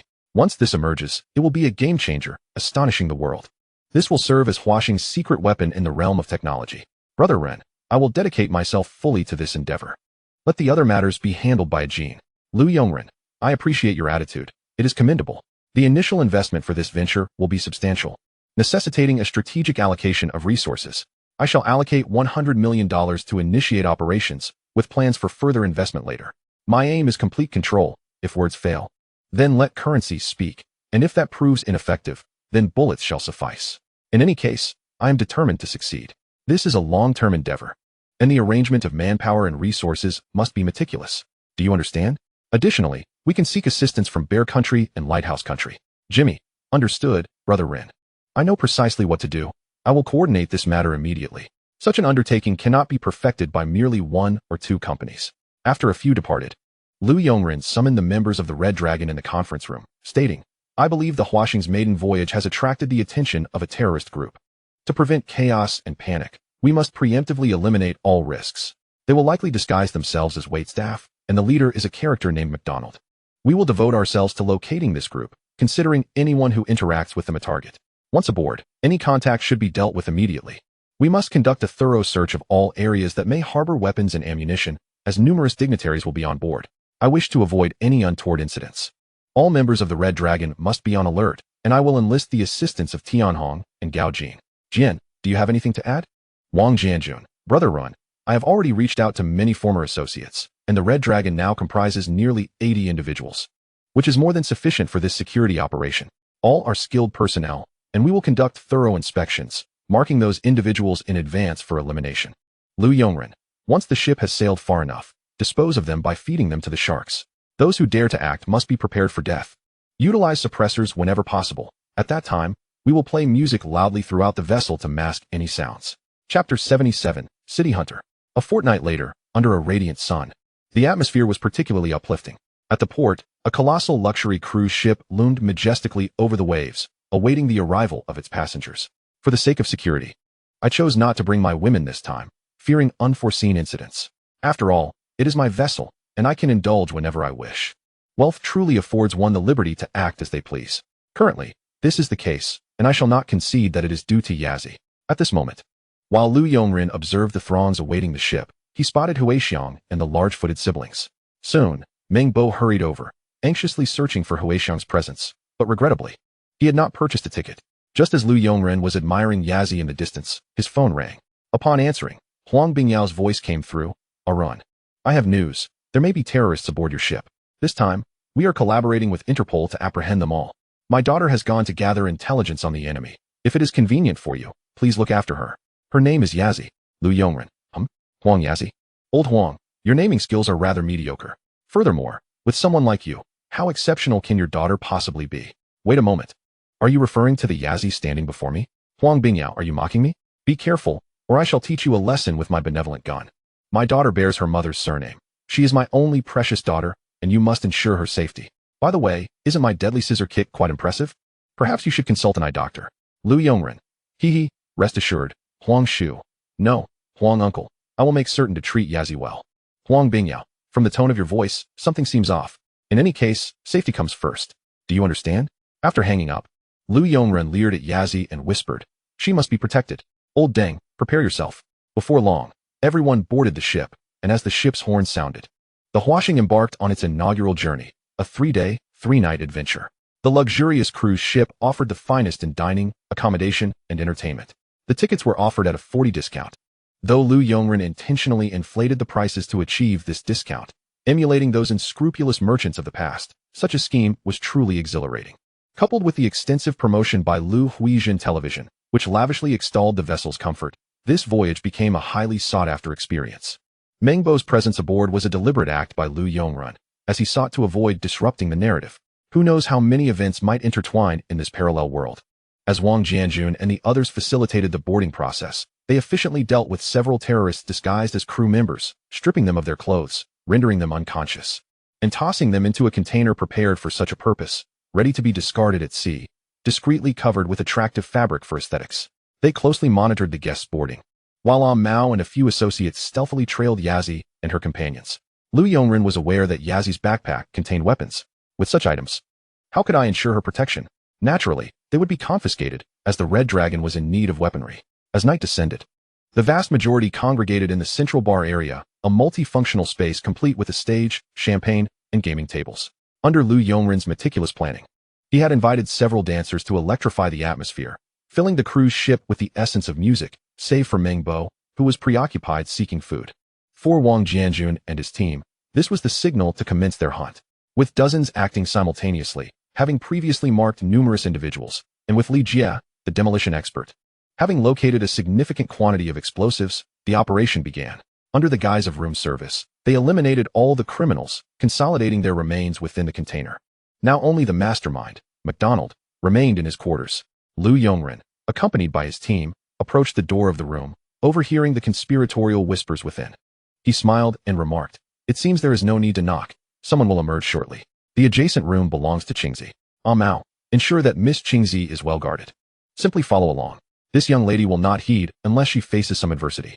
When we return, we shall procure a monetary reward from her father, claiming it was for rescuing her from the terrorists. Soon, at the sound of Qingzi's piercing scream, MacDonald and his associates halted their plans and sent someone next door to track down the source. As if scripted, that individual was toyed with by Qingzi and subsequently eliminated. Meanwhile, MacDonald, along with Kim, elegantly made his way toward the hall. Observing this, Lu Yongren and his entourage followed closely behind. while several other terrorists were swiftly dispatched by Wang Jianjun and his team.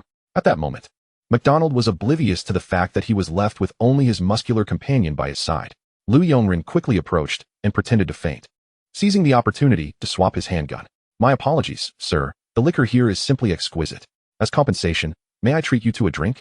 MacDonald disdainfully replied. No need for that. Now, kindly move out of my line of sight. With that, he turned to leave, muttering to himself about the damn drunkard. Questioning why such a person would even board the ship. Was he intent on spending the journey inebriated? Boss, let us not dwell on that. I can hardly wait to see their terrified faces. We can deal with him later, Lu Yongren remarked. All right, but I have an ominous feeling about this. Also, why Haven T. Tom and the others responded? What could those scoundrels be doing for so long? Don't they realize we're about to take action? Perhaps they are preoccupied with something else, coupled with the poor signal, Lu replied. As they approached, they saw several individuals clad in red uniforms, which brought them some comfort. Observing the crowd in the hall, Lu's men opened fire, causing chaos to ensue. Ladies and gentlemen, I am MacDonald. I kindly ask for your cooperation. I merely desire money and have no intention of resorting to violence. I've heard you enjoy gambling. Allow me to engage you in a few rounds, he declared. Under the threat of machine guns, the crowd lined up to gamble. In a twist from the script, the first to step forward was Gao Da, who showed no signs of intimidation and promptly took his place. Two players make for a rather dull game. Let us add another, he suggested. At that moment, Yazi felt a pang of fear. Dressed in formal attire, she was unarmed and lacked any gambling experience. The gun on the table was a stark reminder that losing meant death. While she wrestled with her anxiety, Lu Yongren approached her from behind and whispered, Do not be afraid. I am here for you, Yazi. I never expected old Huang to be your father. You bear no resemblance to him. By the way, my name is Lu Yongren. We share a betrothal of sorts.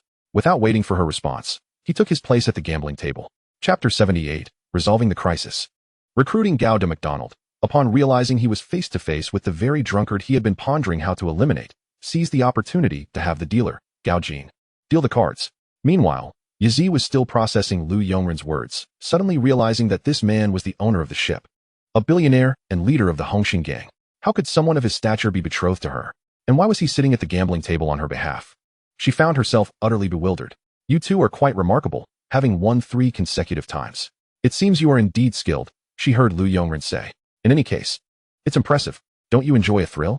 I'll wager $100. Your gun is empty, and if I win, your life is mine. What do you say? MacDonald laughed. How amusing. It seems you truly are a drunkard, or perhaps a gambling addict. Very well, here is $100. I'm keen to see just how tough your life really is. Without further ado, he raised his gun and aimed it at Lu Yongren's forehead. A click echoed through the hall, leaving everyone aghast as, indeed, there were no bullets. Lu Yongren stood up, approached MacDonald, and took the $100 from him. He then drew his own gun and pointed it at MacDonald's forehead, saying, Now it's my turn. Care to place a bet on that $100 you just counted? You madman, I refuse to choose. Can't you see I have a gun pointed at my head? MacDonald exclaimed. Boss, I'm in the same boat, Kim chimed in. At that moment, several individuals disguised as kidnappers removed their hoods, revealing themselves as members of the Qilong gang. MacDonald, you seem to have a penchant for gambling. You're quite the naughty child. Take him away, one commanded.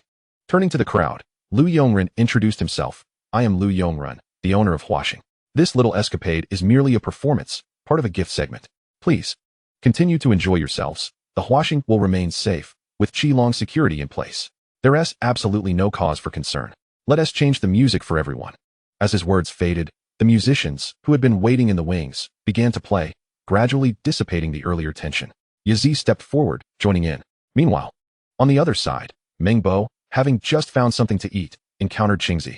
After resolving matters with her, he hurriedly intended to inform the captain, only to find that the situation had already been dealt with, leaving him utterly shocked. Soon after, they were led to a room where Lu Yongren awaited them. Meng Bo, I presume. Greetings, I am Lu Yongren. I have already spoken to Qingzi's father regarding this matter. Your woman, Hui Xiang, is waiting for you downstairs.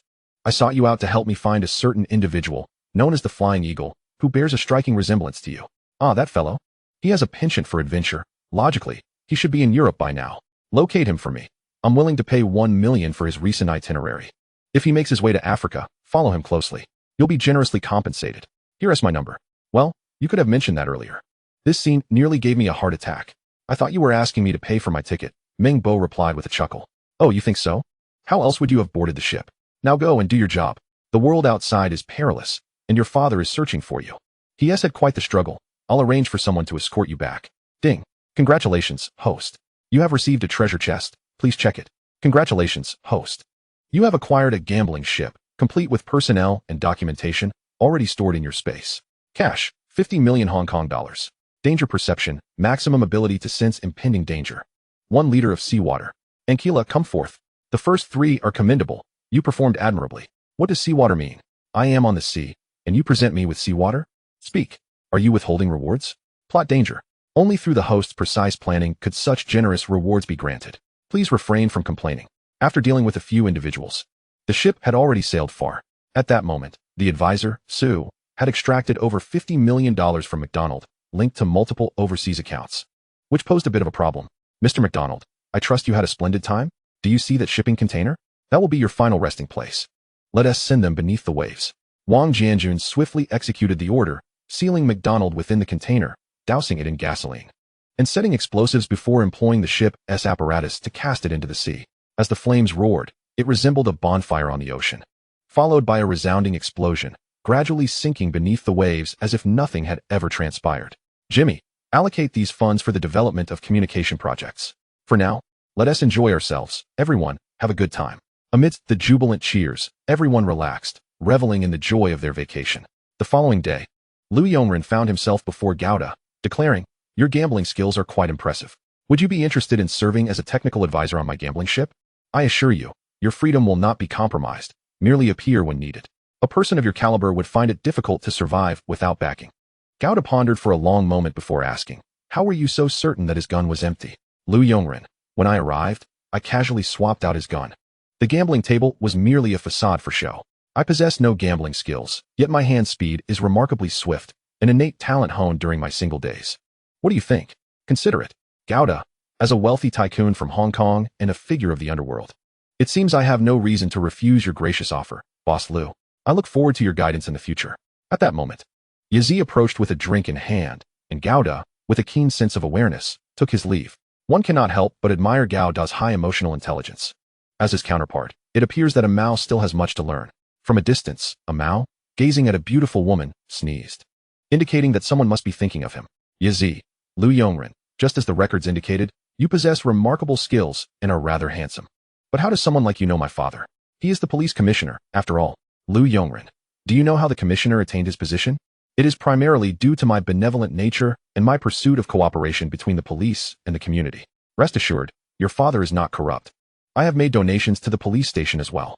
So, are you approaching me to flirt, perhaps with the intention of becoming my girlfriend?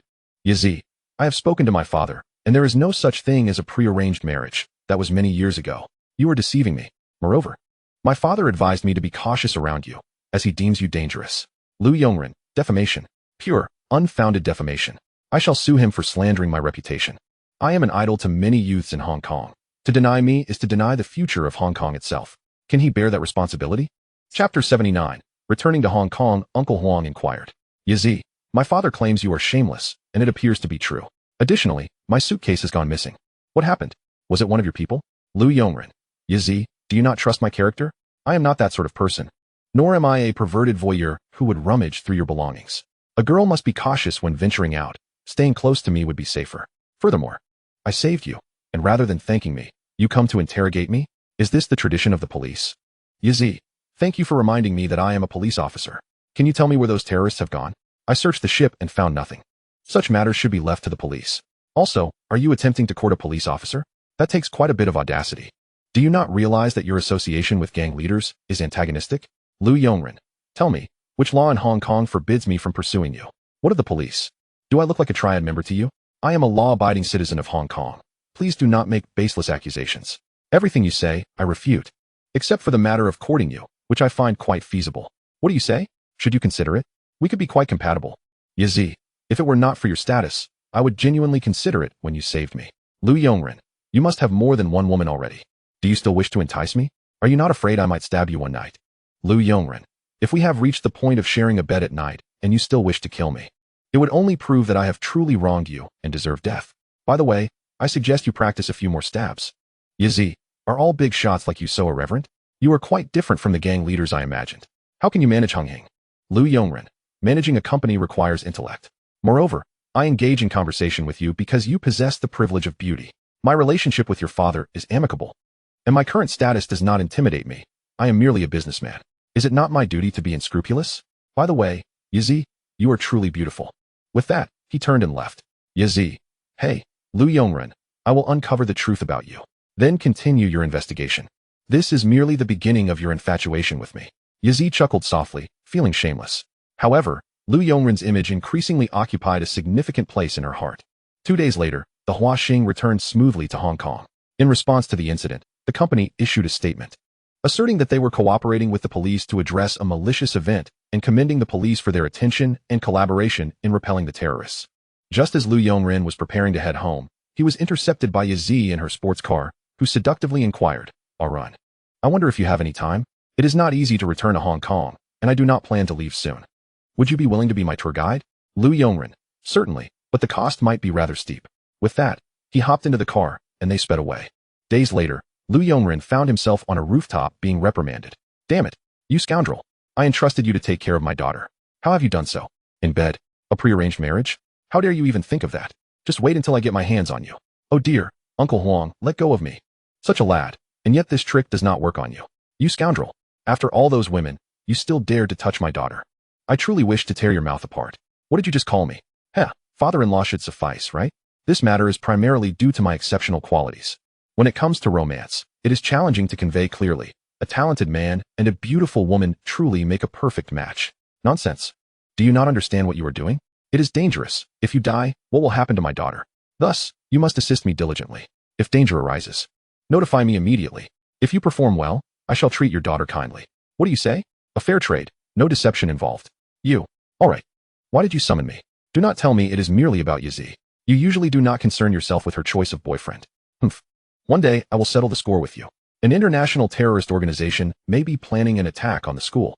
So I have decided to send an undercover agent in again. That area is under Hung Hing's territory. Ensure your people observe closely and do not be half-hearted. I truly cannot fathom why such a beautiful girl like Yazi would choose a scoundrel like you. This calls for a discussion of my charm. I will remember what you mentioned and will arrange for surveillance. The police are far too obvious a target. Is there anything else? If not, I shall go watch a movie with Yazi. Drop dead. In the following days, Lu Yongren adeptly navigated the company of 6 girlfriends, truly embodying the role of a master of time management. A Mao entered the office and observed Lu Yongren enjoying a massage from a petite Jewish girl. Ringu, Big Head from Causeway Bay has been released. I often see him getting bullied on the streets, and I want to help, but he refuses. He was quite decent in prison. Should we lend a hand? Lu Yongren, oh? Big Head is out. That fellow is a bit slow, but with his strength, he can be considered a talent. Let us go check on him shortly. Is there anything else? A Mao. Yes, we've located many individuals from the recent list, especially these two, Ye Fei and Ye Ji, who are said to be the bane of gang leaders. I can hardly contain my laughter upon hearing such legendary tales. It is quite unfortunate. The first leader was killed in a brawl, the second by an explosion, the third taken down by the leader of the Guangdong Society, and the fourth imprisoned. I heard that Guangdong is looking for them. Hilarious. These two are now dubbed the double calamity for gang leaders. Furthermore, the spokesperson for the Hyung Sing Society, Baoyang Jin, may be done for. He has been in the hospital for quite some time. I heard he announced in front of everyone that he would hand over the gang's business to someone named Huang Jiodi, while his subordinates, Long Shu and Xiao Tian, expressed their opposition. One of Long Shu's daughters is the one you are seeking, Jing Xiang, Quan Jilan. Lu Yongren. It seems there are many recent developments. Let us first go see Big Head, then I'll meet with this Long Shu. The old fellow is quite greedy. As for Xiao Tian, just have someone keep an eye on him. We need to know their movements. The Hyung Sing Society is about to descend into chaos. In the afternoon, on the streets of Wanchai, a newspaper stall owner was being harassed by a group of thugs. Huh, weren't you once quite arrogant, Big Head? You're still particularly tough. Huh, do you not realize this is Wanchai territory? Aren't you going to pay your protection fee? I clearly paid yesterday and the day before. Why do you come here every day? I need to make a living too. I give you all my earnings. How am I supposed to survive? Chapter 80, Recruiting Big Head and the Dragon Lord of the Hyung Sing Society. Quite clever, aren't you? Did you eat yesterday? And what about today? How amusing. I collect protection fees. I protected you yesterday, and if you don't pay today, then no one will protect you. Surprised? Unexpected? Enough of the chatter. Pay up. Or you can't blame us for being rude.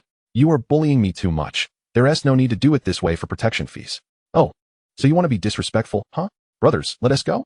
No sooner had he spoken than several thugs, without a moment's hesitation, launched an attack. Though Big Head was formidable, holding his own against 3, the others didn't care. While some restrained him, others set his newspaper stall ablaze, showing no mercy as they mocked him on the ground before swaggering away. Lu Yongren was on the roadside, accompanied by Xiao Fu and a Mao. Witnessing the entire scene unfold, observing the despondent Big Head, he approached and said, "Big Head, you've come out but didn't think to seek a Mao. Operating a newspaper stall, what were you thinking?" Big Head looked up, seeing a Mao and Lu Yongren, and despondently remarked, "Brother Ren, Jiao Mao, you've come. I've embarrassed myself. If you hadn't called me Jiao Mao, I might have felt sympathy for you, but not now, you rascal. You come out and don't seek us. How can you not be part of Hung Hing? Is it because there's no Big B, and you feel awkward returning? No worries, Brother Ren can arrange a new position for you." Big Head replied, "I know, Brother Ren is now the leader of Hung Hing. Everyone inside talks about Hung Hing daily, my ears are sore from it. I know Brother Ren will help me, but I truly don't want to be involved in gang affairs anymore." Lu Yongren responded, "Big Head, what do you sell at your newspaper stall? Intelligence, information. Don't you realize Hung Hing is becoming a legitimate business under my reform? And once you come out, you'll be regarded as a red pole. If you dislike Causeway Bay, then you can go to Kowloon. It would be perfect for you to help Fei Quan manage things, which would put my mind at ease. Don't say you enjoy being bullied.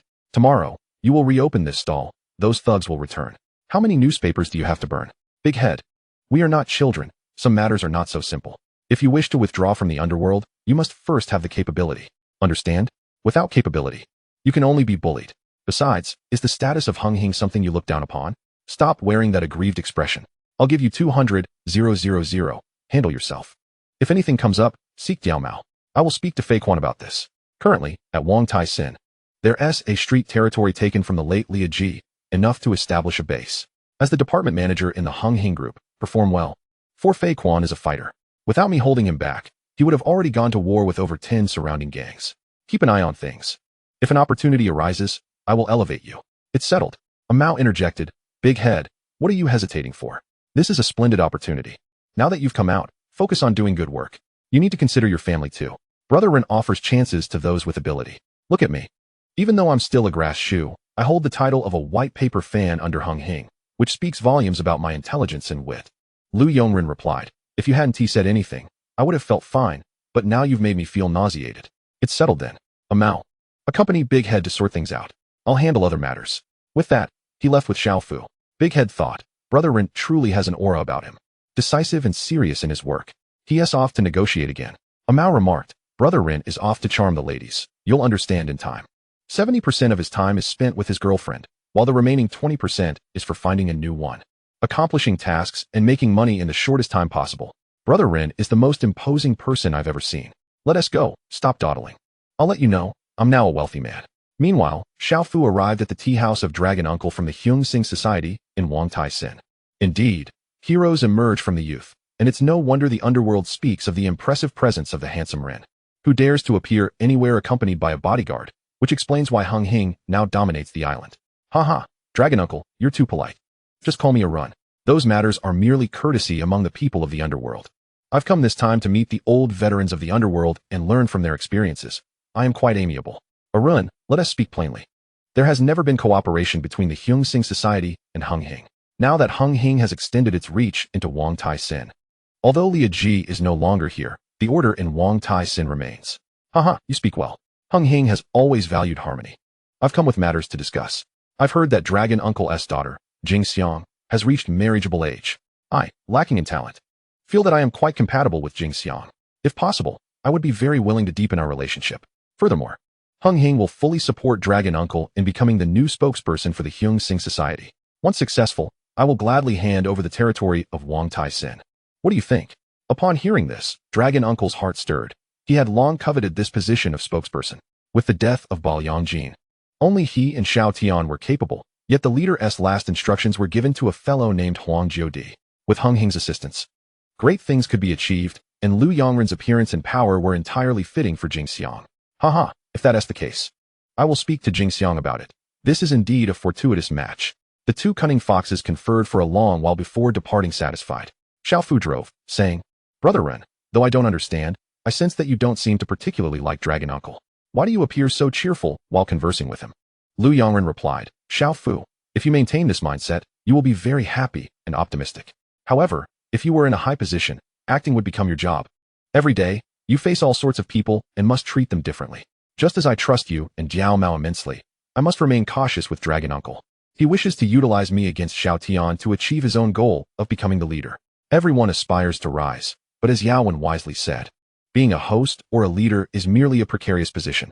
Few end well, and few are truly good people. Achieving a clear conscience is already quite challenging. My ambition is to unify the underground forces and create a new order. Look at the current state of Hong Kong, with dozens of gangs fighting daily. And just a few hours ago, you witnessed Big Head. Every individual is bullied. Such scenes are not what I wish to see. I am already quite wealthy and have no need to offend anyone. Yet, some things must be done, and I have my reasons to do them. Chapter 81. Preemptively courting Gao Hua, the Dragon Prince. Xiao Fu asked, Brother Ren, doesn't this tire you? I feel that while I and Jiao Mao follow you. You seem outwardly happy, but internally, it feels like something is missing. Lu Yongren responded, You've seen through me. Are you trying to say it's a sense of belonging? This world is both very strange and familiar to me. Xiao Fu agreed. Yes, that is the feeling. Only those who have been in close contact for a long time can sense it. Lu Yongren remarked, Xiao Fu, you're truly intelligent and perceptive. Go back to the company and take a month's salary as a reward. Bring a Mao. We are going to find the main character of this incident. Huang Jiudi, or rather, Gao Hua. Soon, they met up with A Mao and headed directly to the airport. At that moment, A Zhong, played by Aaron Kwok, the chief bodyguard of Baoyang Jin, the leader of the Hixing Society, was awaiting the arrival of Huang Jiudi. Mistaking someone for the person in the photograph, he approached to greet them. Just then, Lu Yongren walked over and said, Are you A Zhong? Hello, my name is Lu Yongren, the person you are looking for.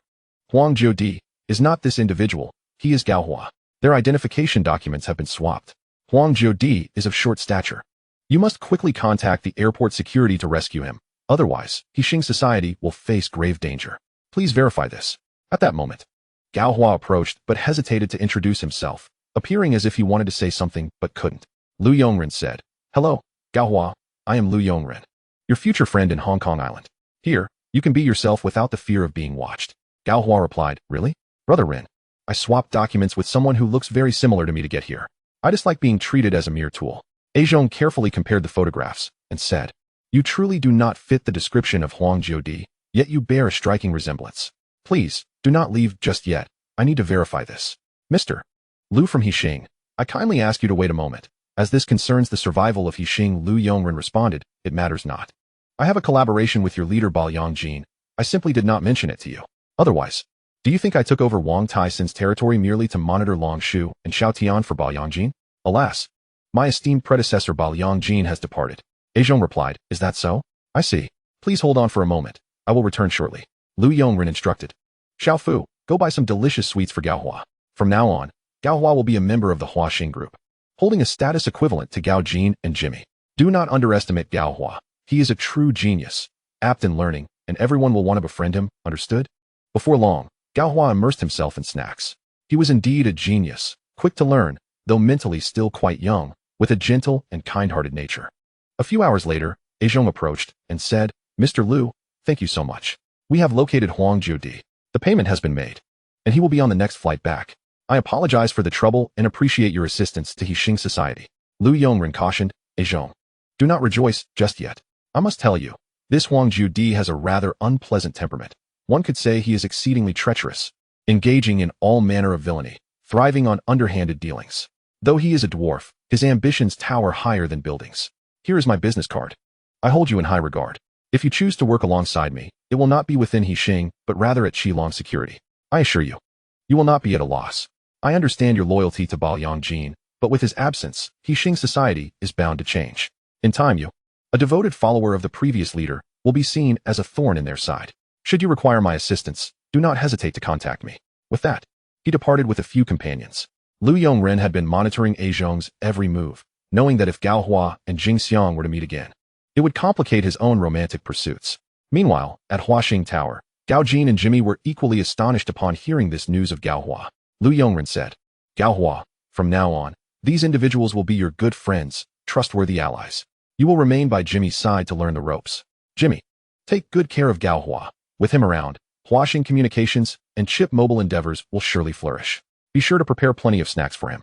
By the way, take him to the amusement park for some fun. Consider it a vacation. Have a few people protect you, with Gao Hua by your side.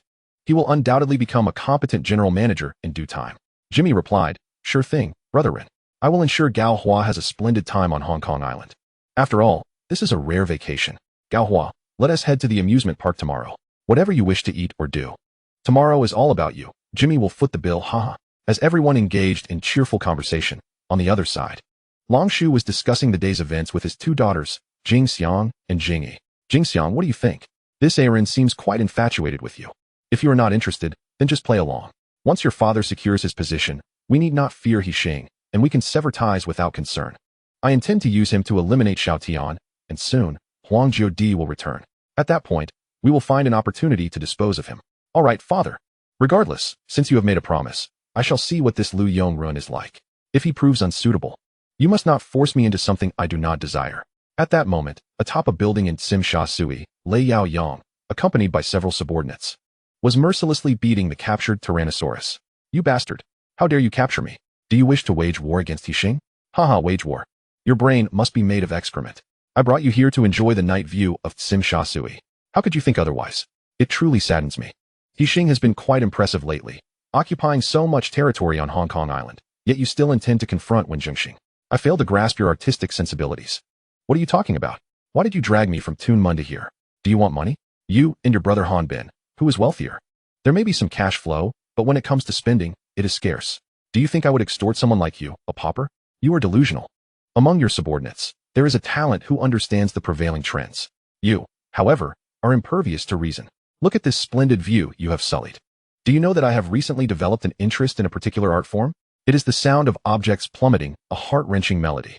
How beautiful it is. Bring him here. Tyrannosaurus gazed down at the streets below, feeling an ominous premonition, and exclaimed, Lei Yao Yang, I am the hall master of Hixing. If you dare to lay a finger on me, my brother Han Bin will not let you off easily, nor will brother Ren. Hey, by doing this, you are showing me a lack of respect. This is art, do you not understand? Whether they spare me or not is of no concern to me. Enjoy your flight. With that, his subordinates hurled Tyrannosaurus down. Lei Yao Yang listened with a morbid fascination to Tyrannosaurus's cries until a resounding thud marked the end of this macabre performance.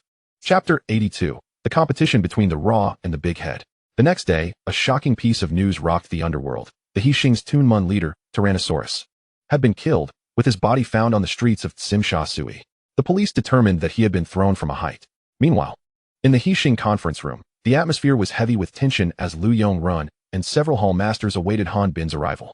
Shortly, the door swung open, and Han Bin, accompanied by the 13th sister, stormed in, flanked by fierce-looking Raw recruits. Upon sitting down, he fixed his gaze on Luo Tianhong. Seeing this, everyone fell silent. The 13th sister and Han Bin had recently formed a close alliance, collaborating on business ventures. She quietly remarked, Han Bin, until the truth is uncovered, do not act against your own people. Moreover, Tianhong has no reason to do this. Lu Yongrin interjected, Han Bin, although Tianhong is someone I brought up, I must speak the truth. Tianhong had no motive to eliminate Tyrannosaurus, especially on his own turf. It serves no purpose. Tianhong, speak up. Luo Tianhong affirmed. Han Bin, I, Luo Tianhong, swear that I had no part in Tyrannosaurus's demise. We often gathered together, enjoying each other as company. I would not go so far as to eliminate him. As for him being thrown from a height, that is certainly not my style. However, since this incident occurred in Tsim Shui, I will investigate thoroughly to uncover the perpetrator and provide an explanation. Han Bin, I apologize, Tianhong. I am currently in a rather dismal mood. I am aware that this is not your doing, but my brother is gone, and it is quite unusual for the dinosaur to venture to Tsim Shui. There must be something amiss this time. I have already inquired with his subordinates. He was in Tunmun last night. How could he have left? There must be someone scheming behind the scenes. I suspect it could be Dongxing, Xinji, or even Jinxing. Lu Yongren. Dongxing currently has Elder Lei Pao in power, and we have always been at odds with Hongxing, which increases the likelihood. As for Jinxing, I doubt it. The newly appointed leader, Jiang Shishao, has just settled in and is unlikely to act irrationally in such a short time. Moreover, his subordinate, La Fight, Liang Xiaoding, is already a handful for him. I will assign someone to investigate this matter, and I already have some leads. During this period, I urge each of you to be cautious and to have companions for your protection. With the position of Tunmun's leader now vacant, let us brainstorm potential candidates. Let it be clear that the chosen individual must seek vengeance for the dinosaur. Han Bin, Brother Run, I believe the underling of the dinosaur could be a suitable candidate. He is from Tunmun and has always worked closely with the dinosaur. If he ascends, it would provide some stability. Fei Quan, we cannot frame it that way. The position of leader should be occupied by someone capable. I have been diligently studying lately, and I recommend Daitu. He has served the gang well. endured hardships for the elder brother, and is quite formidable, definitely stronger than the underling. Most importantly, he possesses intellect. I know the underling well. He may be able to fight, but he is utterly inept at management and lacks the discipline to read. How can he oversee the hall? Hanbin, I am not targeting you. This is simply the truth, and I refuse to believe you are unaware of it. At this moment, a spirited discussion erupted among the crowd, and Daito's candidacy had been prearranged by Lu Yongren. Daito himself was bewildered. Having just returned, Lu Yongren was already contemplating assigning him the position of hall master. Though competition existed, it also presented an opportunity. Lu Yongren, now, Hanbin and Fei Quan have candidates. What about the rest of you? Do you have any recommendations? Yaowen, Brother Run, my younger brother A Ting, Chen Whiting, has been quite impressive lately. However, I am not suggesting he compete for the Tunmun leadership, but rather for Wang Tai-sin. Lu Yongren nodded in satisfaction. Excellent. Yaowen has a point. I am aware of A Ting. He merely needs to adjust his temperament. There are always greater mountains and more capable individuals. However, this matter requires Fei Quan's approval, considering your close relationship. Fei Quan, Brother Ren, I have no objections. I am not interested in the Wang Tai-sin territory. My focus is solely on dealing with those rascals in Kowloon. Lu Yongren, Fei Quan, are you not studying books on self-cultivation? Why are you still so impulsive? Fei Quan, how about a fine illustrated edition of Jin Ping Mei? It is quite stimulating. Brother Ren, once everything is concluded, I will send it to you. Lu Yongren, well, wait a moment. What are you talking about? That is not the matter we are discussing, you fool. Since you have no objections, we shall entrust A Ting with managing Wang Tai-sin Street. However, for now, there is no need to establish a hall. As for what to do next, Yaowen, I will leave that to you. A Ting, step forward and let everyone see you, the prospective hall master. A Ting stood up excitedly, bowing in gratitude. Thank you, Dragon Head. Thank you, Brother Wen. And thank you to all the esteemed elders present. Lu Yongren, all right, take a seat. Yaowen will guide you in your duties. Work diligently, remain humble and composed, and learn from Yaowen. Now, if there are no further recommendations, it seems the competition will be between the underling and Daito. If it comes to a contest, I believe the underling will be no match for Daito. I am aware of Daito's capabilities. He was responsible for securing half of the territory in Causeway Bay. Let us proceed this way. Since the people of Hong Kong favor democracy, we shall divide Tunmun in two, allowing each side to manage for 3 months. The one who performs better will ascend. To ensure fairness, I will have Diao Mao randomly select 100 individuals from the halls, excluding Tunmun and Wang Tai-sin, to vote. The one with the most votes will take the position, ensuring everyone's acceptance. Diao Mao, keep an eye on this matter. Today's events are quite grave. Let this serve as a warning to you all. In a few days, let us all bid farewell to the dinosaur. After the meeting, Lu Yongren quietly spoke to Daito and Fei Quan. I have a lead on the dinosaur's case. It is likely the work of Dongxing. Fei Quan, if you have some free time, please assist Daito. I will provide you with 10 million to improve Tunmun. Jiao Mao looked at Daito as he departed. Brother Ren, you already know who is responsible. Why not take action? The underling is a traitor, and the dinosaur's death is a grave injustice. Coupled with Han Bin's current demeanor, it seems he is quite predatory. Might there be discord between him and Fei Quan? Lu Yongren, discord is natural. Once the truth is revealed and we avenge the dinosaur, all will be well. As for why we do not act now, it is about making money. I will support Daito, while the underling, being a traitor without any discernment, only proves that Dongxing will also provide funding to improve Tunmun. In the end, we will emerge victorious. Not to mention that it would be foolish to squander Dongxing's money. These fools think they can infiltrate Hongxing with such tactics. They are merely digging their own graves. Just wait. When the time comes to settle scores, there will be a good show to witness. Chapter 83, A Meeting with Jingxiang. 2 days later, the farewell ceremony for the dinosaur proceeded smoothly, with many gangs attending to pay their respects. Han Bin, filled with anger, silently vowed to find the culprit. Han Bin, underling, you must strive to prove yourself and aspire to the leadership position. I will support you. Sure, Sanmei. This confrontation is fair, so you must learn how to handle matters. Do you have confidence? Underling, I will do my best. If I get chosen, that would be excellent, but if not, it is no great loss. Damn it. What do you mean no great loss? I want you to secure the position and uphold the dinosaur's honor. Daito is not going to challenge you. This is beneficial for you. You must win, understand? At that moment, in a corner, Jingxiang gazed at Lu Yongren, standing at the forefront, instantly captivated by his demeanor. As Lu Yongren entered, he noticed Jingxiang. It was evident she had come to observe him. Lu Yongren, thank you all for coming to bid farewell to the dinosaur. This is indeed a tragic event, as well as a declaration of war against Hongxing. Here, in my capacity as the leader of Hongxing, I issue a bounty. Anyone who can apprehend the murderer will receive 10 million as a reward. I appreciate everyone's support. After some time, as the crowd slowly dispersed, Lu Yongren approached Jingxiang, who was preparing to leave, and said softly, "How do you feel about your first impression of your future partner?" "Jingxiang, what are you saying?" "I have not yet agreed." Looking at the beautiful woman before him, Lu Yongren said meaningfully, "Your father is truly fortunate to have such a thoughtful daughter like you. Here is my business card. Feel free to contact me if you need anything. I am aware that there will be many matters concerning your gang.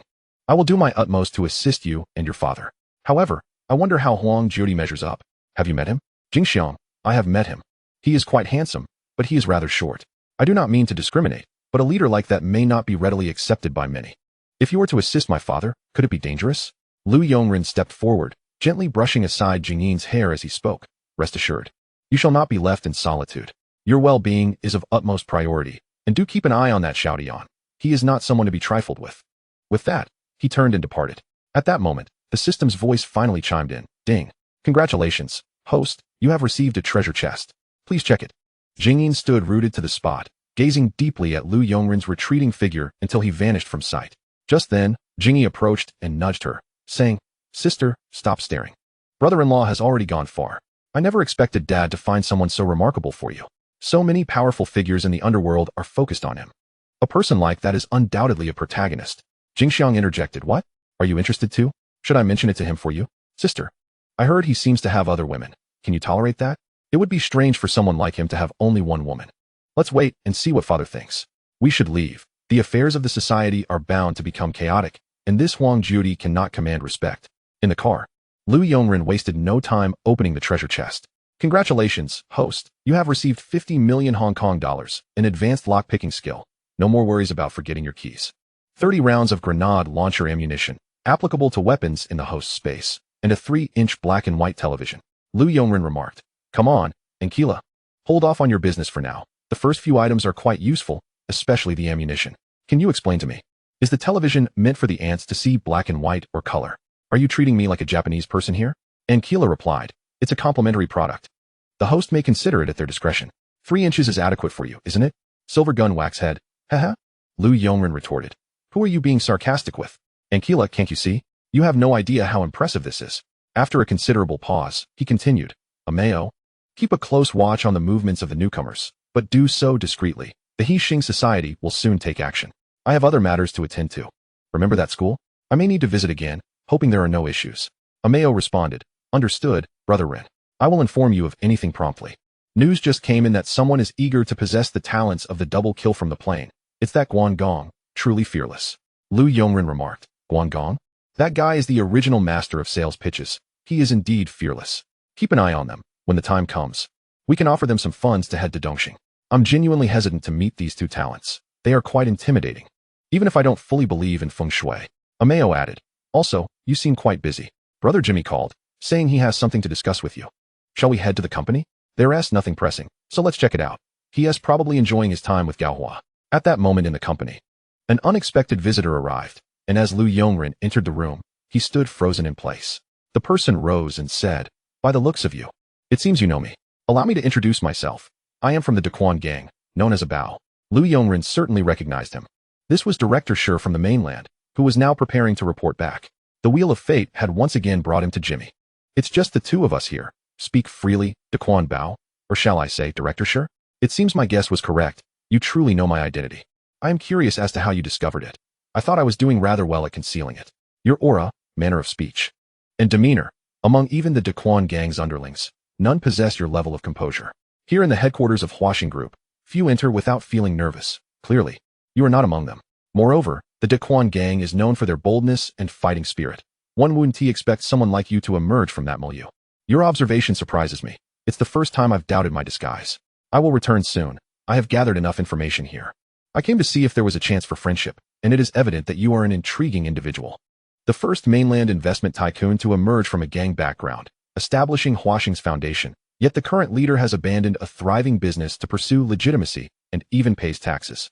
Honestly, when I first heard this, I thought I must have misheard. Moreover, I've had people investigate you, including your collaborations with the police to achieve your objectives." Lu Yongren replied, "Director Shi, I must correct you. Seeking police assistance when someone disrupts my business is entirely normal, isn't it? Cooperation between citizens and law enforcement is part of that, so I hope there's no misunderstanding. Or might you have come over for the sake of mainland investment? Director Shi responded. Ah, handsome Ren. You are indeed an intriguing and talented individual. I have looked into your assets. They seem to have appeared out of thin air. You even invest in charity. All signs indicate you are a commendable person, at least far superior to those who peddle drugs. You are the leader, the decision maker. Not just a hall master. The mainland welcomes you to conduct business there, and in return, we hope you can assist with certain matters. In exchange, business there will be smooth sailing, and we will promise reduced taxes and help in attracting talent. I imagine you are currently troubled by communications chips and mobile phones. Lu Yongren remarked. I must say, Director Shi, your conditions are simply irresistible. This marks the beginning of our collaboration. Let me guess, Huaxing has already invested, and I can assist with the foreign exchange you require. Beyond that, I assume you wish for me to address matters concerning the Hongxing Society, correct? What do you want me to do? Aid the Daquan gang? Director Shi explained.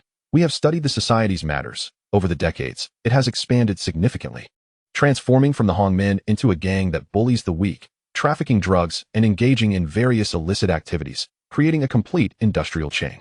This is the case not only in Hong Kong, but everywhere. Ultimately, we realize that societies will always exist. As long as there are people, small social groups will form. Our approach cannot merely be suppression, but rather guiding these societies towards the right path, which necessitates some of our people to assist, what you might refer to as amnesty. However, the difference is, you remain yourselves. From a survival standpoint, we won't interfere as long as it's not excessive. But there must be order. And someone needs to supervise that order. As long as you don't overstep, we won't bother you. The world is filled with light, yet in its luminous corners, darkness breeds. The intersections of these elements create gray areas. We invest significant human and material resources each year. When one big boss is taken down, another rises. When one gang is dismantled, new factions emerge. We need someone capable of managing the underground order, and this person must be youthful, allowing us enough time to interact and build trust. Frankly, I have high hopes for Jimmy out there, but he is not a man of the underworld. While you are a businessman forged by its trials, you are different. You stand apart from the rest. Our assessment of you is that you exist between good and evil, retaining the wisdom of humanity. Lu Yongren replied. It is the first time someone has assessed me in such a manner, both candid and flattering. Director Shi, it appears we have a foundation for cooperation. What do you wish for me to undertake? Do you agree with the underworld of Hong Kong? Chief Shi, no. I understand that this matter is quite challenging, at least for now. There are hundreds of thousands of gangsters on Hong Kong Island, apart from a few with considerable numbers. The rest are confined to specific districts or streets, and most of them are stable. The remaining ones can be dealt with more easily. With you and Hung Hing, we feel reassured. However, regarding Dong Hing, Jin Hing, and Lian Sheng, especially with the rapid turnover in leadership, the situation is causing quite a stir, leading to unrest and chaos, something we wish to avoid. Last time it was Lin Huailu, and with elections approaching in under a year, many police officers on Hong Kong Island have connections to the mainland, such as the amiable officers Huang Bingyao and Li Wenbin, who are close to you. Lu Yongren, Chief Shi, it is not commendable to track someone's behavior. It raises doubts about your sexual orientation. Chief Shi, rest assured. I am quite certain about that aspect. One final question. What is your perspective on the situation in Hong Kong Island? Lu Yongren pondered for a moment and replied, I am merely a lowly gangster. If I were to speak candidly, Hong Kong Island will forever belong to the Flower family, and that is that. Chief Shi rose and said, it seems you are the colleague I have been seeking. Regarding business matters, I will coordinate with Jimmy as much as possible, and as for other actions, I trust you will know how to proceed. With that, he turned and left. Shortly after, Mao, Jimmy, and Gao Jin entered, observing Lu Yongren's silence, aware that the previous conversation had been quite heavy. Lu Yongren, seeing your eager expressions, speak up. What is it you wish to ask? I shall provide answers. Jimmy, Brother Ren, is he trustworthy over there? Is he reliable? Gao Jin, is the other party looking to collaborate with Huaxing or Hung Hing? Mao, actually, those are the two questions I wanted to ask, haha. Lu Yongren, you fool, don't flatter yourself. Could you have come up with those questions? Chief Shi is someone you will frequently interact with in the future. Do not outright reject or accept him. Maintain a stance of ambiguity. If anything arises, seek me out. My assessment of him is quite favorable. As for my view of him, he is someone who abandons self, existing as both human and ghost, solely pursuing his objectives, indifferent to the opinions of gods and men. My identity has transformed. According to the Jin Yiwei terminology, you may refer to me as the pacifier of Hong Kong Island, a fourth-rank official responsible for maintaining stability among the underground forces. While Chief Shi serves as the commanding officer, Jimmy and Gao Jin nodded in contemplation, while Mao remained utterly bewildered. Lu Yongren disregarded Mao's curiosity and continued. Jimmy, moving forward, Technology must take precedence. Invest money into it. I will allocate another 100 million. My demand is for results. You provide the list, and I will handle the personnel. As for matters on Hong Kong Island, they will grant us the green light. What we currently lack is speed.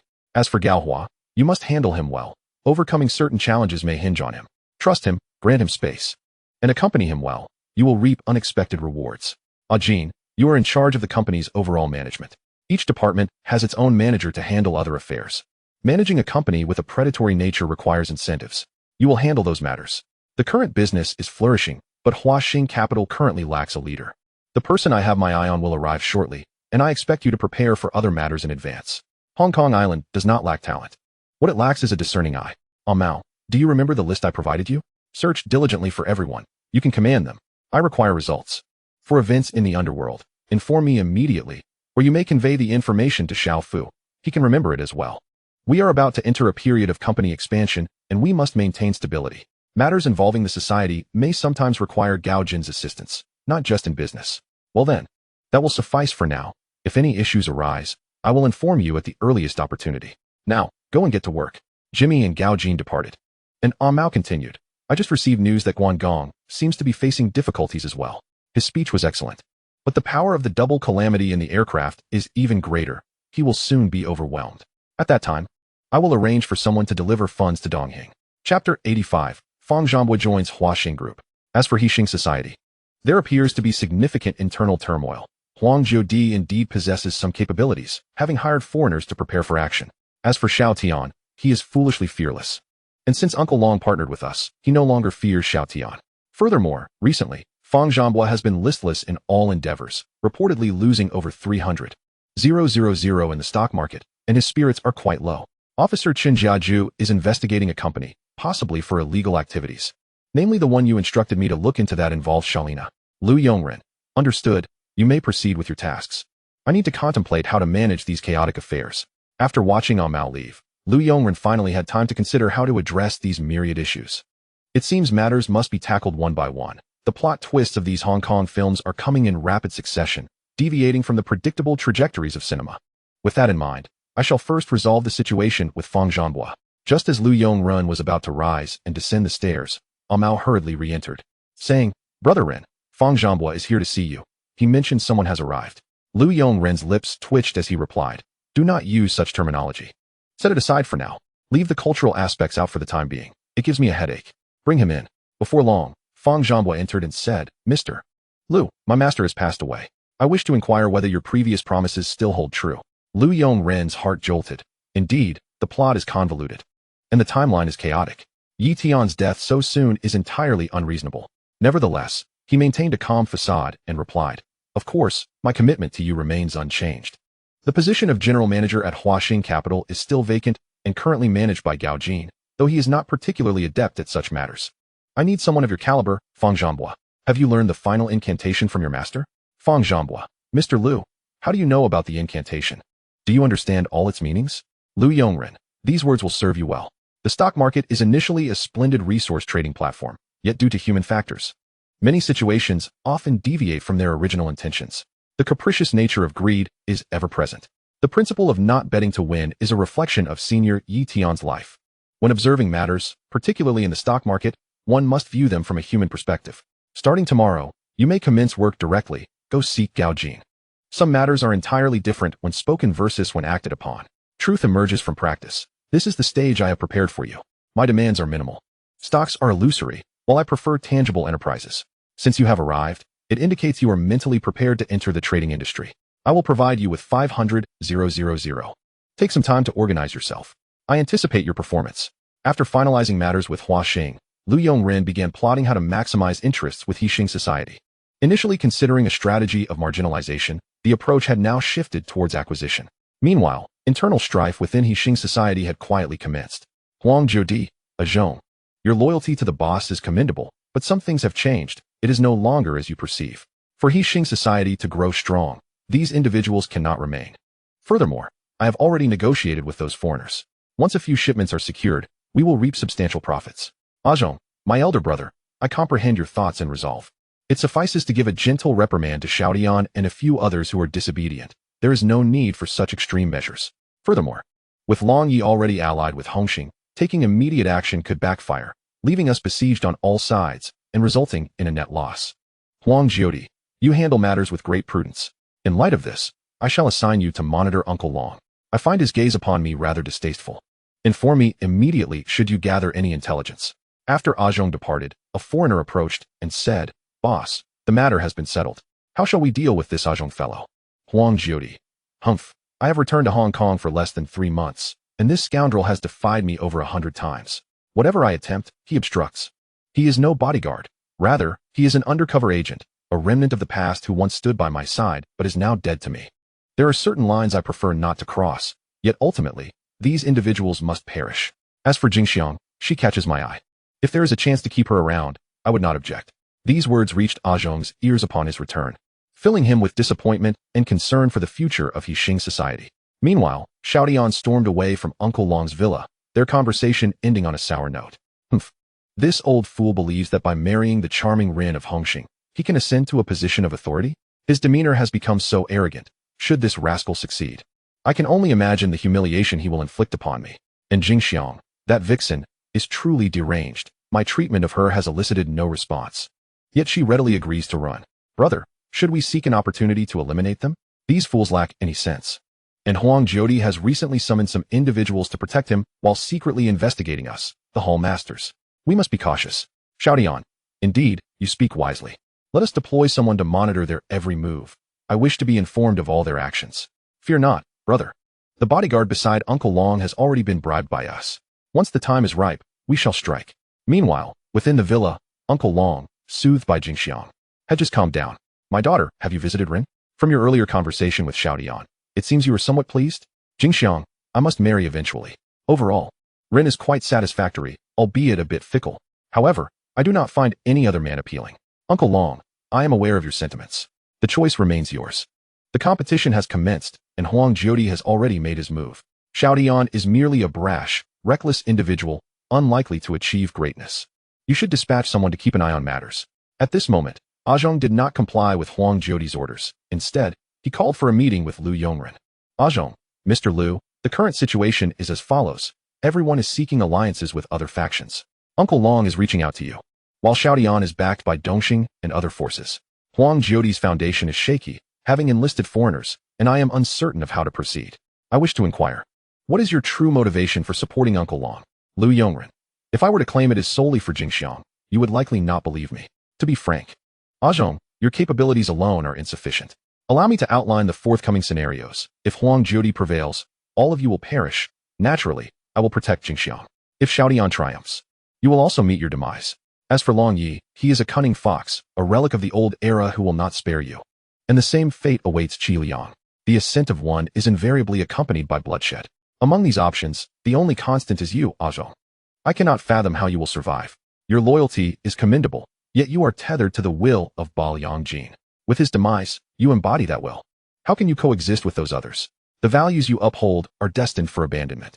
In other words, Hixing society has ceased to be a fitting environment for you. Furthermore, the actions of Hixing society over the years are now on the list for reckoning, and a wave of retribution is imminent. This will be devastating. I am not jesting. Therefore, you must seek an escape route for yourself. Zhong, you know I need individuals like you. You are astute. And the doors of Huaxing will always remain open to you.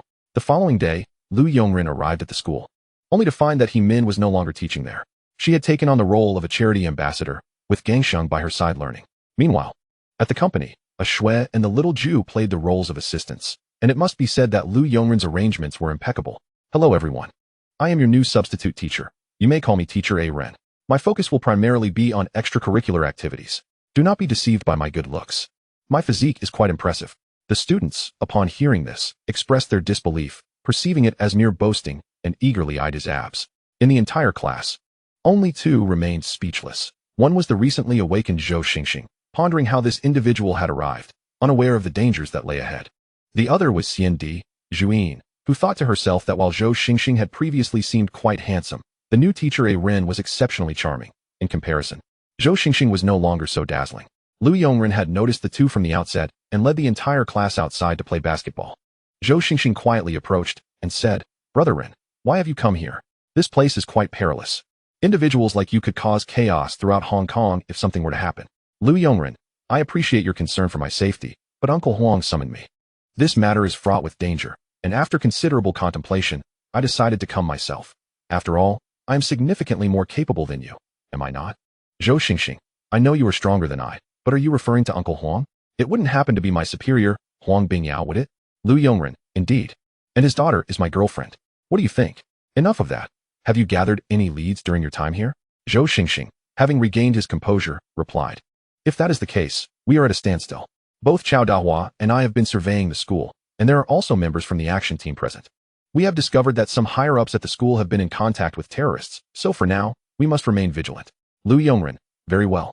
I shall cooperate with you and protect the students, as this group is far more formidable than the likes of Defei and his associates.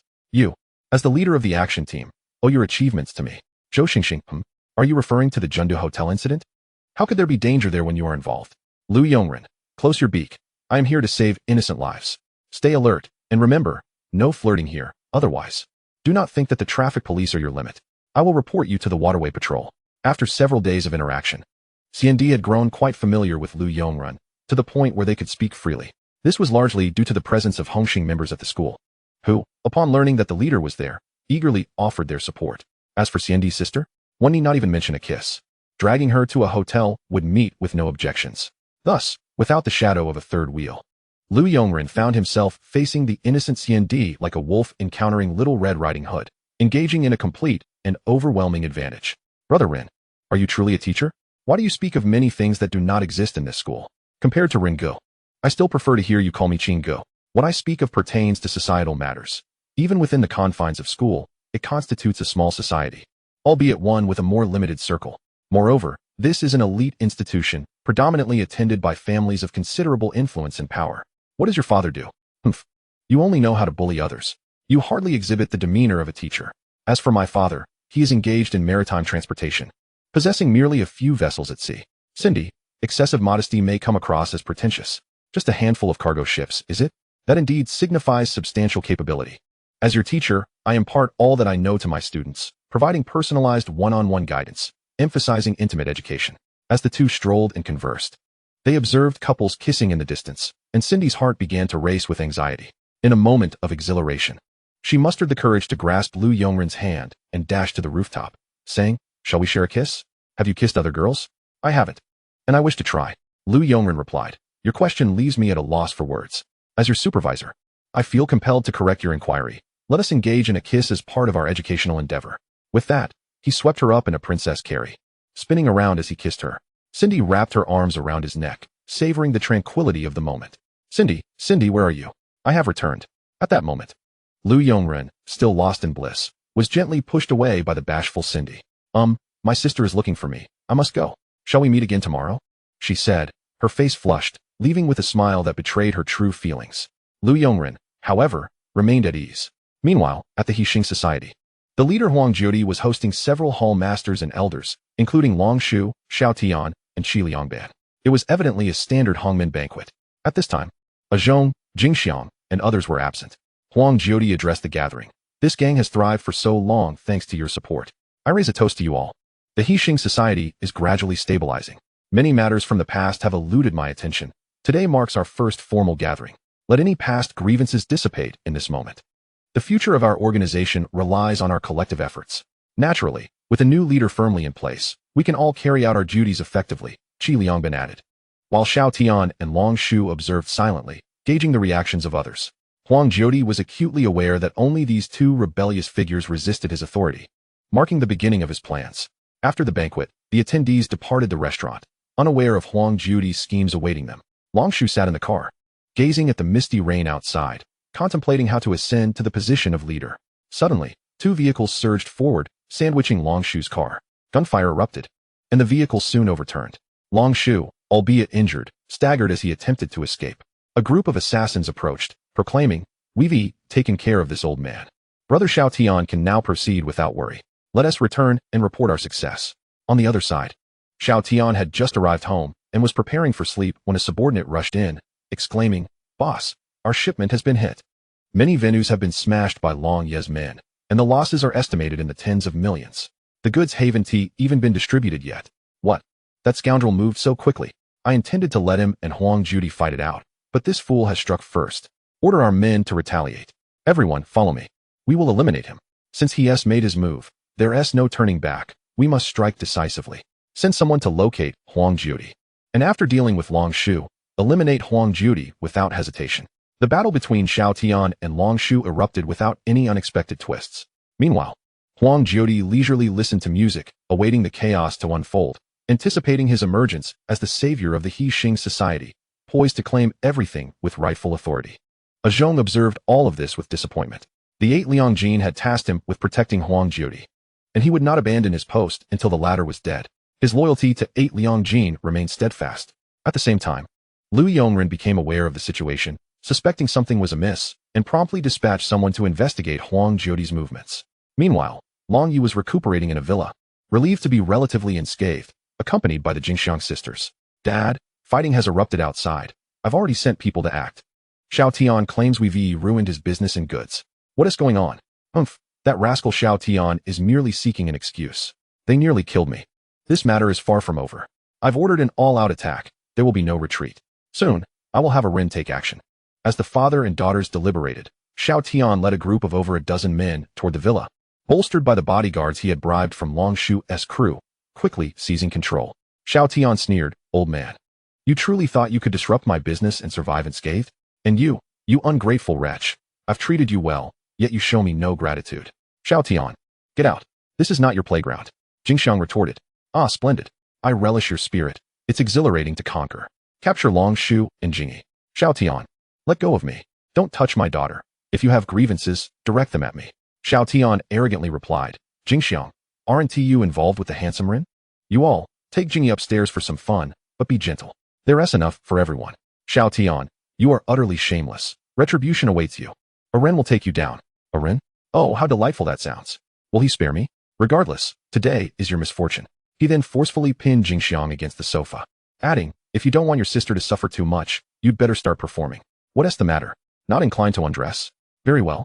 Everyone else can keep Jingyi company and break this old man's legs. At his age, what use is walking? A wheelchair would suit him better. As soon as he finished speaking, his men moved to break Long Shu's legs. However, Long Shu reacted swiftly, lunging at Xiao Tian in an attempt to intervene. But it was a futile effort. After several gunshots rang out, Long Shu collapsed in a pool of blood. Amidst Jingyi's frantic screams, Jingxiang cried, "Let my sister go." "I'll comply. You want me, don't you?" Xiao Tian laughed. "Huh? Do you think you're that appealing? Have you been gilded? This old man has long relied on his seniority to oppose me, while you look down upon me. Since you're so obedient, your father is right here. Let the performance commence. Don't say I didn't give you time." At this moment, Jingyi, powerless to resist, said, "Sister, don't. This scoundrel won't let us go. Let us just die." However, Shizuka found herself in a predicament, having lost her father. She could not afford to lose her sister as well. Swiftly, she shed her outer garments and shoes, closing her eyes as she continued amidst the malevolent gazes of Xiao Tian and his associates. At that moment, the sound of gunfire erupted outside as Lu Yongren, accompanied by a dozen men, rushed in. There was no time for hesitation. An assault commenced immediately. With Lu Yongren's remarkable marksmanship, it wasn't long before only Xiao Tian remained standing. He removed his suit jacket and draped it over Shizuka, stepping forward to embrace the feeble Shizuka, settling them both onto the sofa. Gently wiping away their tears, he murmured, "I apologize for my tardiness. The streets were rife with chaos along the way, and Xing society was in utter disarray. It was clear that trouble had found its way here as well. Lu Yongren's timely arrival was fortuitous. Otherwise, he would have had to devise a plan to eliminate Uncle Long and Xiao Tian. Despite being manipulated, their effectiveness was commendable. Lu Yongren would not let the sisters slip away. He comforted them, handing them firearms, saying, "How shall we deal with Xiao Tian? You decide. Brother Ren, please, spare my life. I was merely confused. I was used by others. Yes, it was that scoundrel Huang Judy who manipulated me. If you let me go, I promise to make amends." Shizuka and her sister gazed at him with eyes filled with hatred, and without hesitation, they fired several rounds until their magazines were empty. "This place is no longer safe. Come with me, and we will discuss matters once we are secure." The group departed swiftly, soon arriving at a hotel to rest. "You two shall stay here for now. I will keep an eye on Huang Judy to ascertain if he is truly behind this. Rest assured, your affairs are my affairs." With that, he kissed Shizuka on the forehead, drawing a dreamy gaze from Shizuka, while Lu Yongren treated them equally, earning a scornful glance from Shizuka as she retorted, "In such dire times, you still think of taking advantage of us? Truly, You are a lecher. My father had already pledged me to you. And I worry for Shizuka's well-being, so I shall leave her in your care. Chapter 88. The Dragon of School Evaders 2. Lu Yongren was not one to hold back. Courtesy at this juncture would be folly. He sat between the two sisters, embracing them, and said, "Since you both have faith in me, I shall reluctantly accept your allegiance. Rest assured, I will pursue the matter with Uncle Long. However, Xing society may soon be no more. Do not blame me. Such is the way of the world. We understand. We no longer wish to concern ourselves with such matters. Do as you see fit." Lu Yongren did not linger, but directly contacted Yaowen, saying, "Huang Jiodi's location. Bring your men and assist aiding in taking him down. Xing society has undergone a change." He then notified Shindeng, Feilong, and others to take over Uncle Long's and Xiaoyan's territories, while he led his men to Xing society's headquarters. This night was destined to be sleepless, as the bloodshed continued. But this time, it was Lu Yongren who took action, eliminating Kilianbin and others, effectively dismantling the leadership. He then turned his attention to Huang Jiodi. After what felt like an eternity, the gunfire at the villa ceased. Huang Jiodi, hiding behind a sofa, saw Xiaofu and Zhong battling nearby, while Liren leisurely observed him, saying, "At this juncture, hiding is pointless. Come out." Huang Jiodi emerged, despondently taking a seat on the sofa. "I regret returning. Why did Boss Baoyang appoint me as the spokesperson?" Lu Yongren replied, "Perhaps he perceived in you the aptitude for business. Moreover, both Uncle Long and Xiaodian harbored excessive ambition. Had I not appeared, you would have triumphed. There are no buts. Lu Yongren, I have scrutinized you for a long time since my return, yet I cannot fathom why you supported Uncle Long. Was it merely for Shizuka? Now, standing before me, I understand. Shizuka was merely a pretext. What you truly desired was Xing society. How laughable. In the end, it was all for naught. You will not let me go, will you? Correct. No reward for guessing right. You should not have returned, fully aware of the dangers, yet. You still chose to take a gamble. Ah, they say the spokesperson's position is fraught with peril, yet I chose to gamble. I am inherently disadvantaged, without an opportunity. My life would be bleak. You cannot comprehend the disdain of being looked down upon, that scorn. Upon my return, only Zhong did not belittle me. Yet he too does not heed my counsel. As such, what is the point of being the spokesperson? Naturally, I must eliminate those who refuse to listen. Yet Kilianbin and the others were your doing, were they not? Lu Yongren, you are a clever devil. Their existence in your era is their tragedy. I do not begrudge my loss. You have won. Lu Yongren replied, in this world, debts must eventually be repaid. Farewell. With that, Amao ended Huang Jiodi's life. Zhong, still in combat, resigned himself to death at Xiaofu's hands. Yet Xiaofu, being exceptionally skilled, halted his fist at Zhong's forehead, smiling as he said, Zhong, you are formidable. But loyalty to such a man will lead to your demise, unlike my boss, who remains uninvolved in such matters. Lu Yongren interjected, Xiaofu, are you speaking ill of me? Beware, or I might make you work overtime. I am quite diligent, you know. Do you have any idea how tight my schedule is with 8 girlfriends? Zhong, from this day forth, you shall accompany Xiaofu and remain by my side. After a moment of contemplation, Zhong replied, it seems I have no choice, Brother Ren. Henceforth, I shall look to you for guidance. The following day, Xing society was utterly dismantled. Several of Hongxing's leaders swiftly seized control of the territories, consolidating their subordinates. Once again shocking Hong Kong. Originally the largest gang, Hongxing now dominated a sixth of Hong Kong's territory, truly earning the title of the foremost association. Lu Yongren's name resonated throughout the island once more. He had just awoken, finding the 2 octopus sisters embracing him, a joy beyond words filling his heart. After escorting the 2 back to the villa and ensuring their comfort, Lu Yongren proceeded to school. Many students were abuzz with discussions regarding recent events, while several members of Hongxing excitedly approached to greet him. As for revealing his identity, none dared. Few would believe that the head of Hongxing was teaching, let alone instructing on how to wield a blade. Meanwhile, under a tree, Cindy lounged on the ground, lazily watching the clouds drift by, her thoughts consumed with Lu Yongren. He quietly approached her from behind, crouched down, and kissed her. As Cindy opened her eyes, they found themselves gazing at Lu Yongren's collar. Just as she was about to speak, Lu Yongren's voice chimed in. What is this? Do you not enjoy such a romantic kiss? Shall I adjust my position? How annoying. How did you appear so suddenly? I thought a pervert was lurking about. Your thoughts were solely on me, so I materialized. And yes, I am indeed a lecher. Just hours ago, I awoke beside 2 beauties, and naturally, I rushed to find you. You ought to continue dreaming, for class is about to commence. Mr. Rin, do you have lessons today? Whether I have lessons depends on whether you, my dear student, wish to attend. You best be on your way, after class. Meet me at the basketball court. Something significant is likely to transpire. Meanwhile, on the other side, Zhou Xingxing, with Lu Yongren's involvement. had chosen not to remain outside but approached Lu Yongren, saying, "Mr. Lu, I have an ominous premonition." Quite accurate, indeed. Should we have the flying tigers stand by nearby? This could prove to be quite perilous. Lu Yongren, appearing from behind, brandished a firearm from the spatial realm, stating, "This gun is for you. You need not concern yourself with Chao Dahua's situation. Should danger arise, eliminate a few, or even a dozen, and simply contact your superior." Zhou Xingxing remarked, "Ren Go, you bring a gun to work? What exactly do you teach as a teacher?" Lu Yongren retorted, "Is there a regulation that forbids teachers from carrying firearms?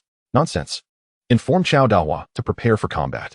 I will head to the basketball court. There is a tunnel that leads out of the school. Soon." Dozens of individuals stormed in from outside, swiftly sealing the gates before advancing into the school premises to gain control of the situation.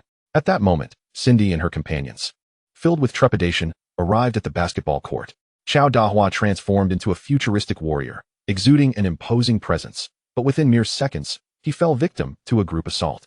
Just then, Lu Yongren opened fire, dispatching several terrorists, and approached, saying, "Your attire is quite dapper. It suits you well. It appears the reputation of the Tiger of the Major Crimes Unit is indeed well-deserved." Chapter 89, Cindy's Fury, Mongko Carmen observing the scene. Cindy dashed over and threw herself into Lu Yongren's embrace, exclaiming, "Arun, where have you been? I feared I would never see you again. Let us leave quickly. The police will arrive soon." Lu Yongren gently caressed Cindy's hair, assuring her, "Let Uncle Da lead you all to safety.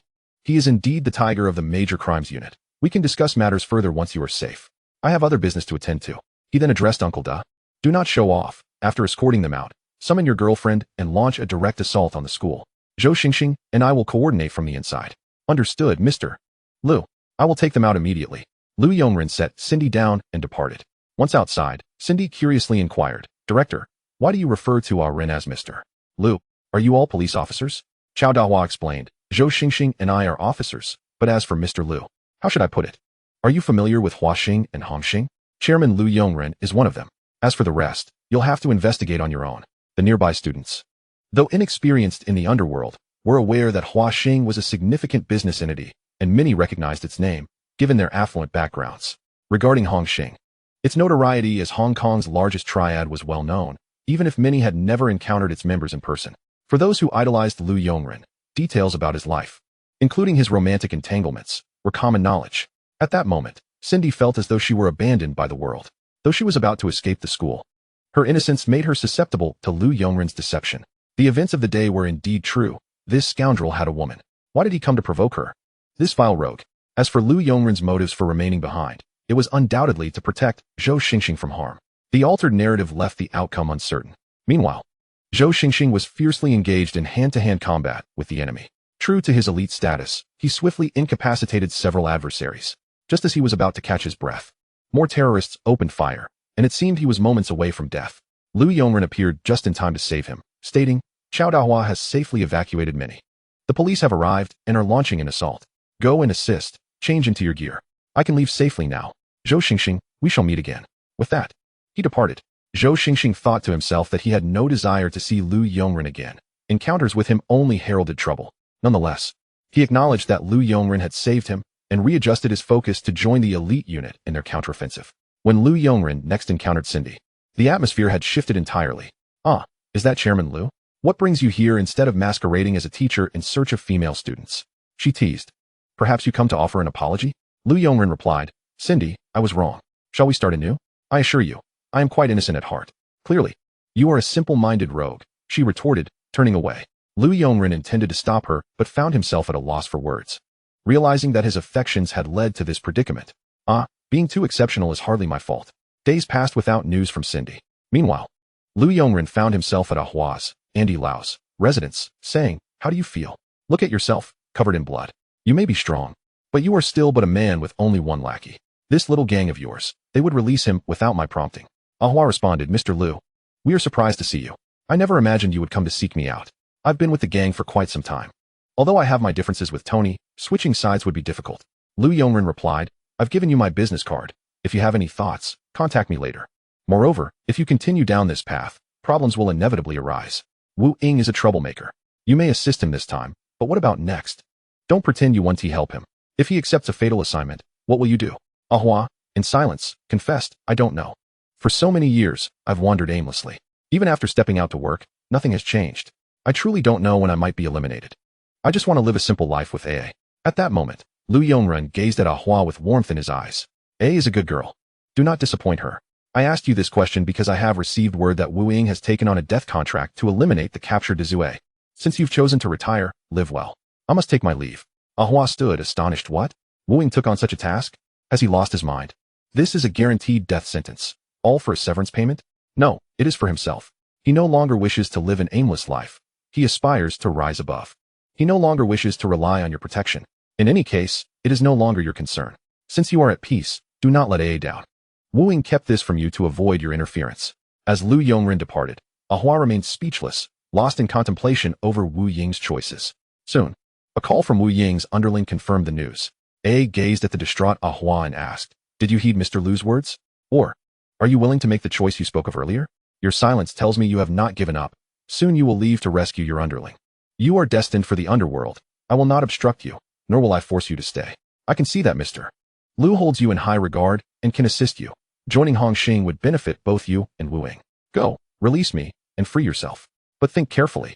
If you return alone, it will be tantamount to a death sentence."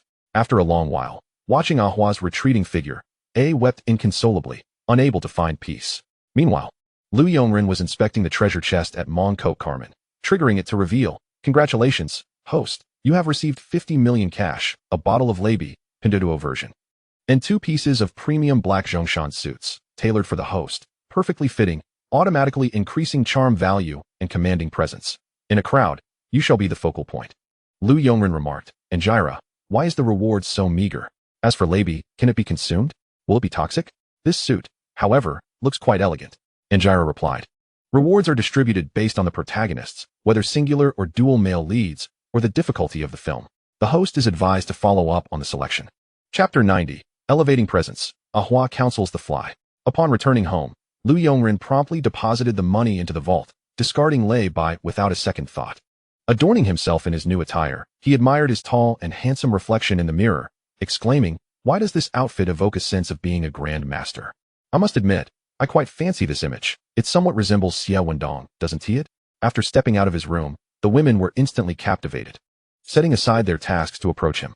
"Arun, this outfit suits you perfectly. You truly exude the aura of a kingpin. Indeed, this attire appears far more imposing than a suit.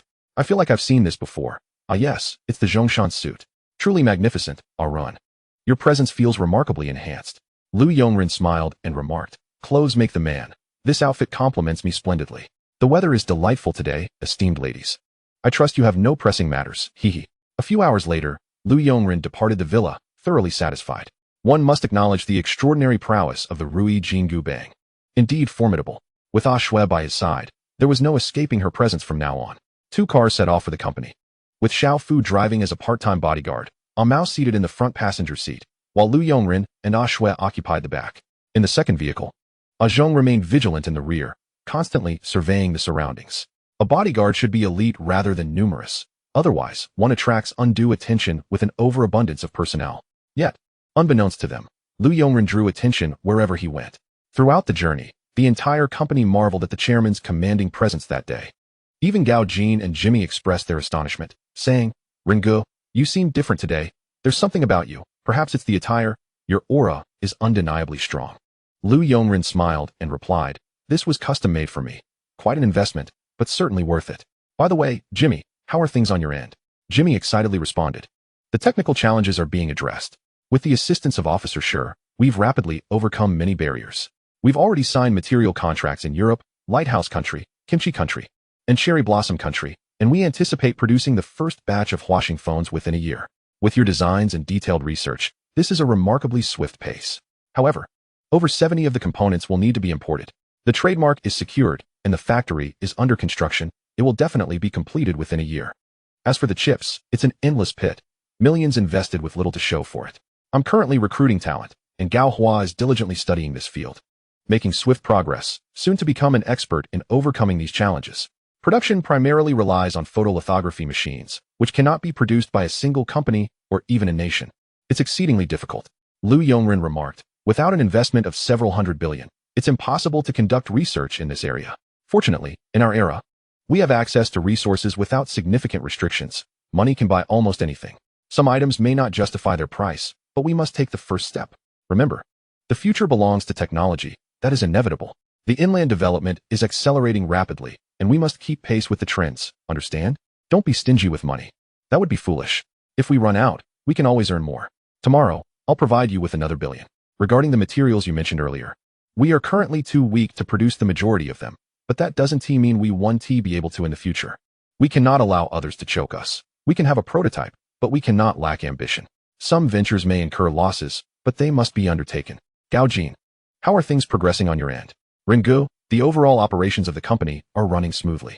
To secure more orders, the sales team has doubled in size, and our performance has surged. Thankfully, the inland factory is working overtime. Otherwise, we would be unable to meet demand.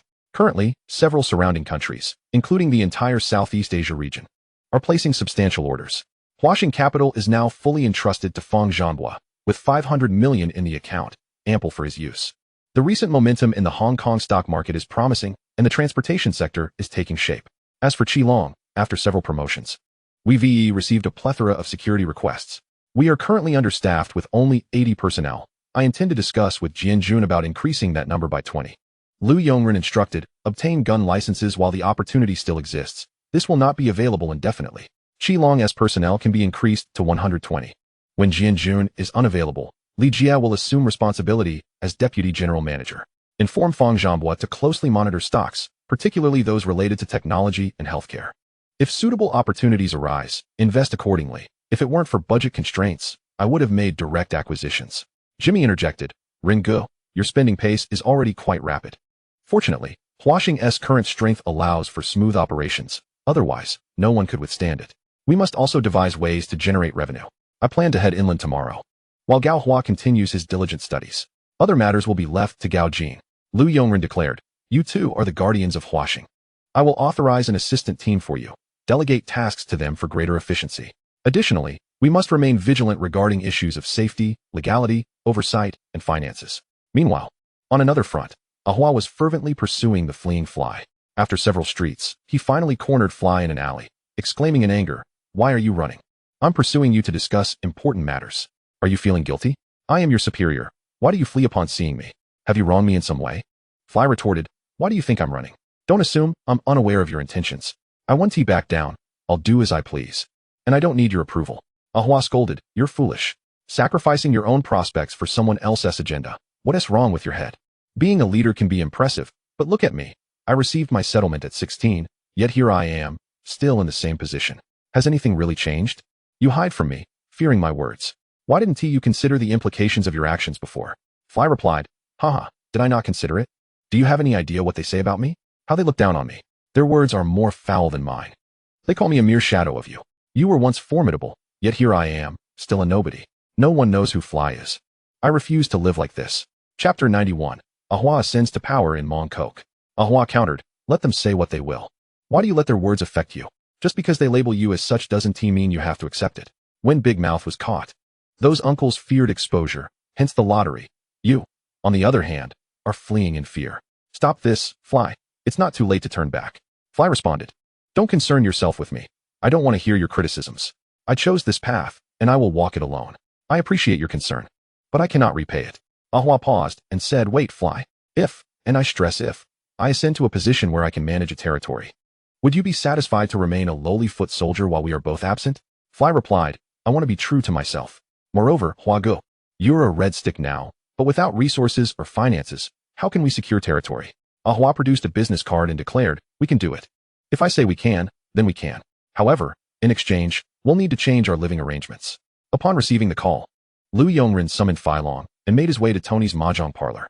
Meanwhile, Ahua reached out to Uncle Kuan from their gang to arrange a meeting at the same venue. At that moment, Ahua and Wu Ying were taken aback upon seeing Fai Long arrive. The resemblance between the two was striking, almost as if they were the same actor. Fai Long remarked, I believe I understand why Brother Ren has summoned me. If all goes as anticipated, you shall soon become the red stick of Mongkok. This is merely Brother Ren extending his courtesy. Otherwise, I could have simply brought my men to wipe you out. You know how Brother Ren disdains violence. Upon hearing this, Ahua and Wu Ying exchanged uneasy glances, for it was well known that the character of the dashing Ren was hardly one to shy away from confrontation. Soon, several vehicles glided to a stop by the roadside, and everyone alighted.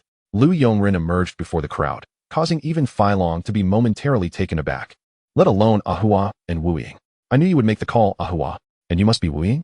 That phrase you shared with Tony about eating shit is quite the trend, isn't it?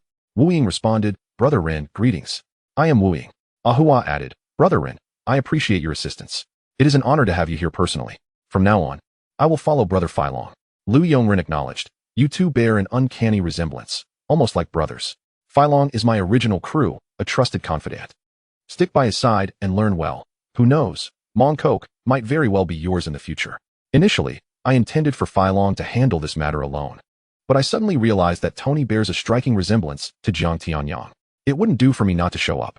Let us go meet this caricature of Jiang Tianyang. Inside the room, the atmosphere was tense, as the power dynamics between the gangs were starkly unequal, especially considering the formidable presence of the illustrious Ren. Soon, a dozen or so underlings clad in suits entered, flanking the sides. While Lu Yongren made a grand entrance in a Zhongshan suit, Amao stepped aside to fetch a chair for Lu Yongren, while Ahua and Wu Ying stood by. And Ah Shui trailed behind, serving as both secretary and part-time bodyguard, her bag concealing homemade explosives. At this moment, the bemused Tony and his associates, witnessing the scene unfold, straightened in their seats. It was evident that the atmosphere exuded an overwhelming dominance, a veritable dimensional shift. Lu Yongren smiled and addressed the assembly. Esteemed elders of the Heezy gang, I apologize for the intrusion. I have taken a liking to Ahua. I have prepared a red envelope of 660,000. I hope you will allow me to take him away. Wu Ying is his subordinate and will also need to transfer to Hongxing. Furthermore, regarding Wu Ying's situation, it involves another party's signature. Who facilitated this? Who else is involved? State your opinions. Who consents and who opposes? Tony dared not utter a word, observing the elders, who had initially anticipated a chance to negotiate for a better deal, but it seemed that merely receiving the money was a stroke of good fortune. After a brief discussion, they concluded, Ahua is quite capable and has made significant contributions over the years.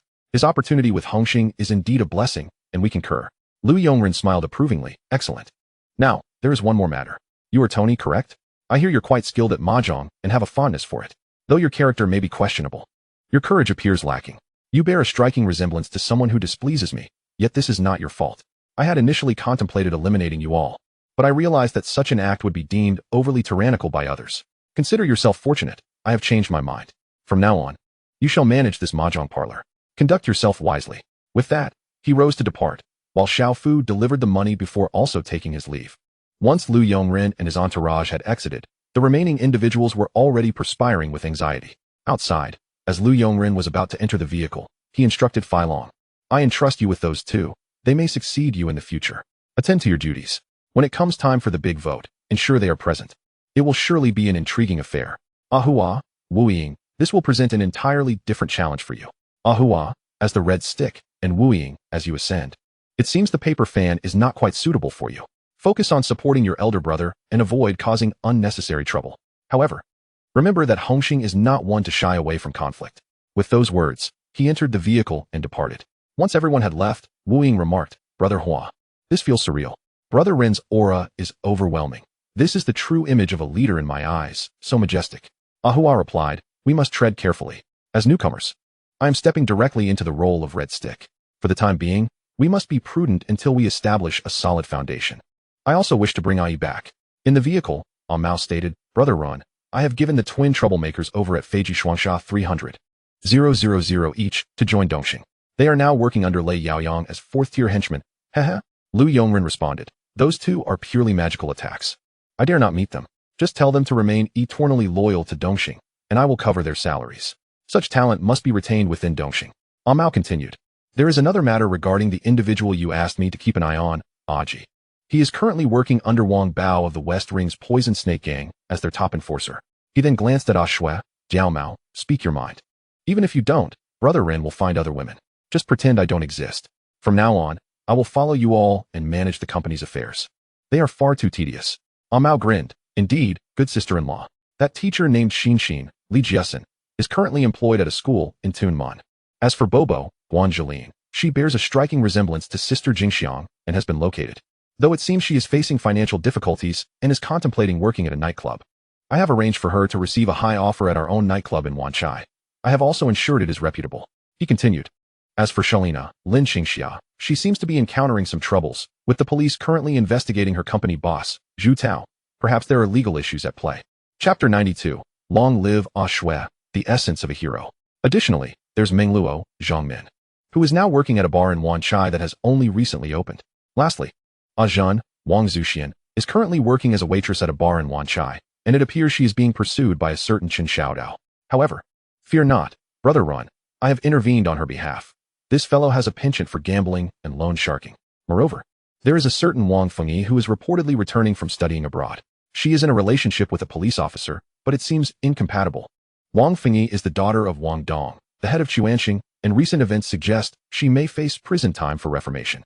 Interestingly, there is a woman named Lin Lin, Guan Zhilin, associated with Huaxing Company, who is said to be afflicted by a condition that prevents her from being intimate with men. Her ex-boyfriend was beaten by her for 6 years, nearly to death, which brings me great amusement. Additionally, there is Jiang Yunyun, Li Jiasin, the daughter of the gambling king Jiang Shanha from One Island, who is reportedly quite beautiful and skilled at gambling. Upon hearing this, Ah Shui interjected, Brother Ren, are all the women you seek? Turning to Brother Ren, she added, I don't mind you pursuing women, but can your body truly withstand it? At this rate, you might need 2 football teams. Lu Yongren replied, Ah Shui, allow me to explain, it's not what you think. I had my reasons for seeking them. It's not as you presume. Ah Shui countered, you need not explain yourself. Do as you will, and I shall remain by your side. Even Mao and the driver, Xiao Fu, secretly gave thumbs up, exclaiming, Brother Ren is impressive.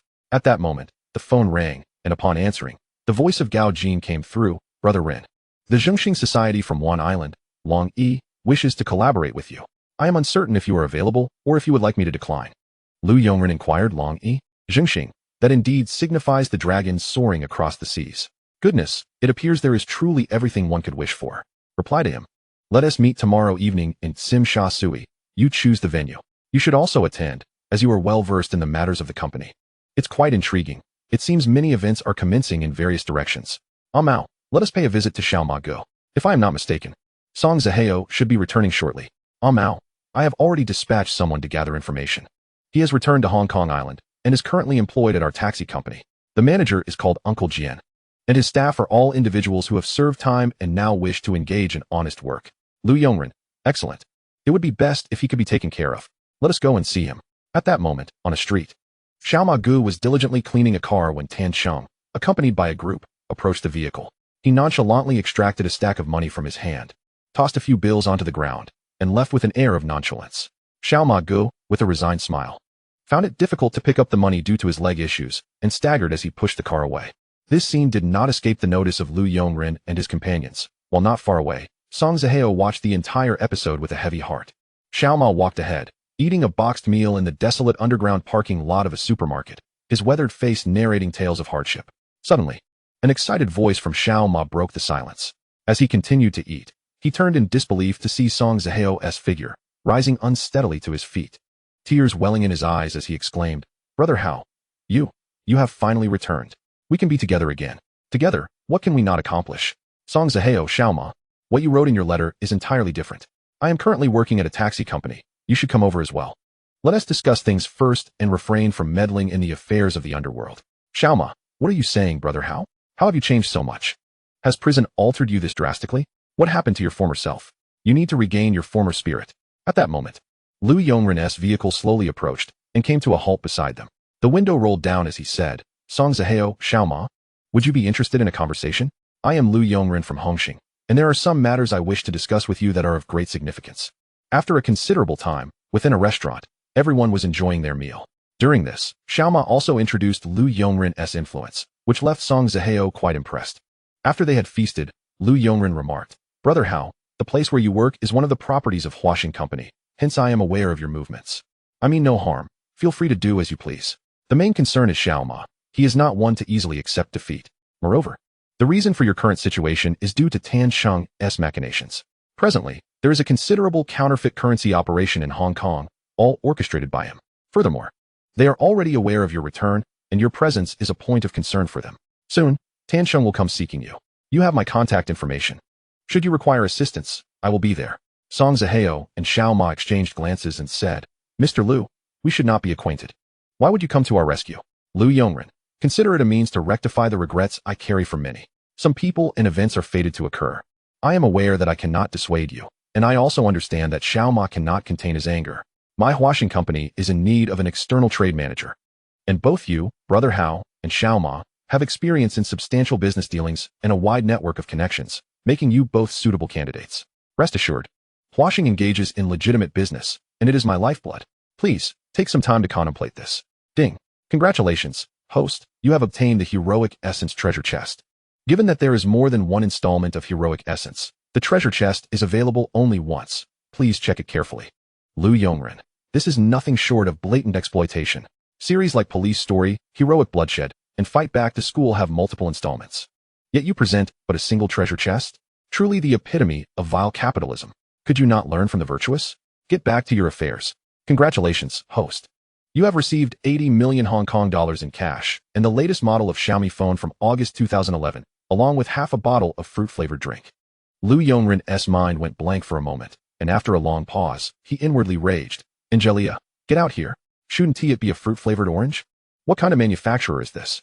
Half a bottle? Can I even drink this? Did I leave my brain behind while using the restroom? Do I need to schedule an appointment with a veterinary specialist just to get something useful? You give me money. I can understand that. I am in dire need. But what use is a phone from 20 years in the future? Why not give me a silly character from a fantasy phone? Does this thing even have Wi-Fi? Who am I supposed to call? Am I to chat with you on QQ? Wait, QQ, phone, ISNT this an external device. Chapter 93, Xiaomi becomes a top secret. Angelia, considering the host's intellectual capacity is fundamentally negative, this mid-tier mage can inform you that while this phone may not be the most formidable, it is, for the present, a dimensional strike. The host can reverse engineer it to unlock all information, including future software. I suggest you consume more of that cowardly spring water, Ray-Ban, and fruit-flavored drink. Given your intellect, you may finally bid farewell to the bicycle. After Lu Yongren departed, Xiao Ma, smoking a cigarette, remarked, Brother Hao, who would have thought that those who understand us would be others? I truly cannot fathom why this is. In any case, I will not relinquish matters concerning Tancheng. So do not try to persuade me. Song Zaheo, at a loss for words, drove them in a taxi to a bar for drinks, where they fortuitously encountered Tancheng. At that moment, Song Zaheo's brother, Song Zijia, also spotted them. Tancheng remarked, Brother Hao, when did you return? You didn't even inform us. Have you considered returning to the company? Song Zaheo, Ah Chung, I do not wish to dwell on the past any longer. My intention in returning is merely to live peacefully. Let bygones be bygones. To Song Zijia's eyes, this scene appeared as if his brother had once again engaged in counterfeit currency dealings. Jia, long time no see. How have you been? Song Zaheo awkwardly inquired. Song Zijia, haha, of course, I am well. How could I be otherwise? It's all because of you that I have been unable to get promoted until now. You finally return, yet still wish to engage in thievery. A dog cannot change its nature. Song Zaheo, Jia, you misunderstand me. I am working at a taxi company. It's a legitimate job. Song Zijia, haha, a legitimate job? Which company would hire a thief like you? This is laughable. It's pointless to argue. Just don't let me catch you. Meanwhile, the impatient Xiao Ma interjected. What are you saying? He is your brother. After such a long time apart. You speak to him like this? He said he is working at a taxi company. Why can't you let it go? Song Zijia, brother? I have no brother. He has long since passed. With that, he turned and left, leaving behind two sorrowful figures. After Tancheng returned, he could not find rest, as the name Song Zaheo haunted him like a curse, compelling him to seek resolution. Just then, Song Zijia stormed into Tancheng's counterfeit currency den alone and was quickly discovered, sustaining serious injuries. The following day, when Song Zaheo and the others arrived, they found Zhong Ro crying outside the operating room, relieved that she had been rescued in time. Otherwise, Song Zaheo would have gone mad. Soon after, both sides began a fierce confrontation. During this tumultuous struggle, Xiao Ma Ge was captured by Tancheng and taken to the rooftop, where he was brutally beaten, bloodied and bruised. Is this what you call enjoying a drink? Or is it a punishment for refusing to drink? The police dispatched to investigate me, and the disciples of everyone are tainted. Do not even think of betraying us. Xiao Ma, why do you and Song Zaheo linger on Hong Kong Island, causing disturbances? In the past, you two were the leaders, while I was merely a subordinate driving for you. Yet now, you have become a crippled wretch, still yearning for the days of grandeur. If you wish to be obedient, then act modestly and refrain from courting trouble. Tancheng left with a menacing remark, abandoning Xiao Ma on the rooftop, gasping and battered. Meanwhile, Lu Yongren was conversing with Jimmy at the company, saying, I entrust this to you. This is worth billions in front of us, and you must not allow it to be damaged. I will instruct you on how to handle it. Jimmy, Jean, and the others, including Shui, were all intrigued. They approached to see what could possess such immense value. However, when Lu Yongren opened the box. None could discern its true nature. After an hour of Lu Yongren's demonstration, all were astounded. Gao Hua had already mastered its use. This was the most powerful brain. Learning swiftly. Brother Run, this is a revolutionary product. There are many things we cannot produce, but we can engage in reverse engineering. Once we break through, it could ignite a global explosion. This is terrifying. How did you acquire it? The means of acquisition is a secret, Lu said. I can only share it with you. The cost was exorbitant, resulting in immeasurable losses. Countless lives were lost for this. I spent a fortune to obtain it. The technology within is far too advanced for us to reproduce at present, though a simplified version is feasible. That would suffice. You and Gao Hua take this for research. And remember, it is to be classified as top secret. Only those who are absolutely trustworthy may know, understand? Jimmy nodded, aware of the gravity of the matter. Rest assured. Brother Rin, I know how to proceed. I will provide you with 80 million more. It should be sufficient. Enhance the speed of our washing phones, chips, systems. Materials, I want a comprehensive upgrade. If we lack personnel, consult Officer Sure. We must invest heavily to create a product that will astonish the world. Gao Jin shortly. You will accompany the project team to meet with Zhongxing's representatives. Since the Long family approaches us with sincerity, we are willing to collaborate. Long Yi is exceptionally capable. Though his two brothers present a challenge, one harbors immense ambition, while the other is nearly useless. Meanwhile, Song Zijia finally found Xiao Ma, tending to his wounds. They initially intended to reside at the taxi company, but upon arrival, Tan Cheng's men appeared without inquiry and began to wreak havoc. Song Zihao intervened. And in this dire moment, the two could only flee, driving to a distant mountain to gaze at the night view of Hong Kong Island. Xiao Ma sighed, Brother Hao. I never imagined the night scenery of Hong Kong could be so beautiful. Such splendid things can vanish in an instant, and I truly feel disheartened. Can we start anew? After this final endeavor, let us leave Hong Kong Island in style. We once faced death without fear. Do we now fear Acheng? Song Zihao replied, Xiao Ma. Do not pressure me. I truly do not wish to return to the station. I do not want to relive the past. I merely desire to live a simple and stable life. Those days are behind us. Awaken and look ahead. There are many opportunities awaiting you. Xiao Ma retorted. The past is not behind. I am not dead, and I shall never surrender. Song Zihao countered. What difference does it make if I let you act once, 10 times, or 100 times? What if I were to eliminate Acheng for you? My brother has already disregarded me. Can you not see that? Xiao Ma replied, Enough. I do not seek your pity. You owe me nothing. I would never coerce a friend to do what he does not wish. Chapter 94, Eliminate Tansheng. Brother Hao. Xiao Ma joins. I have my own principles. I refuse to be trampled upon for a lifetime, eternally bowing my head. Do you think I relish being a beggar? I have endured misfortune for 3 years, waiting for an opportunity to reclaim my dignity, not to prove my superiority over others, but to recover what I have lost. You were not always like this. You once had courage. Look at yourself now. When you were a villain, you were scorned. When you were a good person, you were followed. You waver in every endeavor. Have you ever fought for an opportunity? You have not even once. I do not wish to live the latter half of my life in obscurity like you. Song Zihao watched Xiao Ma walk away, feeling an indescribable sorrow and grievance, overwhelmed by guilt and helplessness. Meanwhile, Lu Yongren was in conversation with Long Yi from Zhongxing, discussing collaboration. I never anticipated Mr. Lu would be such a remarkable talent. Possessing great ambition, this partnership will undoubtedly yield substantial profits for us. Long Yi responded courteously, You flatter me. This marks the beginning of our collaboration. The market on One Island has promising prospects, and comprehensive cooperation is essential. This discussion has been quite pleasant. I eagerly anticipate our next meeting. As the gathering began to disperse, with the two general managers deliberating on details of the partnership, the weather outside turned stormy. Just as Long Yi and Lu Yongren were about to enter their vehicle, a young man knelt in the rain, exclaiming loudly, Mr. Lu, Mr. Long Yi. I need money for my father. He requires surgery. If you could lend me 500,000, my life will be yours. I beg you, I need the funds. The crowd ignored him, but Long Yi, moved by the young man's plight, instructed his subordinate, a Jun, to give him $100. Meanwhile, Lu Yongren's eyes lit up.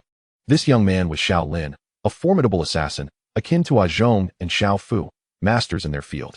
Stepping forward, Lu offered him an umbrella and said, Here is 1 million. Take care of your father. If an opportunity arises in the future, you may join my security team. I admire your capabilities. A man should not kneel. Do not do so again. With that, he departed. Xiao Lin bowed in gratitude as he watched the vehicle fade into the distance.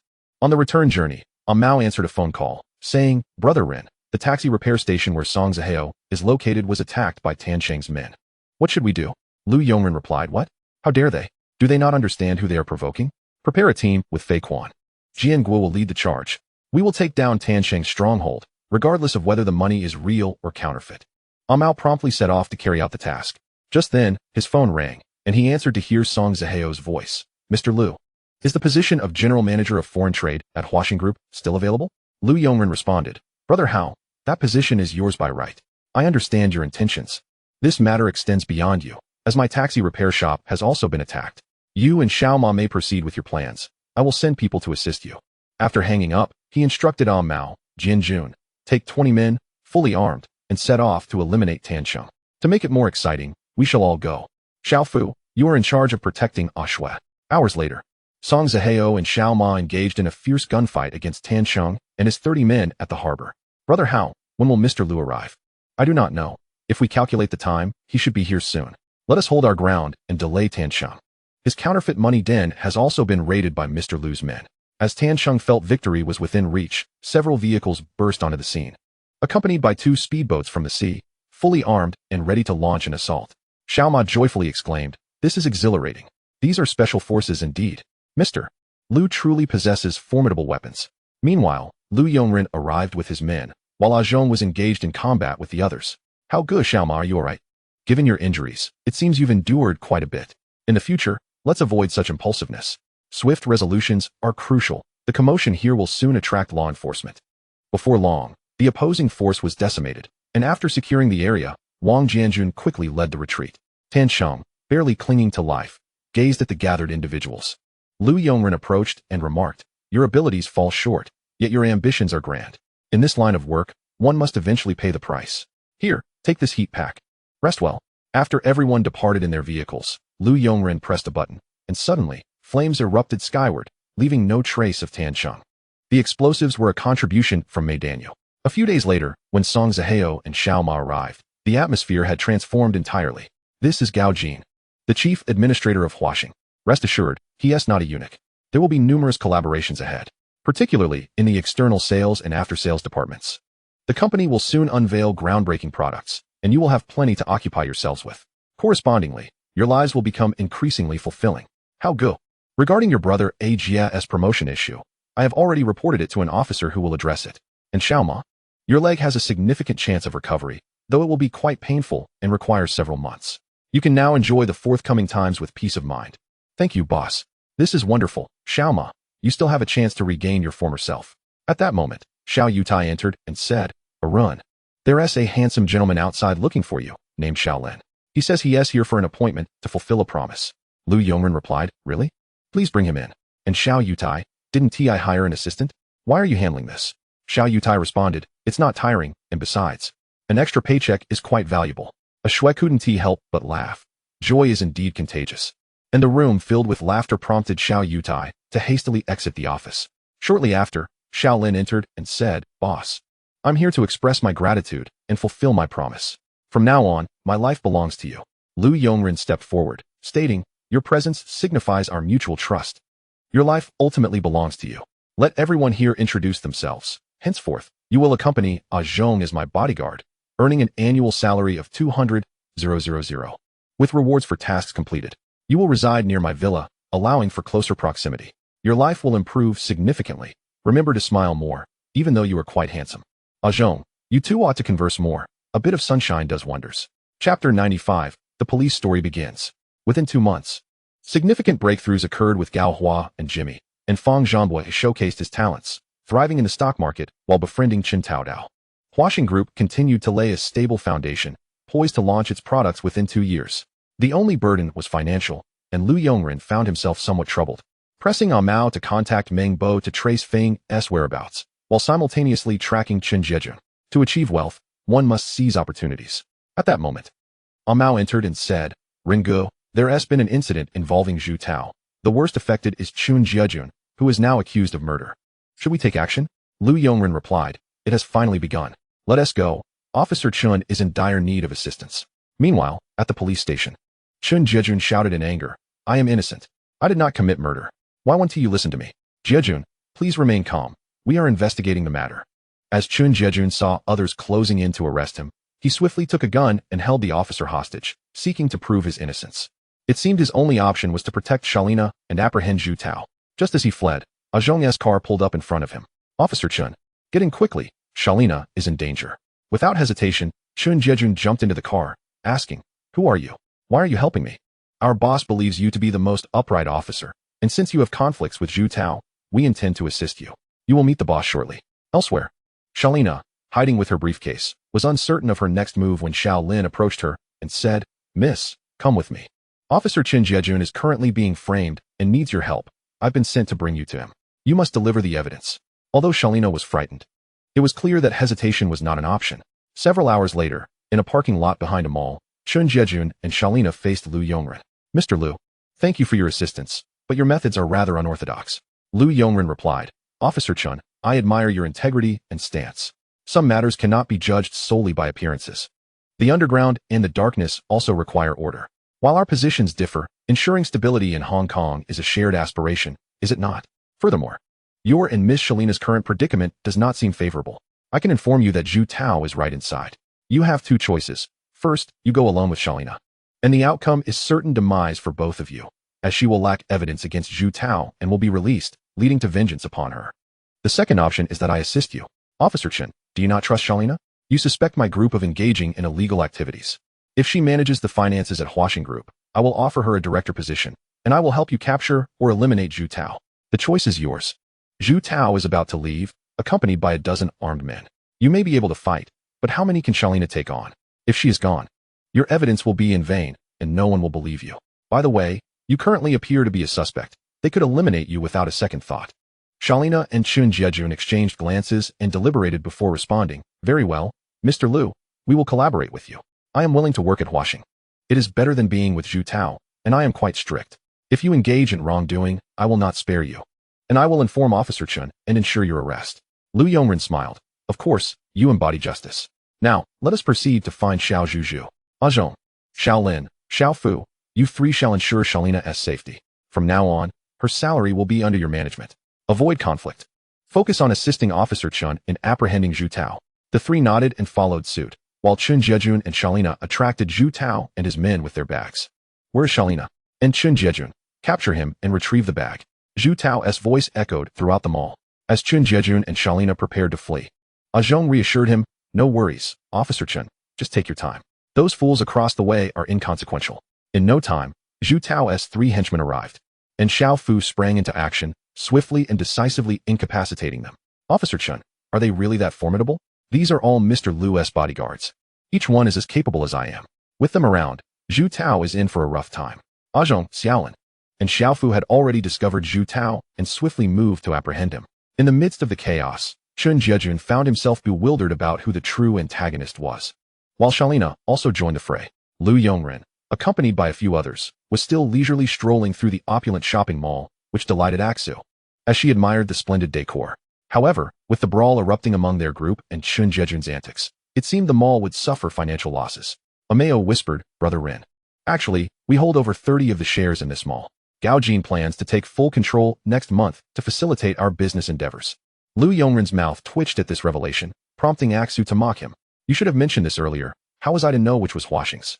Tell them to go easy. It's all about the money. Brother Rin, you're the boss. How could there be things you're unaware of?"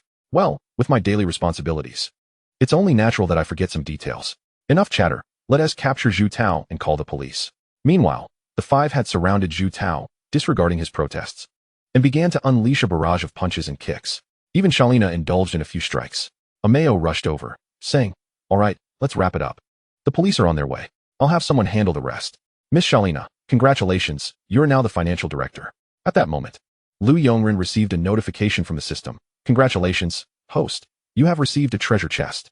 Please check your rewards." "Congratulations, host. You have obtained 200 million Hong Kong dollars. The space ring's capacity has increased by 2 shipping containers, 40-foot standard. Proficiency in foreign languages. You won team a step even when cursing at the 8-Nation Alliance. Focusing on heartfelt dedication. Excellent. Now Mom won't have to worry about your studies. Good buddy. Egg yolk pie, banana, and blue-purple flavor." Lu Yongren replied. "What is this nonsense you've given me? The police story has at least 56 films, and you think giving me 200 million is normal? Since it's Jackie Chan. I'll thank you for the space ring upgrade. But what brand is this, good buddy? What does that flavor even mean? Is this some product made by Indian Three Brothers? Would you eat this? You'd be lucky to survive after that." Chapter 96. Shalina joins Huaxing to rescue Bobo. Ankila responded, from the host's perspective. I often dwell in the grass, so I don't need to indulge in such delicacies. As for the space ring doubling in capacity, it allows for greater storage. Coupled with your fluency in foreign languages, whether you're perusing Japanese and Korean materials or Western documents, it will be a delight. Lu Yongren retorted, get lost. I can't predict your pulse anymore. I'll study hard. You know nothing. A week later, Shalina made her appearance at Huaxing Group. It marked a splendid beginning. As Lu Yongren shamelessly initiated contact with the stunning beauty, Aksu observed, as expected, Erin was that type of person, unable to resist beautiful women. Unsurprisingly, Chun Jejun continued his police career. Ameo, while Chun Jejun's matters seem settled for now, it doesn't mean there won't be future issues. Keep someone watching him. Also, investigate if there's anyone named Guan Saiba. I want them monitored. The day after tomorrow marks the meeting in Tunman. Find 100 individuals among the various factions. Have Tianhong follow Lei Yaoyong, but don't act rashly. Xiaolin and Ajong, you'll monitor the theater. That arrogant Lei Yaoyong will definitely show up. We'll catch him then. Xiaofu and Aksu, stay by my side. Ameo, you'll play the host this time. Ameo replied, Brother Ren, I'm all set. With my charm, I won't let you down. However, Big Head hasn't made any significant moves as per your instructions. The business of the raw meat has to improve. Of course, they're all customers sent by Dongxing, so Hongxing will profit. Over the past 3 months, WeVE poured in at least 10 million. Let Ahua and Wuying handle it. By the way, what is the status of the twin troublemakers? Have they ascended yet? Ameo chuckled. Haha, they seem to have benefactors. Each boss has met a fitting end. Initially following Curly Hair, they were swiftly eliminated. Then, they allied with a guy named Dapio, only to be taken down by Jingxing. The last one, whatever his name was, got caught by the police during a handover and was shot in the lower body. He'll probably never stand again. Now, following Lei Yaoyong, I suspect he's in for a rough time. Lu Yongren remarked, these two are like magical nuclear weapons. Their destructive power is immense. However, given time, someone will manage to expel them. Such talents must flow into the hands of enemies for me to feel at ease. Additionally, I've heard news from the gambling scene that the gambling god Gao Jin will battle the gambling devil Chen Jinsheng on Hong Kong Island. Scheduled for half a year from now. I see this as a golden opportunity, so I contacted Jin Go and, through certain means, relocated the gambling venue to Huaxing's ship, which could also serve as a great advertisement. Lu Yongren's eyes lit up. Ameo, you've been quite astute lately. Very clever. You've handled this well. Send someone to keep an eye on Chen Xiaodao.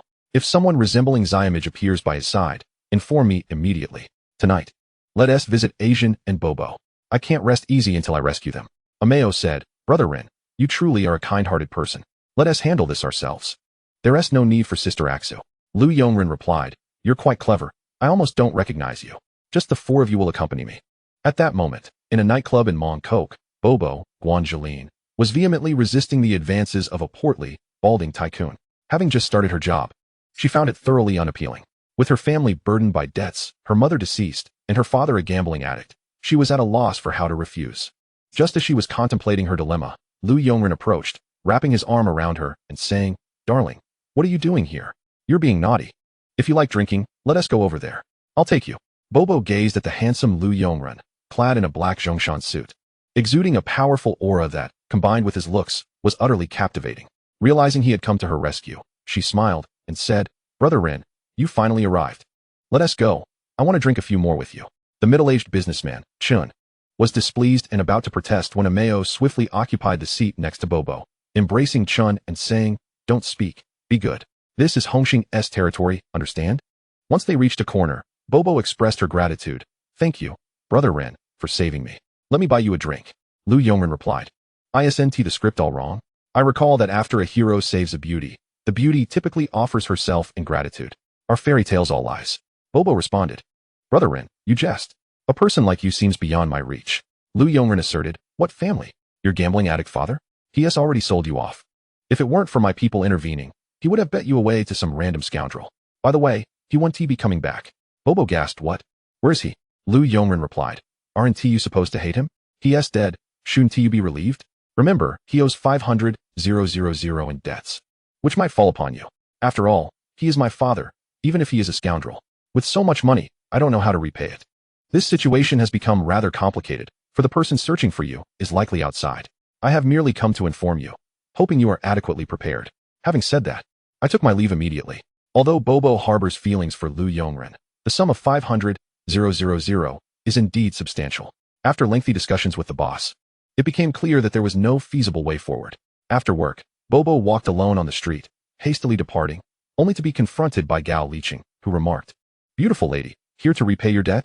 Your father's account is now your responsibility, amounting to 600,000, principal and interest included."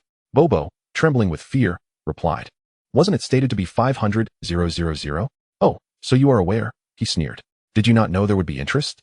Borrowing money without repayment?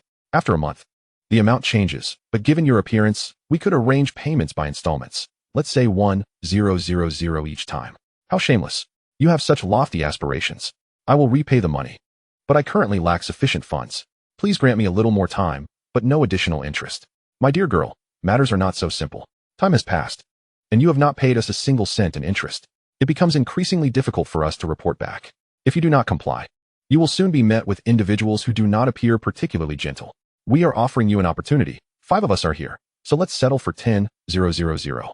Chapter 97. The acceptance of 2 women, and the competition begins. Amidst Bobo's desperate cries, Lu Yongren approached with several individuals, commanding, "Cease this at once. Your usefulness ends here. Do not accuse me of disregarding the code of the underworld. Here is the 500,000. Take it and depart without delay." Who are these little ruffians? Dressed so neatly, yet daring to meddle in our affairs. Do you wish to endanger your lives? Be gone, or leave the money behind. Lu Yongren remarked, "What a nuisance. Let them lie on the ground to cool their heads." 1 minute later, the 5 men lay on the ground, groaning in agony. You refused the 500,000 earlier. Now we offer you 300,000. Depart at once and never reappear before her, or you shall all perish. To ignite your desire for revenge. Let me introduce you. This is Hongxing, and this is the formidable Lu Yongren. You may leave now. Your raucousness disturbed the neighbors. Are you not concerned about that? Watching the group flee in disarray, Bobo stood, tidied her hair, and expressed her gratitude. "Ren, thank you." Lu Yongren replied, "You all have the night off. We shall discuss matters tomorrow." He then took Bobo's hand and led her to the car, while Mao and the others, having anticipated this, departed in another vehicle. "You need not return to that place. There is nothing worth longing for. As for your father, should you reappear, the consequences will be far graver than this. He has offended more than just these few individuals." Bobo, Ren, thank you. You mentioned your name. Are you not the leader of Hongxing? Indeed, I am. Bobo, you should understand why I have come. I do not see you merely as a woman kept outside. You need not worry about financial matters in the future. Tomorrow, return home with me, and there will be tasks for you. As for tonight, this hotel seems quite satisfactory. Shall we rest, or is there a missing piece? Bobo gazed at Lu Yongren, a figure of such authority, and perhaps he was her destined refuge. She nodded in agreement softly. The next day, after a somewhat cumbersome process, the 2 arose, quickly tidied up, and returned to the villa. No one was surprised to see another person there, except for Jingxiang, as the 2 bore an uncanny resemblance and soon blended in seamlessly. They all shared breakfast and busied themselves thereafter. That evening, Lu Yongren visited Ajun alone. Having arrived in this world, he felt compelled to appreciate all whom he encountered. Ajun remarked, "Ren, you are truly impressive. A young man of your caliber must have many admirers." "Fair enough. There are many, including those who resemble you. I have come today to get to know you better and to explore the possibility of deepening our relationship. Do you remember Chen Xiaodao, the one who pursued you? I had him removed. He is now but a gambling addict, unworthy of you. Thus, for your future happiness, I have decided to step forward and protect my princess. Ren, a man like you would never lack for women. There is no need to deceive me. I could tell from the manager's obsequious demeanor that you are someone of significance. And over there, inspecting the venue, is Hongxing's war god, Luo Tianhong. Since my arrival here, he has hardly worked and has been quite idle. It was clear something was amiss. After spending just a few hours with you, I realized you, Lu Yongren, the head of Hongxing, wished to pursue me. However, I seem unable to resist. Most importantly, you are quite handsome. When you entered, everyone's gaze was drawn to you. Your aura is so commanding. Your attire, so distinct from the fashion here, carries an air of seasoned authority. I cannot articulate it, but I would not mind being your woman. I understand you have many. Yet you must not confine my freedom. You should also meet my parents, as I cannot refuse, and I must find someone to marry. If it must be someone, why not someone I can accept?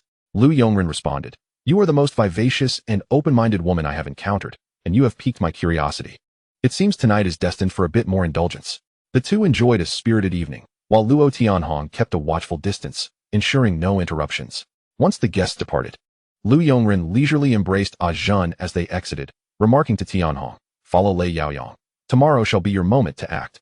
With that, he departed and found a nearby hotel. Such establishments are plentiful in Hong Kong. The following day, he skillfully brought Ah Zhan home, where the resemblance to Gangsheng astonished all.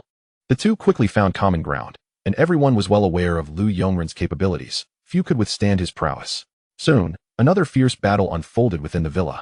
Hours later, Lu Yongren left with satisfaction, heading to the theater in Tunman, where the local boss and numerous hall masters had gathered. Unlike the scenes depicted in films, the attendees were clad in suits and ties, the atmosphere considerably heightened. Lu Yongren, dressed in a Zhongshan suit, with Ah Shui and Ah Mao in tow, drew everyone's attention. Sister 13 whispered, "Ah Bin, that outfit suits Rin perfectly. I feel that most would not dare to meet his gaze." I feel the same. It evokes the sensation of a king returning to a game, a true big shot. Having someone like him lead Hongxing is indeed fortuitous. Once Lu Yongren took his seat, he addressed the gathering. Today, it seems everyone is present. Without further ado, I shall hand the proceedings over to Ah Mao. Ah Mao proclaimed, "I am delighted to host this rather unconventional election contest. Please welcome both sides to the stage, the newcomers and the esteemed Datu." Lu Yongren nearly propelled a kick at him for his blunder. This fool had nearly faltered at such a crucial moment. Datu, impeccably dressed, appeared quite refined, while the newcomer donned a white suit and hat, his robust frame creating a jarring contrast with his attire. Now, let us invite both sides to present their speeches. Beginning with the newcomer. The newcomer began, "Mr. Lu, esteemed brothers, and all the brothers of Hongxing, greetings. I am the newcomer. In the spirit of fairness, I have made considerable efforts for this election, as you all can see. The territory I manage thrives, and business is flourishing, with many Tunmun bosses supporting me. In contrast, before Datu arrived, Tunmun was a veritable playground. Datu, you summoned me to deliver a speech, not to bring disgrace upon myself. The collection of property fees is nothing short of extortion, and in Tunmun, many dare not voice their discontent. While the facade is amiable, one can only speculate how many harbor resentment against you. Hongxing is no longer merely an ordinary society." Chapter 98. Datu ascends as the Tunmun master. Under Mr. Lu's leadership, the Hongxing group engages in legitimate business, while you collect property fees with the same ferocity as protection money. When will everyone accept that there is no corresponding service? Do you have any idea how many educational institutions and building material shops exist in Tunmun? Your reckless bravado is unbecoming of a general manager. Do you still fancy yourself a chivalrous leader? To be a boss, one must possess intellect. Sheng Fan, Datu, what are you babbling about? Your words are more melodious than they are meaningful. I believe matters should be resolved through facts, not mere bluster. Your behavior is nothing short of ineptitude. My advice to you is to concede defeat." At this moment, a bystander interjected, "Brother Hua, this Sheng Fan is rather arrogant. It's evident he lacks intelligence. Look at Datu. He is clearly cut out to be a leader." His voice was soft, yet in such a hushed setting. Many heard him, especially Sheng Fan's subordinate, who stood up and declared, "Little brat, if you cannot articulate yourself, then silence your tongue. What gives you the right to speak here? This is an election for the master. Ah Hua, these are your people." Just as Ah Hua contemplated striking him, Lu Yongren's voice resonated. "This is a fair selection. The 100 of them are partaking in an election. Everyone has the freedom to express their views. It is entirely normal to voice one's opinions. Besides the bystander, you must have your own choices rather than allowing others' thoughts to sway your support. Sheng Fan and Datu are both commendable in their own rights. Sheng Fan, Datu, should either of you ascend to the position of master? What would your approach be? Sheng Fan, you may speak first. I shall ensure that everyone dines well and enjoys themselves. If anyone dares to oppose, I will subdue them by force, and they will all join Hongxing." Datu could not help but chuckle. "Sheng Fan, do you mean to conquer the Tunmun district? Please engage your intellect when you speak. We are here to foster economic growth, seeking ways to generate profit so that all our brothers can have a hearty meal, rather than being regarded as a contemptible lowlife." Ah Mao observed, "Both parties present valid arguments, each with substantial reasoning. However, everyone's perspective should be illuminated. Thus, let the voting commence. Each of you has one vote. Before you are 2 boxes. Cast your vote for the candidate you support into the corresponding box. This will be witnessed by all, ensuring absolute fairness. During this time, neither side is permitted to speak or disrupt the voting, including all leaders." After several minutes, Ah Mao announced, "The voting has concluded. Let us now tally the votes. Shall we venture a guess as to who has emerged victorious? I hereby announce that the winner is Datu. Congratulations to him." Cheers and applause erupted from the crowd, yet Han Bin's countenance darkened as he remarked, "Ah Mao, did you count carefully? How could Sheng Fan, who managed so adeptly, receive such a meager number of votes?" Ah Mao replied, "Brother Bin, I withhold the vote count out of respect for Sheng Fan. Datu received 74 votes, while Sheng Fan garnered only 26, an overwhelming disparity. Even with my poor arithmetic skills, I can discern the difference. At that moment, Lu Yongren rose and stepped forward. Hanbin, are you perplexed? Remember, to win people's hearts is to hold dominion over the world. This principle must be understood. Furthermore, Tian Hong, Zhong, Shaolin, take action. The elevated platform of the candidates stirred with noise as Lei Yaoyang delivered a kick at Tian Hong, who stumbled to his feet. The Hongxing members swiftly surrounded him. Xiaofu, remove Sheng Fan's hat.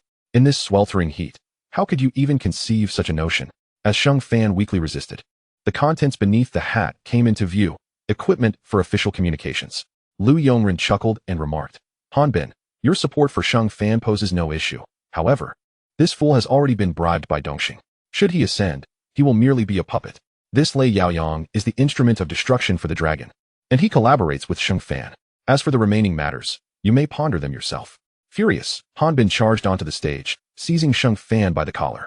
The latter's averted gaze revealed the truth. With a fierce kick, he sent Sheng Fan tumbling down. Sheng Fan, I truly misjudged you, you treacherous scoundrel. Ringu, I apologize. I was unaware the truth would unfold in this manner. I support the 2's ascension. Lei Yaoyang, let my brother's death be avenged. Haha. Hanbin, were it not for the illustrious run, what would you be? Sheng Fan, I should never have allied with you. Your mind is filled with nonsense. It was my oversight. Illustrious run, you are the leader of Hongxing, and you command respect. However, it is said in the underworld that Hongxing's members only bully the weak. Lu Yongren. Haha.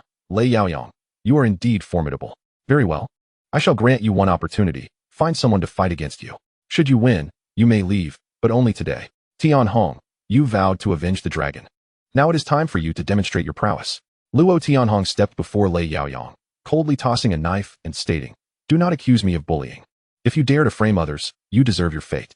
The crowd parted to provide ample space for the confrontation. Lei Yaoyang declared, they say you are the cold-blooded war god of Hongxing. I do not believe in such superstition. I know that illustrious run is impressive, but you, prepare to meet your end. Luo Tianhong elegantly drew his sword, charging into battle. Despite Lei Yaoyang being one of Dongxing's 5 tigers, his combat prowess paled in comparison to Luo Tianhong's extraordinary capabilities. To withstand for even a moment was commendable, witnessing Lei Yaoyang kneeling before him. Clutching his throat and collapsing, Luo Tianhong sheathed his sword with grace. Lu Yongren remarked, the situation with Lei Yaoyang clearly indicates that Dongxing seeks to attack us. Mao, escort the body away. This evening, in Tunmun, Huaicheng, and Mongkok, we will invade Dongxing's territory. Whether we conquer it or not is of little consequence. What I desire is the display and the attitude. Fei Quan, seize what you can from Lei Yaoyang's domain in Kowloon. Brothers, let the spectacle commence. Thus, the vast machinery of Hongxing, comprising tens of thousands, began to mobilize. Hongxing and Dongxing clashed once more, with numerous street blocks witnessing battles involving hundreds, even thousands of participants. Merchants were left bewildered, and the police faced a deluge of emergency calls. When the situation became untenable, Li Wenbin and Huang Bingyao contacted us, conveying a singular message: sit down to negotiate or cease hostilities, lest the police commence arrests. At this juncture, all members of Dongxing convened. With Lei Yaoyang eliminated, Bao stepped into his role. This illustrious Ren did not extend any pleasantries. Thousands mobilized across several territories, resulting in substantial losses this time. Chapter 99. Hongxing prepares for war. Proceeding to Temple Street. The fool Lei Yaoyang has met his demise. Who sent him to attend Hongxing's gathering? He walked into a death trap. Performing solo at Hongxing's territory, one must commend his bravery. I suspect even illustrious Run would not exhibit such audacity. Whose subordinate was he? Now we must consider our course of action. Illustrious Ren has made threats, and we are at a disadvantage, as he possesses both witnesses and evidence against us. Fortunately, we received news swiftly. Aside from what Fei Quan the Mad Dog managed to seize, our territory has suffered minimal losses. At worst, we can reclaim other areas. The authorities have already demanded a ceasefire, but the decision lies with illustrious Ren. Let him grapple with the headache. For now, we shall focus on our defense. On the other hand, Lu Yongren was completely unconcerned with such matters, enjoying the company of his several wives as they wandered through the mountains and waters, relishing their leisure. In their spare time, he took Mao and others to the Temple Street, a place that, despite its modest size, was teeming with a mix of people. From a distance, they spotted Alan, played by Wang Zuxian, distributing flyers and preaching to the faithful. This was one of their goals for the outing. Beautiful lady. What are you doing? It looks quite entertaining, he remarked. Sir, would you care to take a look? It is only through faith that one can secure a future. My name is Aren. In comparison to the future, I believe I have already glimpsed yours, Shaolin. You have encountered the man destined for you. There is no need for doubt. It is I before you. This must surely be divine guidance, immeasurable and profound. Arun, do you perhaps hold too many beliefs? It seems rather chaotic. Sincerity is essential. As for myself, I believe in whoever proves useful. If they are of no use, I do not believe. When needed, I believe. When not, I do not. This is my pragmatic approach. Do you not find it admirable? It allows for the maximum integration of all factions. This is the essence of true unity. Moreover, your actions bear little fruit. Allow me to show you the reality lurking behind this world. Follow me. He took Xiaolon by the hand and led her into an alley, where the houses on either side were shrouded in smoke and chaos. People were gambling and smoking. And one could say that vices of all sorts had taken root here, indifferent to age. This is the real world. Such matters cannot be changed by mere words. Do you know what it takes to succeed? In your current approach, no one will listen or believe you. Arun, are you aware of this? Do you have a way to help them? We have known each other for only a few hours. How can you trust me so readily? I sense that you are dependable. There is a certain Tang 12 who has been managing this area, yet his efforts yield little. However, I can sense something different in you, a fundamental distinction. Your words seem to imply I should be pleased. However, when it comes to other men, I have no interest. Here is my contact information. Reach out if needed. Also, are you free tonight? I would like to invite you to dinner. If you refuse, it simply means you agree. With that, he directly took her away. Meanwhile, Tang 12 was still troubled, as the Temple Street and Guanyong were embroiled in conflict, while his adversary, Xiao Sa, who had been imprisoned by him years prior, was now out and causing him great distress by stirring trouble in the Temple Street. What are you thinking? Is something bothering you?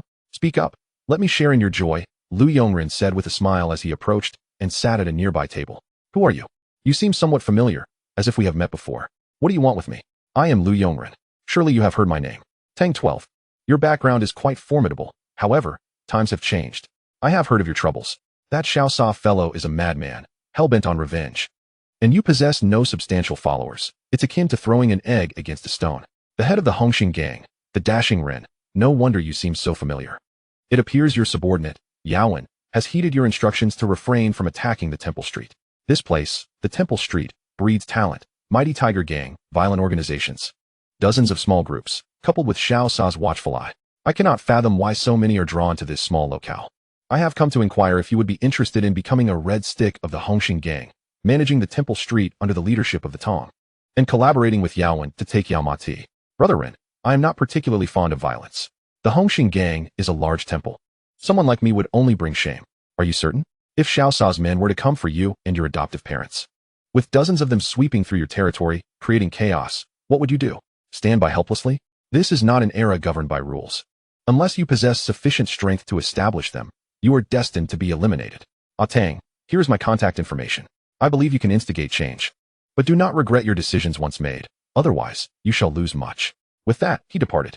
Lu Yongren then explored the Temple Street and soon encountered another figure. The 12th young master, who appeared as a scruffy little rogue, flanked by a man in sunglasses known as Brother Hu. Why does that person seem so familiar? He is definitely not from the Temple Street. I must have seen him somewhere, but I can't recall, the 12th young master pondered. Stop thinking. It's the head of the Hongxing gang, the Dashing Ren, coming this way. Have you stirred up trouble? Certainly not.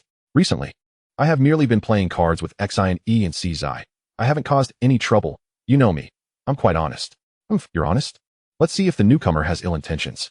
Shortly thereafter, Lu Yongren approached and said, Mighty Tiger Gang's brother Hu? 12th young master, it's a pleasure to finally meet you. I came to stroll through the Temple Street and unexpectedly encountered a celebrity. I am flattered. The Mighty Tiger Gang is but a small faction. Yet Hongxing is indeed the foremost power. Judging by your aura, you must be a martial arts master. I merely dabble in it during my leisure time. It appears you are preparing to head out. I have heard that you are quite acquainted with Di Chio and Long Wanfeng in Kowloon City. If the opportunity arises, please introduce me. I would very much like to meet the first master of Hong Kong Island. If the chance presents itself, we shall certainly gather. Peace among us is paramount. After parting ways, in the car, the 12th young master remarked, What brings this head of Hongxing to the Temple Street? Since Yaowen has refrained from attacking, does Dashing Ren have ulterior motives? Should we send someone to monitor him? No need. There are only about 100 of us. And Tang 12 and Xiao Sa are roughly equal in number, while the Hongxing gang boasts tens of thousands. If we were to monitor them, they would undoubtedly be aware. However, it seems he harbors no intentions of aggression. Perhaps he is merely here to see Yaowen and take a stroll. Chapter 100, Temple Street, Tang 12.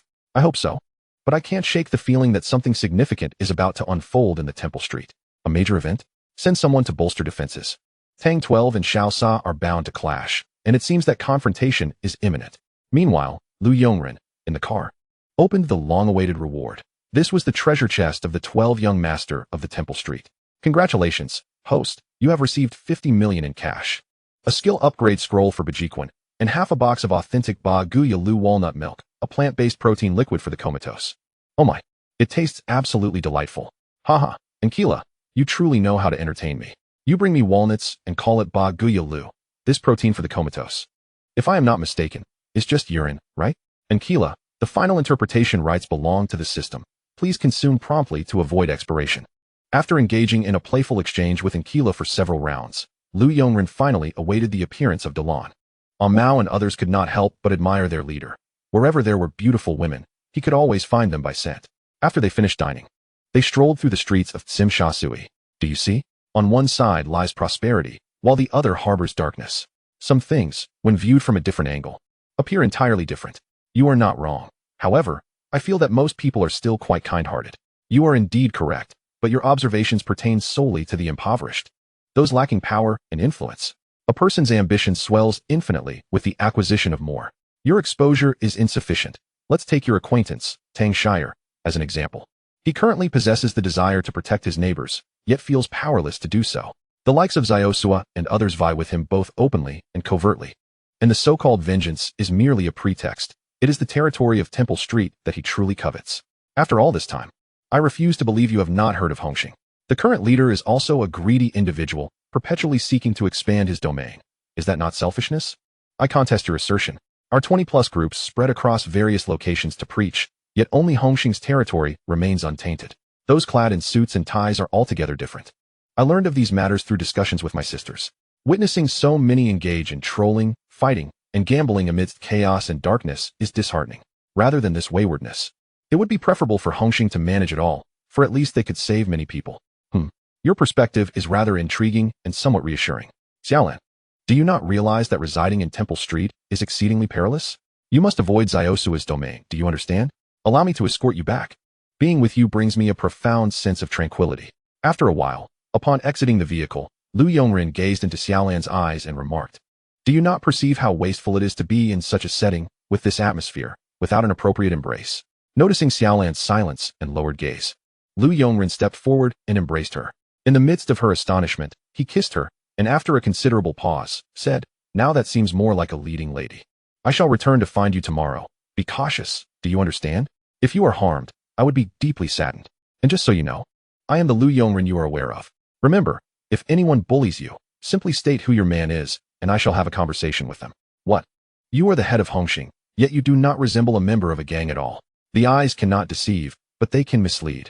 Some matters are not as they appear. Furthermore, should you choose not to return, I may just take you away, and then do not blame me, the big bad wolf, for consuming you entirely. Then I shall take my leave. Swiftly running a few steps, she turned and asked, will you come again tomorrow? Watching Xiaolan retreat into the distance, Lu Yongren smiled and contacted Mao, instructing him to send someone to monitor Xiaolan, ensuring he is informed immediately should any danger arise. He also advised Yaowen to be ready to act at any moment. Meanwhile, in Kowloon walled city, Tornado, Dichio, and Tiger Brother were gathered around a hot pot. How have matters in the walled city been of late? What else could it be? With the zoo present, everything remains tranquil. But now the big boss seems to be watching us closely. I truly do not understand why he fixates on Kowloon walled city. Do you know whom I encountered today? Who did you meet? It wouldn't be a new sister-in-law, would it? Who? You should be cautious. Is your health still holding up? Come now. I am still quite formidable. Thank you very much. I jest. I encountered the dashing Ren from Hongxing today, clad in a black Zhongshan suit, tall and imposing, exuding an undeniable aura of strength. He clearly possesses martial prowess and is strikingly handsome. Most notably, he left me more astounded than when I first laid eyes on Tornado.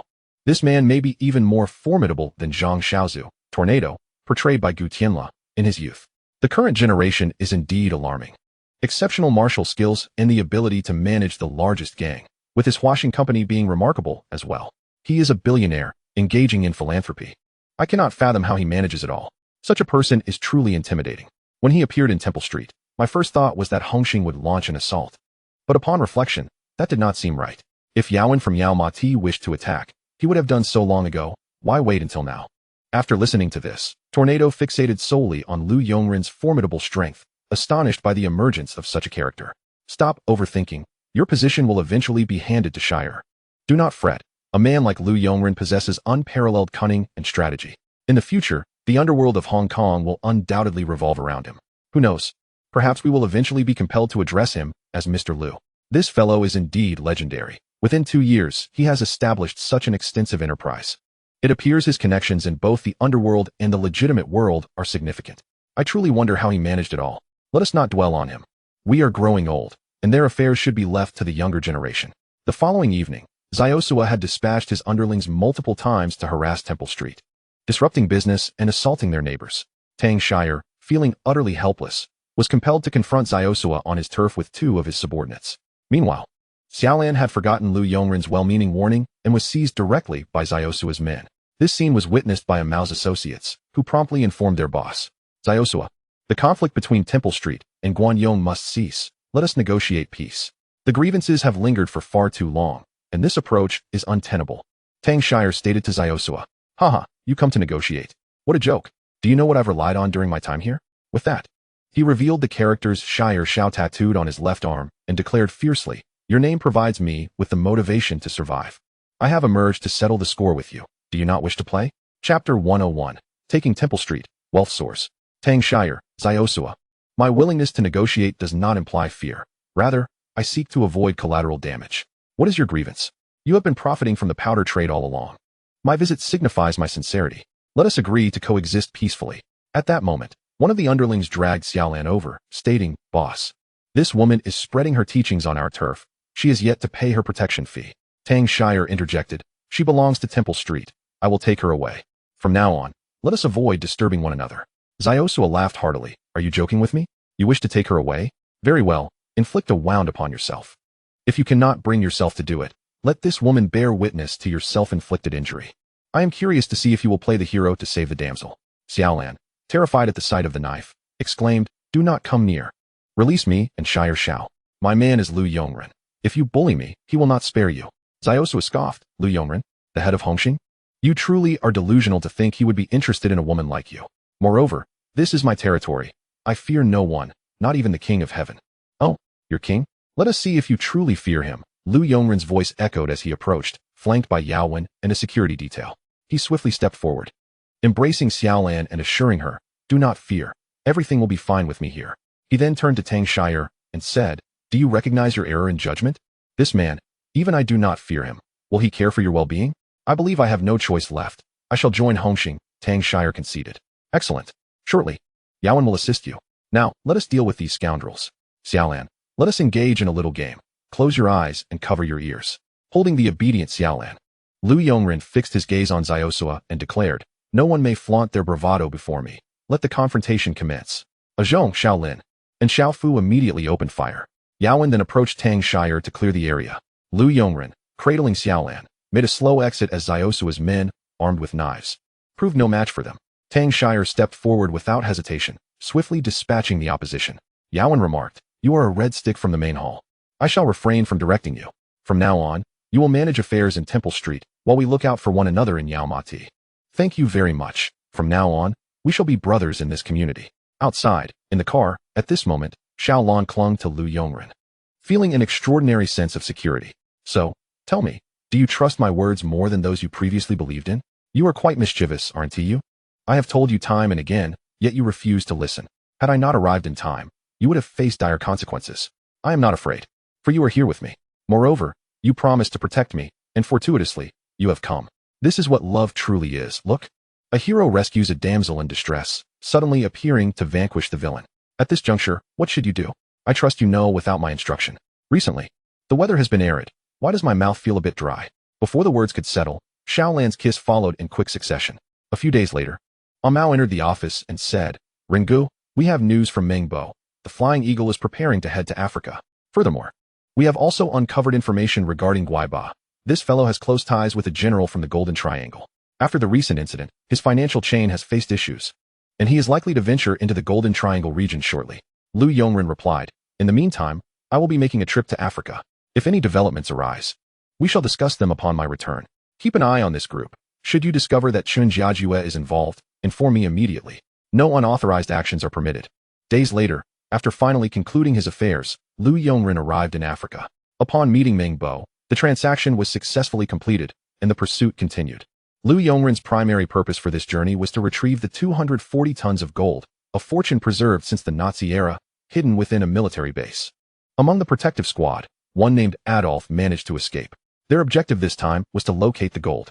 In the original film, the Flying Eagle and his companions only succeeded in obtaining a single piece, while the rest lay buried beneath the desert sands. Lu Yongren came alone, adequately equipped with supplies and support, driven by the pursuit of gold. Stealthily trailing the Flying Eagle, utilizing Yin Shuangying's exceptional abilities, he remained undetected. Quietly following, he navigated through numerous checkpoints and finally stood before the last door. The Flying Eagle used a partner's necklace to unlock it. Once inside, the sight of abundant gold left everyone astounded. However, the mercenaries summoned by Adolf began to betray him.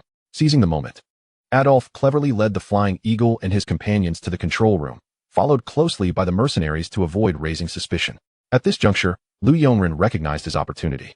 Swiftly eliminating several individuals and using pre-prepared supports to prop the mechanical door, beginning to collect the gold at a remarkable pace. As he prepared to leave, he proposed installing several remote-controlled explosives left behind by McDonald's. It must be said, they proved quite effective. Flying Eagle, your fate now rests in your hands, he declared. Pressing the switch. With a resounding explosion, Lu Yongren witnessed sand erupting dozens of meters high behind him, along with a small arms depot being blown open. Meanwhile, the Flying Eagle and his allies had already dealt with several mercenaries and were out of time to consider the gold. With Adolf's assistance, they utilized the wind currents to escape the area. Days later, Lu Yongren returned home safely, and upon gazing at the vault filled with gold, he felt considerably reassured. He promptly summoned Gao Jin and Jimmy, who had just returned to Hong Kong. Upon seeing the gold before them, both were taken aback, exclaiming, "Ringo, have you struck gold? So much treasure? This wealth should sustain us for quite some time, especially when combined with the reverse engineering of mobile phones, chips, and materials. We are more than sufficient." Within this trove lay approximately 240 tons of gold and 200 million Hong Kong dollars. Jimmy, these funds must be used judiciously. Our journey ahead is long. Gao Jin, I have a crucial task to assign to you, one of immense importance, estimated to be worth over $500 million. All dirty money stored in a Swiss bank. Remember this information carefully and do not speak of it to anyone. Destroy this paper immediately. The wealth can be accessed by anyone. Guaiba's wife has been safeguarding it. This is not merely a few individuals' fortune. We need to find a way to transfer it to our own accounts. Once accomplished, this wealth will suffice for our needs, but utmost secrecy is imperative. It is money that cannot see the light of day. Gao Jin took the paper and noted 338-6776, password 1270WKU. I have memorized it, Ringo. Leave this matter to me.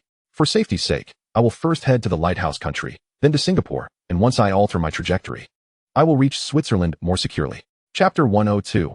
Obtaining Guaiba's wife's fortune. Lu Yongren. Yes, resolve this matter promptly. The sooner, the better. Amao has already received news that Chun Jiajue has reappeared in Hong Kong and is expected to head towards the Golden Triangle soon. As soon as they depart, you can retrieve the funds. In the meantime, I will oversee the company. Jimmy, we are now more confident. Do not press Gaohua. A year is nearly sufficient. All matters must proceed in secrecy. Once the research concludes, that mobile phone must be destroyed immediately. We cannot allow anyone to obtain it. Days later, upon Gao Jin's arrival at the location, Chun Jiajue was already accompanying Guaiba to the Golden Triangle region. As for why he did not follow, why would he go there? To feed mosquitoes? He would eventually return to Hong Kong, and at that time, it would be simple to eliminate the woman who knows the password. Then, no one in this world would be aware of this matter.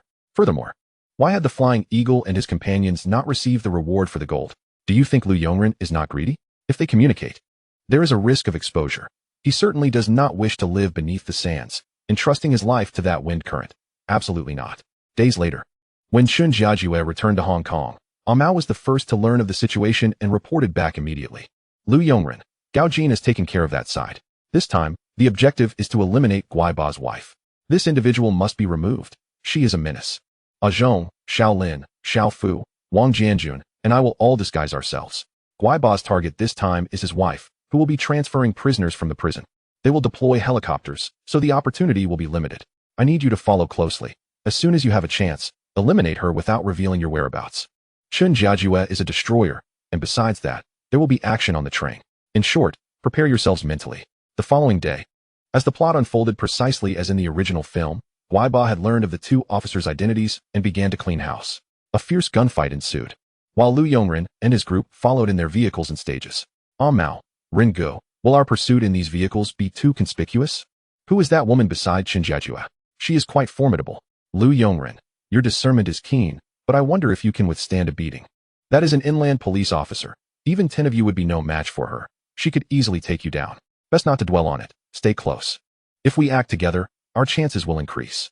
Meanwhile, Wang Jianjun had donned his disguise and was swiftly approaching on a motorcycle. While Ah Zhong and Xiao Lin had already boarded the train, poised for action. They had simulated this target multiple times. It would be easy to kill. But in front of Qinjiajue, it would be challenging. Precision and explosives would be paramount. Watching the fight unfold on the train, even Lu Yongren could not help but utter a classic line. He had seen such scenes countless times in his youth. Mr. Lu, what brings you here? It's very dangerous. Do not come and complicate matters. I find myself in a predicament. The havoc wrought by your group upon shops and vehicles has cost me a substantial sum. Qinjiajun, is it typical for your family to be so unreliable? Nonsense. My cousin Chen Guorong is the epitome of reliability, destined to become a star in the law enforcement realm. As for you, you seem to embody the very essence of a disruptor in the police force. If I were to incur losses amounting to several million this time, beware, I shall not hesitate to lodge a complaint against you. Resolve this matter swiftly. By the way, what is the name of this woman? She possesses remarkable skills. Lu Yongren. I advise you against flirting. You might find yourself on the receiving end of a beating. Thank you for your warning. I have no desire to be assaulted. Let us attend to business first. As a scuffle ensued in the vehicle, Wang Jianjun had already maneuvered himself between the two carriages. Spotting the woman before him as the target, he swiftly seized her ankle, dragging her down without a moment's hesitation, eliminating her in mere moments before leaping from the vehicle and making his escape. At this juncture, Chen Jejun and his associates were still reeling from the surprise. After traversing a railway bridge, they finally dispatched the likes of Kai Ba and his cohorts, only to discover that the protective target, Kai Ba's wife, had also been eliminated. This was a disaster. The account passwords were lost, and the operation had failed. What account passwords are you referring to? Did you not eliminate the enemy? Moreover, compensate for the losses. Enough of this nonsense. Is this truly the time for such discussions? Let us return. There may be other matters awaiting my attention. This time, we have stirred up significant trouble. Lu Yongren, meanwhile, felt a sense of ease. Had he not participated, it would have been exceedingly difficult to eliminate the target. Even if suspicion were cast upon him, it mattered little. Evidence was scarce. Awaiting Chen Jejun would be a scolding, while he himself would revel in satisfaction. Gao Jin would return in a few days, and this batch of money would need to traverse various locales before safely reaching Hong Kong Island. The most prudent course of action was a visit to the casinos in Macau. Days later, Mao had perfectly discerned the route home of his goddess. Upon learning this, Lu Yongren drove alone, deliberately crashing into her. Meanwhile, teacher Xin was preoccupied with thoughts of delivering her lessons effectively. Apologies. Did you sustain any injuries? Allow me to assist you in retrieving your belongings. As Xin, having fallen, was about to speak, she encountered the dashing Lu Yongren.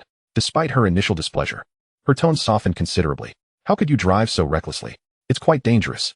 Just as she attempted to rise, a sharp pain in her ankle threatened to send her tumbling again.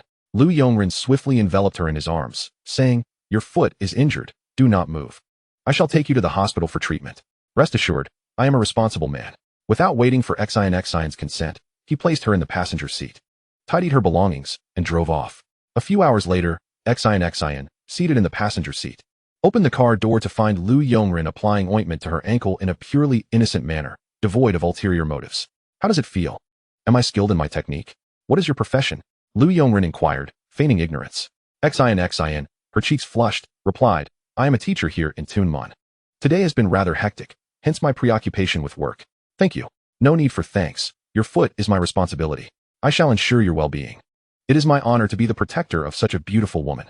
Since you are a teacher, I imagine it must be quite challenging to conduct classes in such a manner. How about this? Tomorrow, I will accompany you to class.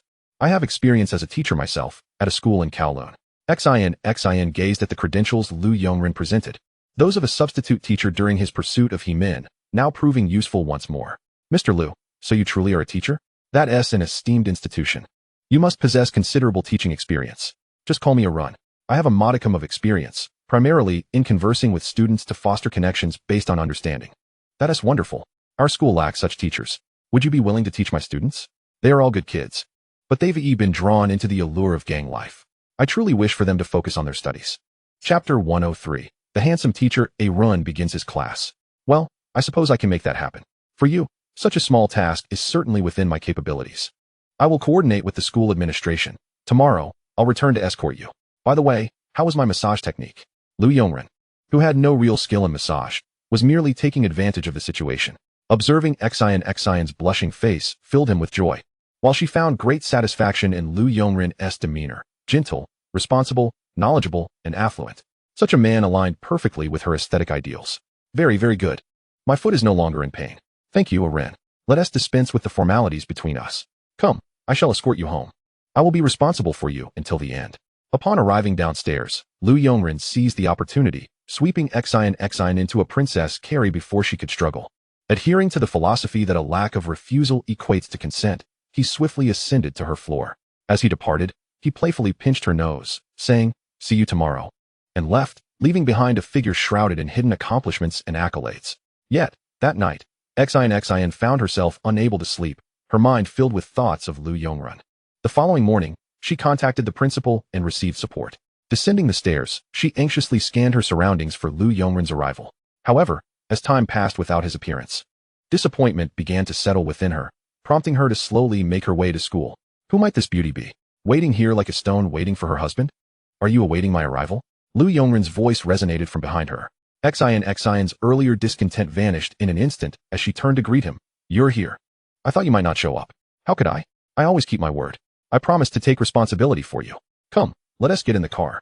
We shall observe the future elites of Hong Kong Island together. By the way, how is your foot? As they chatted jovially, they soon arrived at the school.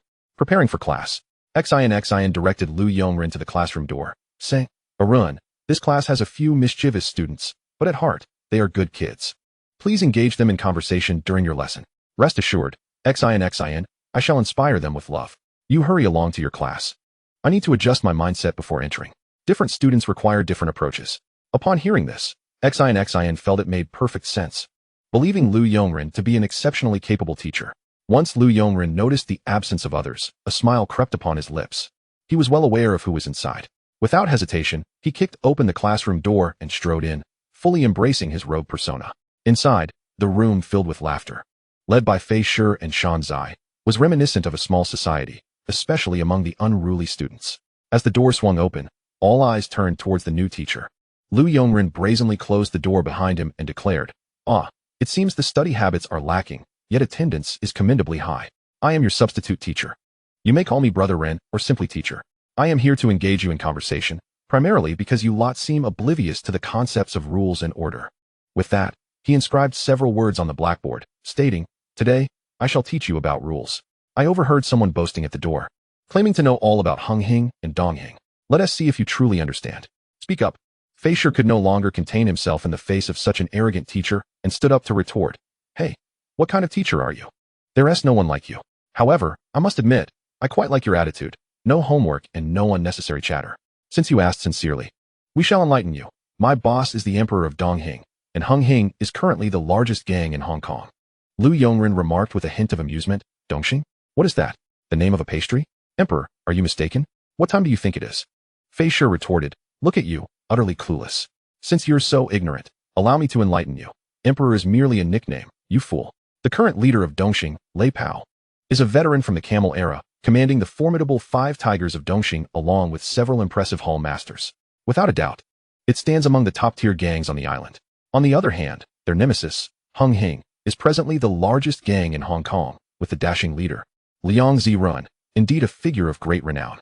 It's said he possesses extraordinary charm, and with 14 halls under his command, he occupies nearly 1/5 of the territory in Hong Kong. Quite fearsome, I must say. However, Dongxing does not shy away from them. Lu Yongren replied. You claim to be from Dongxing, yet I just heard you express admiration for the leader of Hung Hing. Why not join them instead? Fei Shi exclaimed. What do you understand? Hung Hing doesn't want students. They prefer those clad in suits, looking like corporate white-collar workers. It's stifling. Not at all like the freedom of a gangster. Yet, Liang Zirun is indeed impressive. It's rumored that even the formidable war god of Hung Hing, the notorious Quan Tian Hong from Tsim Sha Sui, is no match for him. Quite extraordinary. Moreover, the renowned Hua Hing Group in Hong Kong operates under his influence, and his net worth is estimated to be in the hundreds of billions. Most importantly, he has many women. Haha. It's said each one is of Miss Hong Kong caliber. To achieve such heights in life must be utterly exhilarating. Lu Yongren approached and said, Fei Shi, you seem quite enamored with all that Liang Ziren possesses. But do you know how helpless he feels during his struggles? When facing challenges from his superiors with nowhere to vent his frustrations, you only see his successful facade. And let me stress one crucial point. Do you think Lu Yongren is truly happy? You are gravely mistaken. The joy of Lu Yongren is something you cannot fathom. Haha. He then seized Fei Shi by the collar, lifting him up, and arrogantly declared, Shut your mouth with your useless chatter in my class, or I'll make you regret it. Do you dare to cross paths with me in Sim Sha Sui? Just so you know. Lowering his voice, Lu Yongren continued, I am Lu Yongren. Pleased to make your acquaintance, little rascal from Dongxing, he. After releasing Fei Shi, Lu Yongren returned to the podium and said, What Fei Shi just mentioned was quite interesting, but much of it is incorrect. Gangs must adhere to rules and order, and this is a school. In this classroom, I am the teacher, and my rules are absolute. Anyone caught whispering during class will find me waiting at their doorstep after school, ready to introduce them to my lethal skills with scissors. The bell finally rang, sounding like a lifeline to Fei Shi, who dared not look up, fearing Lu Yongren's gaze upon him. Initially skeptical, he now felt as if his life was at stake, convinced Lu Yongren would indeed eliminate him. Lu Yongren observed the scene with satisfaction, saying, Very well, class. This delightful lesson concludes here. For those who disagree, come find me after school. You may now return to your activities. Focus less on romance and more on your business ventures. Until next time. Chapter 104. Embracing Joy, Soaring Across the Seas. At that moment, Xian arrived, observing the tranquil classroom and marveling at Lu Yongren's teaching prowess. Truly, he was deserving of his experience at an elite school. However, she couldn't help but notice that the classroom door seemed rather faulty. Xian, let us go. The children in this class are quite charming. What shall we have for afternoon tea? I know a lovely couple's restaurant. Would you like to give it a try? If you feel shy, just look at me. Nothing to worry about. Under Lu Yongren's unabashed advances, a few days later, they awoke together in Xian's apartment. The rented place had poor sound insulation, and amidst the sounds from the neighboring room, Lu Yongren seized the opportunity, his voice rising in defiance. Ultimately, he was satisfied with his conquest. However, an ensuing complication arose. Xian had discovered Lu Yongren's true identity. Left with no choice, she sought help from He-Min, only to find that they were close friends. Come on, Arun, you truly have a knack for this. You can't even spare my best friend. With the sisters at home, we could form a Hong Kong women's football team. That should suffice, right? We've got substitutes covered. I know you're capable, but isn't this a bit excessive? Oh dear, what am I to do with you? Xian, now that it has come to this, we are indeed a true family. From now on, within our home, our relationship will deepen. You shall join me in managing the charitable foundation. This rascal is quite wealthy, so there's no need to worry about depleting his resources. Let us disregard this fellow. Though feeling frustrated, Xian gradually accepted the reality as Lu Yongren led her away. Meanwhile, Lu Yongren silently praised He-Min in his heart, considering her simply perfect. Days later, Lu Yongren encountered Cindy at the office.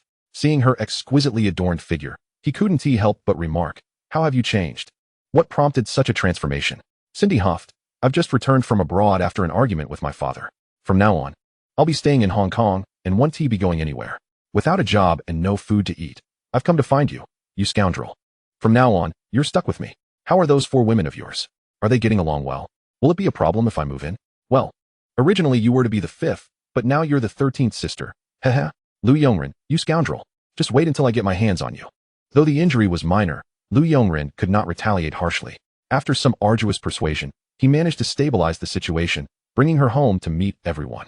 As he faced the throng of women before him, Lu Yongren lowered his head, bracing for their judgment, akin to a scene from the apocalypse. The ambience was nothing short of overwhelming. Mao and Xiao Fu had already fled, indulging in the sun and good food with Zhong and Xiaolin. Oh, Ringu, everything about you is admirable, except for this lecherous habit of yours. It truly astounds me. The 13 sisters jointly chastised Ringu, and the mere thought of it sent shivers down his spine. Had he not been exceptionally skilled, he might have been drained dry by now. Such matters were only fit for contemplation. Did you all not witness the chaos just now? I didn't dare to breathe. Ringu is truly courageous. No wonder he is the boss. Just wait. It seems Ringu won't be emerging anytime soon. Isn't it delightful? In contrast to the 4, Lu Yongren found himself overwhelmed by the 12 women's advances, hardly managing to utter a few words. As for why there were not 13, it was because Shui was nearby, quietly chuckling, content simply to be by his side, finding the situation amusing. Unable to endure any longer, Lu Yongren broke into a wicked grin and began his counterattack, securing the doors and windows as the battle commenced. The following day, even Lu Yongren felt dizzy. Supported by Shui as they stepped outside. A 1 vs 12 battle of unparalleled strength, when Di was indeed formidable. Meanwhile, on the other side of the island, at Zhengxing Society, Long Yi was taking wedding photos with Xin Shui. However, with the families of his subordinates being held hostage, they had no choice but to take action against Long Yi. Ultimately, after Xin Shui was gravely injured, the couple fled to Hong Kong, determined to start anew. At that moment, Long Yi, reflecting on his father's death at his own hands and the brother he had slain, could no longer contain his anguish, collapsing to the ground in tears. Regret and ambition intertwined within him, exposed in that moment, as everyone dared not intrude. This incident was swiftly discovered by Lu Yongren's subordinates. On a Hong Kong night, at a residence in Stanley, Lu Yongren, accompanied by Mao and others, arrived and knocked on the door, stating, "Long Yi, I have come." At this moment, Long Yi was engaged in a conversation with his wife, who lay on the bed. Upon hearing a familiar voice, he immediately recognized its owner. Promptly rising to open the door and exclaiming, "Arun, you've arrived. Please, come in and have a seat." Shui, carrying some items, approached him, and the two began to chat, while Xiao Fu, Zhong, and Xiao Lin stood guard around them, and Mao positioned himself at the back. "Long Yi, you come to Hong Kong Island, yet fail to seek me out. Frankly, you're not being a good friend. I am aware of your situation, and if you wish to retaliate, I can assist you. Mr. Lu, Long Heir is the only bloodline of my father. He raised me, and I cannot allow the bloodline of the Long family to die out. All I desire is to live here in peace. Long Yi, may I have a word with your wife? Is that permissible?" "It's fine. She has already sustained serious injuries," he replied, opening the door. Lu Yongren looked at Xin Shui, played by Chun Fa Rong, and said, "I understand that at this moment, you may wish to end your own life to restore Long Yi to his former self, but that is not what he desires. Your death would hold no value. Trust me, I have come here with your best interests in mind. Long Yi, do you remember our partnership? Yet, Long Heir is now going back on his word. Were it not for your sake, I would have already sent people to take action. Just look at yourself now. You were once a renowned figure in the underworld. The illustrious Long Yi, who could fail to admire you? Now, if you declare that you will no longer concern yourself with the matters of one island or Zhengxing, playing dead here, then very well. I shall declare war on Zhengxing in the name of the Hongxing Dragon Head. Citing the need to avenge my good brothers Long Yi and Xin Shui, and thoroughly dismantle Zhengxing, believe me, I possess the capability to do so. Arun, please do not pressure me like this. I truly do not wish for it to come to this." Seeing this, Xin Shui interjected, "Arun, thank you. Long Yi's current state is entirely my fault. Some things are unavoidable." With that, she picked up a gun, preparing to take her own life. However, Shui was quick to react, disarming her with precision. Long Yi rushed forward to embrace his wife, exclaiming, "Why would you be so foolish? I will return. Is that not enough?" Chapter 105. Long Yi's Revenge, the King of Destruction. At that moment, the system's voice echoed in Lu Yongren's mind, announcing, "Ding. Congratulations, host. You have obtained the Long-Tongue Sea High treasure chest. Please check it. Congratulations, host. You have received 50 million Hong Kong dollars and a shipping company, automatically named Huaxing, with documentation filed in the host's space, possessing 10 large cargo ships. 10 bottles of Wang Zai pig milk." Lu Yongren, weary of reprimanding the insufferable Angela, turned to Long Yi and stated, "Clearly, you have made your decision. I will arrange for a ship to take you back to Hong Kong Island. Should you require any further assistance, feel free to call upon me." With that, he rose and departed. As he left, Long Yi called out, "Arun, thank you." The following day, Lu Yongren accompanied Shui on a shopping excursion. After such a long time, he had not taken the opportunity to relax.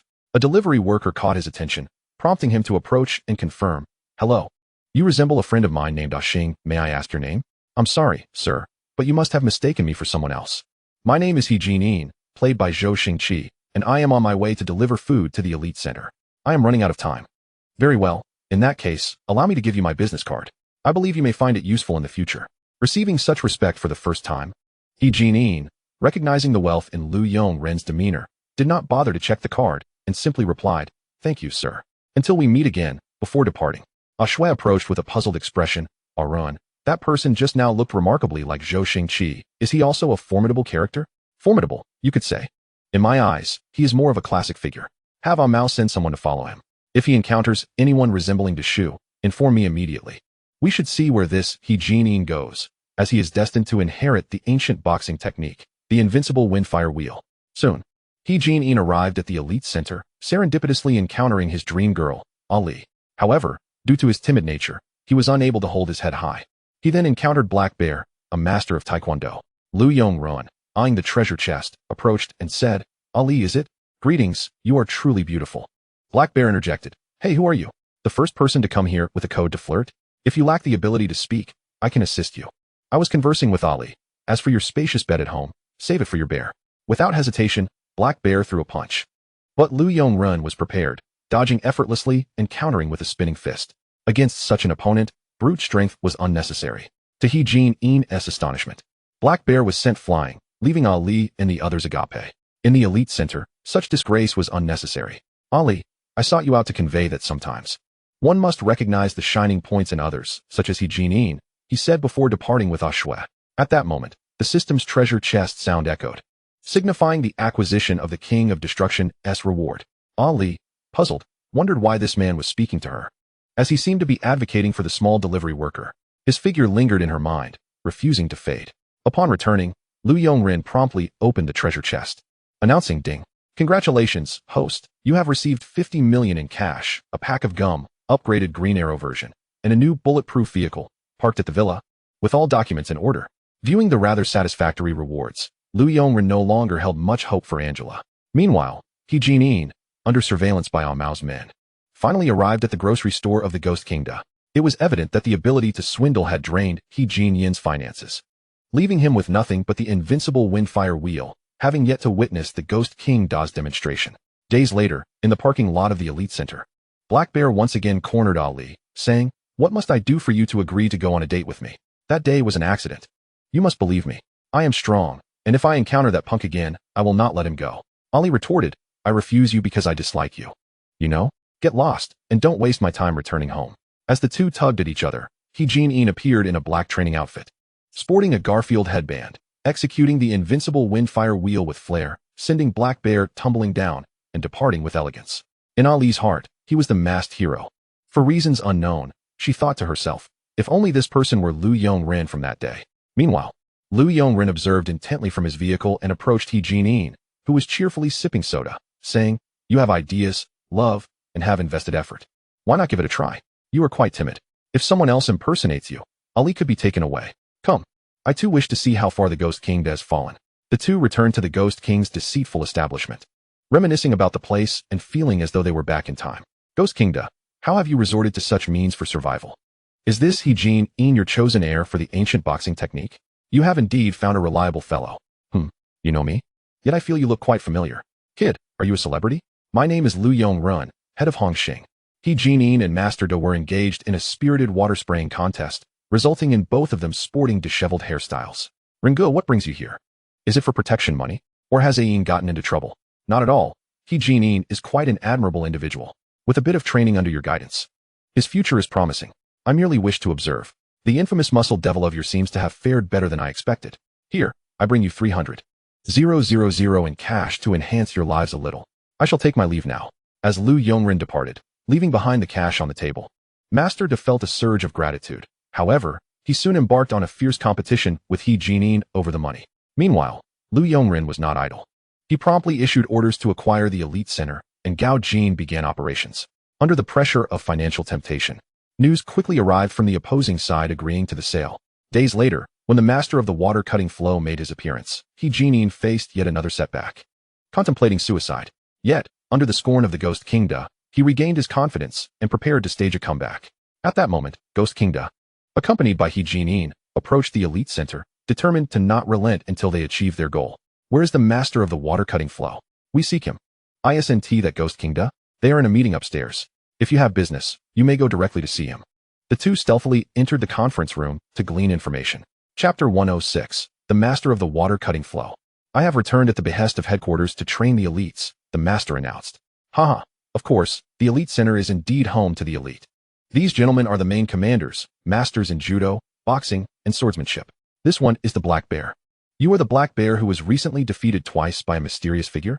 "My apologies," replied the master of the water-cutting flow. "I believe karate is the strongest martial art in the world. Therefore, my proposal is to retain only karate and eliminate the rest, as I only wish to train the elite, not to return to training the mediocre." The Black Bear slammed the table and retorted, "What do you mean? Do you take me for mediocre? Not at all. Do not misunderstand. I am not targeting you, but rather referring to everyone present, the master replied. No sooner had he finished speaking than the others could no longer contain their fury and collectively charged at the master of the water-cutting flow, who, in a mere minute, dispatched several of them with ease. The boxing champion attempted to flee but was swiftly knocked out by the master with a single punch through the wall. He Jinin and his companion broke into a cold sweat and hurried back to destroy the challenge letter, only to find it thwarted by Director Chun. The master of the water-cutting flow approached and stated, "In 1974, I won the championship in Southeast Asia in free fighting. In 1980, I agreed to face Cannonball Lei Long and subsequently defeated all karate masters for 3 consecutive years to claim the championship in free fighting. I am the sole heir of ancient Chinese boxing, Ghost King Da, known as the Muscle Devil, but was ultimately defeated by my master and have since faded into obscurity. Humph. Deceitful and self-destructive. The challenger this time is another, the second-generation disciple of ancient Chinese boxing, He Jinin. In a month, He Jinin will challenge you. If you have the courage, accept the challenge." "Humph, is he truly worthy?" "Karate is the strongest," the master replied dismissively. "As long as I am here, karate will always be in the background. If He Jinin wins, I demand that the ancient boxing style be formally established at the elite center." "Very well. I accept the challenge. Do as you wish. I will defeat him." At that moment, Lu Yongren entered with a group, exclaiming, "Haha, what a lively scene.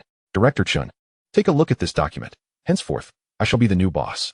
Upon examining it, Director Chun chuckled. "Ah, it is you, Boss Lu. No wonder you were so accomplished at a young age. There are a few minor matters here. Please rest for now. I will attend to them shortly." "No need. I am quite fond of martial arts. Witnessing your eagerness to fight earlier, I propose to act as the referee for this match. In 1 month. It will take place at the Kowloon Sports Center, and I shall promote it vigorously. There will be ample media coverage. If the master of the water-cutting flow wins, you will manage the elite center. If He Jinin wins, then the ancient boxing style will take residence there and be deemed the strongest. What say you? If you agree, show a sign."